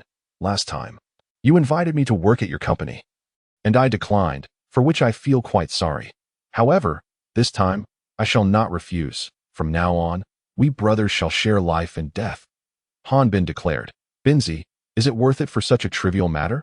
As you said, from now on, we are brothers, bound by life and death. Speaking thus, Huantian extended his right hand, bound by life and death. The 3 hands clasped tightly together. In the distance, within a room, the old master was listening to his assistant's report. Old master, this Huantian is truly remarkable. He even killed the head of the Gu family. Such audacity is unprecedented. He has certainly provoked trouble. Arrange for me to visit the capital. It is rare to find such a promising talent. We must ensure he is saved, the old master declared. Old master, you. The assistant seemed to have thoughts brewing in his mind but refrained from voicing them. At the headquarters of the ancient martial alliance. Alliance leader, you must take a stand for us. That Huantian refuses our invitation, and now even the head of my Gu family has fallen to him. He shows no regard for our ancient martial alliance whatsoever. A middle-aged man scoffed. Humph, A group of inept fools. The leader slammed his hand on the table, casting a furious glare at those below him. I in my ancient martial alliance, which has been established for a century. When have we ever heard of an elder being slain? You brought so many people, and yet you still met with such a fate. How can you even face me? He declared. Leader, it is not that we are incapable. It is truly that Huantian possesses extraordinary strength. Please discern the truth, esteemed leader. A member of the Gu family quickly explained. Enough, great elder. Go eliminate Huantian, the leader commanded. Understood, the great elder replied, preparing to depart immediately. Wait, take the second elder and the third elder with you. The leader hesitated for a moment before adding. Thank you, esteemed leader. Thank you. The members of the Gu family expressed their gratitude fervently, departing from Shenanjia. The trio of elders did not head straight to Haiju City. Instead, they were graciously entertained by the Gu family. Although these individuals were fervently devoted to martial arts, they seized this opportunity to indulge themselves. During these days, Huantian mostly remained within Fengyan. Chapter 73. The Storm Rises. Huantian had spent several years mastering the Holy Spirit sword technique, finally achieving minor success, reaching Sword 20. However, to attain greater mastery and learn Sword 22 would require more than a short period. It was not due to difficulty. As with the annotations from the Sword Saint, a methodical approach to cultivation would suffice. Yet, the plot of Fengyun had officially commenced. The death of Kong Ci fractured the brotherly bond among Bu Jingyun, Nie Feng, and Qin Shuang. Except for Qin Shuang, both Bu Jingzun and Nie Feng departed. Bu Jingzun acquired the standard Qilin arm, but did not gain Sword 22, while Nie Feng chose to live in seclusion. The time was growing perilously short for Nie Feng to infiltrate the Lingyun cave. His ability to enter it safely with mid-stage innate strength was due to the protagonist's halo, but Huantian was different. Nevertheless, Huantian possessed his own advantages. His strength had significantly increased, and he had cultivated to Sword 20, which was comparable to the Wind God legs. Huantian could not bear to let Nie Feng seize this opportunity. As the protagonist, Huantian believed that even without the Blood Bodhi, Nie Feng would undoubtedly acquire other fortunes. After much contemplation, Huantian finally stepped into the Lingyun cave. Within the Lingyun cave, home of the Fire Qilin. Upon entering the cavern, Huantian immediately sensed a pervasive scent of stone, accompanied by a searing heat. Moreover, the temperature within the cave was noticeably higher than that outside. The cave was labyrinthine, with numerous small side passages that Huantian lacked the energy to explore. He proceeded deeper along the main passage, gradually noticing traces of weaponry etched into the cave walls, including both sword and blade marks. Upon seeing these, Huantian understood that his decision to follow the main passage was indeed correct. Why is it so hot? Huantian felt as if he were being roasted over a flame. Fire Qilin. Huantian gasped in surprise. Roar. In response, a furious roar from the Fire Qilin echoed, and it lunged toward Huantian at an astonishing speed. 6 Meridians Divine Sword. Huantian rapidly unleashed several finger strikes, and the sword energy surged forth, momentarily halting the Fire Qilin's assault. Roar. The sword energy struck the Fire Qilin but failed to inflict any damage. Instead, it provoked the creature further, eliciting a furious roar from the mighty dragon's head. Indeed, it seemed that the power was still insufficient. Upon confirmation, Huantian could not help but feel a pang of frustration as he gazed at the Fire Qilin, his expression turning solemn. With a deep breath, the enraged Fire Qilin unleashed a torrent of flames. The intensity of the fire was exceedingly high, yet Huantian's profound qi proved resilient, preventing the Qilin's flames from breaching his defenses.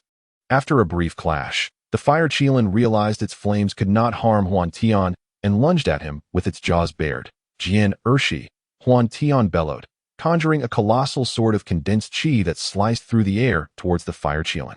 The formidable energy momentarily forced it back, but in an instant, the Fire Qilin regained its composure and continued its assault. The massive sword entwined with the Fire Qilin, creating a seemingly equal exchange. Although only Huantian was aware of the immense drain on his qi from executing Jian Ershi, prolonged use would surely lead to his demise. Driven to desperation, Huantian fought while devising a strategy.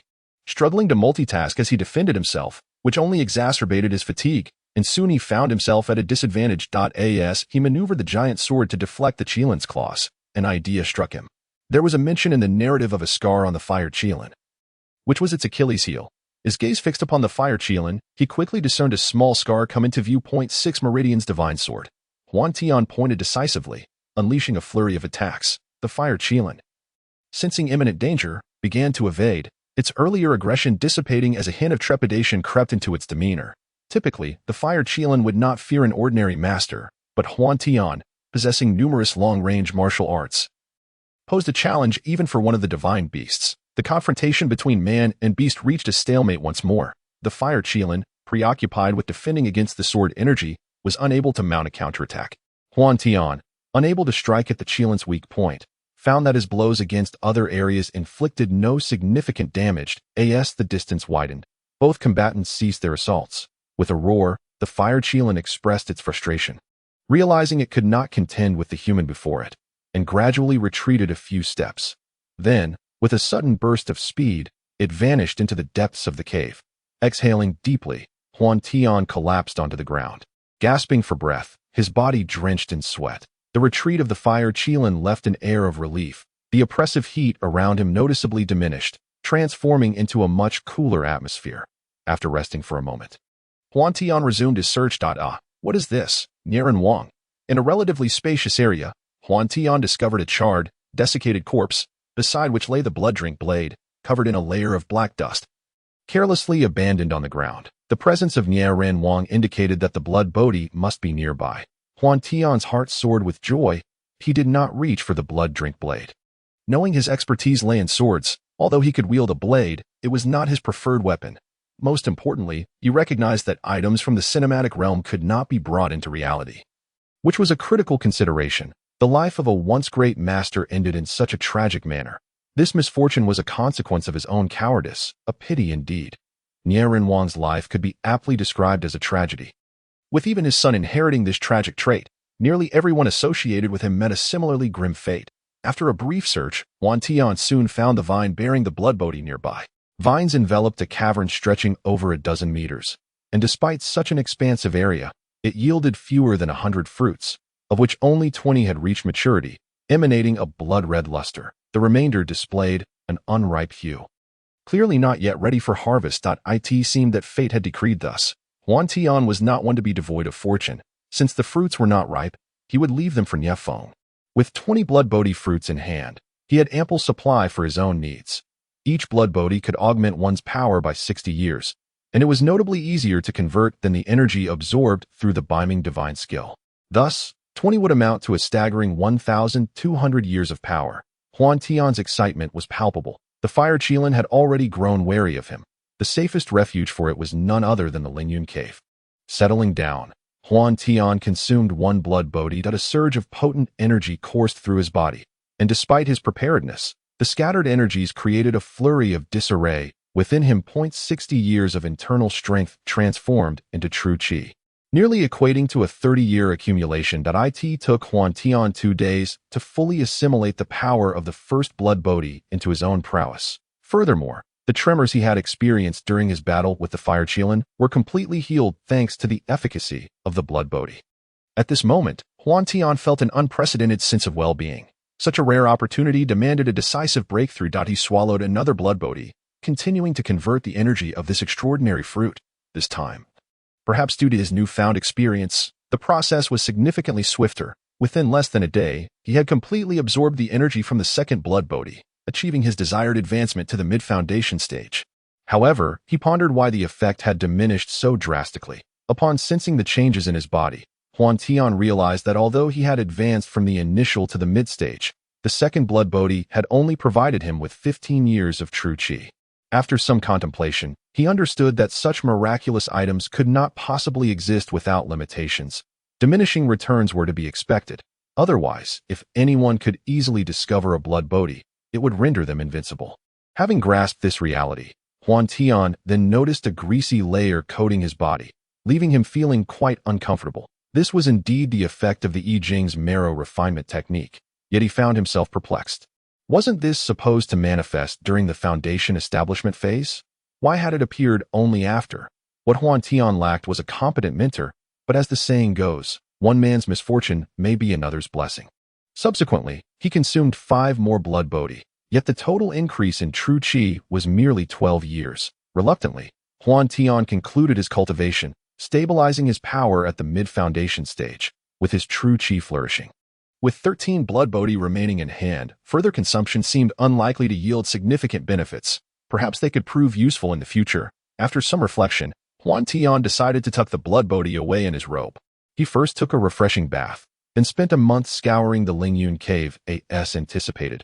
He found neither the Xianyuan's sword nor the dragon vein, and even the blood qilin was nowhere to be found. With no choice but to abandon his search, Huantian resigned himself to the possibility that luck was not on his side. After a month of relentless searching, he was truly fatigued. At the mid-foundation stage, his strength was already comparable to that of the current Xiongba. Given that he was not venturing outside the Tianmen, he was well prepared to face the world. Unbeknownst to him, he had once again arrived at the entrance of the Zhonghua Pavilion. Since I have arrived, there is no reason for me, Huantian, not to pay a visit. I directly sought out the shopkeeper. Esteemed shopkeeper, I am Huantian, seeking an audience with the venerable Wu Ming. I kindly request you to relay my message, Huantian stated. There is no such person here, the shopkeeper replied. Huantian smiled lightly. A few years ago, we met right here, and the venerable Wu Ming acknowledged my presence. I implore you to convey my request. It pertains to the fate of Jianshan, and I trust that the venerable Wu Ming would not refuse to meet with me, Huantian said with a grin. I jest. If Wu Ming were not here, I would wager on it without hesitation. Do you think I watch television for naught? Young master, our boss requests your presence, the shopkeeper announced. Thank you, Huantian replied, following closely behind. Upon reaching the courtyard, the shopkeeper took his leave. This was a vast Zhiyuan, with a cobblestone path leading directly to a chamber. Huantian knew that Wu Ming resided within. Young Huantian requests an audience with the esteemed elder, he declared loudly while standing in the courtyard. As soon as his voice fell, a gentle breeze stirred within the courtyard. This breeze, which should have been refreshing, instead carried a palpable sword intent, devoid of any emotion, purely embodying the essence of the sword. Looking around, he noticed that both the grass and potted plants seemed to bow towards the room where Wu Ming was, as if venerating a divine being. The legendary status of Wu Ming in the martial world was indeed well-deserved. I remember you. It has been nearly a decade since we last parted, yet your appearance has not changed in the slightest. A figure suddenly appeared beside Huantian. It was Wu Ming. Esteemed elder, will you still not teach me the essence of the myriad swords returning to their origins? Huantian inquired. Regardless of who you are, your ability to endure for 10 years reflects your extraordinary willpower. However, I have withdrawn from the martial world. How could I possibly pass on my skills? Wu Ming replied. Esteemed elder, you jest. You are not suited to be a mentor. Otherwise, you would not only teach Jianshan the virtues of chivalry and righteousness, but would also instruct him on the perils of the world and the treachery of human hearts. This neglect may lead Jianshan to commit a grave error in the near future, Huantian remarked. This young man, could he be a disciple of the Enpusa, or perhaps a pupil of the Enpusa? His countenance does not suggest deceit. Can he truly glimpse into the futures of others? Wu Ming pondered silently. Esteemed elder, you may find it hard to believe, but if it were anyone else who approached me with such claims, I too would be skeptical. However, if you wish to verify the truth, it is not difficult, Huantian stated. The way of heaven is ever-changing. Why should I trust you? Wu Ming countered. Esteemed elder, the way of heaven is indeed not immutable. But without striving for change, how can one achieve it? Soon, an unparalleled divine weapon will emerge, and its destined master will be named Bu Jingyun. Beside Bu Jingyun stands a girl named Chu Chu. These two are fated to be entwined. However, should events unfold smoothly, it is feared that during the quest for the divine weapon, my disciple may engage in unspeakable acts against this Chu Chu. Huantian revealed some events from the narrative. Humph, nonsense. I know the nature of my disciple all too well. Although I remain reclusive, I will not allow you to slander my pupil in such a manner. Your martial prowess only serves to wreak havoc upon the world. Let me, instead, eliminate your abilities on behalf of the people. The nameless figure seethed with rage, as an intangible sword aura surged toward the Huantian Niwen Palace, causing Huantian's hair to stand on end. Senior, Huantian could scarcely muster a response, hastily channeling his utmost strength to counter with sword twang. Holy Spirit, a sword technique. The nameless one recognized the sword play, and the emanating sword energy instantly dissipated into nothingness. Who are you in relation to the sword saint? The nameless one inquired. Ugh, I merely stumbled upon a manual on the way of the sword while in a cave, Huantian confessed, spitting out a mouthful of blood. Enough of this. Regardless, you have some connection to the sword saint. You may leave, the Nameless One declared, turning to retreat into the dwelling. Senior, you may doubt my words, yet I possess knowledge of those who murdered your wife and child. Huantian asserted. Utilizing Sword 20 was a calculated move, as Huantian had long anticipated that the Nameless One, having spent years in association with the Sword Saint, would likely show leniency out of respect. The Nameless One's insistence on his departure was clearly not something Huantian would acquiesce to. Who is it? The Nameless One could no longer maintain his composure, his urgency betraying him. The reason for the Nameless One's reclusiveness stemmed from a past where, after achieving unparalleled prowess in the martial world, his wife and child had tragically fallen victim to others. After years of fruitless searching, he had resigned himself to despair, never imagining that 2 decades later, he would unexpectedly learn of the identity of his greatest enemy. Senior, the one who killed your wife and child is none other than the current leader of the Tianxia Society, Xiongba. Is it true? I believe you can discern the truth, Huantian stated. It is he. It turns out to be him. I had once suspected him, yet lacked the evidence. For now, I shall take your word for it. But I will seek verification later, the Nameless One replied. Huantian was acutely aware of the veracity of his own words, and upon receiving the Nameless One's promise, he felt an overwhelming joy. For nothing could bring him greater happiness. The Nameless One, a legendary figure in the martial world, had never truly fought with all his might. Netizens often remarked on his ability to survive amidst the turbulent whirlpool of the world with merely a fraction of his strength, which underscored his extraordinary prowess, all attributed to his cultivation of the martial art known as 10,000 swords. Returning to the origin, the villa remained unchanged, yet Huantian noticed that, aside from the disarray of furniture, it was utterly devoid of life. A sense of foreboding gripped him, prompting him to urgently dial Aaron's phone number. Chapter 75, The Intentions of Oralalo. The phone rang for only a brief moment before it was answered. But the voice on the other end was that of a man. Huantian, after vanishing for so long, you finally surface, the man declared. Are you from the Gu family or the ancient martial alliance? Oh, I had forgotten. The Gu family is indeed a faction of the ancient martial alliance. Huantian strove to maintain his composure. Kid, consider yourself fortunate. I'll tell you this. Your people are in my grasp. If you wish to rescue them, you must exchange your life. How does that sound? Quite fair. Wouldn't you agree? The man stated. Tell me the location. If you desire my life, I shall willingly offer it to you. Huantian replied. After obtaining the address, Huantian did not rush off immediately. Instead, he closed his eyes, beginning to summon the masters from the Tianlong world. In his mind's eye, figures began to materialize. Following half a month of preparation in the real world, the number of believers had significantly increased. As Huantian made his selections, 10 individuals appeared beside him, including the famed Mei and Zhu, the twin swords. These individuals have only just arrived in this world, initially appearing somewhat dazed upon encountering an unfamiliar realm. However, upon beholding the illustrious Huantian, they promptly prostrated themselves in reverence, addressing him as the esteemed deity. Henceforth, regardless of the world they find themselves in, they shall refer to me as respected one. Huantian decreed. It is prudent to establish this form of address at the outset. Otherwise, as more individuals gather, each might adopt a different title, leading to utter chaos. Indeed, respected one, the assembled crowd responded in unison. Now, the reason I have summoned you is that individuals from this world have been captured, and I require your assistance in their rescue, Huantian proclaimed. We shall not fail in our mission. They vowed that I will personally make an appearance, while you shall be responsible for eliminating any ambushers. Be wary, for the adversary may possess a formidable weapon. Their appearances may vary, yet they wield the capability to launch powerful projectiles, referred to in this world as guns. Exercise caution, Huantian advised. Thank you, respected one. Elated to once again follow Huantian, Mei Jian and Zhu Jian closely trailed behind him, dutifully fulfilling their roles as handmaidens. Mei Jian, Zhu Jian, you two have arrived. But where is that girl Abai? Huantian inquired. Traditionally, Lingqiu Palace has been predominantly composed of female disciples, and both of them have long served as handmaidens to the elderly lady. Having had minimal interaction with the opposite sex. As Huantian became their new master and the sole male figure in their lives, it was only natural that he became their singular source of kinship and support. Eliciting such excitement, very well, from now on, we shall not part ways.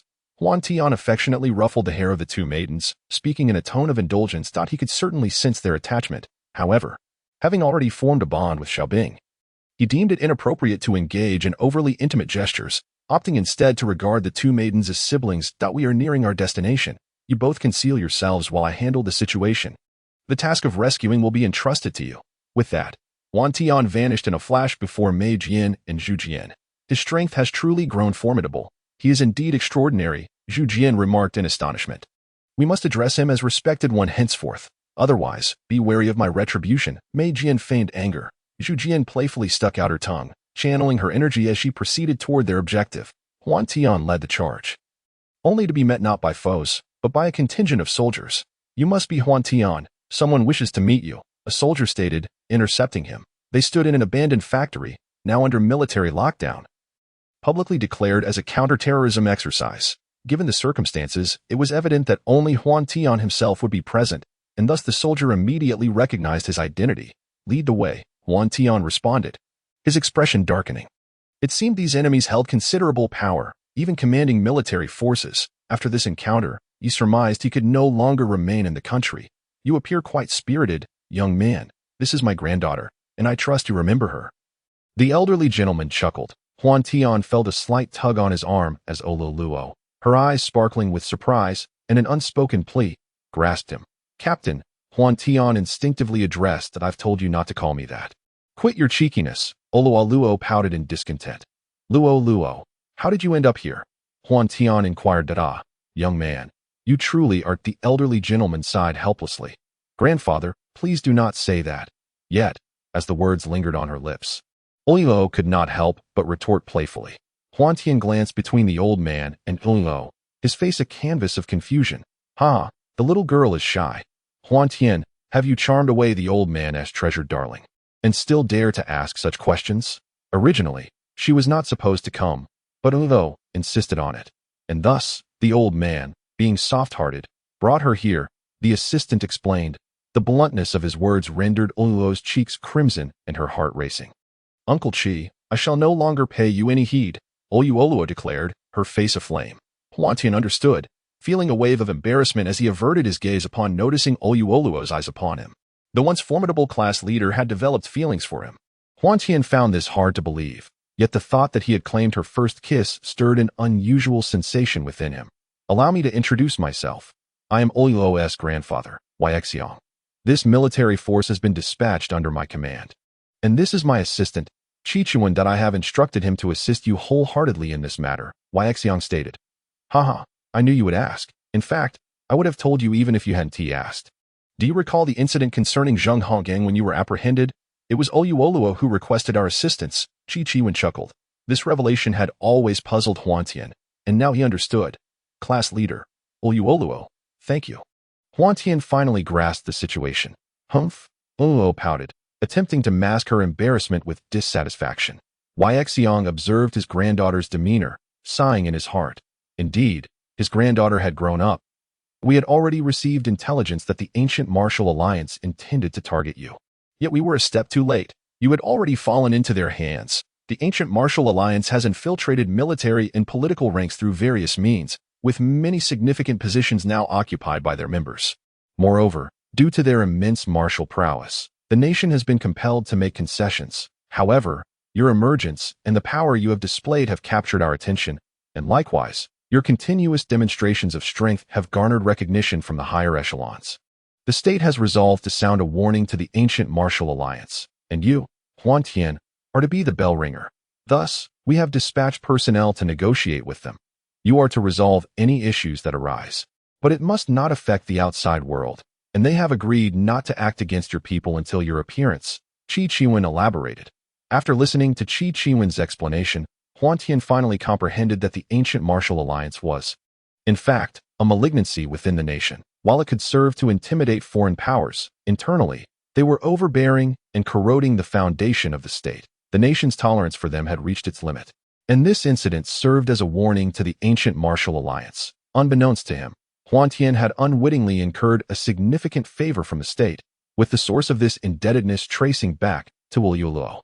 "I shall remember this favor. Saving lives takes precedence," Huantian remarked, casting a glance at the others before his gaze settled on Luo, and then he took his leave. Huantian farewell. Luo was filled with concern as she knew that Huantian's journey would undoubtedly be fraught with danger. However, Given that Huantian was in a committed relationship, she could only suppress her feelings and watch as he gradually vanished into the transfer point. Chapter 76. Betrayal under the guidance of a companion. Huantian swiftly arrived at a spacious workshop. Here, a dozen friends and subordinates, including Ku Rong and Xin Ci, were all held at gunpoint. There were as many as 50 armed men surrounding them. In addition to these gunmen, 10 martial artists clad in training uniforms stood in 2 lines. Before them stood 3 middle-aged men, the leader of whom was nearing 50 yet.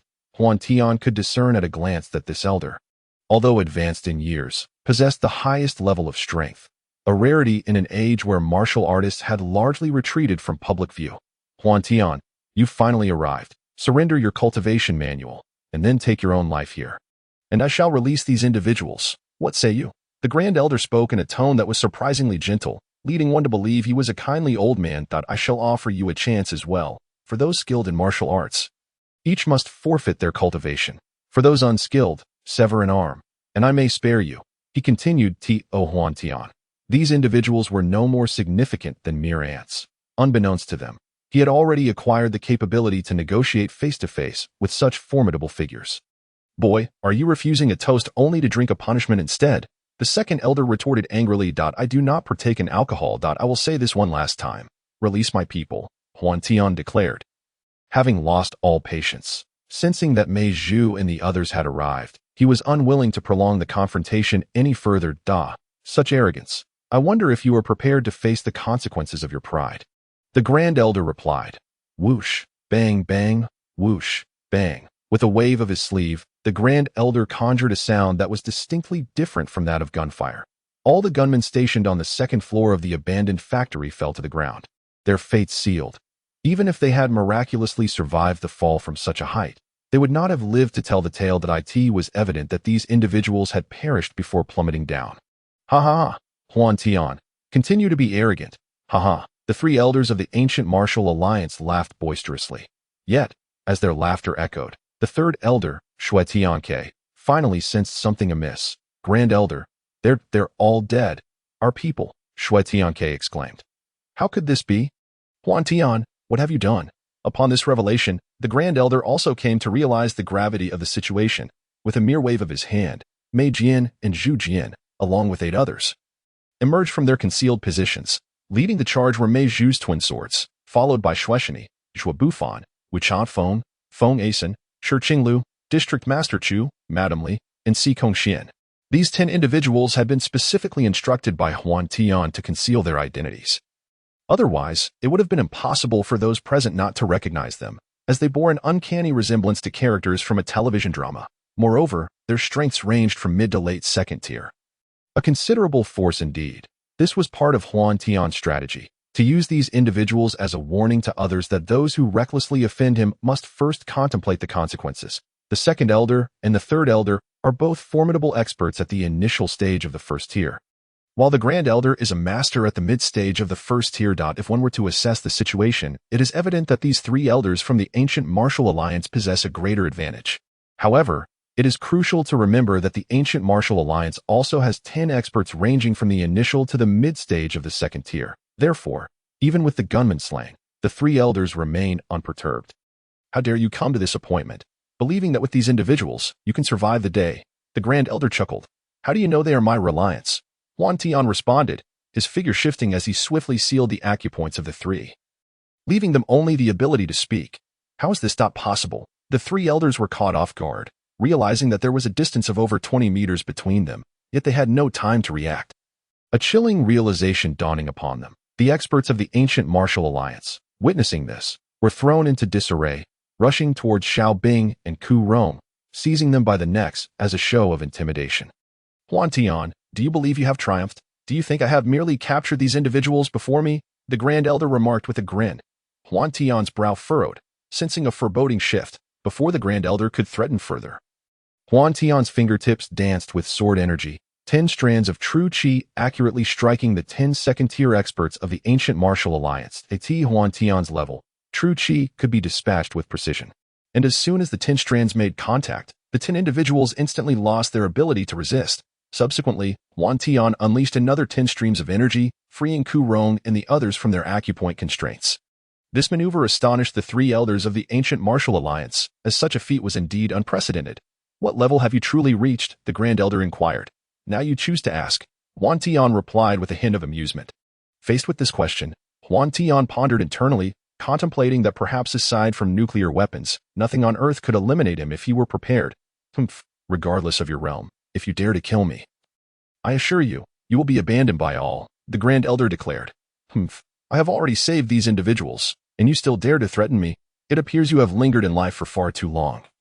Huantian retorted, once again channeling his true QI.do. You know how I captured these individuals. Perhaps you should inquire with your girlfriend and good brothers, the Grand Elder said with a sly smile.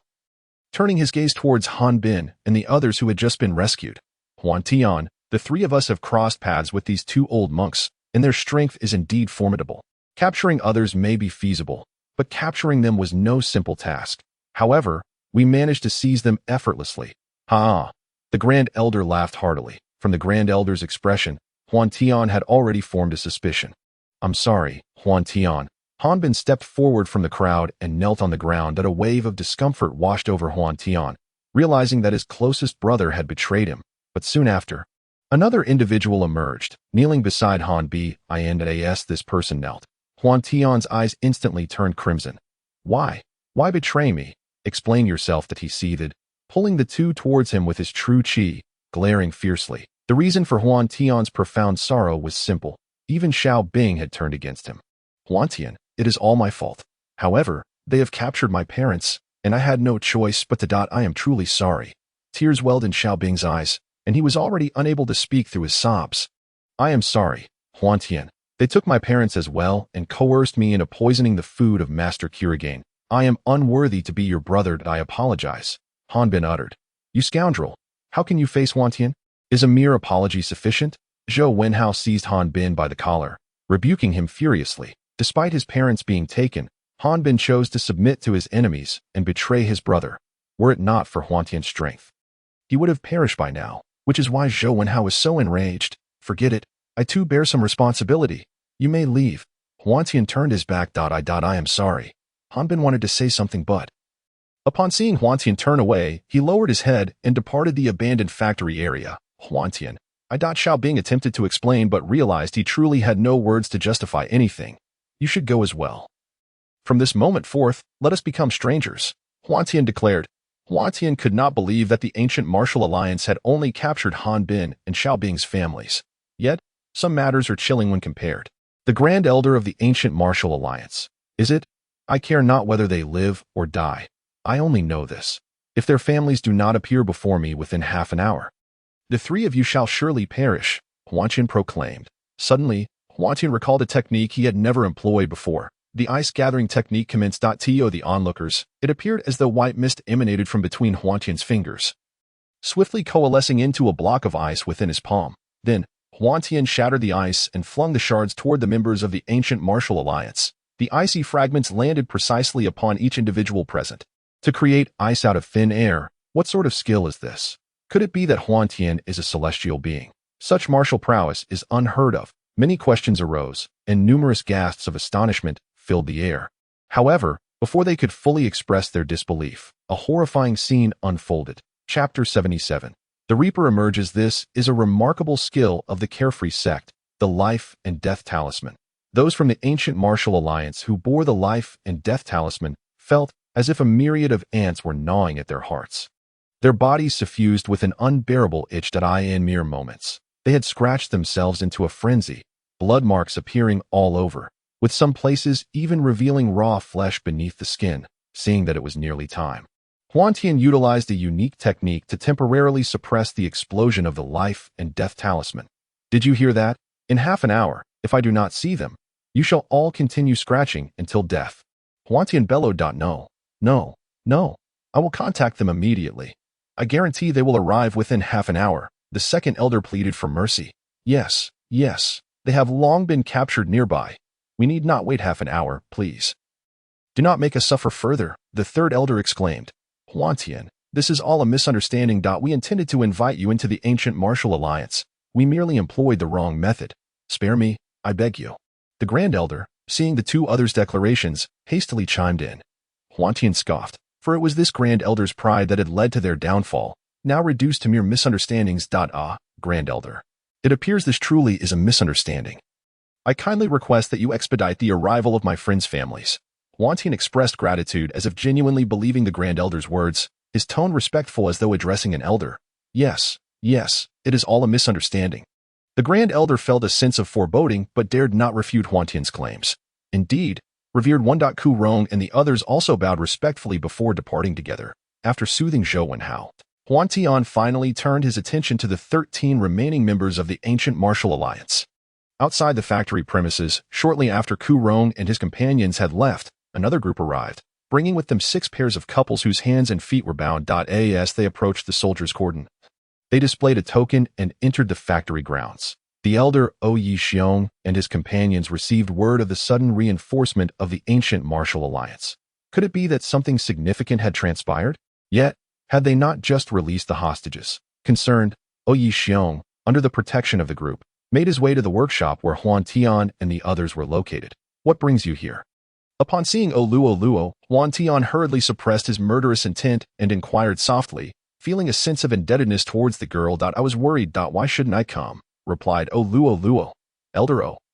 The ensuing scene is inappropriate for her presence. Please have someone escort her away, Huantian stated. Observing the surroundings, Yi Xiong noted that Huantian had yet to engage with the members of the ancient martial alliance. However, he couldn't fathom why they appeared so scratched and marked. Anticipating an impending battle, he reluctantly nodded in agreement. Why can't I stay to watch? What is so remarkable? I'm not even that interested. Luo retorted angrily as she departed. The newly arrived experts from the ancient martial alliance numbered 20, all at the initial stage of the second tier. At this moment, they had congregated without the slightest inkling that they had been betrayed by their own elder. Due to their status, they dared not inquire, merely standing obediently in place, while nearby stood the parents of Zhou Wenhao and the others. After Luo left, Huantian's expression turned icy once more. Huantian, they have been brought over, the Grand Elder said with a smile. Then release them, Huantian replied, maintaining his cold demeanor. Did you hear? Release them at once, the Grand Elder commanded. It was not that the Grand Elder wished to release them, but he understood that given Huantian's displayed strength, even if the entire ancient martial alliance were to mobilize, they would merely be offering themselves up as fodder. Thus, this small contingent posed no threat to the hostages under Huantian's watchful gaze. Not releasing them would only serve to incite Huantian's wrath further. Grand Elder, these individuals. A man at the initial stage of the second tier attempted to speak. What of these individuals? Did you not hear my command? Release them immediately, the Grand Elder thundered. Yes, they complied, for in their hearts, the Grand Elder was a figure of considerable dread, and they dared not continue to protest, obediently freeing the hostages. Dear uncles and aunts, you have suffered because of me. I apologize sincerely for this. Huantian bowed deeply in a formal gesture. A young person like you, causing trouble is one thing, but do not implicate us. You lack any upbringing. From your conduct, it is evident that your parents are not virtuous either. One of the women chided as she approached Huantian. Clenching his fists, Huantian shut his eyes tightly. Silence. Could you refrain from speaking? The man beside the woman admonished. The woman scoffed, displeased as she stepped aside. The woman, whose identity remained a mystery even to Huantian, was nonetheless a parent of his friend. Ultimately, the fault lay with him, and thus he could only suppress the simmering anger within. The 3 elders of the ancient martial alliance secretly admired the audacity of one who dared to reprimand such a formidable figure. It was as if they had no understanding of the meaning of death. Since we have encountered one another, you may as well observe before departing, Huantian declared. Now that we have released the captives, can we be allowed to leave? The Grand Elder inquired. Indeed, it was a misunderstanding. Since the individuals have been freed, you may be on your way, Huantian replied. Huantian, you are a man of your word. Yet you have betrayed us. The ancient martial alliance will not let you escape unscathed, the 3rd elder proclaimed. Huantian, I was in error. Spare me, for I do not wish to die, the 2nd elder pleaded. Kneeling upon the ground and repeatedly bowing his head, soon, his forehead was stained crimson, a testament to the depth of his fear towards Huantian. Those who had previously endured the life and death talisman also knelt, fervently begging for mercy.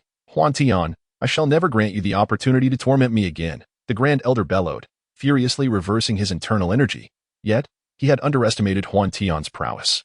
The moment he attempted to channel his power, he lost control of his own being, and the few elders who had been rescued were already overwhelmed, unable to cease their retching, and without the permission of Huantian, they dared not leave. Not even allowing their vomit to escape with any semblance of noise. The one most gripped by fear was the woman who had previously chastised Huantian. She was the only one among them who had not succumbed to vomiting after her liberation. At this moment, she collapsed to the ground, trembling uncontrollably. Having brutally slain over 30 individuals, Huantian remained impeccably clean. My parents are not to be disrespected by just anyone. The reason you still draw breath is that your children are my friends. Kindly inform me of the precise location of the ancient martial alliance, for some undertakings, once commenced, must be seen through to their conclusion. Huantian himself was perplexed by the extent of his transformation. Merely 2 months prior, he had been an ordinary student. This metamorphosis was not one he desired, yet he held no regret for eliminating those who deserved it, a contradiction that was difficult to articulate. I can provide you with the address, but I implore you to eliminate only the principal offenders. After all, the majority of those at the lower echelons are unaware of the larger machinations. They are innocents. Furthermore, the current international climate is fraught with tension, outwardly serene, yet tumultuous beneath the surface, with many high-ranking officials frequently facing assassination attempts and threats. Therefore, a certain number of individuals are needed to ensure their protection. If you slay too many, it will significantly impact numerous matters, explained Oyu Xiong, though he was unaware that his words drenched him in sweat. Old man, I will spare no enemy. I understand that this may incur losses for the nation. Therefore, it would be prudent for you to recruit some personnel from the military. I will arrange for them to be trained into formidable fighters. Let me be clear, I do not wish to see any pampered scions among them. They must be individuals vetted by the military, Huantian conceded. After having dispelled his fury through the killings, the purpose of intimidation had been achieved, and thus his tone softened considerably. Upon hearing Huantian's words, Oyu Xiong was filled with elation. As for the number of recruits, let us not exceed 1,000. What I teach them is for you to determine. I will not interfere with your discretion regarding confidentiality. With that, Huantian executed a swift departure from the factory premises. His current speed reached over 80 meters per second, leaving only a fleeting shadow in the eyes of Oyu Xiong and the others before he vanished entirely. Old man, what shall we do next? Chichiwen inquired. What else can we do? Huantian has surpassed our expectations. All we can do now is hope not to provoke him further. Please prepare a report for me. Oyu Xiong sighed. Understood, Chichiwen replied, and hastened to have this place tidied up, urged Oyu Xiong. Yes, Chichiwen responded, casting a glance at the ground, a tumult of emotion swirling within him. The elders, once freed, naturally reached out to their children. Xiao Bing similarly received a call from her parents, and before long, the three of them were reunited. The inner turmoil Xiao Bing experienced in her quest to rescue her parents was something only she truly understood. Crying, all you know is to weep. Look at the companions you have chosen. You are blameless yet have entangled so many others in your troubles. A wretched creature born without parental care, as Zhao's mother lamented. Mother, Xiao Bing grasped her hand, speaking with a sense of grievance. All right. Can you not be so restless for a moment? Can this situation truly be blamed on Huantian? Is it not rather due to the tyranny and unreasonable nature of those individuals? They have committed no wrongdoing and even saved our family. Your tongue, alas. Zhao's father interjected, exasperated. He too felt helpless. His wife was commendable in every regard, save for her loose tongue. She had previously stirred up trouble on numerous occasions. Yet with their child grown, they could only tolerate it day by day. You, at that moment, dared not utter a word, yet now you chastise me. Zhao's mother complained. I have already said it, speak less. Must you provoke Huantian to seek you out? Zhao's father retorted angrily.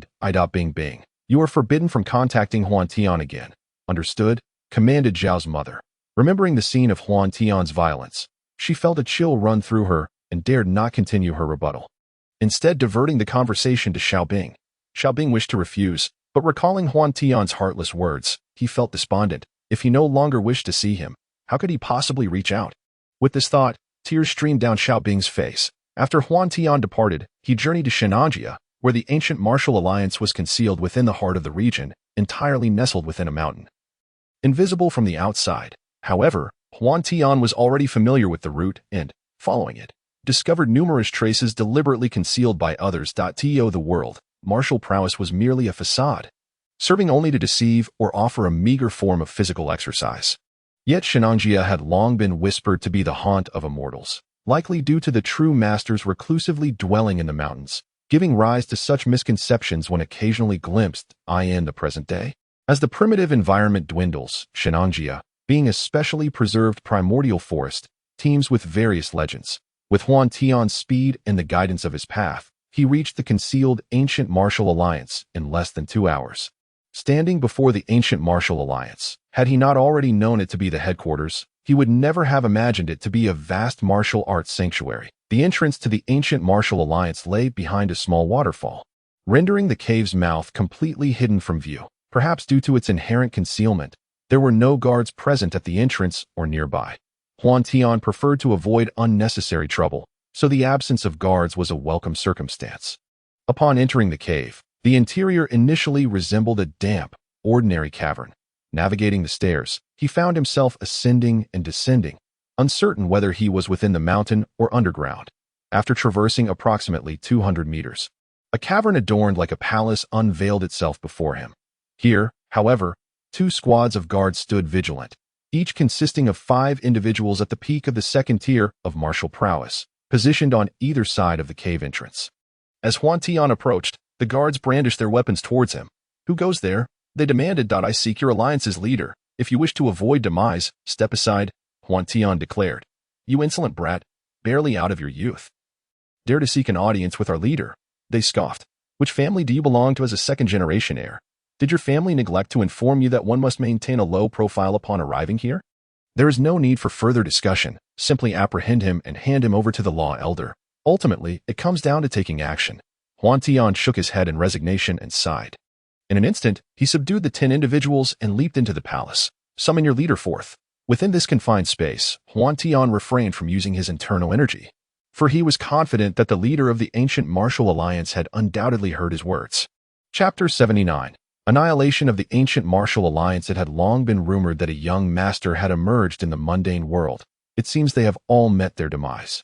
A voice echoed, belonging to none other than the leader of the ancient martial alliance. With the sound of his voice, over 100 experts from the ancient martial alliance emerged from various corners, surrounding Huantian completely. "So, you are the so-called leader. Your strength is rather mediocre, I must say."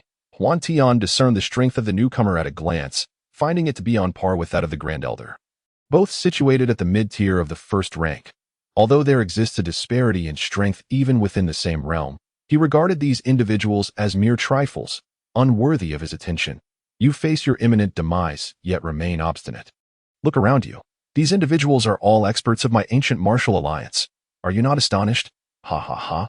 Let me inform you, all of them have reached the late stage of the second rank. Even if you are at the late stage of the first rank, you shall remain here today. I, Du Gu Shui, have never failed to eliminate a target. Du Gu Shui remarked darkly. Huantian shook his head, reflecting that ignorance can sometimes be bliss. "Men, dismember him into mincemeat." Du Gu Shui commanded. "Kill." Dozens of late-stage first-rank experts surged forward, with nearly 100 mid to late-stage first-rank experts providing support from the sidelines, all rushing towards Huantian. These individuals, whether possessing exceptional martial skills, mastery of poison techniques, or employing cunning and treacherous strategies, unleashed a barrage of attacks. Faced with such a siege, even a regular army would be destined for annihilation. However, when their various weapons, toxins, and hidden projectiles struck Du Gu Shui, momentarily disregarding the fact that the Grand Elder had usurped his lines, found himself fervently hoping to purchase his life from Huantian. The longer one lives, the more one cherishes life. Despite the exalted status he had held as the leader of the alliance for so long, the notion of losing his life rendered all other considerations trivial. Du Gu Shui's proposition gave Huantian pause, and although it was not entirely unfeasible, Huantian had no need for such a transaction. The nation required martial artists to maintain stability. It was inconceivable to replace them entirely with experts from Tianlong. After all, mere physical resemblance would suffice, but if the bodyguards of pivotal figures bore an uncanny likeness to characters from films, Huantian's secrets would inevitably be unveiled.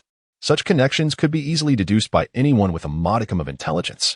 "Releasing you is not out of the question," Huantian remarked. "Whatever you require, I shall provide," Du Gu Shui replied. Elated, as the ice extraction technique was unleashed, countless shards of ice surged into the bodies of the ancient martial alliance's masters.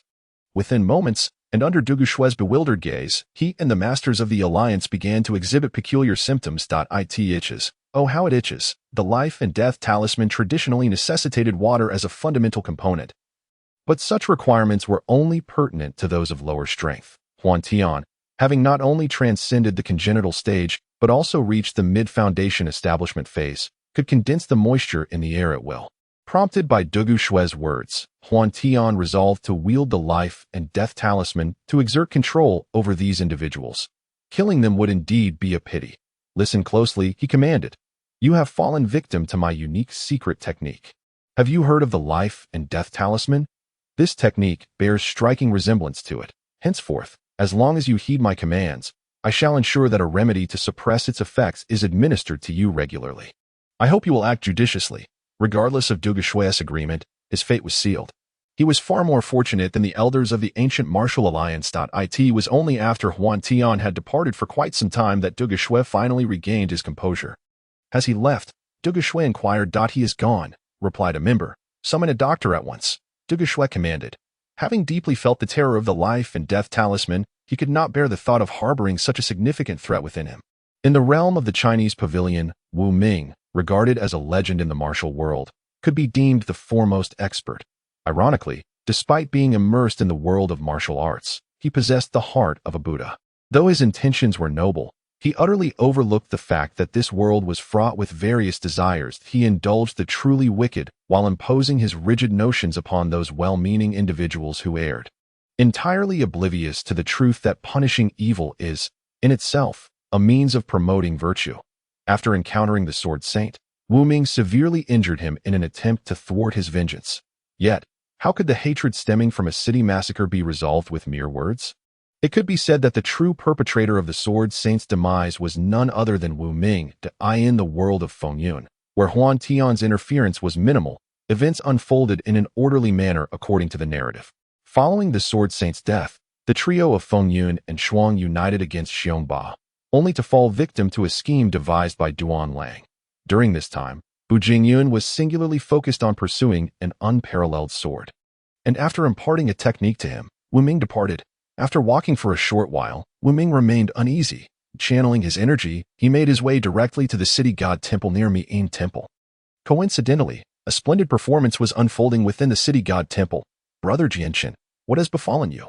Chuchu supported Jianchen, her heart filled with concern. At this moment, Jianchen was in a state of utter despair, having been defeated by Duan Long, and was struggling to suppress the impending eruption of the medicinal power within him. Go, you must leave at once. Do not concern yourself with me, Jianchen urged urgently, clinging to the last vestiges of his consciousness. Elder brother Jianchen, how can I possibly leave you in this condition? Chuchu, kind-hearted and steadfast, refused to abandon him. Chuchu, hurry and escape. No, I need you. I want you now. Faced with Chuchu's visage so close, Jianchen could no longer contain his inner desires. The potent effects of the medicine surged through him, breaking the confines of his acupoints, and with a resounding snap, the chains fell away. Elder brother Jianchen, no. Held in Jianchen's embrace, Chuchu finally grasped the gravity of the situation. However, lacking martial prowess, she could only struggle in vain, utterly outmatched by Jianchen. In no time, he tore her outer garment into tatters. No, please, no. The temple echoed with the girl's screams as Wu Ming rushed in, the scene before him stirring a tumult within his previously calm heart. After incapacitating Jianchen with a finger, he hurried to cover Chuchu's modesty. Fortunately, the worst had not come to pass. My apologies, Miss Chuchu. Please rest for a moment while I antidote the poison for the disciple, Wu Ming stated. Meanwhile, on the other side, Bu Jingjun had fallen victim to Duanlong's scheme, engaging in a fierce battle with the monk Wuxiu, resulting in both sustaining grievous injuries. At last, Duanlong revealed himself, and the situation had become exceedingly dire. Chapter 80. The time of harvest. The truth is unveiled, yet you are both gravely wounded, having completely fallen into my trap. Duanlong laughed triumphantly. Accompanying him was a formidable expert from the 12 fiends of Tianqi. While both Bu Jingyun and Wuxiu lay incapacitated, unable to resist, Master, it is he, the mastermind behind the slaughter of the temple, Shui and Tian declared. Duanlong, if you seek to confront me, then come at me directly. Why involve the innocent? Bu Jingyun retorted angrily. To quell the hatred in my heart, I will make the innocent suffer and perish for your sake, causing you guilt and anguish before sending you to the afterlife." Duanlong sneered ominously. Just then, the Tianqi expert launched an attack, and Jian Nu, driven by loyalty to his master, charged forward without hesitation, fully aware of the odds against him. Huantian, witnessing this, joined Jian Nu in resisting the Tianqi expert. The latter's prowess had long ascended to the mid-stage of innate mastery, far beyond the capabilities of two in the early staged. In a moment of carelessness, Jian Nu exposed a significant weakness at his chest. The Tianqi expert's gaze sharpened, and he swung his long knife toward Jian Nu. According to the original plot, Jian Nu would meet his demise under this blow, just as everyone held their breath in concern. The blade aimed at Jian Nu shattered upon impact, the overwhelming true energy sending the Tianqi expert flying. Puff! The expert spat out a mouthful of blood, shockingly succumbing to the fatal blow. "Who dares to thwart my plans?" "Who are you?" Duanlong demanded, pointing his Hualin sword at the newcomer. "I am Huantian," the young man replied with a smile. "Humph, you dare to disrupt my ambitions? Then perish." Duanlong, now a late-stage innate master wielding the divine Hualin sword, considered himself invincible. Huantian's youth only served to further Duanlong's contempt. Sword 20. As Duanlong rushed forward, he was met with a barrage of sword energies that left him astonished. Sword 20. Is that not the sacred spirit sword technique? My own master, the sword saint, is a master of the sacred spirit sword technique. Could it be that Huantian has any connection with my master after dissipating a wave of sword energy? Duanlang retreated and regrouped. Sacred spirit sword technique. What is your relationship with my master? Duanlang inquired. "Oh, not flatter yourself. You are merely borrowing the name of Wushuang City. Oh, you truly consider yourself the sword saint's disciple?" Huantian scoffed. "You." Duanlang retorted, his anger palpable. Bu Jingzhen is at least your childhood friend. You heartless scoundrel, you are a menace even alive. Death would be more fitting for you." Sword 21. Huantian had long harbored disdain for this individual and now unleashed the recently mastered Sword 21. Intent on swiftly ending his life. At the mention of Sword 21, Duanlang's body tensed in apprehension. "I beseech you, spare his life," spoke Bu Jingzhen. "Why, he seeks to kill you and has placed a curse on Jianshan, linking him with your beloved Chu Chu. Are you certain you wish for me to spare him?" Huantian questioned. "What? That beast? Brother, what has happened to Chu Chu? Is she safe?" Bu Jingyun exclaimed in distress. "I am uncertain, but I communicated with the nameless elder earlier. I do not know if she was rescued. Both incidents occurred simultaneously. I can only prioritize your lives for now," Huantian replied. Subsequently, the master of Fusang, Zhu Wuxin, will lead the formidable experts of Wuxin Zhu Gong to dominate Zhongzhou, resulting in a time of great suffering for the populace and despair among the common folk. Thus, I have contemplated the idea of gathering the strengths of various schools to confront the powerful adversary. Perhaps you are unaware that Wu Ming once promised to bestow upon me the sword manual of Wanjian Guizhong. Huantian Dao. The world is replete with extraordinary individuals, and talents emerge from the rivers and mountains. It is not in vain to lament. He has had dealings with the Mud Buddha and is naturally aware that some possess the ability to foresee the future. I did not expect Wu Ming to acquiesce to your request, yet I find it curious. Did he not claim that the sword manual he possesses is a forgery? The monk Busu inquired with perplexity. No, it is indeed genuine. It is merely that the opportune moment has yet to arrive. I believe that the esteemed Wu Ming will soon grasp the essence of Wanjian Guizhong. Huantian Dao. Thus, Huantian, Busu, and the blood-darkened Tian settled into Mi'in Temple together. Meanwhile, Niefeng sought out Bu Jingyun, and the two hastened to the Chenghuang Temple, where they chanced upon Wu Ming administering an antidote to Jianshan. Upon seeing Bu Jingyun, Wu Ming felt a pang of guilt and retracted his power. "Thank you, master," Jianshan expressed. At that moment, a trace of poison still lingered within Jianshan, yet it no longer posed a threat. "Bu Jingyun, I nearly committed an unforgivable error against Chu Chu, and Jianshan is willing to pay with his life," Jianshan declared, pointing his finger like a sword towards his own chest. Chen Wu Ming hastily intervened to stop Jianshan's action. "Humph." Bu Jingyun huffed in anger as he approached Chu Chu and draped his cloak over her.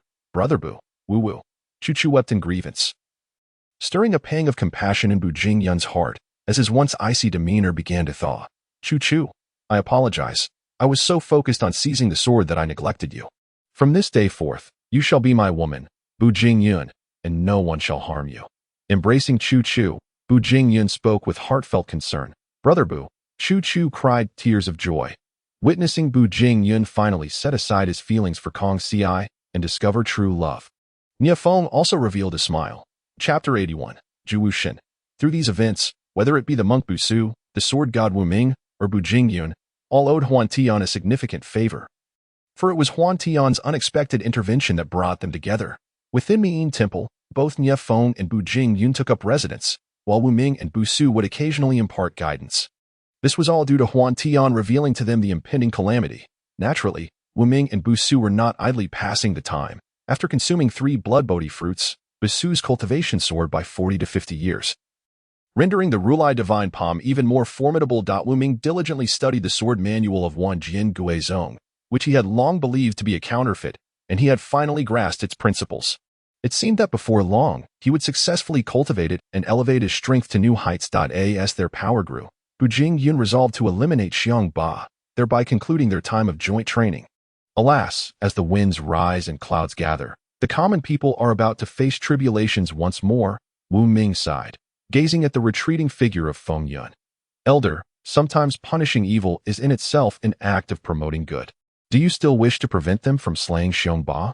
Huantian inquired. Yes, I have already relinquished my hatred and equally hope they will abandon theirs, Wu Ming replied. The Nameless One found himself at a loss for words. Huantian claimed that after saving Xiong Ba, the latter would once again dominate the martial world. Thus, was saving Xiong Ba right or wrong? To save one while endangering countless others. Ba, the esteemed Huantian possesses profound wisdom. As a monk, I ought to embody compassion, yet some are born as demons and should rightly be eradicated. In this regard, I support Huantian. The ever-listening Wushu monk interjected at an opportune moment. Wushu monk, who harbored a lifelong aversion to evil, was not rigid in his demeanor. Indeed, among all in the realm of Feng Yun, his character was most favored by Huantian. Huantian chose to remain at the Mi'in Temple for cultivation, and not long after, news of Xiong Ba's demise reached them, indirectly saving Yu Rua's life. Simultaneously, Duan Lang took control of the Tianxia society, only to be impaled by the suddenly formidable Bu Jingyun. Receiving his just deserts, renowned martial artists, long enamored by the Nameless One, found him to be a pillar against Zhu Wuxin after he revealed his formidable technique, the 10,000 swords returning to the source. In the drama, Zhu Wuxin's martial prowess was not excessively overpowering. Under the relentless onslaught of the Nameless One's technique, even his indestructible golden body could be shattered. Thus, Huantian felt little trepidation regarding Zhu Wuxin and his Wuxin Zhu Gong. Rather, he was more concerned about the forthcoming plots involving Tianmin and Tulong, as those present seemed somewhat inadequate. Despite Huantian's prior warning, he still underestimated the influence of Wuxin Zhu Gong, not to mention formidable experts like Zhu Wuxin and Pejun. The spies of Wuxin Zhu Gong were as numerous as locusts, pervasive throughout the Central Plains. Aside from Huantian and his companions, many martial arts masters were captured in succession, and soon, even the supreme of the imperial city fell into Zhu Wuxin's grasp. With the date of his ascension already determined, Huantian, everything unfolds as you foretold. Zhu Wuxin not only seized control of the Tianxia society but also seeks to ascend to the supreme position. Should he succeed, the land will be drenched in blood, and suffering will abound, Wushu monk remarked. Zhu Wuxin's indestructible body technique reveals no flaws, although both he and I are in the late stage of foundation establishment. I cannot breach his defenses and can only be defeated one by one, the Nameless One lamented. Esteemed ones, it is not difficult to confront Zhu Wuxin. However, he has a formidable ally, Pejun, also in the late stage of foundation establishment. We must devise a means to stall Pejun if we are to have a chance of victory, Huantian asserted. Allow me to confront Zhu Wuxin, the Nameless One proposed. Senior, this task is yours alone.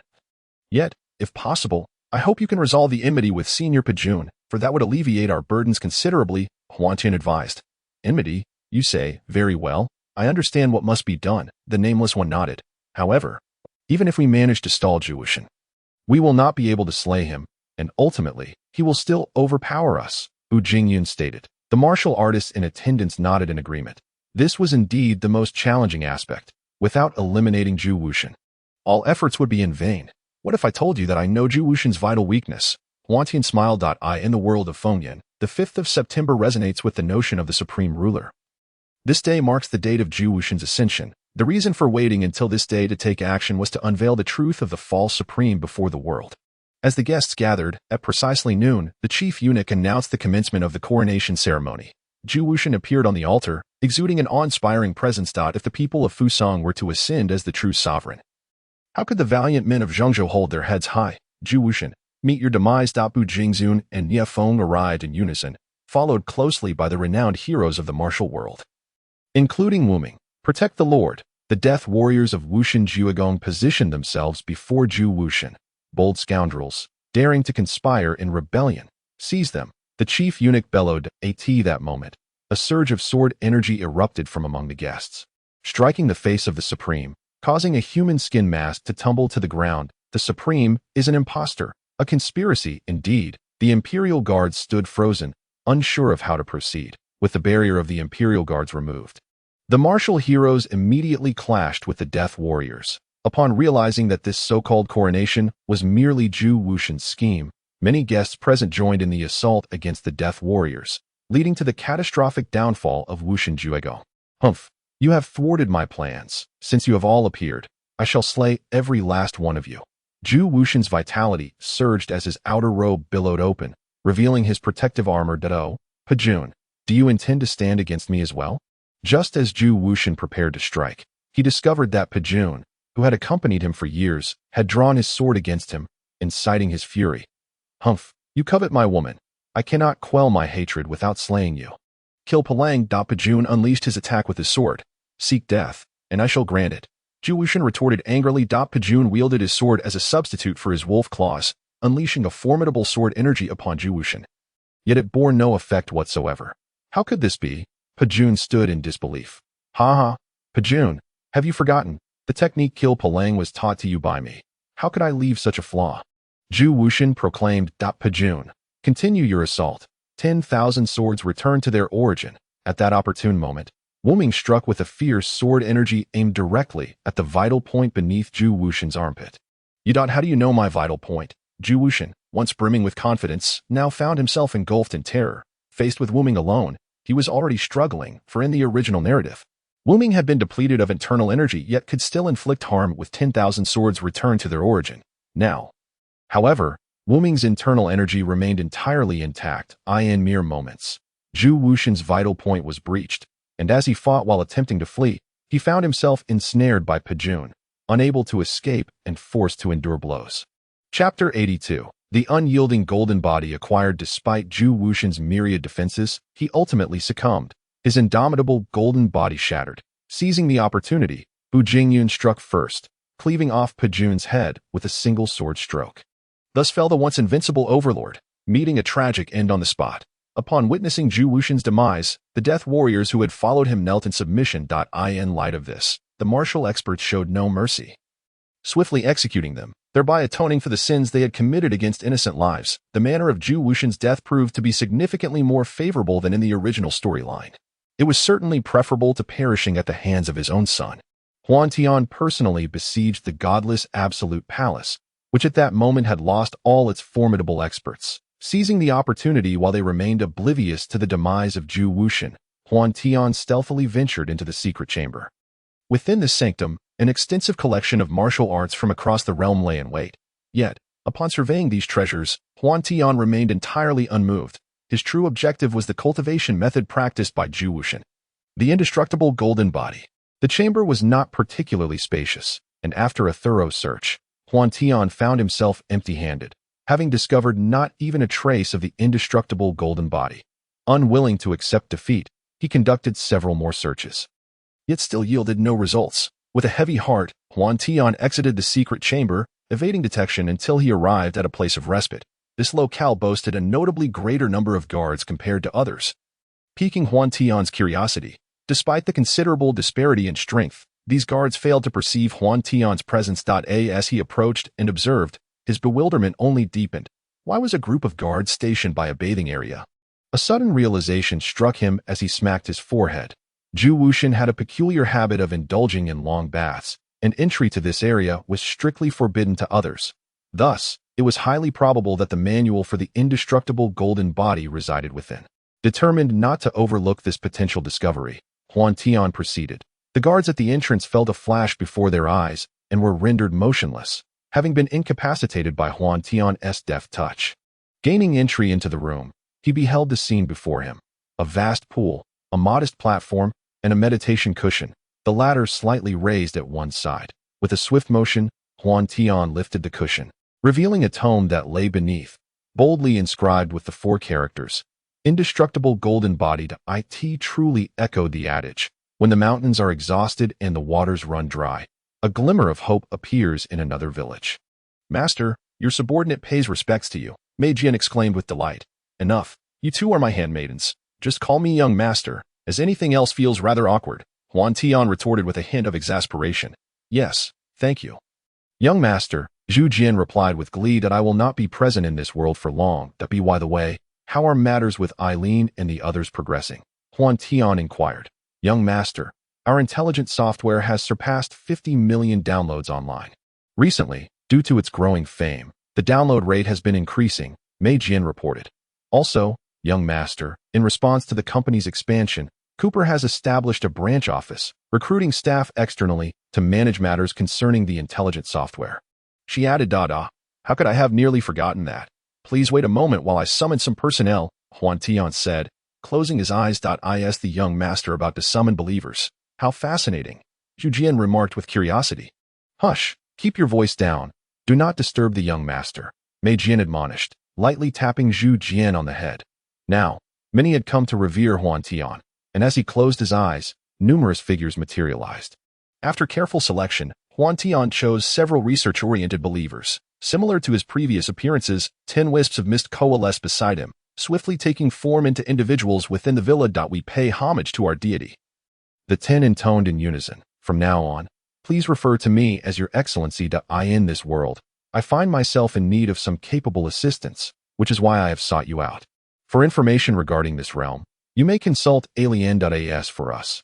We shall exert ourselves to the utmost. However, I must clarify that my intention in gathering you is not for you to join forces with them, but rather to find a suitable environment where you can dedicate yourselves to research.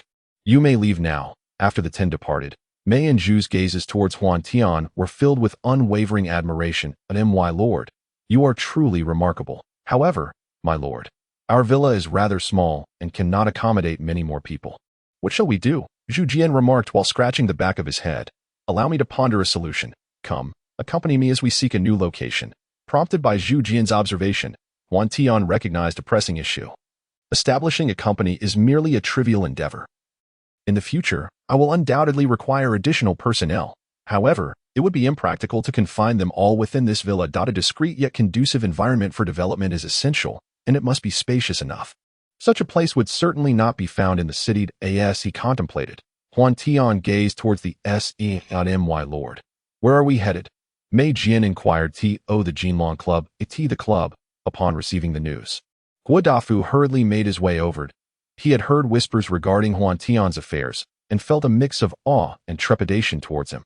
Reflecting on how he and his son, Guo Jinlong, had managed to escape from Huantian's grasp unharmed, he felt an overwhelming sense of gratitude. Mr. Guo, do you possess a yacht? I require a trip out to sea, Huantian inquired. Indeed, we do. If you need it, please consider it a gift from me to you, Guodafu replied, though internally he felt a pang of regret. He owned a sizable yacht, having invested nearly all his fortune into it, frequently hosting parties for affluent guests. Yet, in the face of Huantian, he dared not withhold it. There is no need. I shall merely borrow it and return it once I am finished. By the way, my company may soon unveil some new products. I wonder if Mr. Guo might be interested. In response to Guodafu's courtesy, Huantian felt it only fitting to reciprocate. Guodafu's firm primarily operated in the entertainment sector, lacking substantial industry, while Huantian's company, though modest, boasted significant technological advancements. Undoubtedly, its future industrial expansions would position it as a leading enterprise, which thrilled Guodafu immensely. Thus, Huantian, accompanied by Mei and Zhu's dual swords, embarked upon their maritime journey. Huantian found himself quite fond of Guodafu's yacht, which featured not only a lower-level storage area but also 3 additional floors. The first floor housed a kitchen, dining area, and a small swimming pool.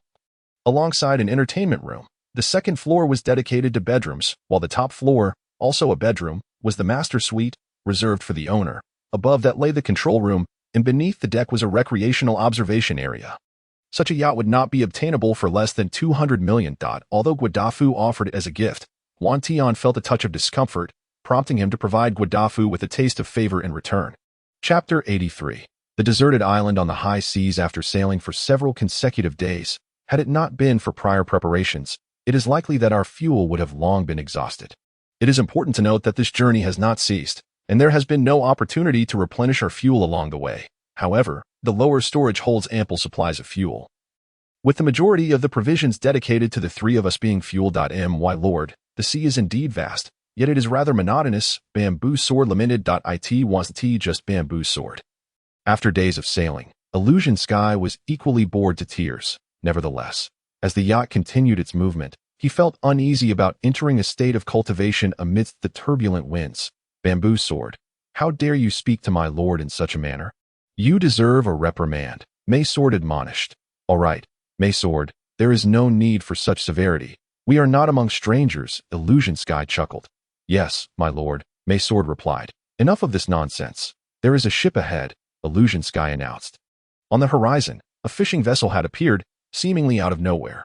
This ship was considerably larger than the yacht, at least twice its size. From a distance, it appeared to be engaged in fishing, and without a doubt, it was a foreign vessel. Such fishing boats can yield profits amounting to hundreds of millions in a single outing, particularly if they catch rare fish, which can fetch astronomical prices.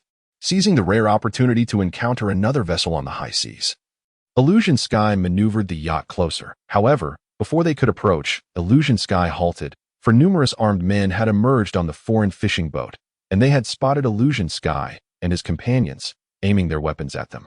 They are from the island nation, Illusion Sky remarked with a smile. On the high seas, murder is not considered a crime, and thus, the presence of firearms goes unchecked. However, aiming guns at Illusion Sky is a grave miscalculation, especially since these are individuals from the island nation, whom he holds in deep disdain. The murderous intent within Illusion Sky surged silently. My lord, what is that enormous fish in the cage? It is quite large.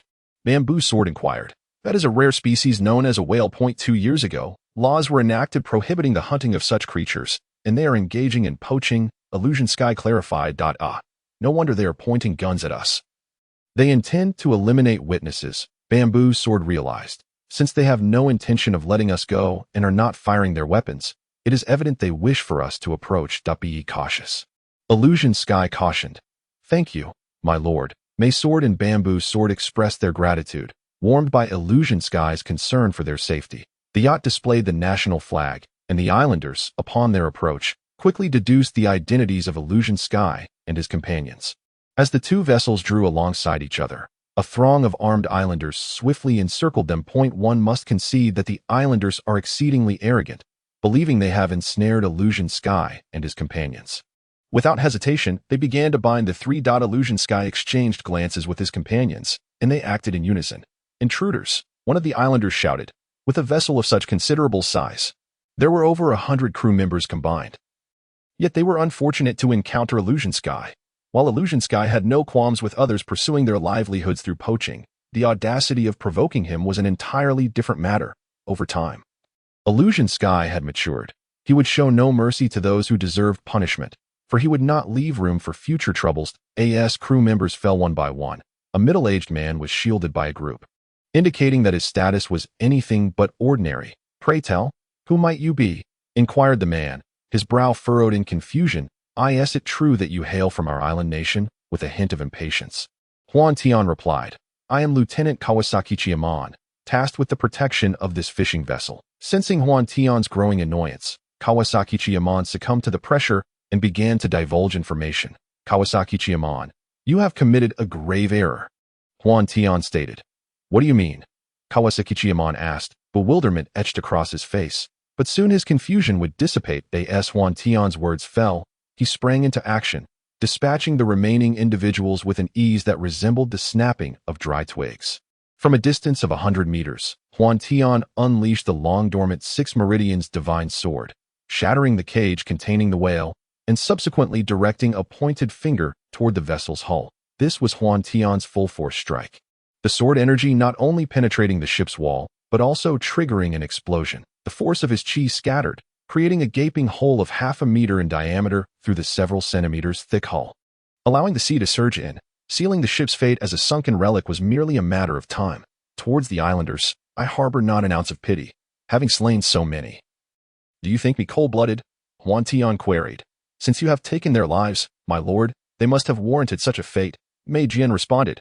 Sister speaks truth. They dared to point firearms at my lord. Even had my lord spared them, I would not have shown them mercy, Zhu Jian declared vehemently. The expressions of the two women emanated from their very souls. In their eyes, Huantian was the epitome of nobility. Their revered master, deserving of utmost respect. Any hint of disrespect rendered one an enemy, and to enemies, only death awaited. After a day of sailing across the vast ocean, Huantian's efforts bore fruit. Look, my lord. What is that? Mei Jian suddenly pointed into the distance on the horizon. A vague silhouette emerged above the water's surface. Following Mei Jian's gesture, Huantian indeed spotted a dark shape looming in the distance. An island. We have found it. Ha! Let us approach and adjust our course to explore the land, Huantian exclaimed, his excitement palpable. The yacht gradually drew nearer, eventually halting 50 meters from the shore due to the rocky seabed. Yet this posed no challenge for the trio. Huantian leaped effortlessly onto the land, while Mei and Zhu Jian traversed the water as if it were solid ground, quickly joining Huantian's side. Come, let us wander this island, Huantian beckoned. Yes, my lord, the siblings replied eagerly. This island lay deep within international waters, not particularly close to any nation, yet the yacht had meticulously recorded its coordinates, ensuring they would not lose their way in the future. The island roughly took the form of a circle, resembling the peak of an underwater mountain rising above the waves. The exposed portion stood about 50 meters high, with a diameter of approximately 2 kilometers, neither too large nor too small. On one side lay a small, soft sandy beach, perfect for leisure and recreation. On the other side, a natural lake received the mountain's spring waters, serving as a commendable source of fresh water. The lake varied in depth, and one could occasionally see small fish frolicking within its waters. What do you think of this island? Huantian inquired. My lord, this island is truly magnificent, Zhu Jian replied joyfully. Young master, have you chosen this island? Mei Jian inquired. Indeed, this island is quite splendid. Most importantly, it has a mountain spring and a small lake, which will greatly facilitate the future lives of our people here, Huantian replied. Young master, while this island is indeed commendable, there is a lack of signal, and living supplies will require prolonged transportation, making it unsuitable for our survival, Mei Jian remarked. Haha, perhaps so, but you shall understand in due time, Huantian responded with a mysterious smile. Upon returning to the villa, after careful consideration, Huantian selected a new world. Chapter 84, Just Playing With You. The world Huantian chose was not particularly remarkable. Its sole attribute was its capacity to inspire self-admiration, which was precisely why Huantian had opted for it. Moreover, Huantian required time. The worlds he had departed from had synchronized with reality, and unless Huantian descended once more, he intended to cultivate until the late Foundation establishment stage before leaving. Upon entering this world, Huantian discovered, to his embarrassment, that he was situated in a pigpen. It seemed this was a first for him. He quickly surveyed his surroundings, ensuring no one was present, and then patted his chest in relief. Had anyone witnessed this, his illustrious reputation would have been irreparably tarnished. Second senior brother, please do not take offense. I harbor no disdain for you, Huantian remarked playfully. The second senior brother entirely ignored Huantian. Changing positions to continue his slumber, exiting the pigpen, Huantian noticed an unpleasant odor clinging to him and made his way to the riverbank to cleanse his shoes. The location of Huantian's arrival was merely a quaint town, surrounded by lush greenery and picturesque scenery.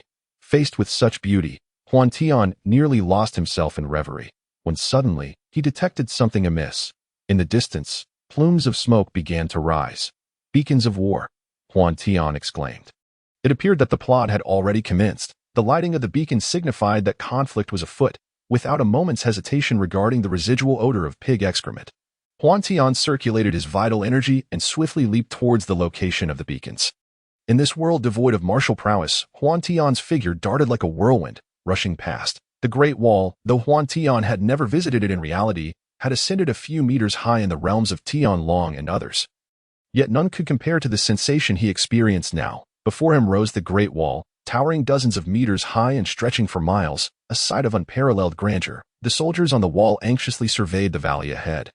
Entirely oblivious to Huantian's arrival, Huantian observed the tension among the soldiers. Many trembled, yet none exhibited signs of retreat, their resolve palpable amidst the anxiety on the wall. Huantian also spotted several female warriors clad in blue armor, each exuding an extraordinary valor. As Huantian scrutinized intently, a voice suddenly interrupted him. "Who are you, and how did you come to be here?" It was the first time Huantian had let down his guard. As a modern individual, he felt an inexplicable connection to the Great Wall, and in his reverie, he had failed to notice the crowd that had gathered behind him. "That I saw the beacons of war and came forth." Huantian replied nonchalantly. He jested that his purpose in this world was to display his prowess, and he would not lower himself for the sake of a mere general. "Who brought this person? Take him away at once." Lin Mei, filled with indignation, disregarded Huantian entirely and turned her gaze to her surroundings. "Hey, beauty, is it really necessary? You continue your business. I'll mind mine. I want to interfere with you." In truth, Huantian's underlying message was, just go about your own affairs and stop fixating on me. Growing up within the military, Lin Mei had always maintained a clear distinction between public and private matters. In her eyes, there were only generals and soldiers, devoid of any distinction between men and women. However, Huantian had the audacity to refer to her as beauty in front of her subordinates, a blatant act of flirtation in ancient times. This infuriated Lin Mei. Huantian, who had never addressed a woman in such a manner in his previous travels to other worlds, was oblivious to the error he had committed, staring at Lin Mei's furious countenance in utter confusion. "Seize him at once and hand him over to the Bear Army for custody," Lin Mei commanded. "Are you in your menopause? Why are you apprehending me for no reason?" Huantian replied, bewildered, using modern terminology. At that moment, Lin Mei had no desire to encounter Huantian again. Although she was unaware of what menopause meant, she could surmise from his expression that it was hardly a compliment. Her guards, positioned behind her, drew their weapons, aiming them at Huantian. Yet, the ensuing scene left the Crane Army girls utterly horrified. As several guards unsheathed their long swords, they slipped from their grasp, spinning through the air before plunging directly into the ground beside Lin Mei. Observing the unusual circumstances, the surrounding soldiers also drew their weapons, intent on subduing Huantian, only to meet the same fate, their weapons embedding themselves around Lin Mei. This was undeniably awkward. The weapons were buried several inches into the blue bricks, some even being spears that encircled Lin Mei tightly. What on earth was happening? Lin Mei felt her cheeks flush with embarrassment. She swore it was the first time in her life she had ever turned red. Unable to withdraw the weapons, she contemplated the humiliation of crawling out along the spear shafts. The thought alone was mortifying. Huantian, intrigued, observed Lin Mei's predicament, a profound sense of discomfort gnawing at him. "General, we cannot pull them out," her guards exclaimed, rushing to her aid. Yet despite their utmost efforts, they failed to dislodge the weapons. "Release me," Lin Mei commanded, ignoring them and fixing her gaze on Huantian. Maintaining her authoritative tone, "No problem. Just call me good brother or admit that I was wrong, and I will release you immediately," Huantian responded. The commotion had already drawn many curious eyes, and upon hearing Huantian's words, the crowd could no longer contain their laughter, chuckling aloud as the tension seemed to dissipate. Lin Mei glared at Huantian, harboring a deep-seated resentment. She would rather perish than utter those words. Furthermore, Huantian appeared younger than herself, making it all the more difficult to address him in such a manner. Apologizing? That was out of the question.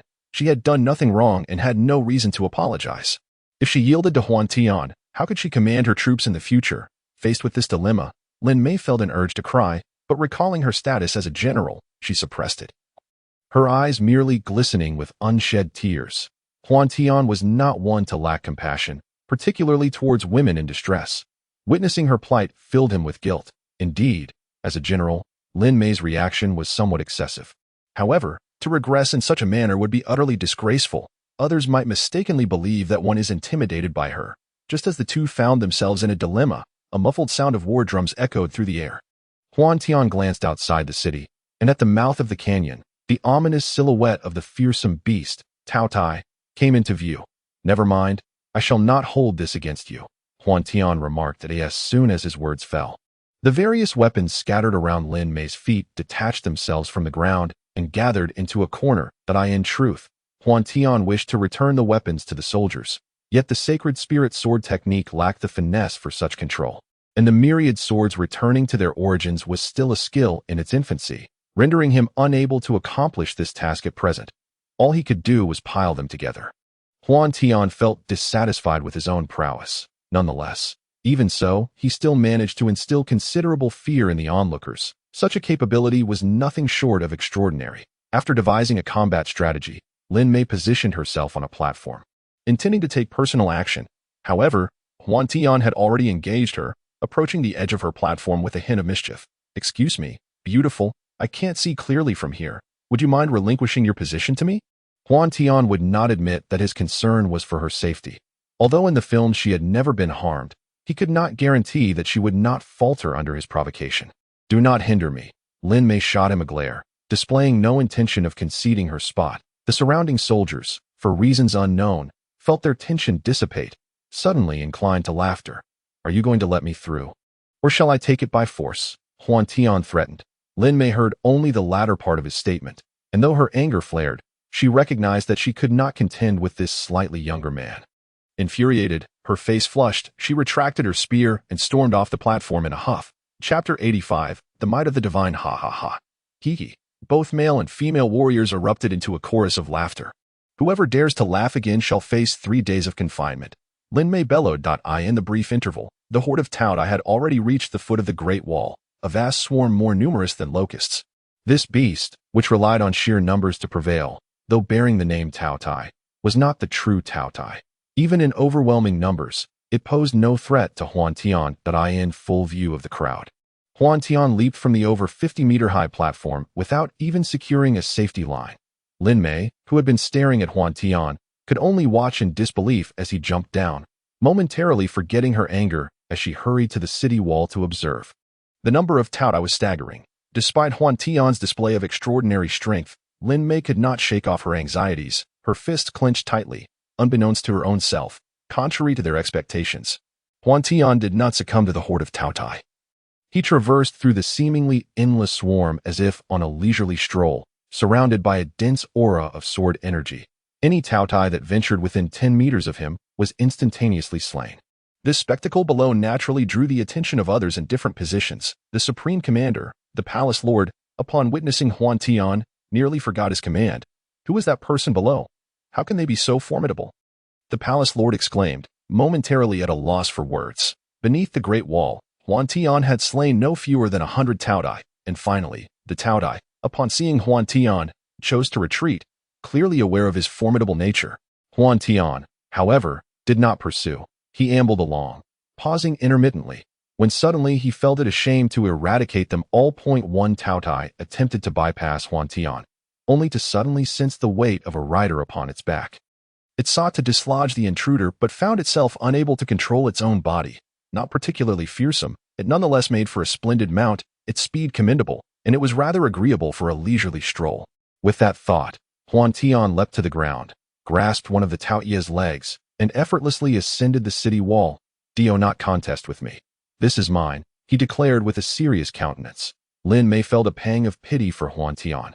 His intellect was astoundingly lacking, and whether feigned or genuine, she felt embarrassed to associate with him. The soldiers around them echoed her sentiments, creating a wide berth around Huantian, fearful that the Taotai might retaliate if displeased. Before long, the Taotai's tentative assault came to an end, surging forth like a tide only to recede once more, prompting a collective sigh of relief from the troops. "Beautiful lady, thank you for yielding your position to me. I gift you this mount. Come and take a seat. Let it become accustomed to you," Huantian bellowed, ensuring that those nearby could hear him from several meters away. Lin Mei feigned ignorance, beginning to tally the casualties.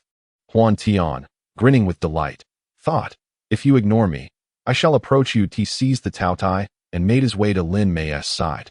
"Keep your distance. I have no desire to know you." "Nor do I wish to accept your gift," Lin Mei retorted, annoyance evident in her tone. "If you do not comply, I shall count to 3, and if you remain here, I will carry you up." Huantian wore a mischievous grin.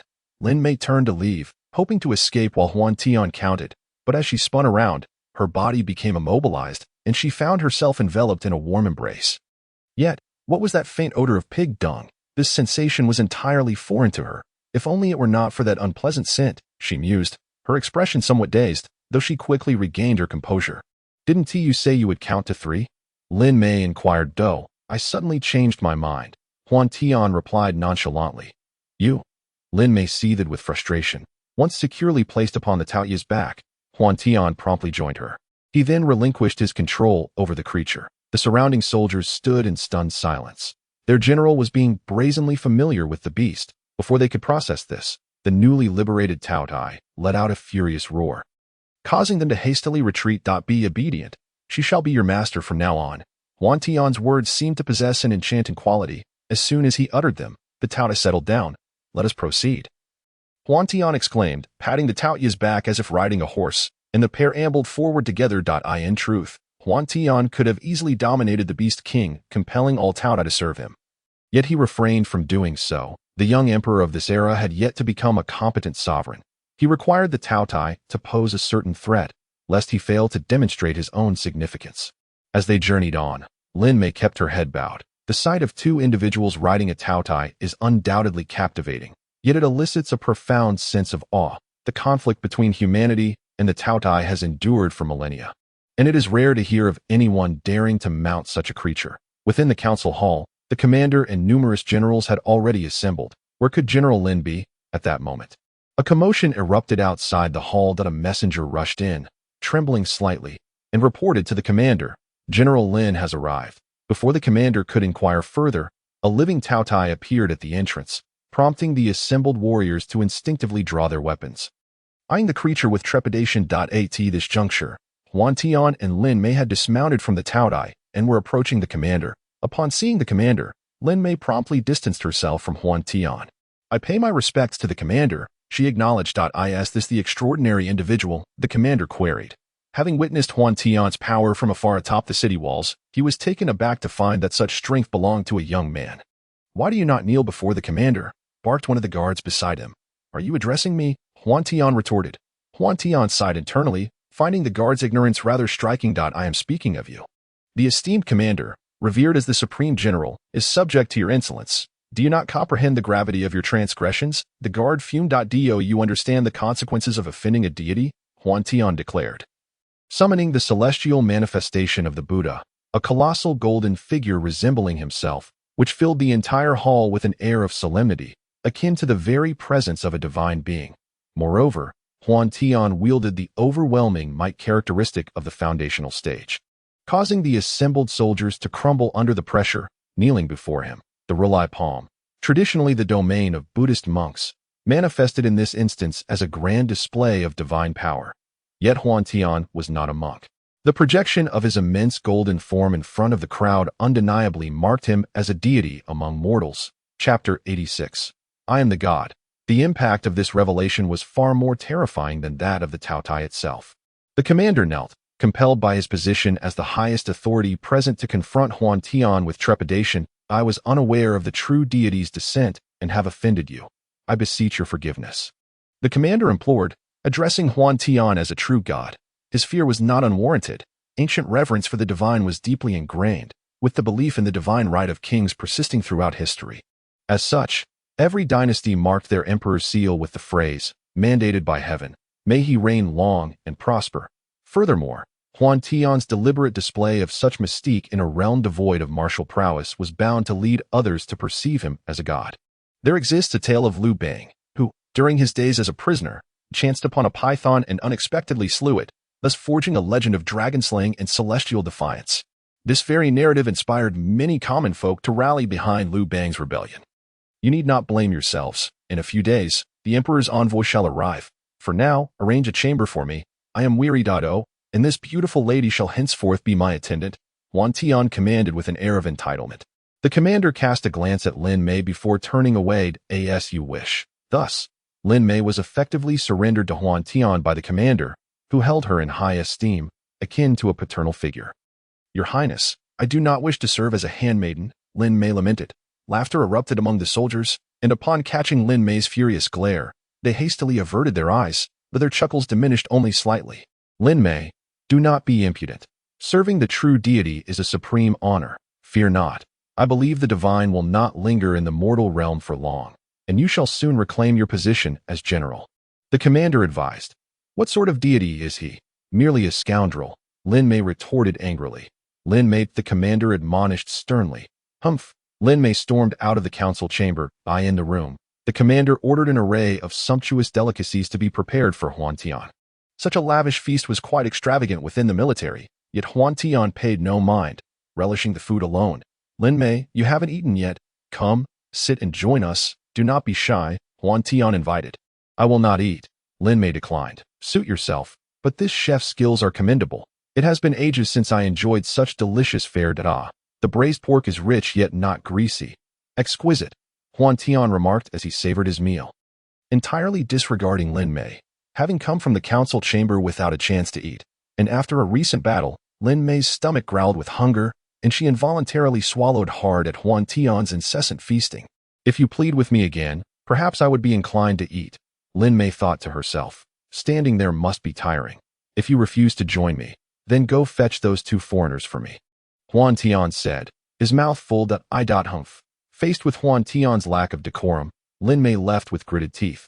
What a foul temper, Huantian scoffed as he watched Lin Mei reach the door. His voice was not soft, and Lin Mei heard every word, feeling utterly dejected.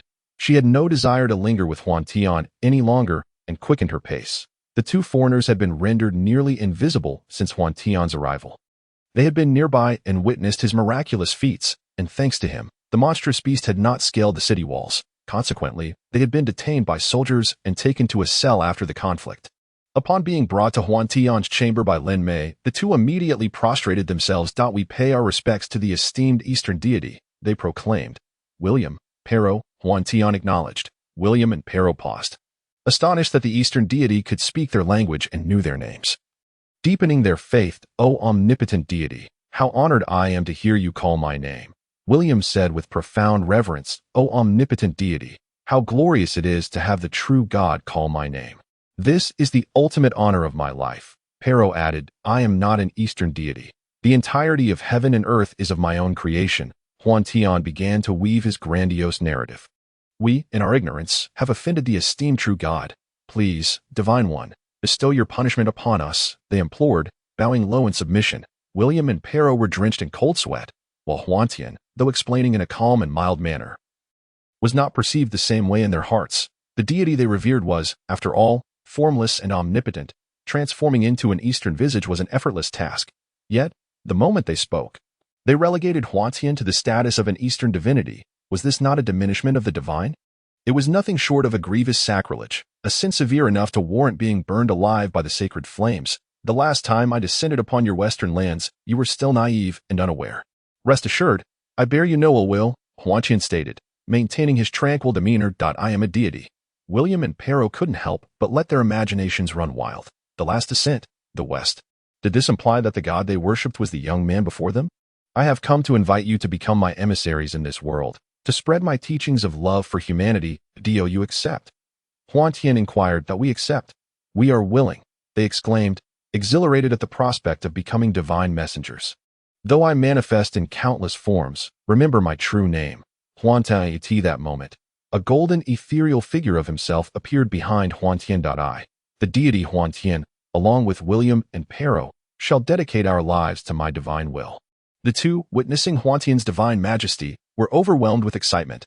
Huantian then produced a piece of paper inscribed with the first 5 forms of the Buddha's palm, the initial glow of Buddha, the embrace of Buddha, welcoming Buddha to the West, the radiance of Buddha, and the boundless law of Buddha. However, Huantian altered the names to the initial glow of holy light, the embrace of the divine love for the world, the radiance of holy light, and the divine power from heaven.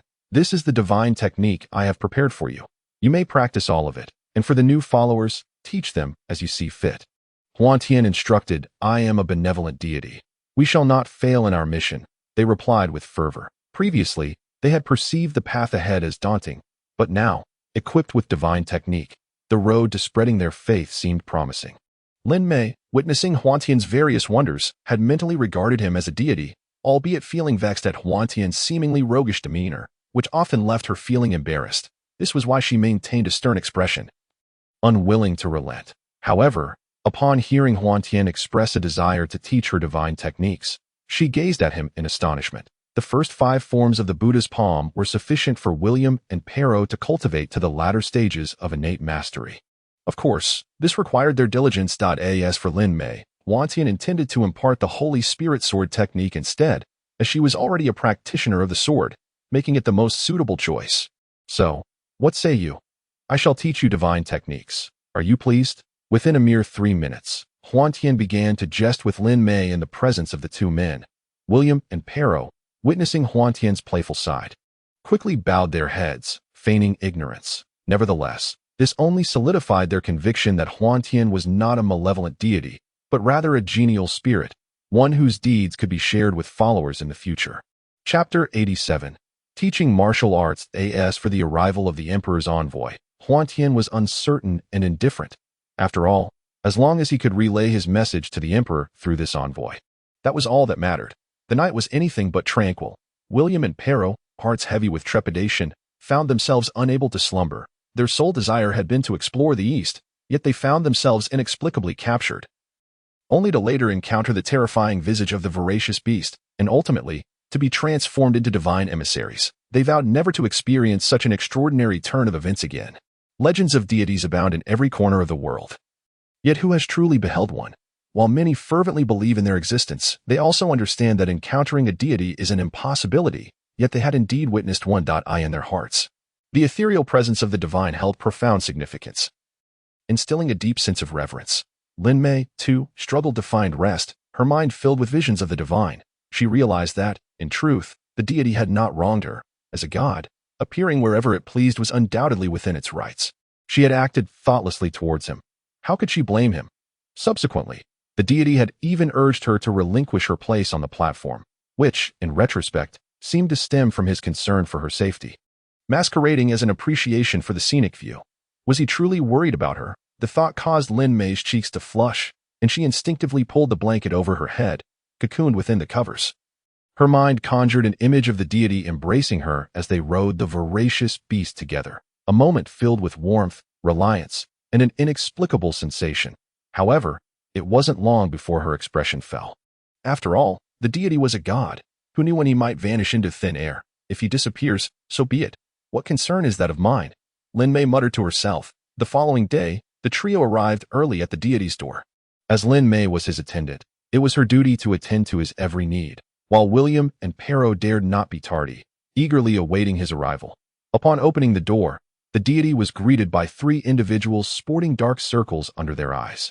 The 3 entered the room, standing obediently together, awaiting his instructions. Loosen up a bit. Why the tension? Am I going to devour you? The deity remarked. Bemused, he began to question the reliability of appointing these 2 as emissaries. After casually refreshing himself with the water Lin Mei had prepared, the deity was visited by Huantian, who personally brought breakfast. You all are quite early. Have you eaten? If not, let us dine together. The deity casually suggested. Such a revered being as yourself, how could we dare? Huantian thought to himself, yet even with 100-fold courage, he would not presume to sit at the table. Enough of this nonsense. If you haven't eaten, sit down and join me. My happiness is priceless. Surely you wouldn't refuse? The deity insisted. No. Huantian quickly denied. Realizing he had not eaten, to forgo a meal would be to offend the divine, a far graver sin than offending a ruler, especially in the presence of a deity. He promptly sat down alongside the deity, his heart racing with anxiety. You undoubtedly haven't eaten either. Let's all partake together. With so much food, it would be a shame to let it go to waste. Thus, the deity's personal breakfast transformed into a communal feast for 5. As the deity enjoyed his meal, he noticed that the 4 others were solely focused on their bowls of rice, leaving the dishes untouched. Oh dear, do you all typically behave this way? Listen well, whoever eats the most will learn a divine skill from me, the deity declared. The words of Huantian left the 4 in a moment of astonishment. Huantian glanced at the other 3, only to find them all looking back at him. In unison, they began to shove food into their mouths with fervor. The table was filled with the cacophony of ravenous chewing, and Huantian couldn't help but smile with satisfaction. With dozens of dishes spread before them, it was clear that 5 people could never consume it all. Most astonishing to Huantian was the sight of Lin Mei, the sole woman among them, who was unabashedly devouring her meal, eliciting a stifled chuckle from him. Little did Huantian know how irresistible the allure of divine powers could be. He ate at a leisurely pace, as his favorite delicacy was the fishtail. However, just as he was about to grasp it, a pair of chopsticks snatched it away with astonishing speed, following the hand that wielded the chopsticks. He discovered a face flushed with embarrassment. Lin Mei was so intent on winning that she failed to notice Huantian's gaze upon her. Momentarily, she lost her appetite, lowering her head in shyness. Burping. After all, she was a woman. Despite refraining from further eating, she was the first to succumb, letting out a loud belch. "Enough. If you can't eat anymore, don't force it," Huantian remarked, handing a napkin to Lin Mei. Receiving the napkin, Lin Mei wiped her mouth in astonishment that Huantian was not angry, but rather considerate enough to offer her a napkin. Her face flushed with embarrassment, she dared not look up. Where had her usual commanding aura as a general gone? What was happening to her? It was all Huantian's fault. She felt she had made a fool of herself again. "All right, it seems we've eaten enough." "I was merely teasing you," Huantian said. "Xiaodian Shui, don't leave just yet. I have some things to teach you." The others understood that Huantian was concerned they might feel restrained. Hence his playful remarks. Although they felt deceived, their hearts brimmed with joy at the prospect of dining alongside a deity who was so amicable. After a brief respite, Huantian instructed the four to sit cross-legged. Mastery of martial arts was not something that could be achieved solely through practice. However, Huantian possessed numerous methods. While he would not perform the ceremony of imparting enlightenment, for he had come to this world to cultivate himself, he could not allow his own prowess to diminish. Apart from imparting enlightenment, Huantian had another approach. He would help them clear their meridians. This process was far less arduous than foundational cultivation. In the past, it may have been challenging, but Huantian was a skilled practitioner in the mid-stage of foundational cultivation, as his vital energy flowed through them. The four felt a profound sense of ease, as if an inexhaustible strength coursed through their bodies. Moreover, Huantian bestowed upon each of them a trace of his vital energy within their meridians, aiding them in cultivating this energy, effectively planting a seed for them to advance towards innate mastery. For William and Pero, Huantian familiarized them with the first 5 forms of the Rulai Divine Palm within their meridians before allowing them to practice independently. As for Xiaodian Shui, Huantian imparted the Ao Han 6 techniques along with another technique known as the Fumo Blade Art, which he had learned from Master Xin Ci, having merely brushed up on it himself. He gifted it to Xiaodian Shui as a small token, for this sword technique was ideally suited for military training in a lower martial world. After instructing the 3 of them, he allowed them to depart. As for Lin Mei, she was the chosen maid of Huantian and also held the identity of a general. Thus Huantian treated her with exceptional consideration. Being most familiar with the sacred spirit sword technique, Huantian taught her with meticulous care, and having already laid a solid foundation for her, she was able to summon a strand of sword energy in less than half a day of cultivation. Although this sword energy could only be manifested upon blades, its potency was already commendable. It is worth noting that the power of sword energy is formidable. However, one must not rush the process of cultivation. After Lin Mei had grasped the basics, Huantian halted her training. Little did Huantian know that Lin Mei was quite eager to teach others, having just learned the sacred spirit sword technique. She hurried to her military camp to instruct her female warriors in swordsmanship. As the only one among the 4 to receive individualized attention, Lin Mei was filled with exuberance, entirely forgetting the instances of being bullied by Huantian. At this moment, despite only half a day's time, her physical strength, agility, and techniques had increased several-fold compared to the previous day, a transformation that left her subordinates envious. Chapter 88. Taming the Beast King within 2 days. Under Huantian's meticulous guidance, all 4 individuals made remarkable progress. William and Pero had each begun to manifest the initial glimmers of Buddha light, radiating a mesmerizing spectrum of colors that could propel a heavy cauldron a meter away. One could only imagine the effect such Buddha light would have if it struck a person. Xiaodianju's frosty 6-blade technique was equally powerful, being a part of the martial arts of Huaxia, which facilitated a more rapid comprehension. The first move, Frosty Slash, sliced through the air with a fierce wind, the blade gleaming with a chilling light. The second move, Ice Ceiling 3 feet, though not yet perfected, already exhibited a hint of frost covering the blade, and anything struck by it was immediately enveloped in a layer of frost, exuding a chilling aura. The demon-slaying blade technique he passed down, although not yet fully realized due to the absence of Huantian's guidance in unblocking the meridians, was already practiced with considerable proficiency, and the generation of internal energy was merely a matter of time. Lin Mei was the most pleased, as she had become adept at the 3rd move of the sacred spirit sword technique, capable of manipulating 3 strands of sword energy, both separately and together, effortlessly severing ordinary weapons upon contact and striking targets up to 10 meters away. What brought her the greatest joy was not the power itself, but the ability to have the 3 strands of sword energy swirling around her, imbued with an air of divinity. However, It did vex her that Huantian informed her that true power lay in wielding real swords to slay foes. Unfortunately, her internal energy was insufficient, and she could only manipulate a piece of silver weighing one tael. Barely managing to control some concealed weapons, with these advancements, coupled with Huantian's presence, the shadowless Imperial Guards of the Great Wall were emboldened, successfully repelling the attacks of the Taodai once more.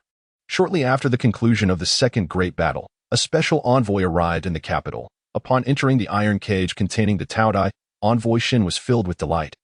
He had initially intended to bring the Taodai directly to the palace to meet the emperor, but was jointly obstructed by Xiao Dianju and General Wang. Having captured the Taodai, the emperor must first take a look, right? Do you not agree?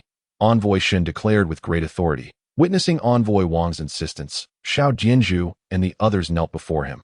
Esteemed envoy, it is not that we impede your actions, but rather that this Taodai does not belong to us. It is under the control of others, General Wang candidly explained.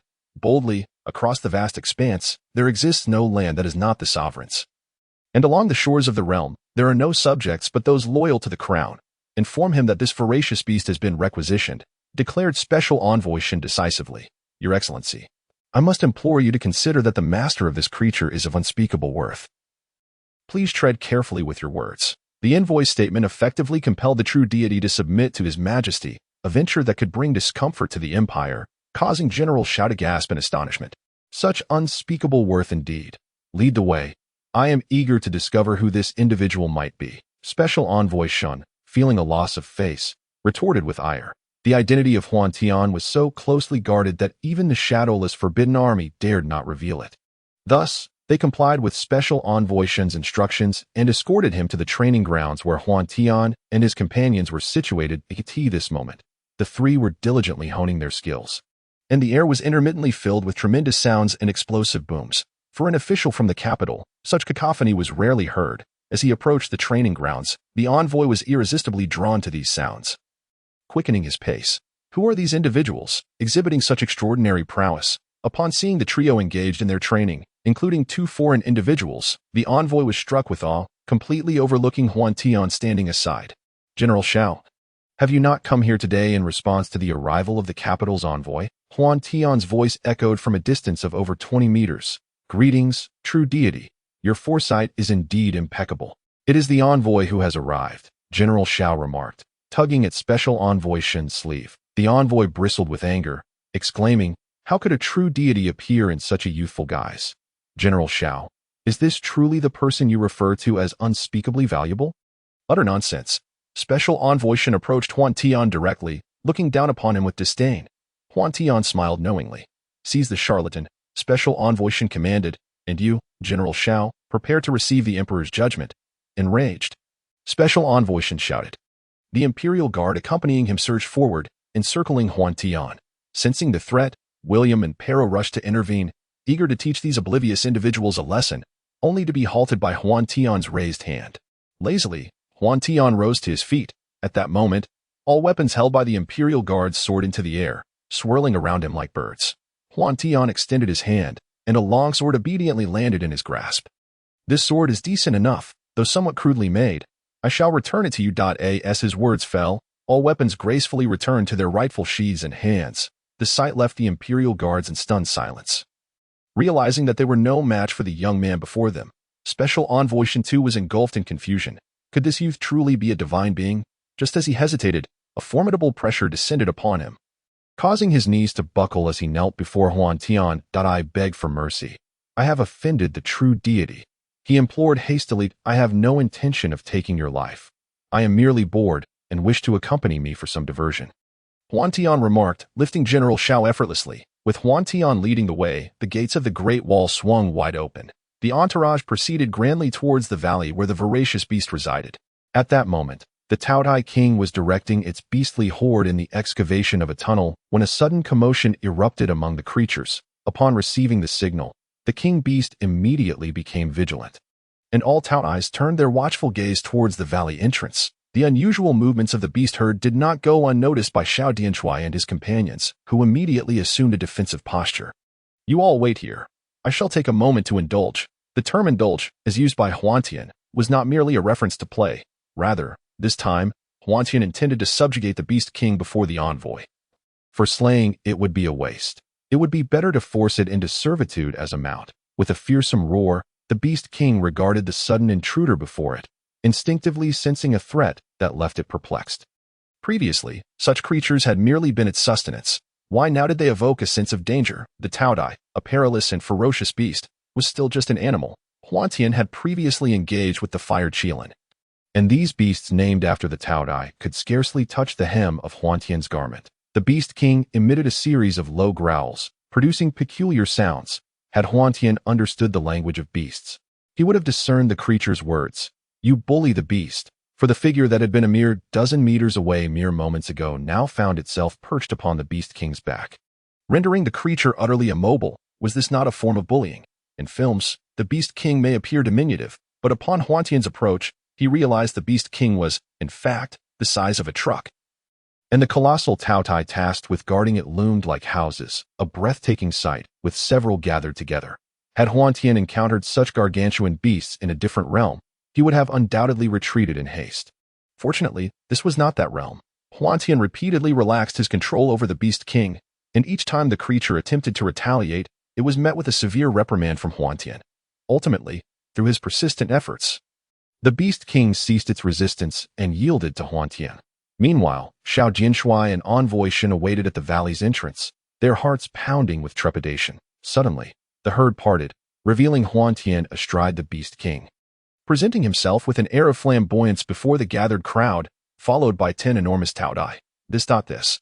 Envoy Shen stammered, swallowing hard in disbelief. It is my divine general, the Taodai King, who has been tamed.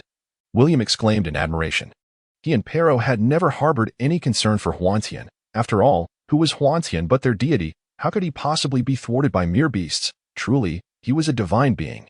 Xiao Jinshui and Wang Junshi exchanged glances, their hearts swelling with excitement. The calamity of the Taodai had plagued Huaxia for millennia, yet it had been resolved by a single individual. Reflecting on their lifelong preparations, tears of gratitude welled in their eyes. Indeed, my deity, the two exclaimed as they knelt, reluctant to part. After allowing each of them to select a Taodai, Huantian bid them farewell, confident that with 2 Taodais as guardians, along with the Rulai Divine Palm, they would thrive without difficulty. Chapter 89. Meeting the Emperor. Come, Xiaomei, accompany me to Bianliang to meet the young emperor. Huantian's words were undeniably disrespectful. An emperor was an emperor. How could he be referred to as young?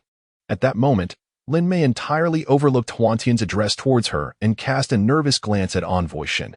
Upon hearing Huantian's reference to the young emperor, Envoy Shen wiped the cold sweat from his brow but dared not speak further.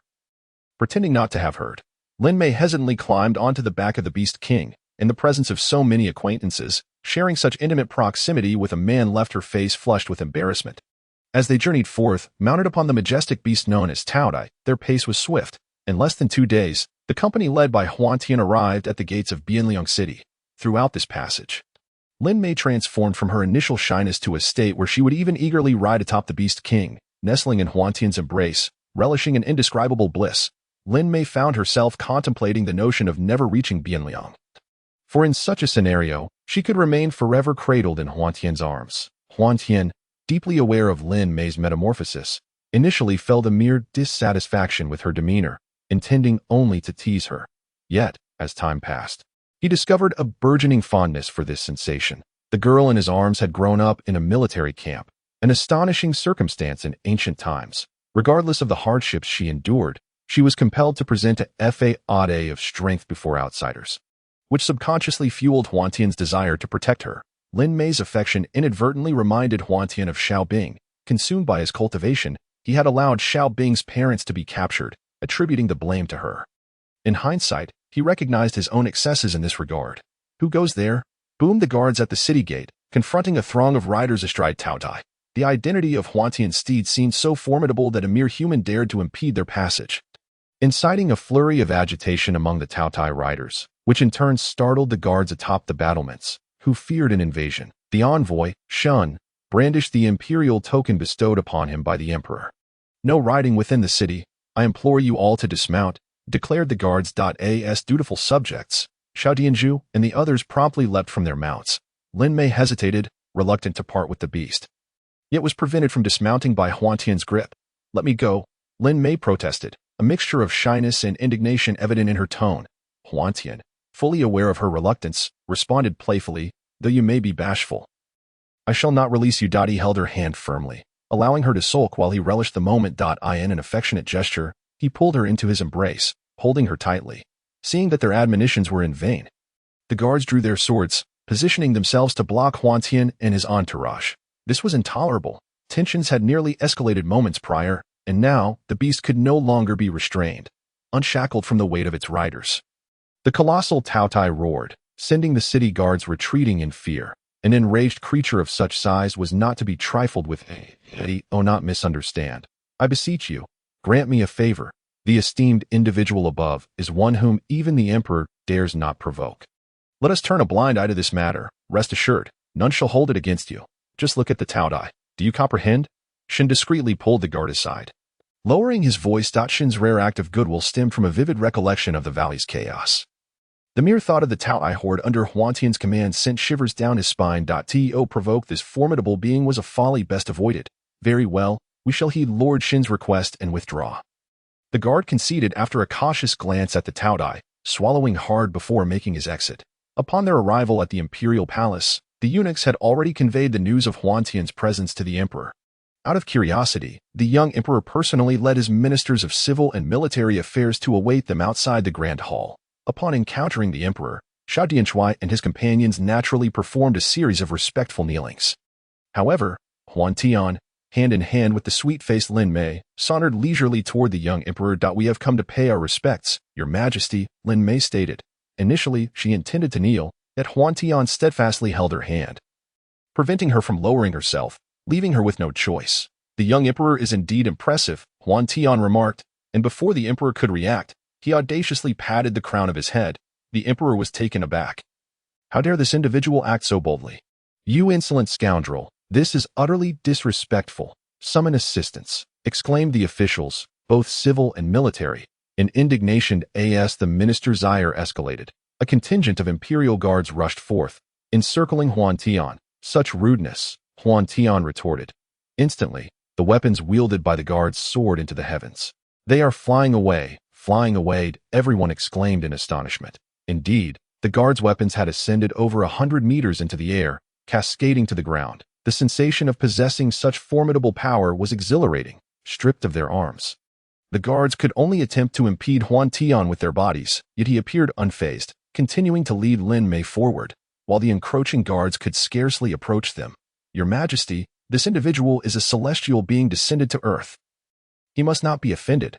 Special Envoy Shin began to illuminate the situation, whispering to the emperor. In a mere moment, Huantian had reached the court assembly area, plopping himself down upon the dragon throne, an expression of uncontainable satisfaction adorning his face. Lin Mei, pulled along by Huantian, also took a seat beside him, her heart racing with anxiety. "Dismiss the imperial guards," the young emperor commanded, and with their retreat, he curiously followed Huantian into the court, just in time to witness the spectacle of Huantian settling upon the throne. "Who am I?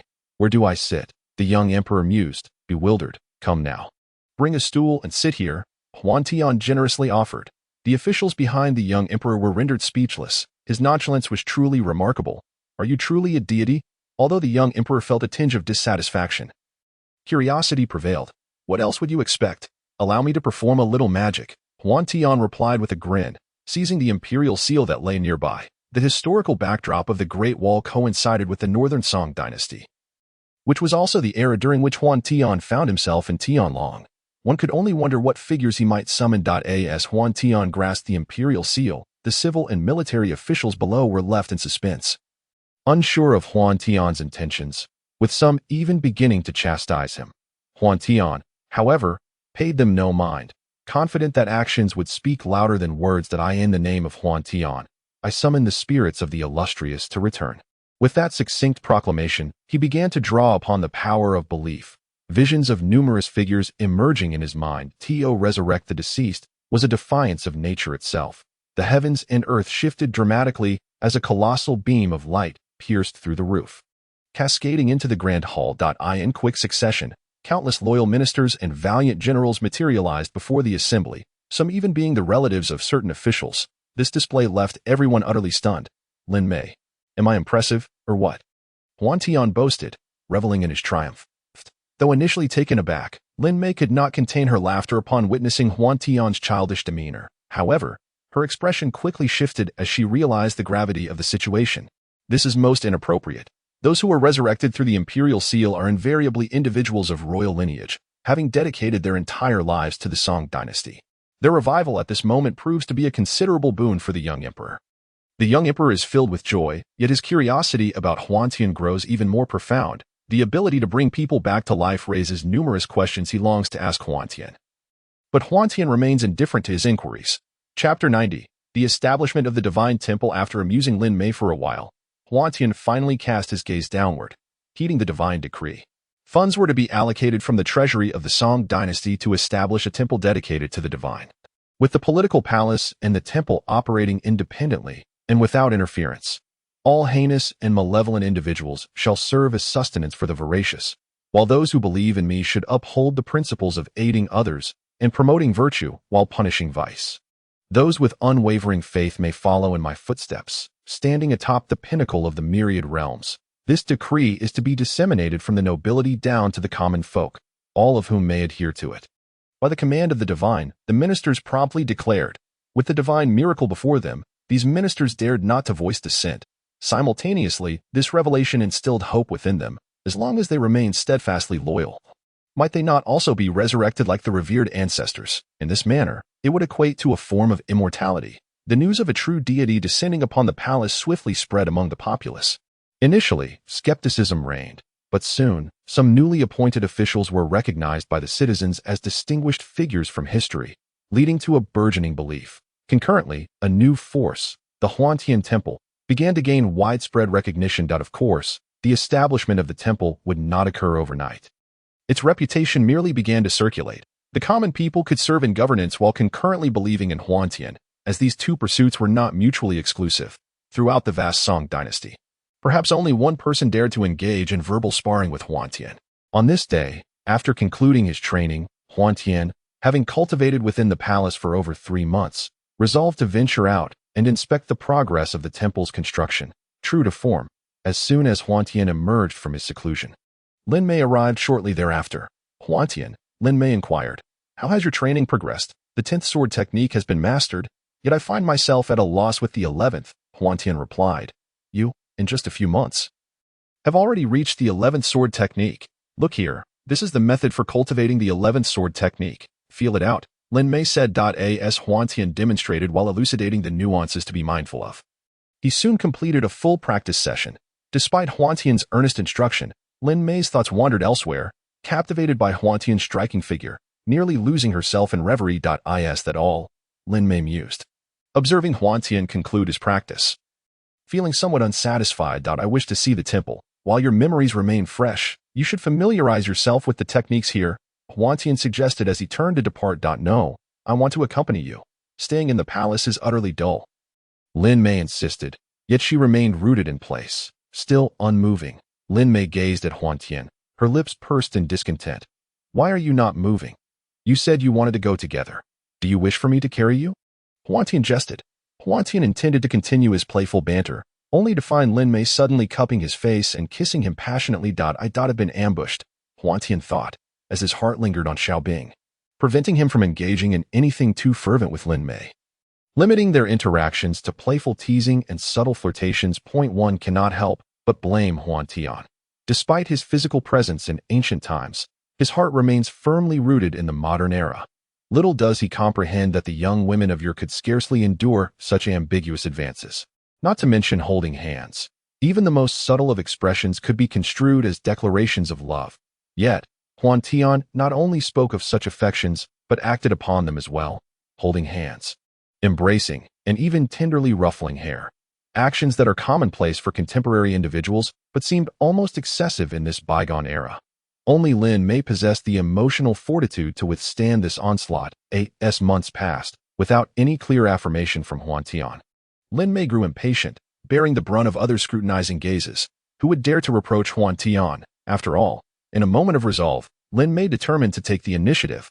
Undeniably, Huantian harbored feelings for Lin Mei. Previously, she had been a proud and image-conscious female general. Yet since aligning herself with Huantian, she had found herself in a constant battle of wills. each encounter ending in her defeat, an occurrence that would have been inconceivable in the past. Sensing Lin Mei's fervent affection, Huantian no longer hesitated, wrapping his arms around her delicate waist. In that moment, the palace maids discreetly withdrew, granting the couple ample space. Within the realm of the Great Wall, Huantian felt liberated. Unencumbered, the 3 years of Changcheng have elapsed like mere days for Huantian, who increasingly perceives that the pace of reality is lagging behind his own strides. It is imperative to expedite the expansion into the real world. For after all, the tangible realm is his foundation, while the cinematic universe is a serendipitous acquisition. He remains uncertain of when this ability might be lost, and Huantian is resolute in seizing his future rather than leaving it to chance. Nothing has been lost these past couple of days, has it? Huantian inquired. None at all, young master. However, there is a young lady who has been calling you every day, replied Zhu Jian. A young lady? What is her name? Huantian asked. I know her. Her name is Xuemuhua. I shall step out shortly, he responded. Chapter 91. Treating Xiaowen. Yes, young master. Within the central hospital of Haizhu City, Xiaowen stared blankly at her phone. Wenwen, stop dawdling. Let us go, urged Li Chong. All right. Xiaowen glanced at the number on her phone and pressed the delete button. Let us go. We must head to the airport. Uncle has already arranged for a doctor in America who can treat your ailment. We cannot afford to miss this opportunity, he insisted. Deep within Shenangjia, others were equally vexed by their afflictions. A bunch of useless fools, unable to cure a single illness. Du Gu Shui overturned the coffee table in frustration, glaring at the 2 renowned physicians he had summoned from the outside. Leader, have you perhaps forgotten? One of his trusted aides leaned in to say. Enough. Du Gu Shui swiftly interrupted, halting his aide's words. You all may leave. Once the esteemed physicians and subordinates were dismissed, he turned to his aide, contemplating his next move. No, Huantian will at least not make things too difficult for us. For now, we are still free. Yet that person, if released, would bring calamity. The thought of the individual imprisoned in the secret cell filled Du Gu Shui with a dread that eclipsed even his fear of Huantian. Huantian arrived at the hospital with Xuemuhua. The person is not inside, Xuemuhua remarked. Let us go, Huantian replied, leading the way out. In the hospital ward, Huantian sought out the attending physician. Is there a girl named Xiaowen here? He inquired. Oh, they just discharged, and should not have gone far. You might check at the entrance, the doctor informed him. Thank you, doctor. Huantian hurriedly made his way outside. At the hospital entrance, Huantian spotted a familiar figure slipping into a car from a distance. It's Xiaowen, he called out. Stop looking. Let us go, Li Chang urged. All right, Xiaowen acquiesced. Master, drive the car, Li Chang instructed. Respected one, I will intercept them, Xuemuhua proposed. No, this is the hospital entrance. There are too many people. We don't want to attract attention. Huantian cautioned. Get in the car. We will stop them on the road. Huantian was the first to enter the vehicle. Huantian was already aware of Xiaowen's illness and her persistent calls over the past few days. Mentioning an airport suggested an urgent matter at hand. He recognized that future communication with her might be challenging. Although he had only met Xiaowen a few times, he regarded her as a dear friend and had contemplated bringing Xuemuhua along to surprise her. The car was originally being driven by Xuemuhua, but as she was a novice, the luxury BMW was crawling at a speed of merely 40 miles per hour amidst the retreating traffic. Old Xue, pull over. I shall drive. Huantian, feeling somewhat dejected, noticed that Xuemuhua's face had turned crimson. Huantian was not only his master and mentor, but also his unwavering belief, and in the realm of reality, he was his employer. Yet here was Xuemuhua, unable to even drive properly. Typically, he would take his time on the road, but now he was acutely aware of Huantian's urgency. Once Huantian took the driver's seat, the speed immediately surged to 60, and then there was no turning back. Although Huantian was a man of modernity, he lacked experience in driving. Fortunately, they were on a highway, and the destination, the airport where Xiaowen was heading, was crystal clear. Seated in the back, Xuemuhua felt a mix of amusement and restraint. He had expected Huantian to drive with more finesse, only to find him equally inexperienced. Upon entering the airport terminal, Huantian was utterly perplexed. His phone was new, and he had yet to save Xiaowen's number. At this moment, he was clueless about her whereabouts. His vision clouded in uncertainty. Nevertheless, there had to be a solution. At that moment, Xiaowen and her brother Li Chang were in the departure lounge, preparing for their flight to Hong Kong, and Xiaowen's demeanor appeared somewhat melancholic. Suddenly, an announcement echoed through the lounge. Attention, Please, a young lady named Xiao Wen is being sought by her friend Huantian. Upon hearing this announcement, please proceed to the broadcasting room to meet him. The announcement repeated thrice. Xiao Wen? Is that you they're looking for? Li Chang inquired. Without needing his prompting, Xiao Wen had already risen and dashed towards the broadcasting room. Hey, Wen, wait for me, Li Chang exclaimed, hastily grabbing his luggage to follow. Despite the announcement, Huantian continued to gaze out the window, observing the throngs of travelers. Huantian, Xiao Wen exclaimed with delight. The long-awaited figure stood before her, and she rushed towards him, but suddenly remembered something and halted upon reaching him. Xiao Wen, why the haste? Luckily, I managed to catch up, Huantian remarked. What brings you here? I thought you weren't around, Xiao Wen replied, a hint of sorrow in her tone. Humph, never mind, she added, her eyes slightly reddened, imbued with a sense of melancholy. Thank you for seeing my sister off. Wen doesn't he have many friends here, so I appreciate it, Li Chang expressed. This is my brother, Xiao Wen said, casting a glance at Li Chang. Brother, this is Huantian, she introduced him in turn. Li Chang scrutinized Huantian with keen interest, sensing an inexplicable aura emanating from him. Though he appeared to be a mere boy, Li Chang could discern a certain presence surrounding him. Not something Huantian was consciously projecting. In his various identities across multiple realms, Huantian had reached heights that even emperors could only dream of. Coupled with his formidable strength, he had become one of the most distinguished individuals known on Earth, which naturally brought about subtle shifts in his demeanor. My brother is taking me abroad for treatment. We've already contacted a doctor, Xiao Wen stated. Abroad? Huantian queried, puzzled. Indeed, Huantian. Xiao Wen's ailment is quite peculiar. She has consulted numerous doctors domestically, all to no avail. Our uncle knows someone overseas who might have a solution. Xiao Wen's condition worsens daily. We cannot afford to miss any opportunity, Li Chang elaborated. Chapter 92. Treating Xiao Wen in his heart, Li Chang felt a sense of joy, yet he had been disheartened too many times by the so-called renowned doctors in the country. He glanced at the emaciated figure of Shueshini and shook his head. Huantian, I appreciate your kindness, but Xiao Wen's illness is quite extraordinary, an ailment I have never encountered before. The doctor my uncle has arranged is already waiting for us. I believe it is best if we proceed without further delay. Nonetheless, I am grateful for your concern, Li Chang remarked with a smile. Huantian hesitated, at a loss for words. While Western medicine indeed possesses its unique merits, Shuemuhua is also a master of traditional Chinese medicine, devoting himself to the study of healing arts and possessing the ability to enhance treatment through inner strength, thus significantly increasing the chances of recovery. However, given Huantian's limited understanding of Western medicine, he hesitated to contradict Li Chang, who appeared resolute. Mr. Li, I have already discerned some aspects of the illness. With a thorough diagnosis, I can devise a treatment plan in a relatively short time. Why not allow me to take a look? Shuemuhua suggested. Brother, Huantian has brought a medical student to examine me. You should let him have a look. After all, the flight doesn't board for another half hour, Xiao Wen interjected. Well, very well then. I appreciate your assistance, Li Chang mused, considering that it might not hurt to allow it, especially since he was a friend of his sister's. Shuemuhua approached Xiao Wen and began to examine her pulse, while Li Chang mentally prepared himself for the possibility of a failed treatment. Time passed slowly, and half an hour is not a lengthy duration. Shuemuhua spent 20 minutes merely taking her pulse. Flight to Hong Kong has arrived at the airport. Passengers are requested to prepare for boarding, announced the intercom. Xiao Wen, get ready. It's almost time to depart, Li Chang said. Though he was ostensibly speaking to Xiao Wen, he was subtly reminding Huantian of the futility of their efforts. This illness, I have already identified the cause. It appears to be a form of heart disease. Xiao Wen's body has inherent developmental deficiencies. I suspect she may have been a preterm infant. The heart's development is inadequate, leading to insufficient blood supply and pulse. Consequently, her other organs also suffer from nutritional deficiencies. Although she seems comparable to a normal person, she occasionally exhibits adverse reactions. As she ages and her body demands more resources, these episodes become increasingly frequent.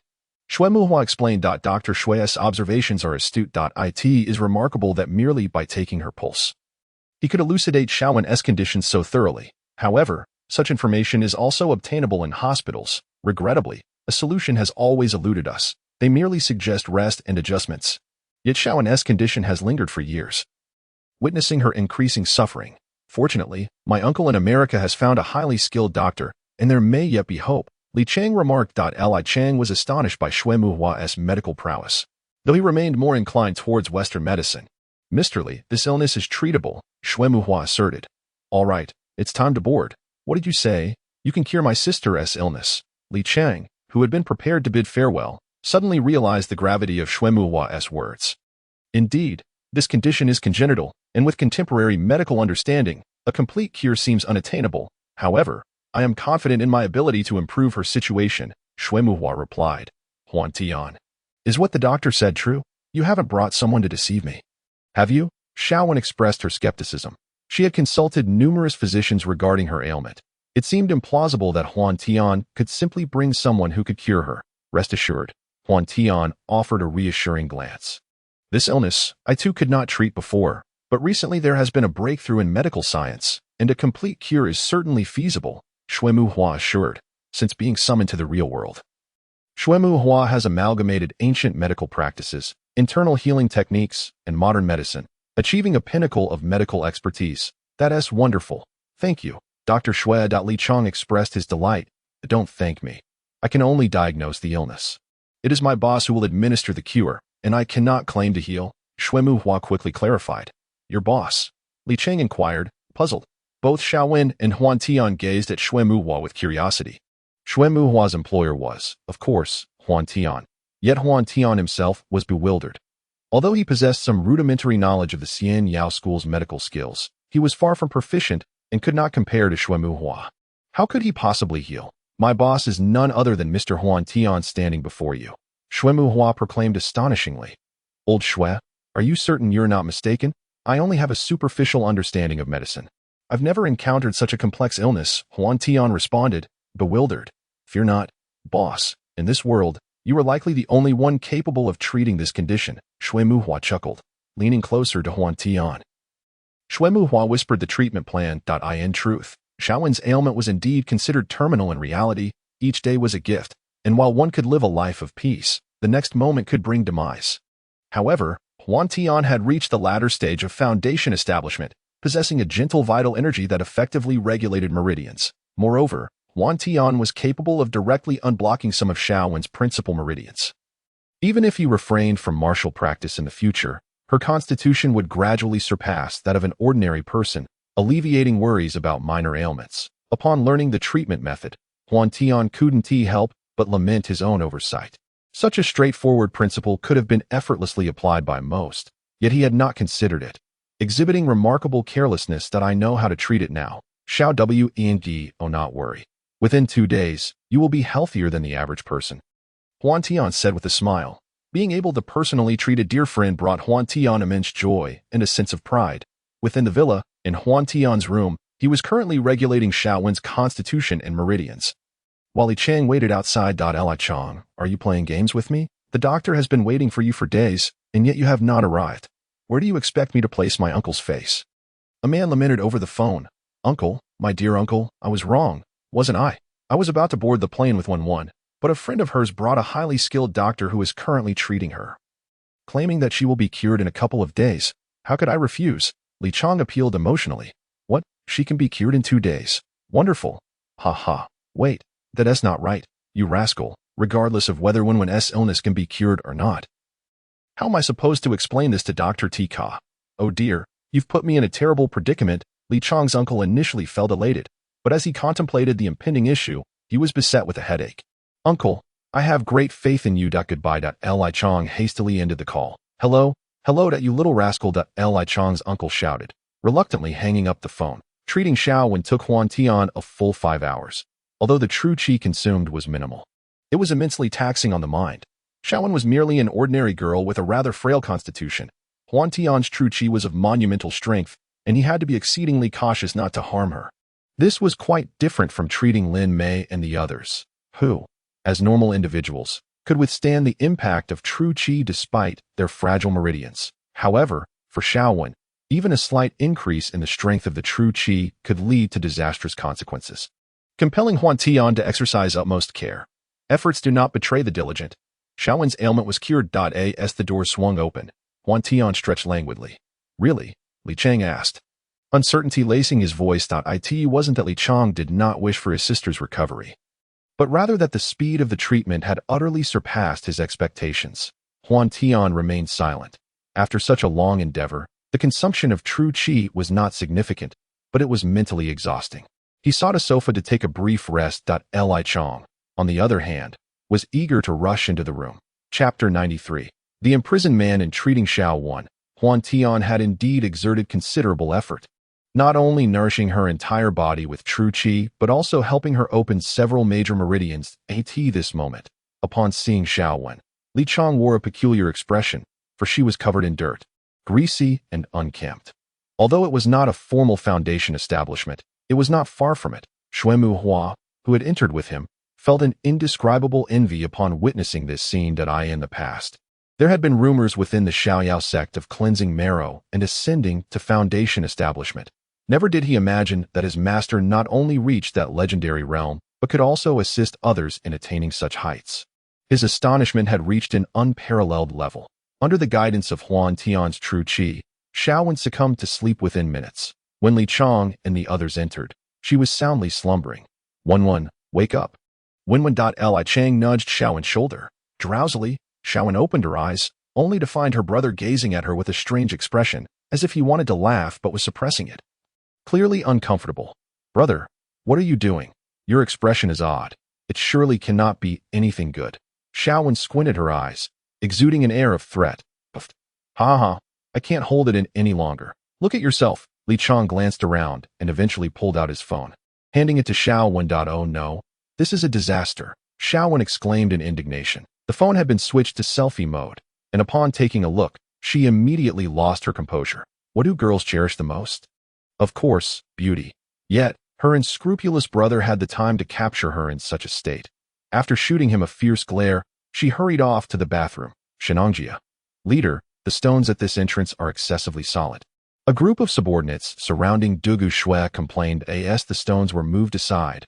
A dark, profound opening appeared below. What they referred to as stones could better be described as a small mountain. Using a mountain peak as a door illustrated the significance of this secret passage. Enough with the nonsense. You are all my trusted aides.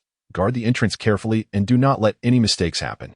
Dugu Shui, with a solemn demeanor, instructed his men to secure the entrance before venturing alone into the cavern. Initially, the darkness enveloped him, but after a brief passage, a vast grotto materialized before his eyes. The cave was illuminated by faint glimmers, not from the sun nor any artificial light, but rather from minerals emitting a soft phosphorescence. Through this ethereal glow, he discerned a ragged, middle-aged man ensnared by massive chains in the heart of the cavern. At last, the day of freedom has arrived. So, do you require my assistance? Speak up, the chained man remarked with a low chuckle, exuding a sense of certainty. Given the extent of my threat to you, it is evident that your decision to keep me alive stems from a desire to extract something from me, and undoubtedly, you seek my aid as well. Am I correct? Both men understood the unspoken truths between them. Yet the enigmatic figure was eager to converse, having been deprived of dialogue for far too long. You are indeed correct. Not only do I seek your assistance, but I have also resolved to release you. Dugu Shui mused. State your terms, and let me gauge your conditions. There is no such thing as a free lunch in this world. The man replied that I have been placed under a binding spell, and I require your help to lift it. In return, I shall provide you with the antidote. This is a transaction. Once your powers are restored, I will need you to assist me in eliminating a certain individual, though there were no outsiders present. The ancient decorum instilled a sense of modesty in Lin Mei, causing her cheeks to flush with a sudden warmth. The arrival of Huantian captivated a multitude of citizens, which was precisely the purpose of his grand entrance to the temple. Upon reaching the temple's exterior, Huantian began to assess the status of the believers within his mind. Shortly thereafter, he identified a target and initiated the 10,000 Buddhas worshipping the ancestors, causing radiant light to erupt from the summit of the temple, with various ethereal figures faintly visible. The establishment of this temple today necessitated the presence of 2 divine envoys and 8 high priests. Huantian's voice, imbued with true energy, resonated powerfully and spread afar. Subsequently, he summoned the 10 individuals who possessed the deepest faith in him, guided by the intensity of their belief he had sensed earlier. In an instant, these 10 individuals found themselves on the platform, astonished by the sudden change in scenery. However, upon beholding Huantian, they immediately prostrated themselves in reverence. You are to diligently propagate my beliefs. Huantian proclaimed in a manner befitting a deity. We shall obey the divine will, the 10 responded. After imparting instructions to Lin Mei, Huantian vanished before the eyes of the multitude. This miraculous ability only deepened the people's devotion. One cannot deny that when it comes to the art of divine pretense, Huantian is indeed unparalleled. Master, all equipment has been delivered to the island, and construction has commenced within the mountain. Reported AI Lin. Are there any difficulties? Huantian inquired. None at all, that we have procured advanced machinery sufficient for the excavation of the mountain. However, to complete the base along with the renovations, we estimate it will take until this time next year. The only challenge is a slight shortage of manpower. Otherwise, we could expedite the construction, AI Lin explained. The construction of the base is indeed a monumental endeavor. Hearing AI Lin's remarks, Huantian chastised himself for his previous naivety. Naturally, the expertise required for base construction lies with the inhabitants of the celestial realm. Previously, Huantian had contemplated relying on his memories to facilitate the exchange of technology between the two worlds.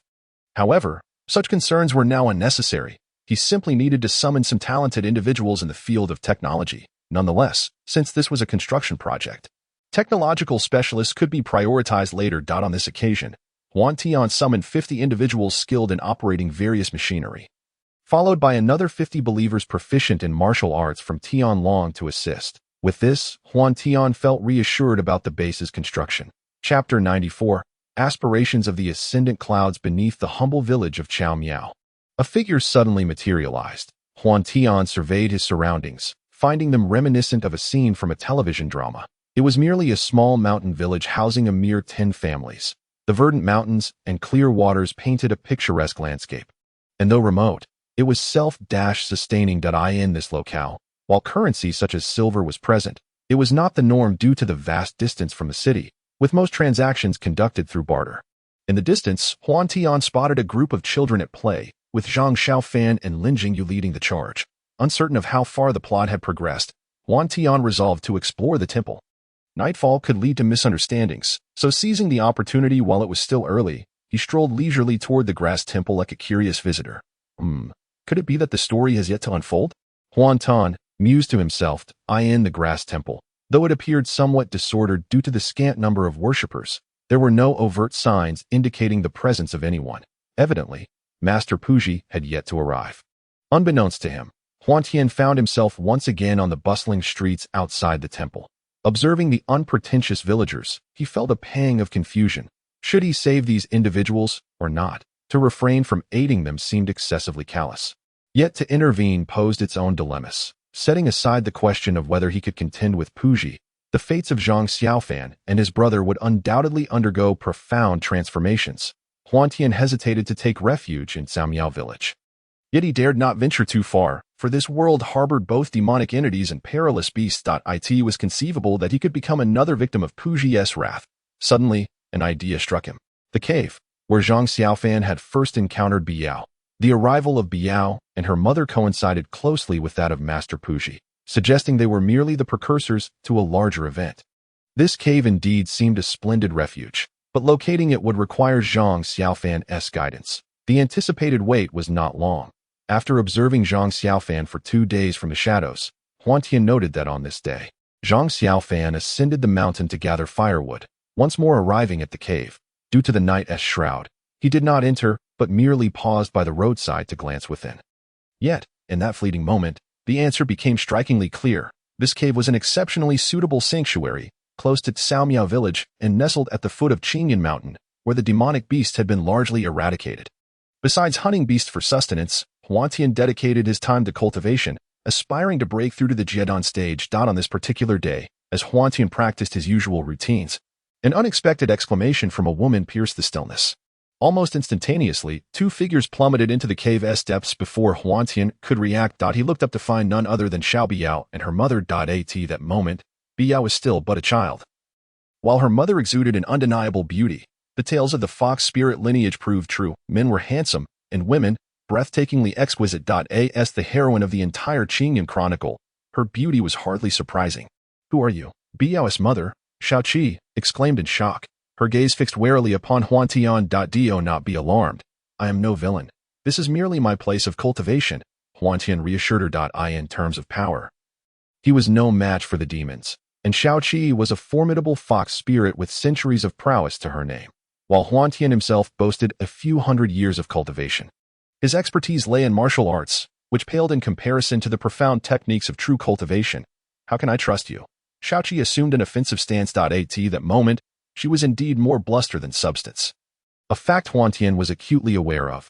Yet, he felt powerless to contest. After all, Shaoqi was a jet-on stage fox demon, while he was merely in the foundational stage. Even a starved camel is larger than a horse. And Huantian understood this well. Moreover, he harbored no desire to become adversaries. The distinction between good and evil was merely a matter of conflicting interests. Huantian tilted his head towards the corner, gesturing for Shaoqi to observe. It's all right. I am merely staying here temporarily, he said with a smile.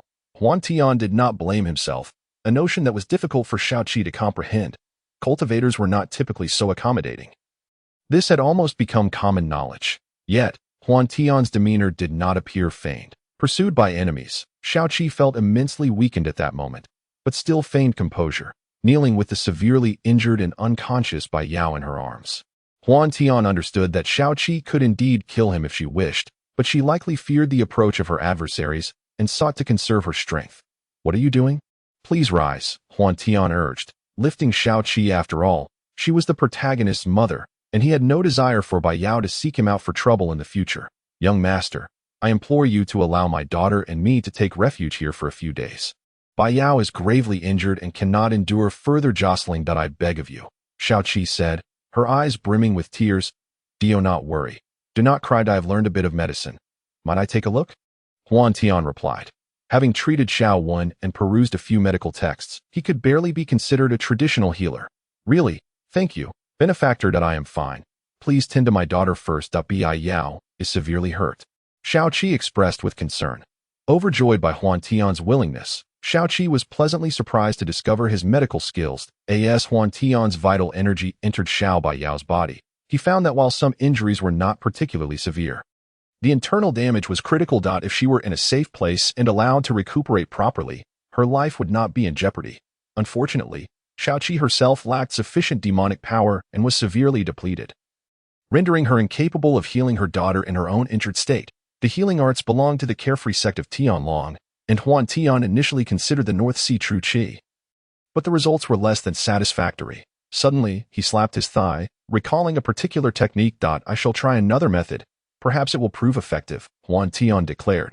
The technique he referred to as none other than the Buddha's palm, which infused Bai Yao with divine energy, causing some injuries to recover rapidly and noticeably improving her complexion. The heavenly sound technique, Shaoqi gasped, her expression shifting to one of wariness. This is the Buddha's palm. Although they share a common origin, it is not the heavenly sound technique, Huantian hastily clarified. Realizing that the resemblance between the two techniques could lead to misunderstandings, To almost caused trouble while attempting to save a life was quite the burden for Huantian. I see now, I misunderstood. Please forgive me, benefactor, Shaoqi said, mustering the strength to sit up and bow in gratitude. Initially startled, she, as a member of the demon race with a husband who was a formidable figure in the demonic path, had her apprehensions. However, upon reflection, and as Huantian had pointed out, the Heavenly Sound Temple did not possess such a technique, allowing her to relax. Very well, your daughter is no longer in danger. When she awakens, I shall prepare some food for her. Now, let me examine you. Your injuries are quite severe. While I may not be able to heal you entirely, I can at least alleviate some of your discomfort, Huantian stated after a moment of meditation, turning his attention to Shaoqi. No, I am fine, Shaoqi replied, shaking her head and tightening her garments, clearly reluctant to have Huantian touch her. Huantian was taken aback by the Fox clan's emphasis on chastity, yet he could understand, in the eyes of ancient society, physical contact between the sexes was frowned upon, even in the context of healing.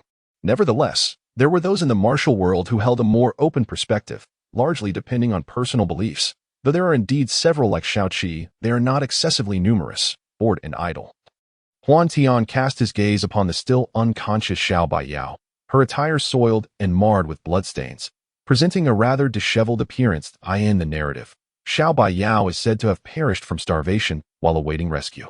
After all, while severe injuries can be treated, the absence of sustenance is dire. Even the most resilient cannot endure such privation for long. Thus, Huantian began to prepare food using the clay pot acquired through his hunt. Soon, a pot of fragrant rabbit stew was ready. and although only the simplest of seasonings were added, it was a coveted delicacy in the wilderness. After toiling for some time, Huantian felt his appetite stirring. The aroma was irresistible. Xiao Baiyao's stomach grumbled, wondering if her mother had prepared a meal for her. Rubbing her eyes, she struggled to sit up, her body weakened by days without food. Xiao Qi, hesitant to speak, had already caught the scent of the broth, but knowing it belonged to Huantian, she could only gently pat Bai Yao's head. Chapter 95. Xiao Qi's Teachings Upon Awakening. Although Xiao Baiyao's small face remained dirty, her delicate features were unmistakable, exuding a youthful charm. "Come, you must be hungry. Have a bowl of soup," Huantian said with a smile as he offered her the steaming broth. "Thank you, benefactor," Xiao Qi expressed gratefully. "Thank you, uncle," Xiao Baiyao added sweetly. "Eat, eat. There's no need for formality when one is away from home," Huantian chuckled. "Thank you, benefactor, that it seems you are a martial cultivator and have even reached the threshold of Dan formation. Have you tested your aptitude?" After sipping the warm soup, Xiao Qi voiced her curiosity. "I have not tested my aptitude. It is simply a matter of opportunity, as I have yet to encounter the path of immortality, which is why I have devoted myself to martial arts." Huantian too was curious about his own talents. Martial cultivation is arduous, akin to scaling the heavens. He had long understood this truth, and it appeared he had reached an impasse, for despite the saying that there are myriad paths to enlightenment, he could not find a suitable technique to pursue, which left him feeling helpless. Otherwise, he would not have remained stagnant at the foundation establishment stage. Do not jest, benefactor. In terms of martial arts, reaching the foundation establishment stage is quite rare. Your ability to advance to the later stages of foundation establishment is indeed a remarkable fortune. How could you be a person of meager fate? Xiao Qi remarked. Since you have yet to assess your aptitude, I could indeed lend you my assistance. Might I inquire what is required for this aptitude test? Huantian inquired eagerly. Benefactor, the aptitude test is rather straightforward. It merely requires a probe of spiritual energy. However, if you seek a definitive answer, a spirit appraisal pearl is necessary. As fate would have it, I possess one. With a flourish, Xiao Qi produced a transparent pearl from her bosom. With the pearl now in hand, Huantian no longer hesitated. He closed his eyes and began to concentrate. Xiao Qi observed the youth before her, filled with intrigue. How could such a young man have cultivated martial arts to the later stages of foundation establishment? And why was he in such a remote village? Was it by design or under someone else's direction? Suppressing her myriad questions, she acknowledged that, regardless of the circumstances, Huantian had indeed extended a favor to her and her daughter. Channeling her demonic energy into the spirit appraisal pearl, it immediately began to levitate. Huantian felt a slight sting in his finger, and upon opening his eyes, he witnessed a drop of blood flying into the spirit pearl. Biao, who was sipping soup at that moment, looked over with curiosity. It was during a similar occasion when his mother had tested his aptitude. On that occasion, the pearl had emitted a deep blue radiance, filling his mother with great joy. Now, seeing this familiar scene again, she too was intrigued. After absorbing Huantian's blood, the spirit pearl showed no signs of change, which left both Xiaoqi and Biao puzzled. Even individuals with the poorest aptitude would elicit some response from the pearl. Why was there complete silence? Could it be that my aptitude is simply too inferior? A sense of disappointment washed over Huantian. The spirit pearl had not reacted, which led him to consider himself a failure. Unable to cultivate, he would not acquire such miraculous abilities, and ultimately, he would still succumb to the ravages of time. How strange. He had never heard of the pearl being completely unresponsive before. Could it be broken? Xiaoqi pondered aloud. As she spoke, Xiaoqi reached out to take the spirit pearl, but the moment it touched her hand, it shattered into countless fragments. My benefactor, it appears this treasure is indeed damaged. When the opportunity arises, you may visit the Ghost King sect to seek my mother and me, and we shall retest your aptitude then. I apologize for the embarrassment today. I hope you do not hold it against me. Xiaoqi said apologetically. Well, let us save it for next time. It's no trouble at all, Huantian replied, taken aback to discover that the spirit pearl was truly broken. In that case, there was still hope for his cultivation. Young master, since we cannot test your aptitude at present, I have brought along a detailed account of my cultivation experiences, which includes some of the questions I have encountered along the way. I hope it proves helpful to you, Xiaoqi said, producing a small booklet and handing it to Huantian. Upon receiving it, Huantian found not only methods for temporarily assessing aptitude, but also some rudimentary techniques for alchemy and key points for reaching the core formation stage. These were precisely what he urgently needed, so he did not hesitate to accept. This is indeed of great use to me. I shall not be polite about it. Thank you. Oh, by the way, my name is Huantian. There is no need to call me benefactor. You may simply call me by my name or Huantian. It's just a bowl of soup. There is truly no need for such formality. Huantian said, Uncle is mistaken. Mother has taught Biao that even a drop of kindness should be repaid with a fountain of gratitude. You saved both me and my mother and provided us with food. You are our benefactor, Biao declared earnestly.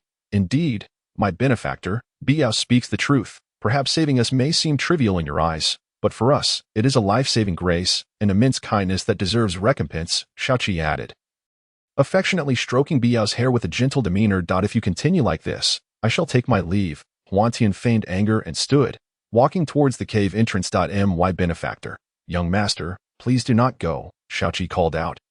Aware that this was Huantian's way of provoking her, yet she also understood that if she persisted, he might truly leave. In her moment of desperation, she had to plead for him to stay. Given her serious injuries and being pursued by enemies, it was unwise for her to expose herself. While Biao required care, she could endure hunger. But what of Biao, precisely? I truly dislike being called benefactor. It makes me feel old. As wanderers of the martial world, we ought to act with boldness and repay kindness with valor, intervening when we witness injustice, Huantian asserted. To witness injustice and draw one's sword in assistance? How truly admirable. Shaoqi shook his head. Such notions were best kept to oneself. In the current realm of cultivation, it was rife with deceit and treachery. Thus, Shaoqi and Biao remained in the cave to recuperate, while Huantian temporarily took on the responsibility of caring for the two. In his spare moments, Shaoqi imparted the art of absorbing and exhaling spiritual energy to Huantian. Under Shaoqi's tutelage, Huantian gradually gained some understanding of the path of cultivation. In the myriad realms of existence, there exists no hierarchy. All possess the freedom to pursue the Tao. Each cultivator relies on the absorption of spiritual energy.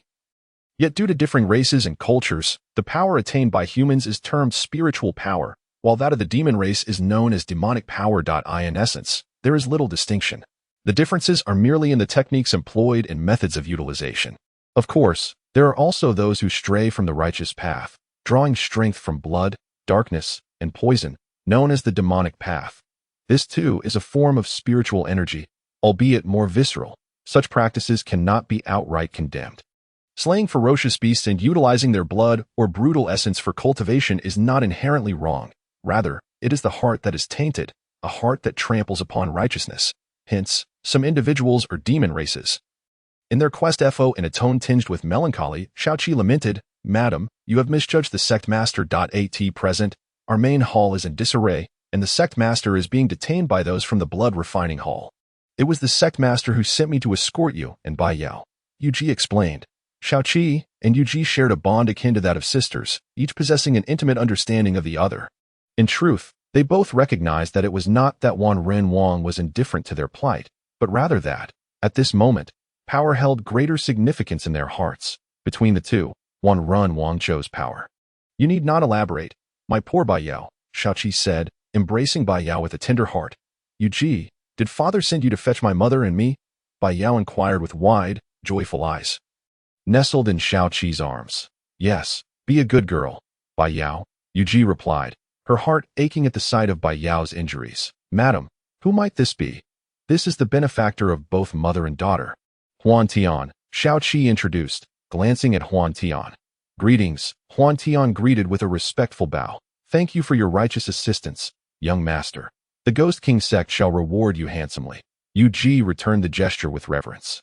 Huantian scrutinized Yuji closely, recognizing her as another unfortunate soul, having fallen for the noble figure of Wan Jianyi, leading a life of profound solitude. Is your Ghost King sect no longer aligned with the demonic path? Why do both of you express gratitude so readily? Huantian jested. Blushing at Huantian's teasing, Yuji felt unable to retort, knowing Huantian had done the sect a favor, so she averted her gaze. Huantian, Yuji is here to escort us. Let us refrain from unnecessary conversation. In the future, do visit the Ghost King sect often, so that Shaoqi may extend her hospitality, Shaoqi remarked. After bidding farewell to the trio, Huantian departed the cave, for at this moment, Puji was likely already recuperating in the dilapidated temple of Chaomitao village, regarding the suffering that Zhang Xiaofan and Lin Jingyu were about to face. Huantian did not intend to intervene excessively. He would simply wait for Cang Song to abduct Lin Jingyu before rescuing Zhang Xiaofan's parents in this manner, regardless of future developments. Zhang Xiaofan would owe Huantian a favor, and the storyline would not deviate significantly. Upon hearing Huantian's inquiry, Mei Zhu and Jian immediately drooped their heads. Just then, AI Lin hurriedly entered from outside. Logically, having gained control over the ancient martial alliance, such occurrences should no longer transpire. Huantian still held considerable faith in the capabilities of the ancient martial alliance. However, if even they could not resolve the matter, he found it difficult to fathom the cause. Master, I suspect the ancient martial alliance has betrayed us. I have attempted to reach out numerous times, yet they consistently evade responsibility. Perhaps they are the ones orchestrating the chaos. AI Lin stated. Young Master, could it be that they have discovered a method to interact with the life and death talisman? Mei Zhu pondered for a moment before inquiring. Whether that is the case can only be determined by investigating further. Huantian replied. Martial prowess has its advantages, and technology possesses its own strengths. One fortifies the body, while the other strengthens the nation. Huantian understood this well. Nevertheless, he found Mei Jian's suggestion quite plausible. And moreover, should the life and death talisman be nullified, Du Guxue might not dare to confront him directly. There must be some form of support behind such audacity. Young Master, do you wish to bring some formidable allies along? Mei Jian asked. No, I shall manage alone. Having too many would only complicate matters. With that, Huantian departed the villa. Watching Huantian leave solo, Mei Zhu and Jian felt a pang of disappointment. Sister, do you think the young master has grown weary of us? Zhu Jian expressed his concerns. The extent of the young master's prowess remains unknown. All we can do now is strive diligently in our cultivation.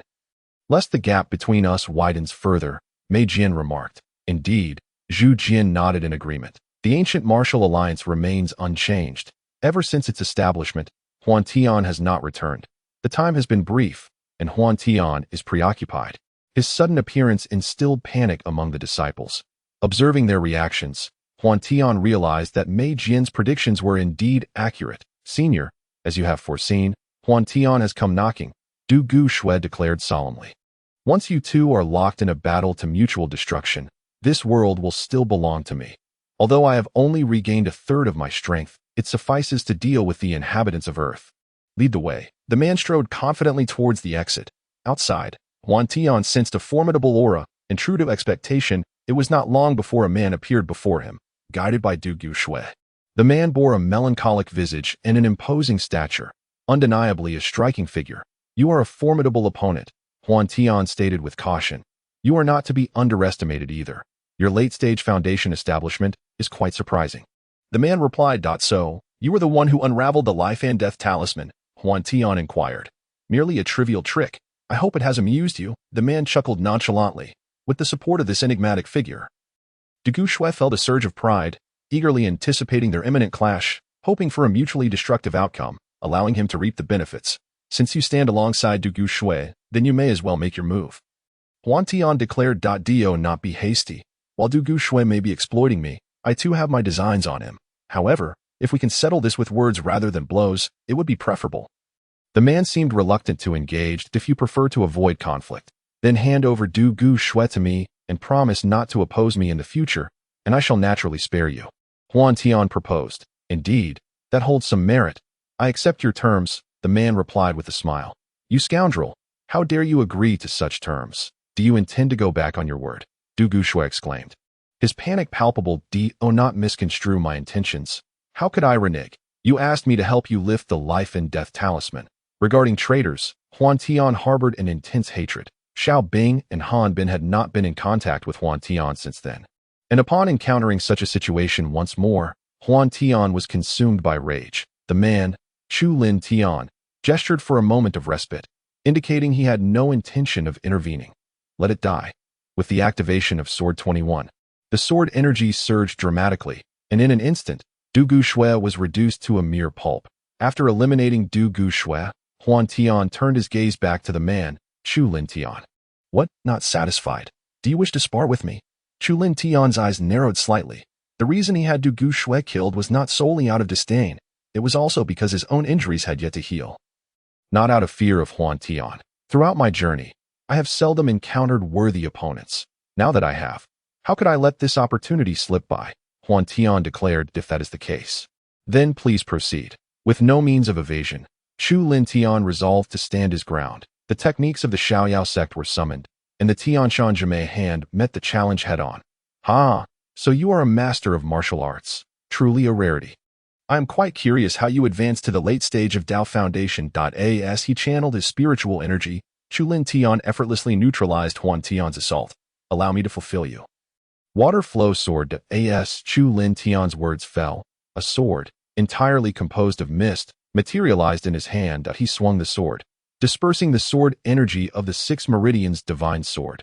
Just when it seemed that the confrontation would end there, the so-called water flow sword not only possessed the form of a sword, but also the essence of water, akin to how a river would divert around a stone in its path. After dispelling the sword energy, the water flow sword continued its advance toward Huantian, who was convinced that when the water flow sword struck him, it would not be as gentle as water. A sudden chill swept through. Witnessing such a marvelous technique, Huantian was greatly impressed and hastily unleashed the proud cold 6 techniques. The hallmark of the proud cold 6 techniques lay in their intense chill. As Huantian's sword energy clashed with the water flow sword, the latter instantly solidified into a corporeal form and disintegrated into shards of ice upon impact. Attribute martial skills, formidable indeed. Observe as I unleash a flood upon you. Chu Lin Tian pointed, causing the surrounding air to ripple. Huantian quickly understood what it meant to be engulfed by water. Under Chu Lin Tian's onslaught, he felt as if he were submerged in water. Although he could breathe, his movements were significantly hampered, akin to swimming. To extricate himself from this predicament, Huantian had methods at his disposal. The 4th stance of the Tathagata's divine palm and subsequent techniques could provide a resolution. The proud cold 6 techniques and several others acquired from Fongun could also suffice, though they would consume considerable vital energy. Buddha's light illuminates all. This technique was balanced and harmonious, requiring minimal effort, and was also an area attack. A soft golden light emanated from Huantian, akin to a Buddha, exuding a sacred aura, enveloped by the radiance of Buddha's light. The air controlled by the flooding water melted away like snow under the warm sun upon contact. Such a remarkable martial skill. I never anticipated encountering someone of such exceptional talent in this barren world. I am truly in awe. Chu Lin Tian ceased his assault, allowing the condensed water flow sword in his hand to shatter and vanish, as if it had never existed. No more fighting. By the way, are you a disciple of the Buddhist sect? Chu Lin Tian inquired solemnly. No, this is merely a technique I devised on a whim. What do you think? Is it satisfactory? Huantian replied. It is not that Huantian seeks to show off, for the Rulai divine palm is merely a technique from film and television. Should this come to light, it would be far more astonishing than the discovery of a genius, an individual capable of creating their own martial arts. Such a genius would be more readily accepted. Chu Lin Tian gazed at Huantian in shock, coupled with a sense of confusion. Self-created. What a term both yearned for, and yet so unfamiliar. Am I mistaken? Self-created. You. Chu Lin Tian scrutinized Huantian thoroughly, yet could discern no apparent difference. This competition ended in a draw. But should a true battle ensue, Huantian understood that he would undoubtedly be the one to lose, for he sensed a feeling akin to facing Shaoqi emanating from Chu Lin Tian. Despite being gravely injured, Shaoqi, as a master at the core formation stage, remained unafraid, while Chu Lin Tian, seemingly also wounded, did not exert his full strength with each strike. If one were to compare the two, Shaoqi's prowess likely surpassed by a narrow margin, yet it was undeniable that Chu Lin Tian would not fall below the core formation stage, a fact as solid as iron. My goodness, have I been confined for too long? A 20-year-old master at the late foundation establishment stage, all self-taught martial arts, whose illegitimate child could this be? Reflecting on the arduous tasks he undertook for some techniques in his youth, and then gazing at Huantian, who simply created his own, it was clear that without comparison, there would be no pain. That night, Chu Lin Tian transformed into a streak of light and vanished into the Shenanjia when he next revealed himself. It was atop Mount Tai. Mount Tai holds immense significance in China. Ancient emperors often chose this site for sacrificial rites, and today it remains a renowned tourist destination. Yet, on a lesser-known cliff of Mount Tai, within a concealed stone crevice, a sizable space had been cleared, housing several stone-like objects arranged in an orderly fashion. The formation patterns were damaged and lacking materials. The sole recourse lay in the blood-pattern teleportation array of the demonic path. However, even this array proved highly unstable. Without a foundational base, precise positioning was unattainable. Chu Lin Tian found himself in a dilemma. Upon returning to the villa, Huantian entered the Qingyun world in recent days, Zhang Xiaofan and Lin Jingyu frequently visited the dilapidated temple, while Huantian remained hidden in the shadows. After 5 days of waiting, one night, a figure clad in black emerged from the room, carrying another person. The individual upon his shoulder was none other than Lin Jingyu, and the man in black was undoubtedly Song Song. Witnessing this scene, Huantian did not hesitate and promptly made his way to Zhang Xiaofan's home. "Who are you looking for?" Zhang Xiaofan's mother inquired. "I seek you and your husband," Huantian stated directly. "If I cannot take you with me this time, the fate awaiting you is death." Confronted by a stranger, the couple's initial warmth turned to caution. "Who are you? We seem not to be acquainted." Zhang Xiaofan's father interjected. "I have come to prepare you for departure. The situation is rather complex, so allow me to explain." Huantian began to recount the events from the narrative, deliberately omitting the massacre of the entire village, only mentioning that the two would be killed by Pu Ji that very night. Whether it was death or a temporary departure, the couple needed no time to ponder. Though a sense of reluctance lingered, coupled with Huantian's inadvertent omissions, the couple agreed to leave with him. "Young master, next week Wen Hao will come to report on the factory matters," Meiju reminded. "Indeed, it has been quite a while since I last encountered Hao Gu. Please keep a close watch on matters at the base. I shall handle things on Hao Ji's end." After conveying my instructions, the two women departed, leaving the villa nearly deserted, save for the presence of Ku Rong and 2 second-rate experts stationed by the entrance. Before long, Zhou Wenhao arrived at the villa, but it was evident that he was not alone. Chapter 98. The mediators Zhou Wenhao. A group approached Huantian, but before they could draw near, a lively figure dashed past Zhou Wenhao and the others, hurrying to stand before Huantian. "Big bad guy," Qi Lin exclaimed, linking her arm with Huantian's, her face radiant with joy. After patting Qi Lin's head, Huantian surveyed the crowd, which included Zhou Wenhao, Pei Xiaolan, Han Bin, Xiaowen, Li Chang, and even Oluluo made a surprising appearance. "Big bad guy, you're now a big boss. You must treat us." Qilin fixed her earnest gaze upon Huantian. "All right, what would you like to eat?" Huantian responded with a smile. "I want to eat pizza," Qilin said, her brow furrowing in contemplation. She had yearned for something delicious but was uncertain of what to choose, hesitatingly continuing. "But with so many people, pizza isn't suitable. Let's pick something else. Then, Pizza Hut," she proposed after a moment's thought. "No, keep changing." Huantian rejected her suggestion outright. "Huantian, it's been a long time," Zhou Wenhao exclaimed, rushing forward to wrap his arms around Huantian's neck, laughing heartily. Since joining Huantian in his endeavors, Zhou Wenhao had transformed his fortunes. By the second year of college, he had already become the owner of a factory valued over 100 million, under Huantian's banner. Had he not squandered his earlier years in idleness, perhaps he could have attained a higher status beneath Huantian's leadership. "Humph, big trickster, asking me what I want to eat, yet refusing to agree to anything I suggest," Qi Lin grumbled, still clinging to Huantian. Her mind preoccupied with her culinary desires. As greetings were exchanged, only Oluluo remained shyly hidden behind the crowd. Huantian was the boy who had stolen her first kiss. Each encounter made her cheeks flush, compelling her to sneak glances at him. Class monitor Luluo, Huantian called out, noticing her dazed expression. "You're truly something. If we don't reach out to you, you forget us, don't you?" Oluluo pouted, biting her lip in complaint. Upon observing Oluluo's reaction, Huantian instinctively recalled that embarrassing day and quickly shifted the topic. "You all must have made plans, right? Let us go for hot pot. We can chat as we eat."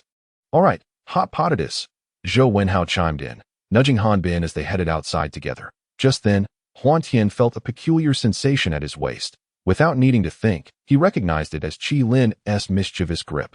The promised food had vanished, and she was now pinching his waist with a sweet smile on her face, though to Huantian, it seemed more like a devilish grin. Qi Lin was relentless in her grip, causing Huantian to shudder in discomfort. Although he could have resisted with his newly cultivated spiritual energy, he feared harming Qi Lin and chose to endure the pain. Locking eyes with Qi Lin, he noticed her large eyes curving into crescent shapes. While this moment was merely a small gesture, it did not go unnoticed by those present, who all erupted in laughter. In the depths of winter, there is nothing more fitting than indulging in a hot pot feast. Apart from the broth, the accompanying ingredients offer a delightful freedom of choice, and since the broth has been meticulously prepared, the entire table soon dives into the meal with great enthusiasm. "Wow, this chicken leg is absolutely delectable," Qi Lin exclaimed. With food before her, Lin quickly shifted her attention from Huantian to the culinary delights, attempting to grasp the chicken leg multiple times before resorting to using her hands to devour it. Huantian, really now? Running a company shouldn't impede your studies, with school about to commence. Have you given it any thought? Zhou Wenhao remarked that in truth, I find myself in a predicament, as you are all aware, proximity to me often disrupts the tranquility of one's life. Most of you were directly involved in the recent events, which is precisely why I have chosen to distance myself from you, Huantian replied as he set down his chopsticks. Since encountering Zheng Chun and subsequently his family, followed by the emergence of the Gu family and the ancient martial alliance, Huantian had contemplated compromise, yet he realized that such concessions would only yield worse outcomes. Moreover, he was convinced that this would only become more pronounced in the future. Fortunately, Chu Lentian did not wish to be his enemy.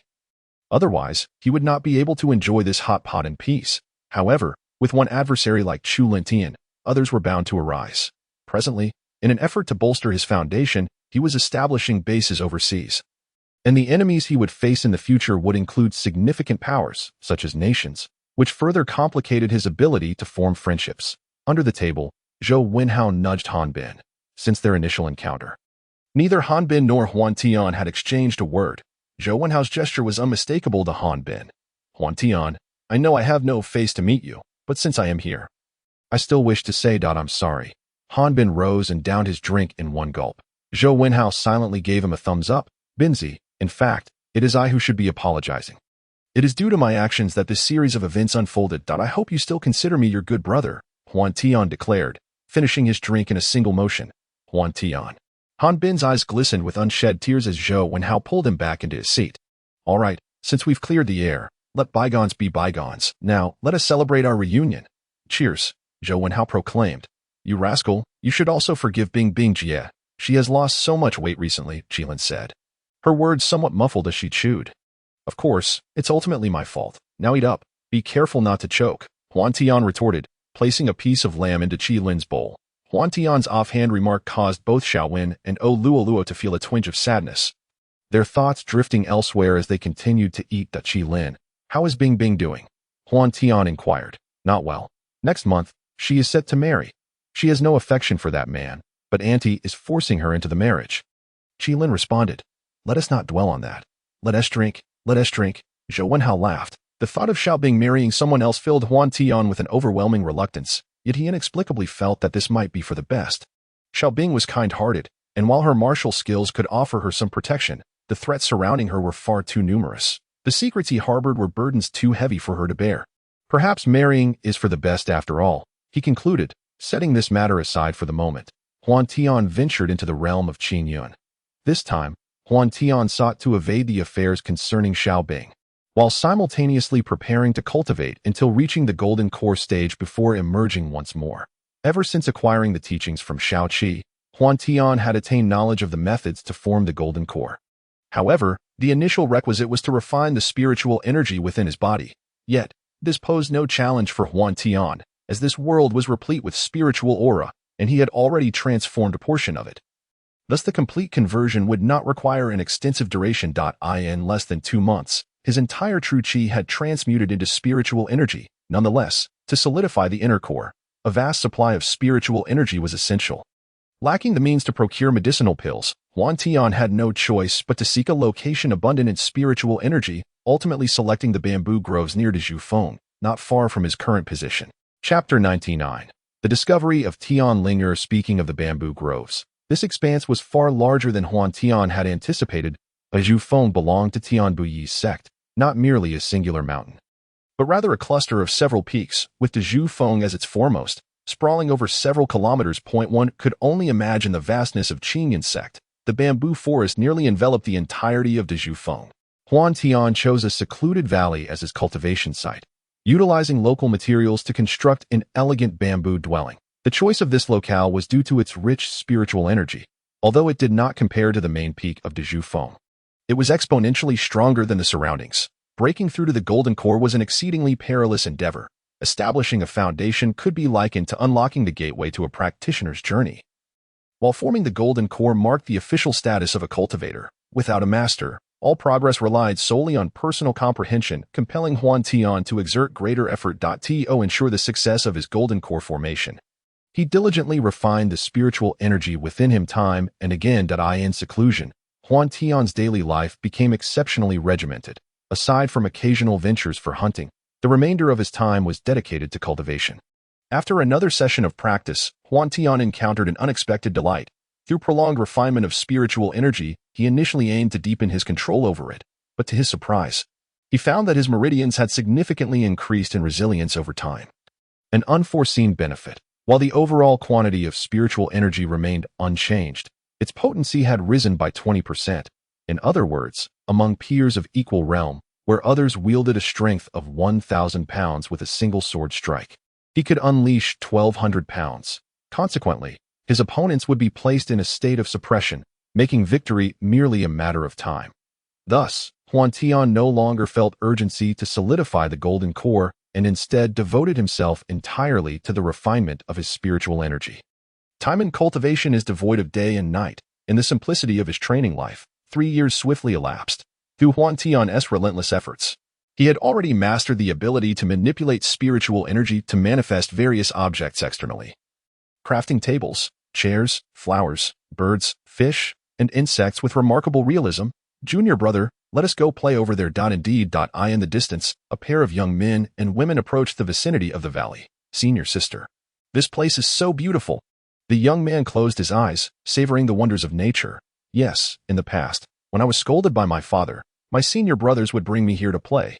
Ever since you came to Xiaozhufeng, I haven't been back. The girl reminisced. Senior sister, I am sorry, the young man responded. Filled with guilt, he understood well that, in truth, the senior sister could visit whenever she wished. However, feeling rather inept, after 3 years of diligent practice, I have still only reached the second level of qi cultivation. In an effort to spare me from reprimand, my senior sister has devoted her time to secretly instructing me in my training, leaving her little opportunity to visit this place. You, too, are in a similar predicament. Do not blame yourself. Do you understand? The young girl spoke with a generous spirit, patting the boy's shoulder. Though my senior sister is often carefree, she possesses a remarkable sensitivity at times, which deeply touched the boy. Well, if anyone is to be blamed, it should be my father. In the past, the senior brothers had ample time, but recently my father has forced them into seclusion, and even upon their return, they have been burdened with various responsibilities, leaving them no time to accompany me. Only you, my junior brother, are able to share in my play. I am grateful to you. Senior sister, come, let us frolic by the waterfall, the girl exclaimed, racing towards it. Senior sister. The boy felt a surge of happiness that she was not angry with him and hurried after her. The valley was breathtaking. Amidst the dense bamboo groves, a small waterfall cascaded down into a clear brook, where the fish could be seen swimming gracefully. The young girl spread her arms wide, exulting in delight. The boy observed everything, finding joy in her happiness, captivated by her exuberance. Junior brother, why are you dazed? Come, shout with me, the girl urged, pulling him up onto a large rock. Though she exuberantly expressed her feelings in that moment, isn't that enough? The boy's face flushed with embarrassment. No, otherwise senior sister will be upset, he retorted, pouting. Unable to withstand the girl's insistence, he ultimately relented and joined her in shouting, "Doe, senior sister." After shouting, I feel so much more relaxed. The boy exclaimed joyfully, I didn't deceive you, did I? Come, let us shout together. Oh. After some playful antics and a brief sword practice, both were breathless as they rested on the stone. The girl gazed into the distance, lost in her thoughts. The boy, feeling at ease, grasped the end of a red silk ribbon, and together they soared into the sky. Finally departing, it was fortunate they had planted a grove of bamboo in front of the bamboo house. Otherwise, their concealment would have been compromised. Huantian had already concluded his training and was quietly observing the two. Only when they departed did he let out a sigh of relief. Huantian had deduced their identities. They were none other than Tian Linger, the daughter of Tian Bai from Xiaozhufeng, and his disciple, Zhang Xiaofan. How could a grove of bamboo suddenly appear in the valley? This was certainly Tian Linger's territory. No one could encroach upon it. Tian Linger assumed that one of her fellow disciples from Qingyun Mountain had discovered the small valley. Zhang Xiaofan, with his limited strength, could not accompany her at that moment. He was busy preparing a meal for his parents and senior brothers, and she intended to seize this opportunity to take a look. Unbeknownst to Huantian, Tian Lingo would return so swiftly. He was busy roasting a wild boar and had set aside some for soup.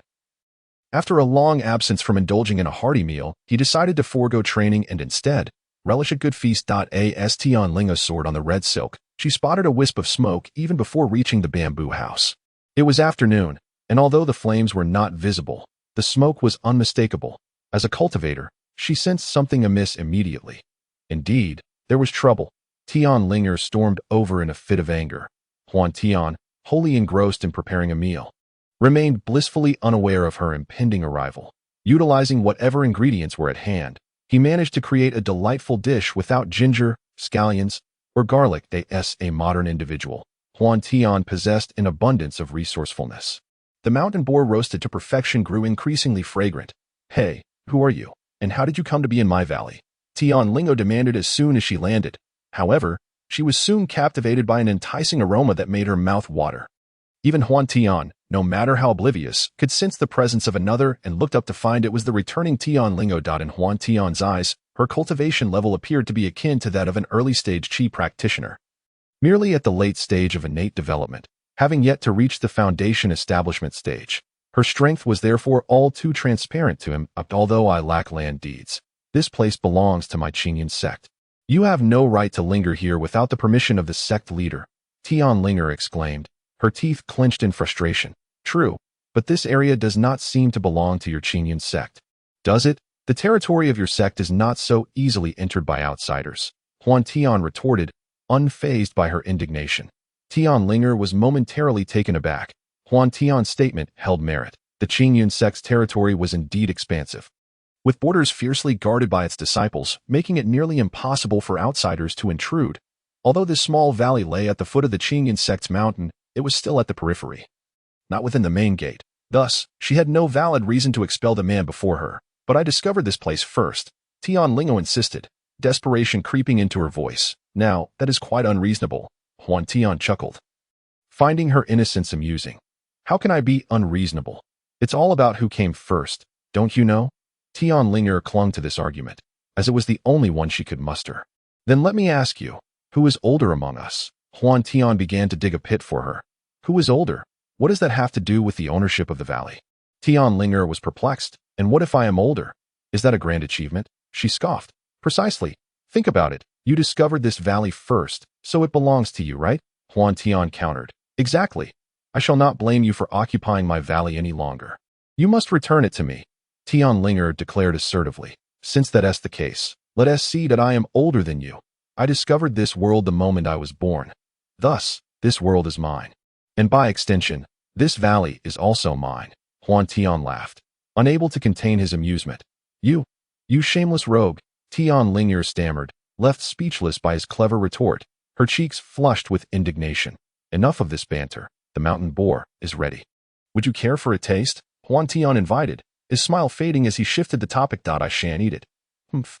Do not think you can sway me with your mountain boar." Tian Linger turned her head away. Though her eyes betrayed her as they lingered on the roasted boar, her throat involuntarily swallowing. The aroma appeared even more delectable than the meals prepared by her junior brother. Were it not for Huantian's presence, she would have dashed forward to indulge herself without hesitation. "How is it? Are you afraid I might poison you? Since you harbor such fears, I shall refrain from persuading you further. However, should you choose to partake, I will reveal the reason for my presence here. As for Huantian, having already been discovered by Tian Linger, he intends to turn foes into friends. Otherwise, it would indeed be unfortunate if Tian Linger were to bring Tian by to confront him. Am I to fear you? Eat, if you wish." Humph. Provoked by Huantian's taunts, Tian Linger, fully aware that Huantian was merely trying to provoke her, could not resist the allure of the delectable food and seated herself upon a nearby stone pedestal. Huantian tore off a piece of the tender meat from his leg and offered it to Tian Linger, who hesitated to indulge, despite her desire, as she remained wary of the possibility of Huantian having poisoned the food. "The roasted meat is best enjoyed while hot. I am already at the late stage of foundation establishment. There is no need for poison to deal with you. You wouldn't even have the chance to call for help. So why waste this delicious roast?" With that, Huantian took a hearty bite of the mountain pig meat, instantly coating his mouth and hands with grease. "You said that if I eat, you'll reveal the reason for your visit." Upon reflection, Linger realized the truth in his words and took a small bite. As the meat touched her palate, her eyes sparkled, and she began to eat voraciously.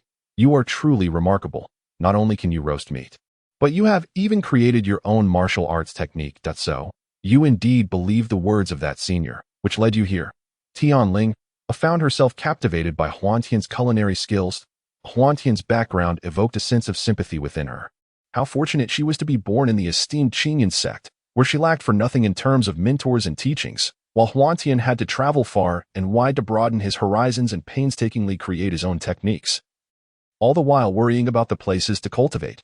These past years, my cultivation has seen little progress, but I have gained some insights into cooking. Is it not delicious? May I have another piece? Huantian, using his spiritual energy, summoned forth a blade of sword chi to slice off another piece of roasted meat and handed it to her. Linga felt a flush rise to her cheeks but could not bring herself to refuse. The roasted meat was simply too delectable. After swallowing the last small piece of meat she had, she accepted the roast from Huantian's hand and looked at him once more, suddenly realizing that he did not seem so detestable after all. And she felt a flicker of admiration in her heart. Thank you. Since you need to cultivate, then, please stay. I won't tell anyone, Linga stated generously, simultaneously pondering that if he remained, she would have the chance to enjoy such delightful roasted meat in the future. As she contemplated this, her eyes transformed into crescent moons. A whole mountain pig was far too much for just the two of them to consume. Merely eating roasted meat would not suffice. Lingo also drank 2 bowls of meat broth before leaving the valley, thoroughly satisfied.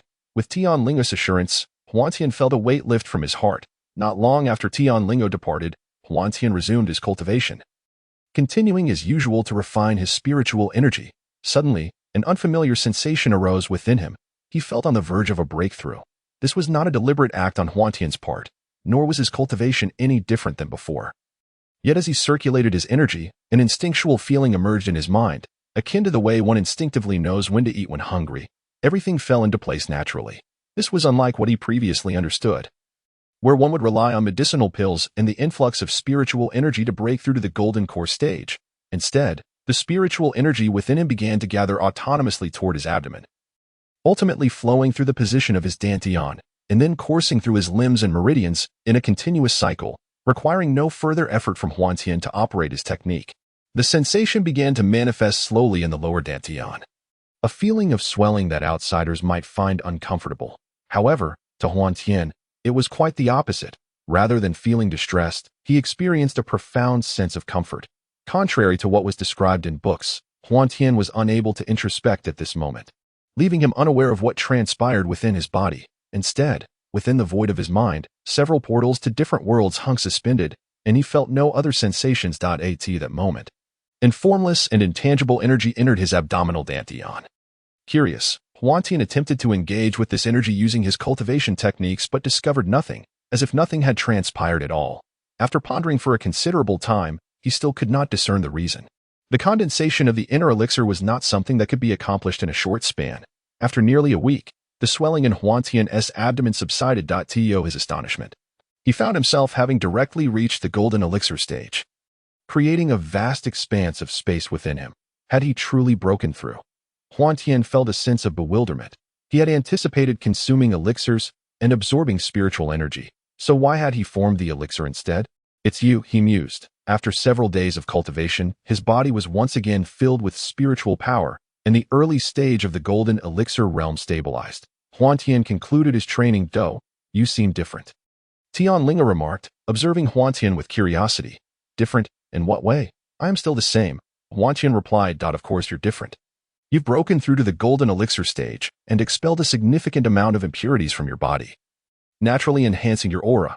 You remind me a lot of my father, though I can't quite articulate why. Lingo pondered aloud. Even if I were that significant, I wouldn't have a daughter as remarkable as you. Huantian retorted, speechless. Pfft, you're taking advantage of me, Lingo exclaimed, a mix of embarrassment and annoyance coloring her cheeks. Enough of the jesting. I bet you're craving roasted meat, Huantian chuckled. Entering the golden elixir stage made hunting beasts exceedingly simple. Within 3 minutes, Huantian had captured a deer and returned to the bamboo hut. The venison was far more delicate than wild boar and required less time to roast, soon filling the air with a tantalizing aroma. Just as they were halfway through their meal, Linger suddenly shrieked, "What? You're leaving? Chapter 101. Why didn't you say so earlier? Faced with Huantian's impending farewell, Tian Linga felt a deep sense of reluctance. At Qingyan Gate, she had few friends, primarily a handful of senior brothers with whom she could bond. Having finally met Huantian, an older brother figure, she was naturally loath to part ways, especially since he appeared to be quite formidable. Young girls have always admired the strong, and Tian Linga was no exception. Indeed, didn't I mention that I came here to break through my realm? Now that I have succeeded, it is time for me to leave. Besides, you've stated that this is your valley, so I must depart, Huantian explained. Please don't go. I won't urge you to leave anymore. You can have the valley, I don't want it. Tian Linga replied, her eyes glistening with unshed tears. Having grown up, she had never before faced the reality of farewell. Before departing, Huantian needed to visit the Zhang couple, as he had not seen them in 3 years. After all, they were Zhang Xiaofan's parents, and checking in on them would bring him peace of mind. Meanwhile, Tian Linga picked up a bamboo stick, poking at the fire while lost in thought as dusk gradually descended. Huantian had yet to make his appearance. Pushing open the door of the bamboo cottage, Tian Linga discovered that Huantian had long since departed from the valley. What a scoundrel! I regarded you as a friend. Yet you leave without a word, Tian Linga exclaimed in frustration. Linga, where are you off to? Called Tian Bui. Father, mother, Tian Linga pouted, expressing her distress. Quickly tell me, where have you gone? Tian Bui demanded angrily. I merely took a stroll around the back mountain, father, mother. Linga is tired now and intends to sleep, she replied as she dashed away. Father, it took me so long to venture out for some fun. Why must you punish me again? Tian Linga protested, feeling aggrieved. Oh, so you think you have a point, do you? What is that in your hand? Tian Bui's anger had somewhat dissipated, his ire stemming from Tian Linga's silent escapade. However, upon witnessing his daughter's distressed expression, his heart softened. Hearing her father's words, Tian Linga's eyes sparkled mischievously as she approached him with a smile. Father, this is roasted deer meat that I brought for you. Please, you and mother must try it. She handed over the meat. As soon as he grasped it, he noticed it was still slightly warm.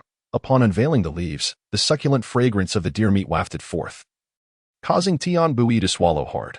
What, are you trying to bribe your father with deer meat to escape punishment? He feigned discontent. Enough, Bui, our daughter is merely displaying her filial piety. Let us indulge her this once. Su Ru chuckled. Knowing her husband's gluttonous nature all too well, Su Ru understood that if it was indeed their daughter's sincere offering, then perhaps I shall have a taste, Tian Bui said awkwardly. Quick, eat up, it still looks warm. You wouldn't want it to cool down, Su Ru urged. A ripple of suppressed laughter spread among the disciples present. Ahem, let me have a taste, Tian Bui said, his face reddening as he tore off a piece of the deer meat and popped it into his mouth.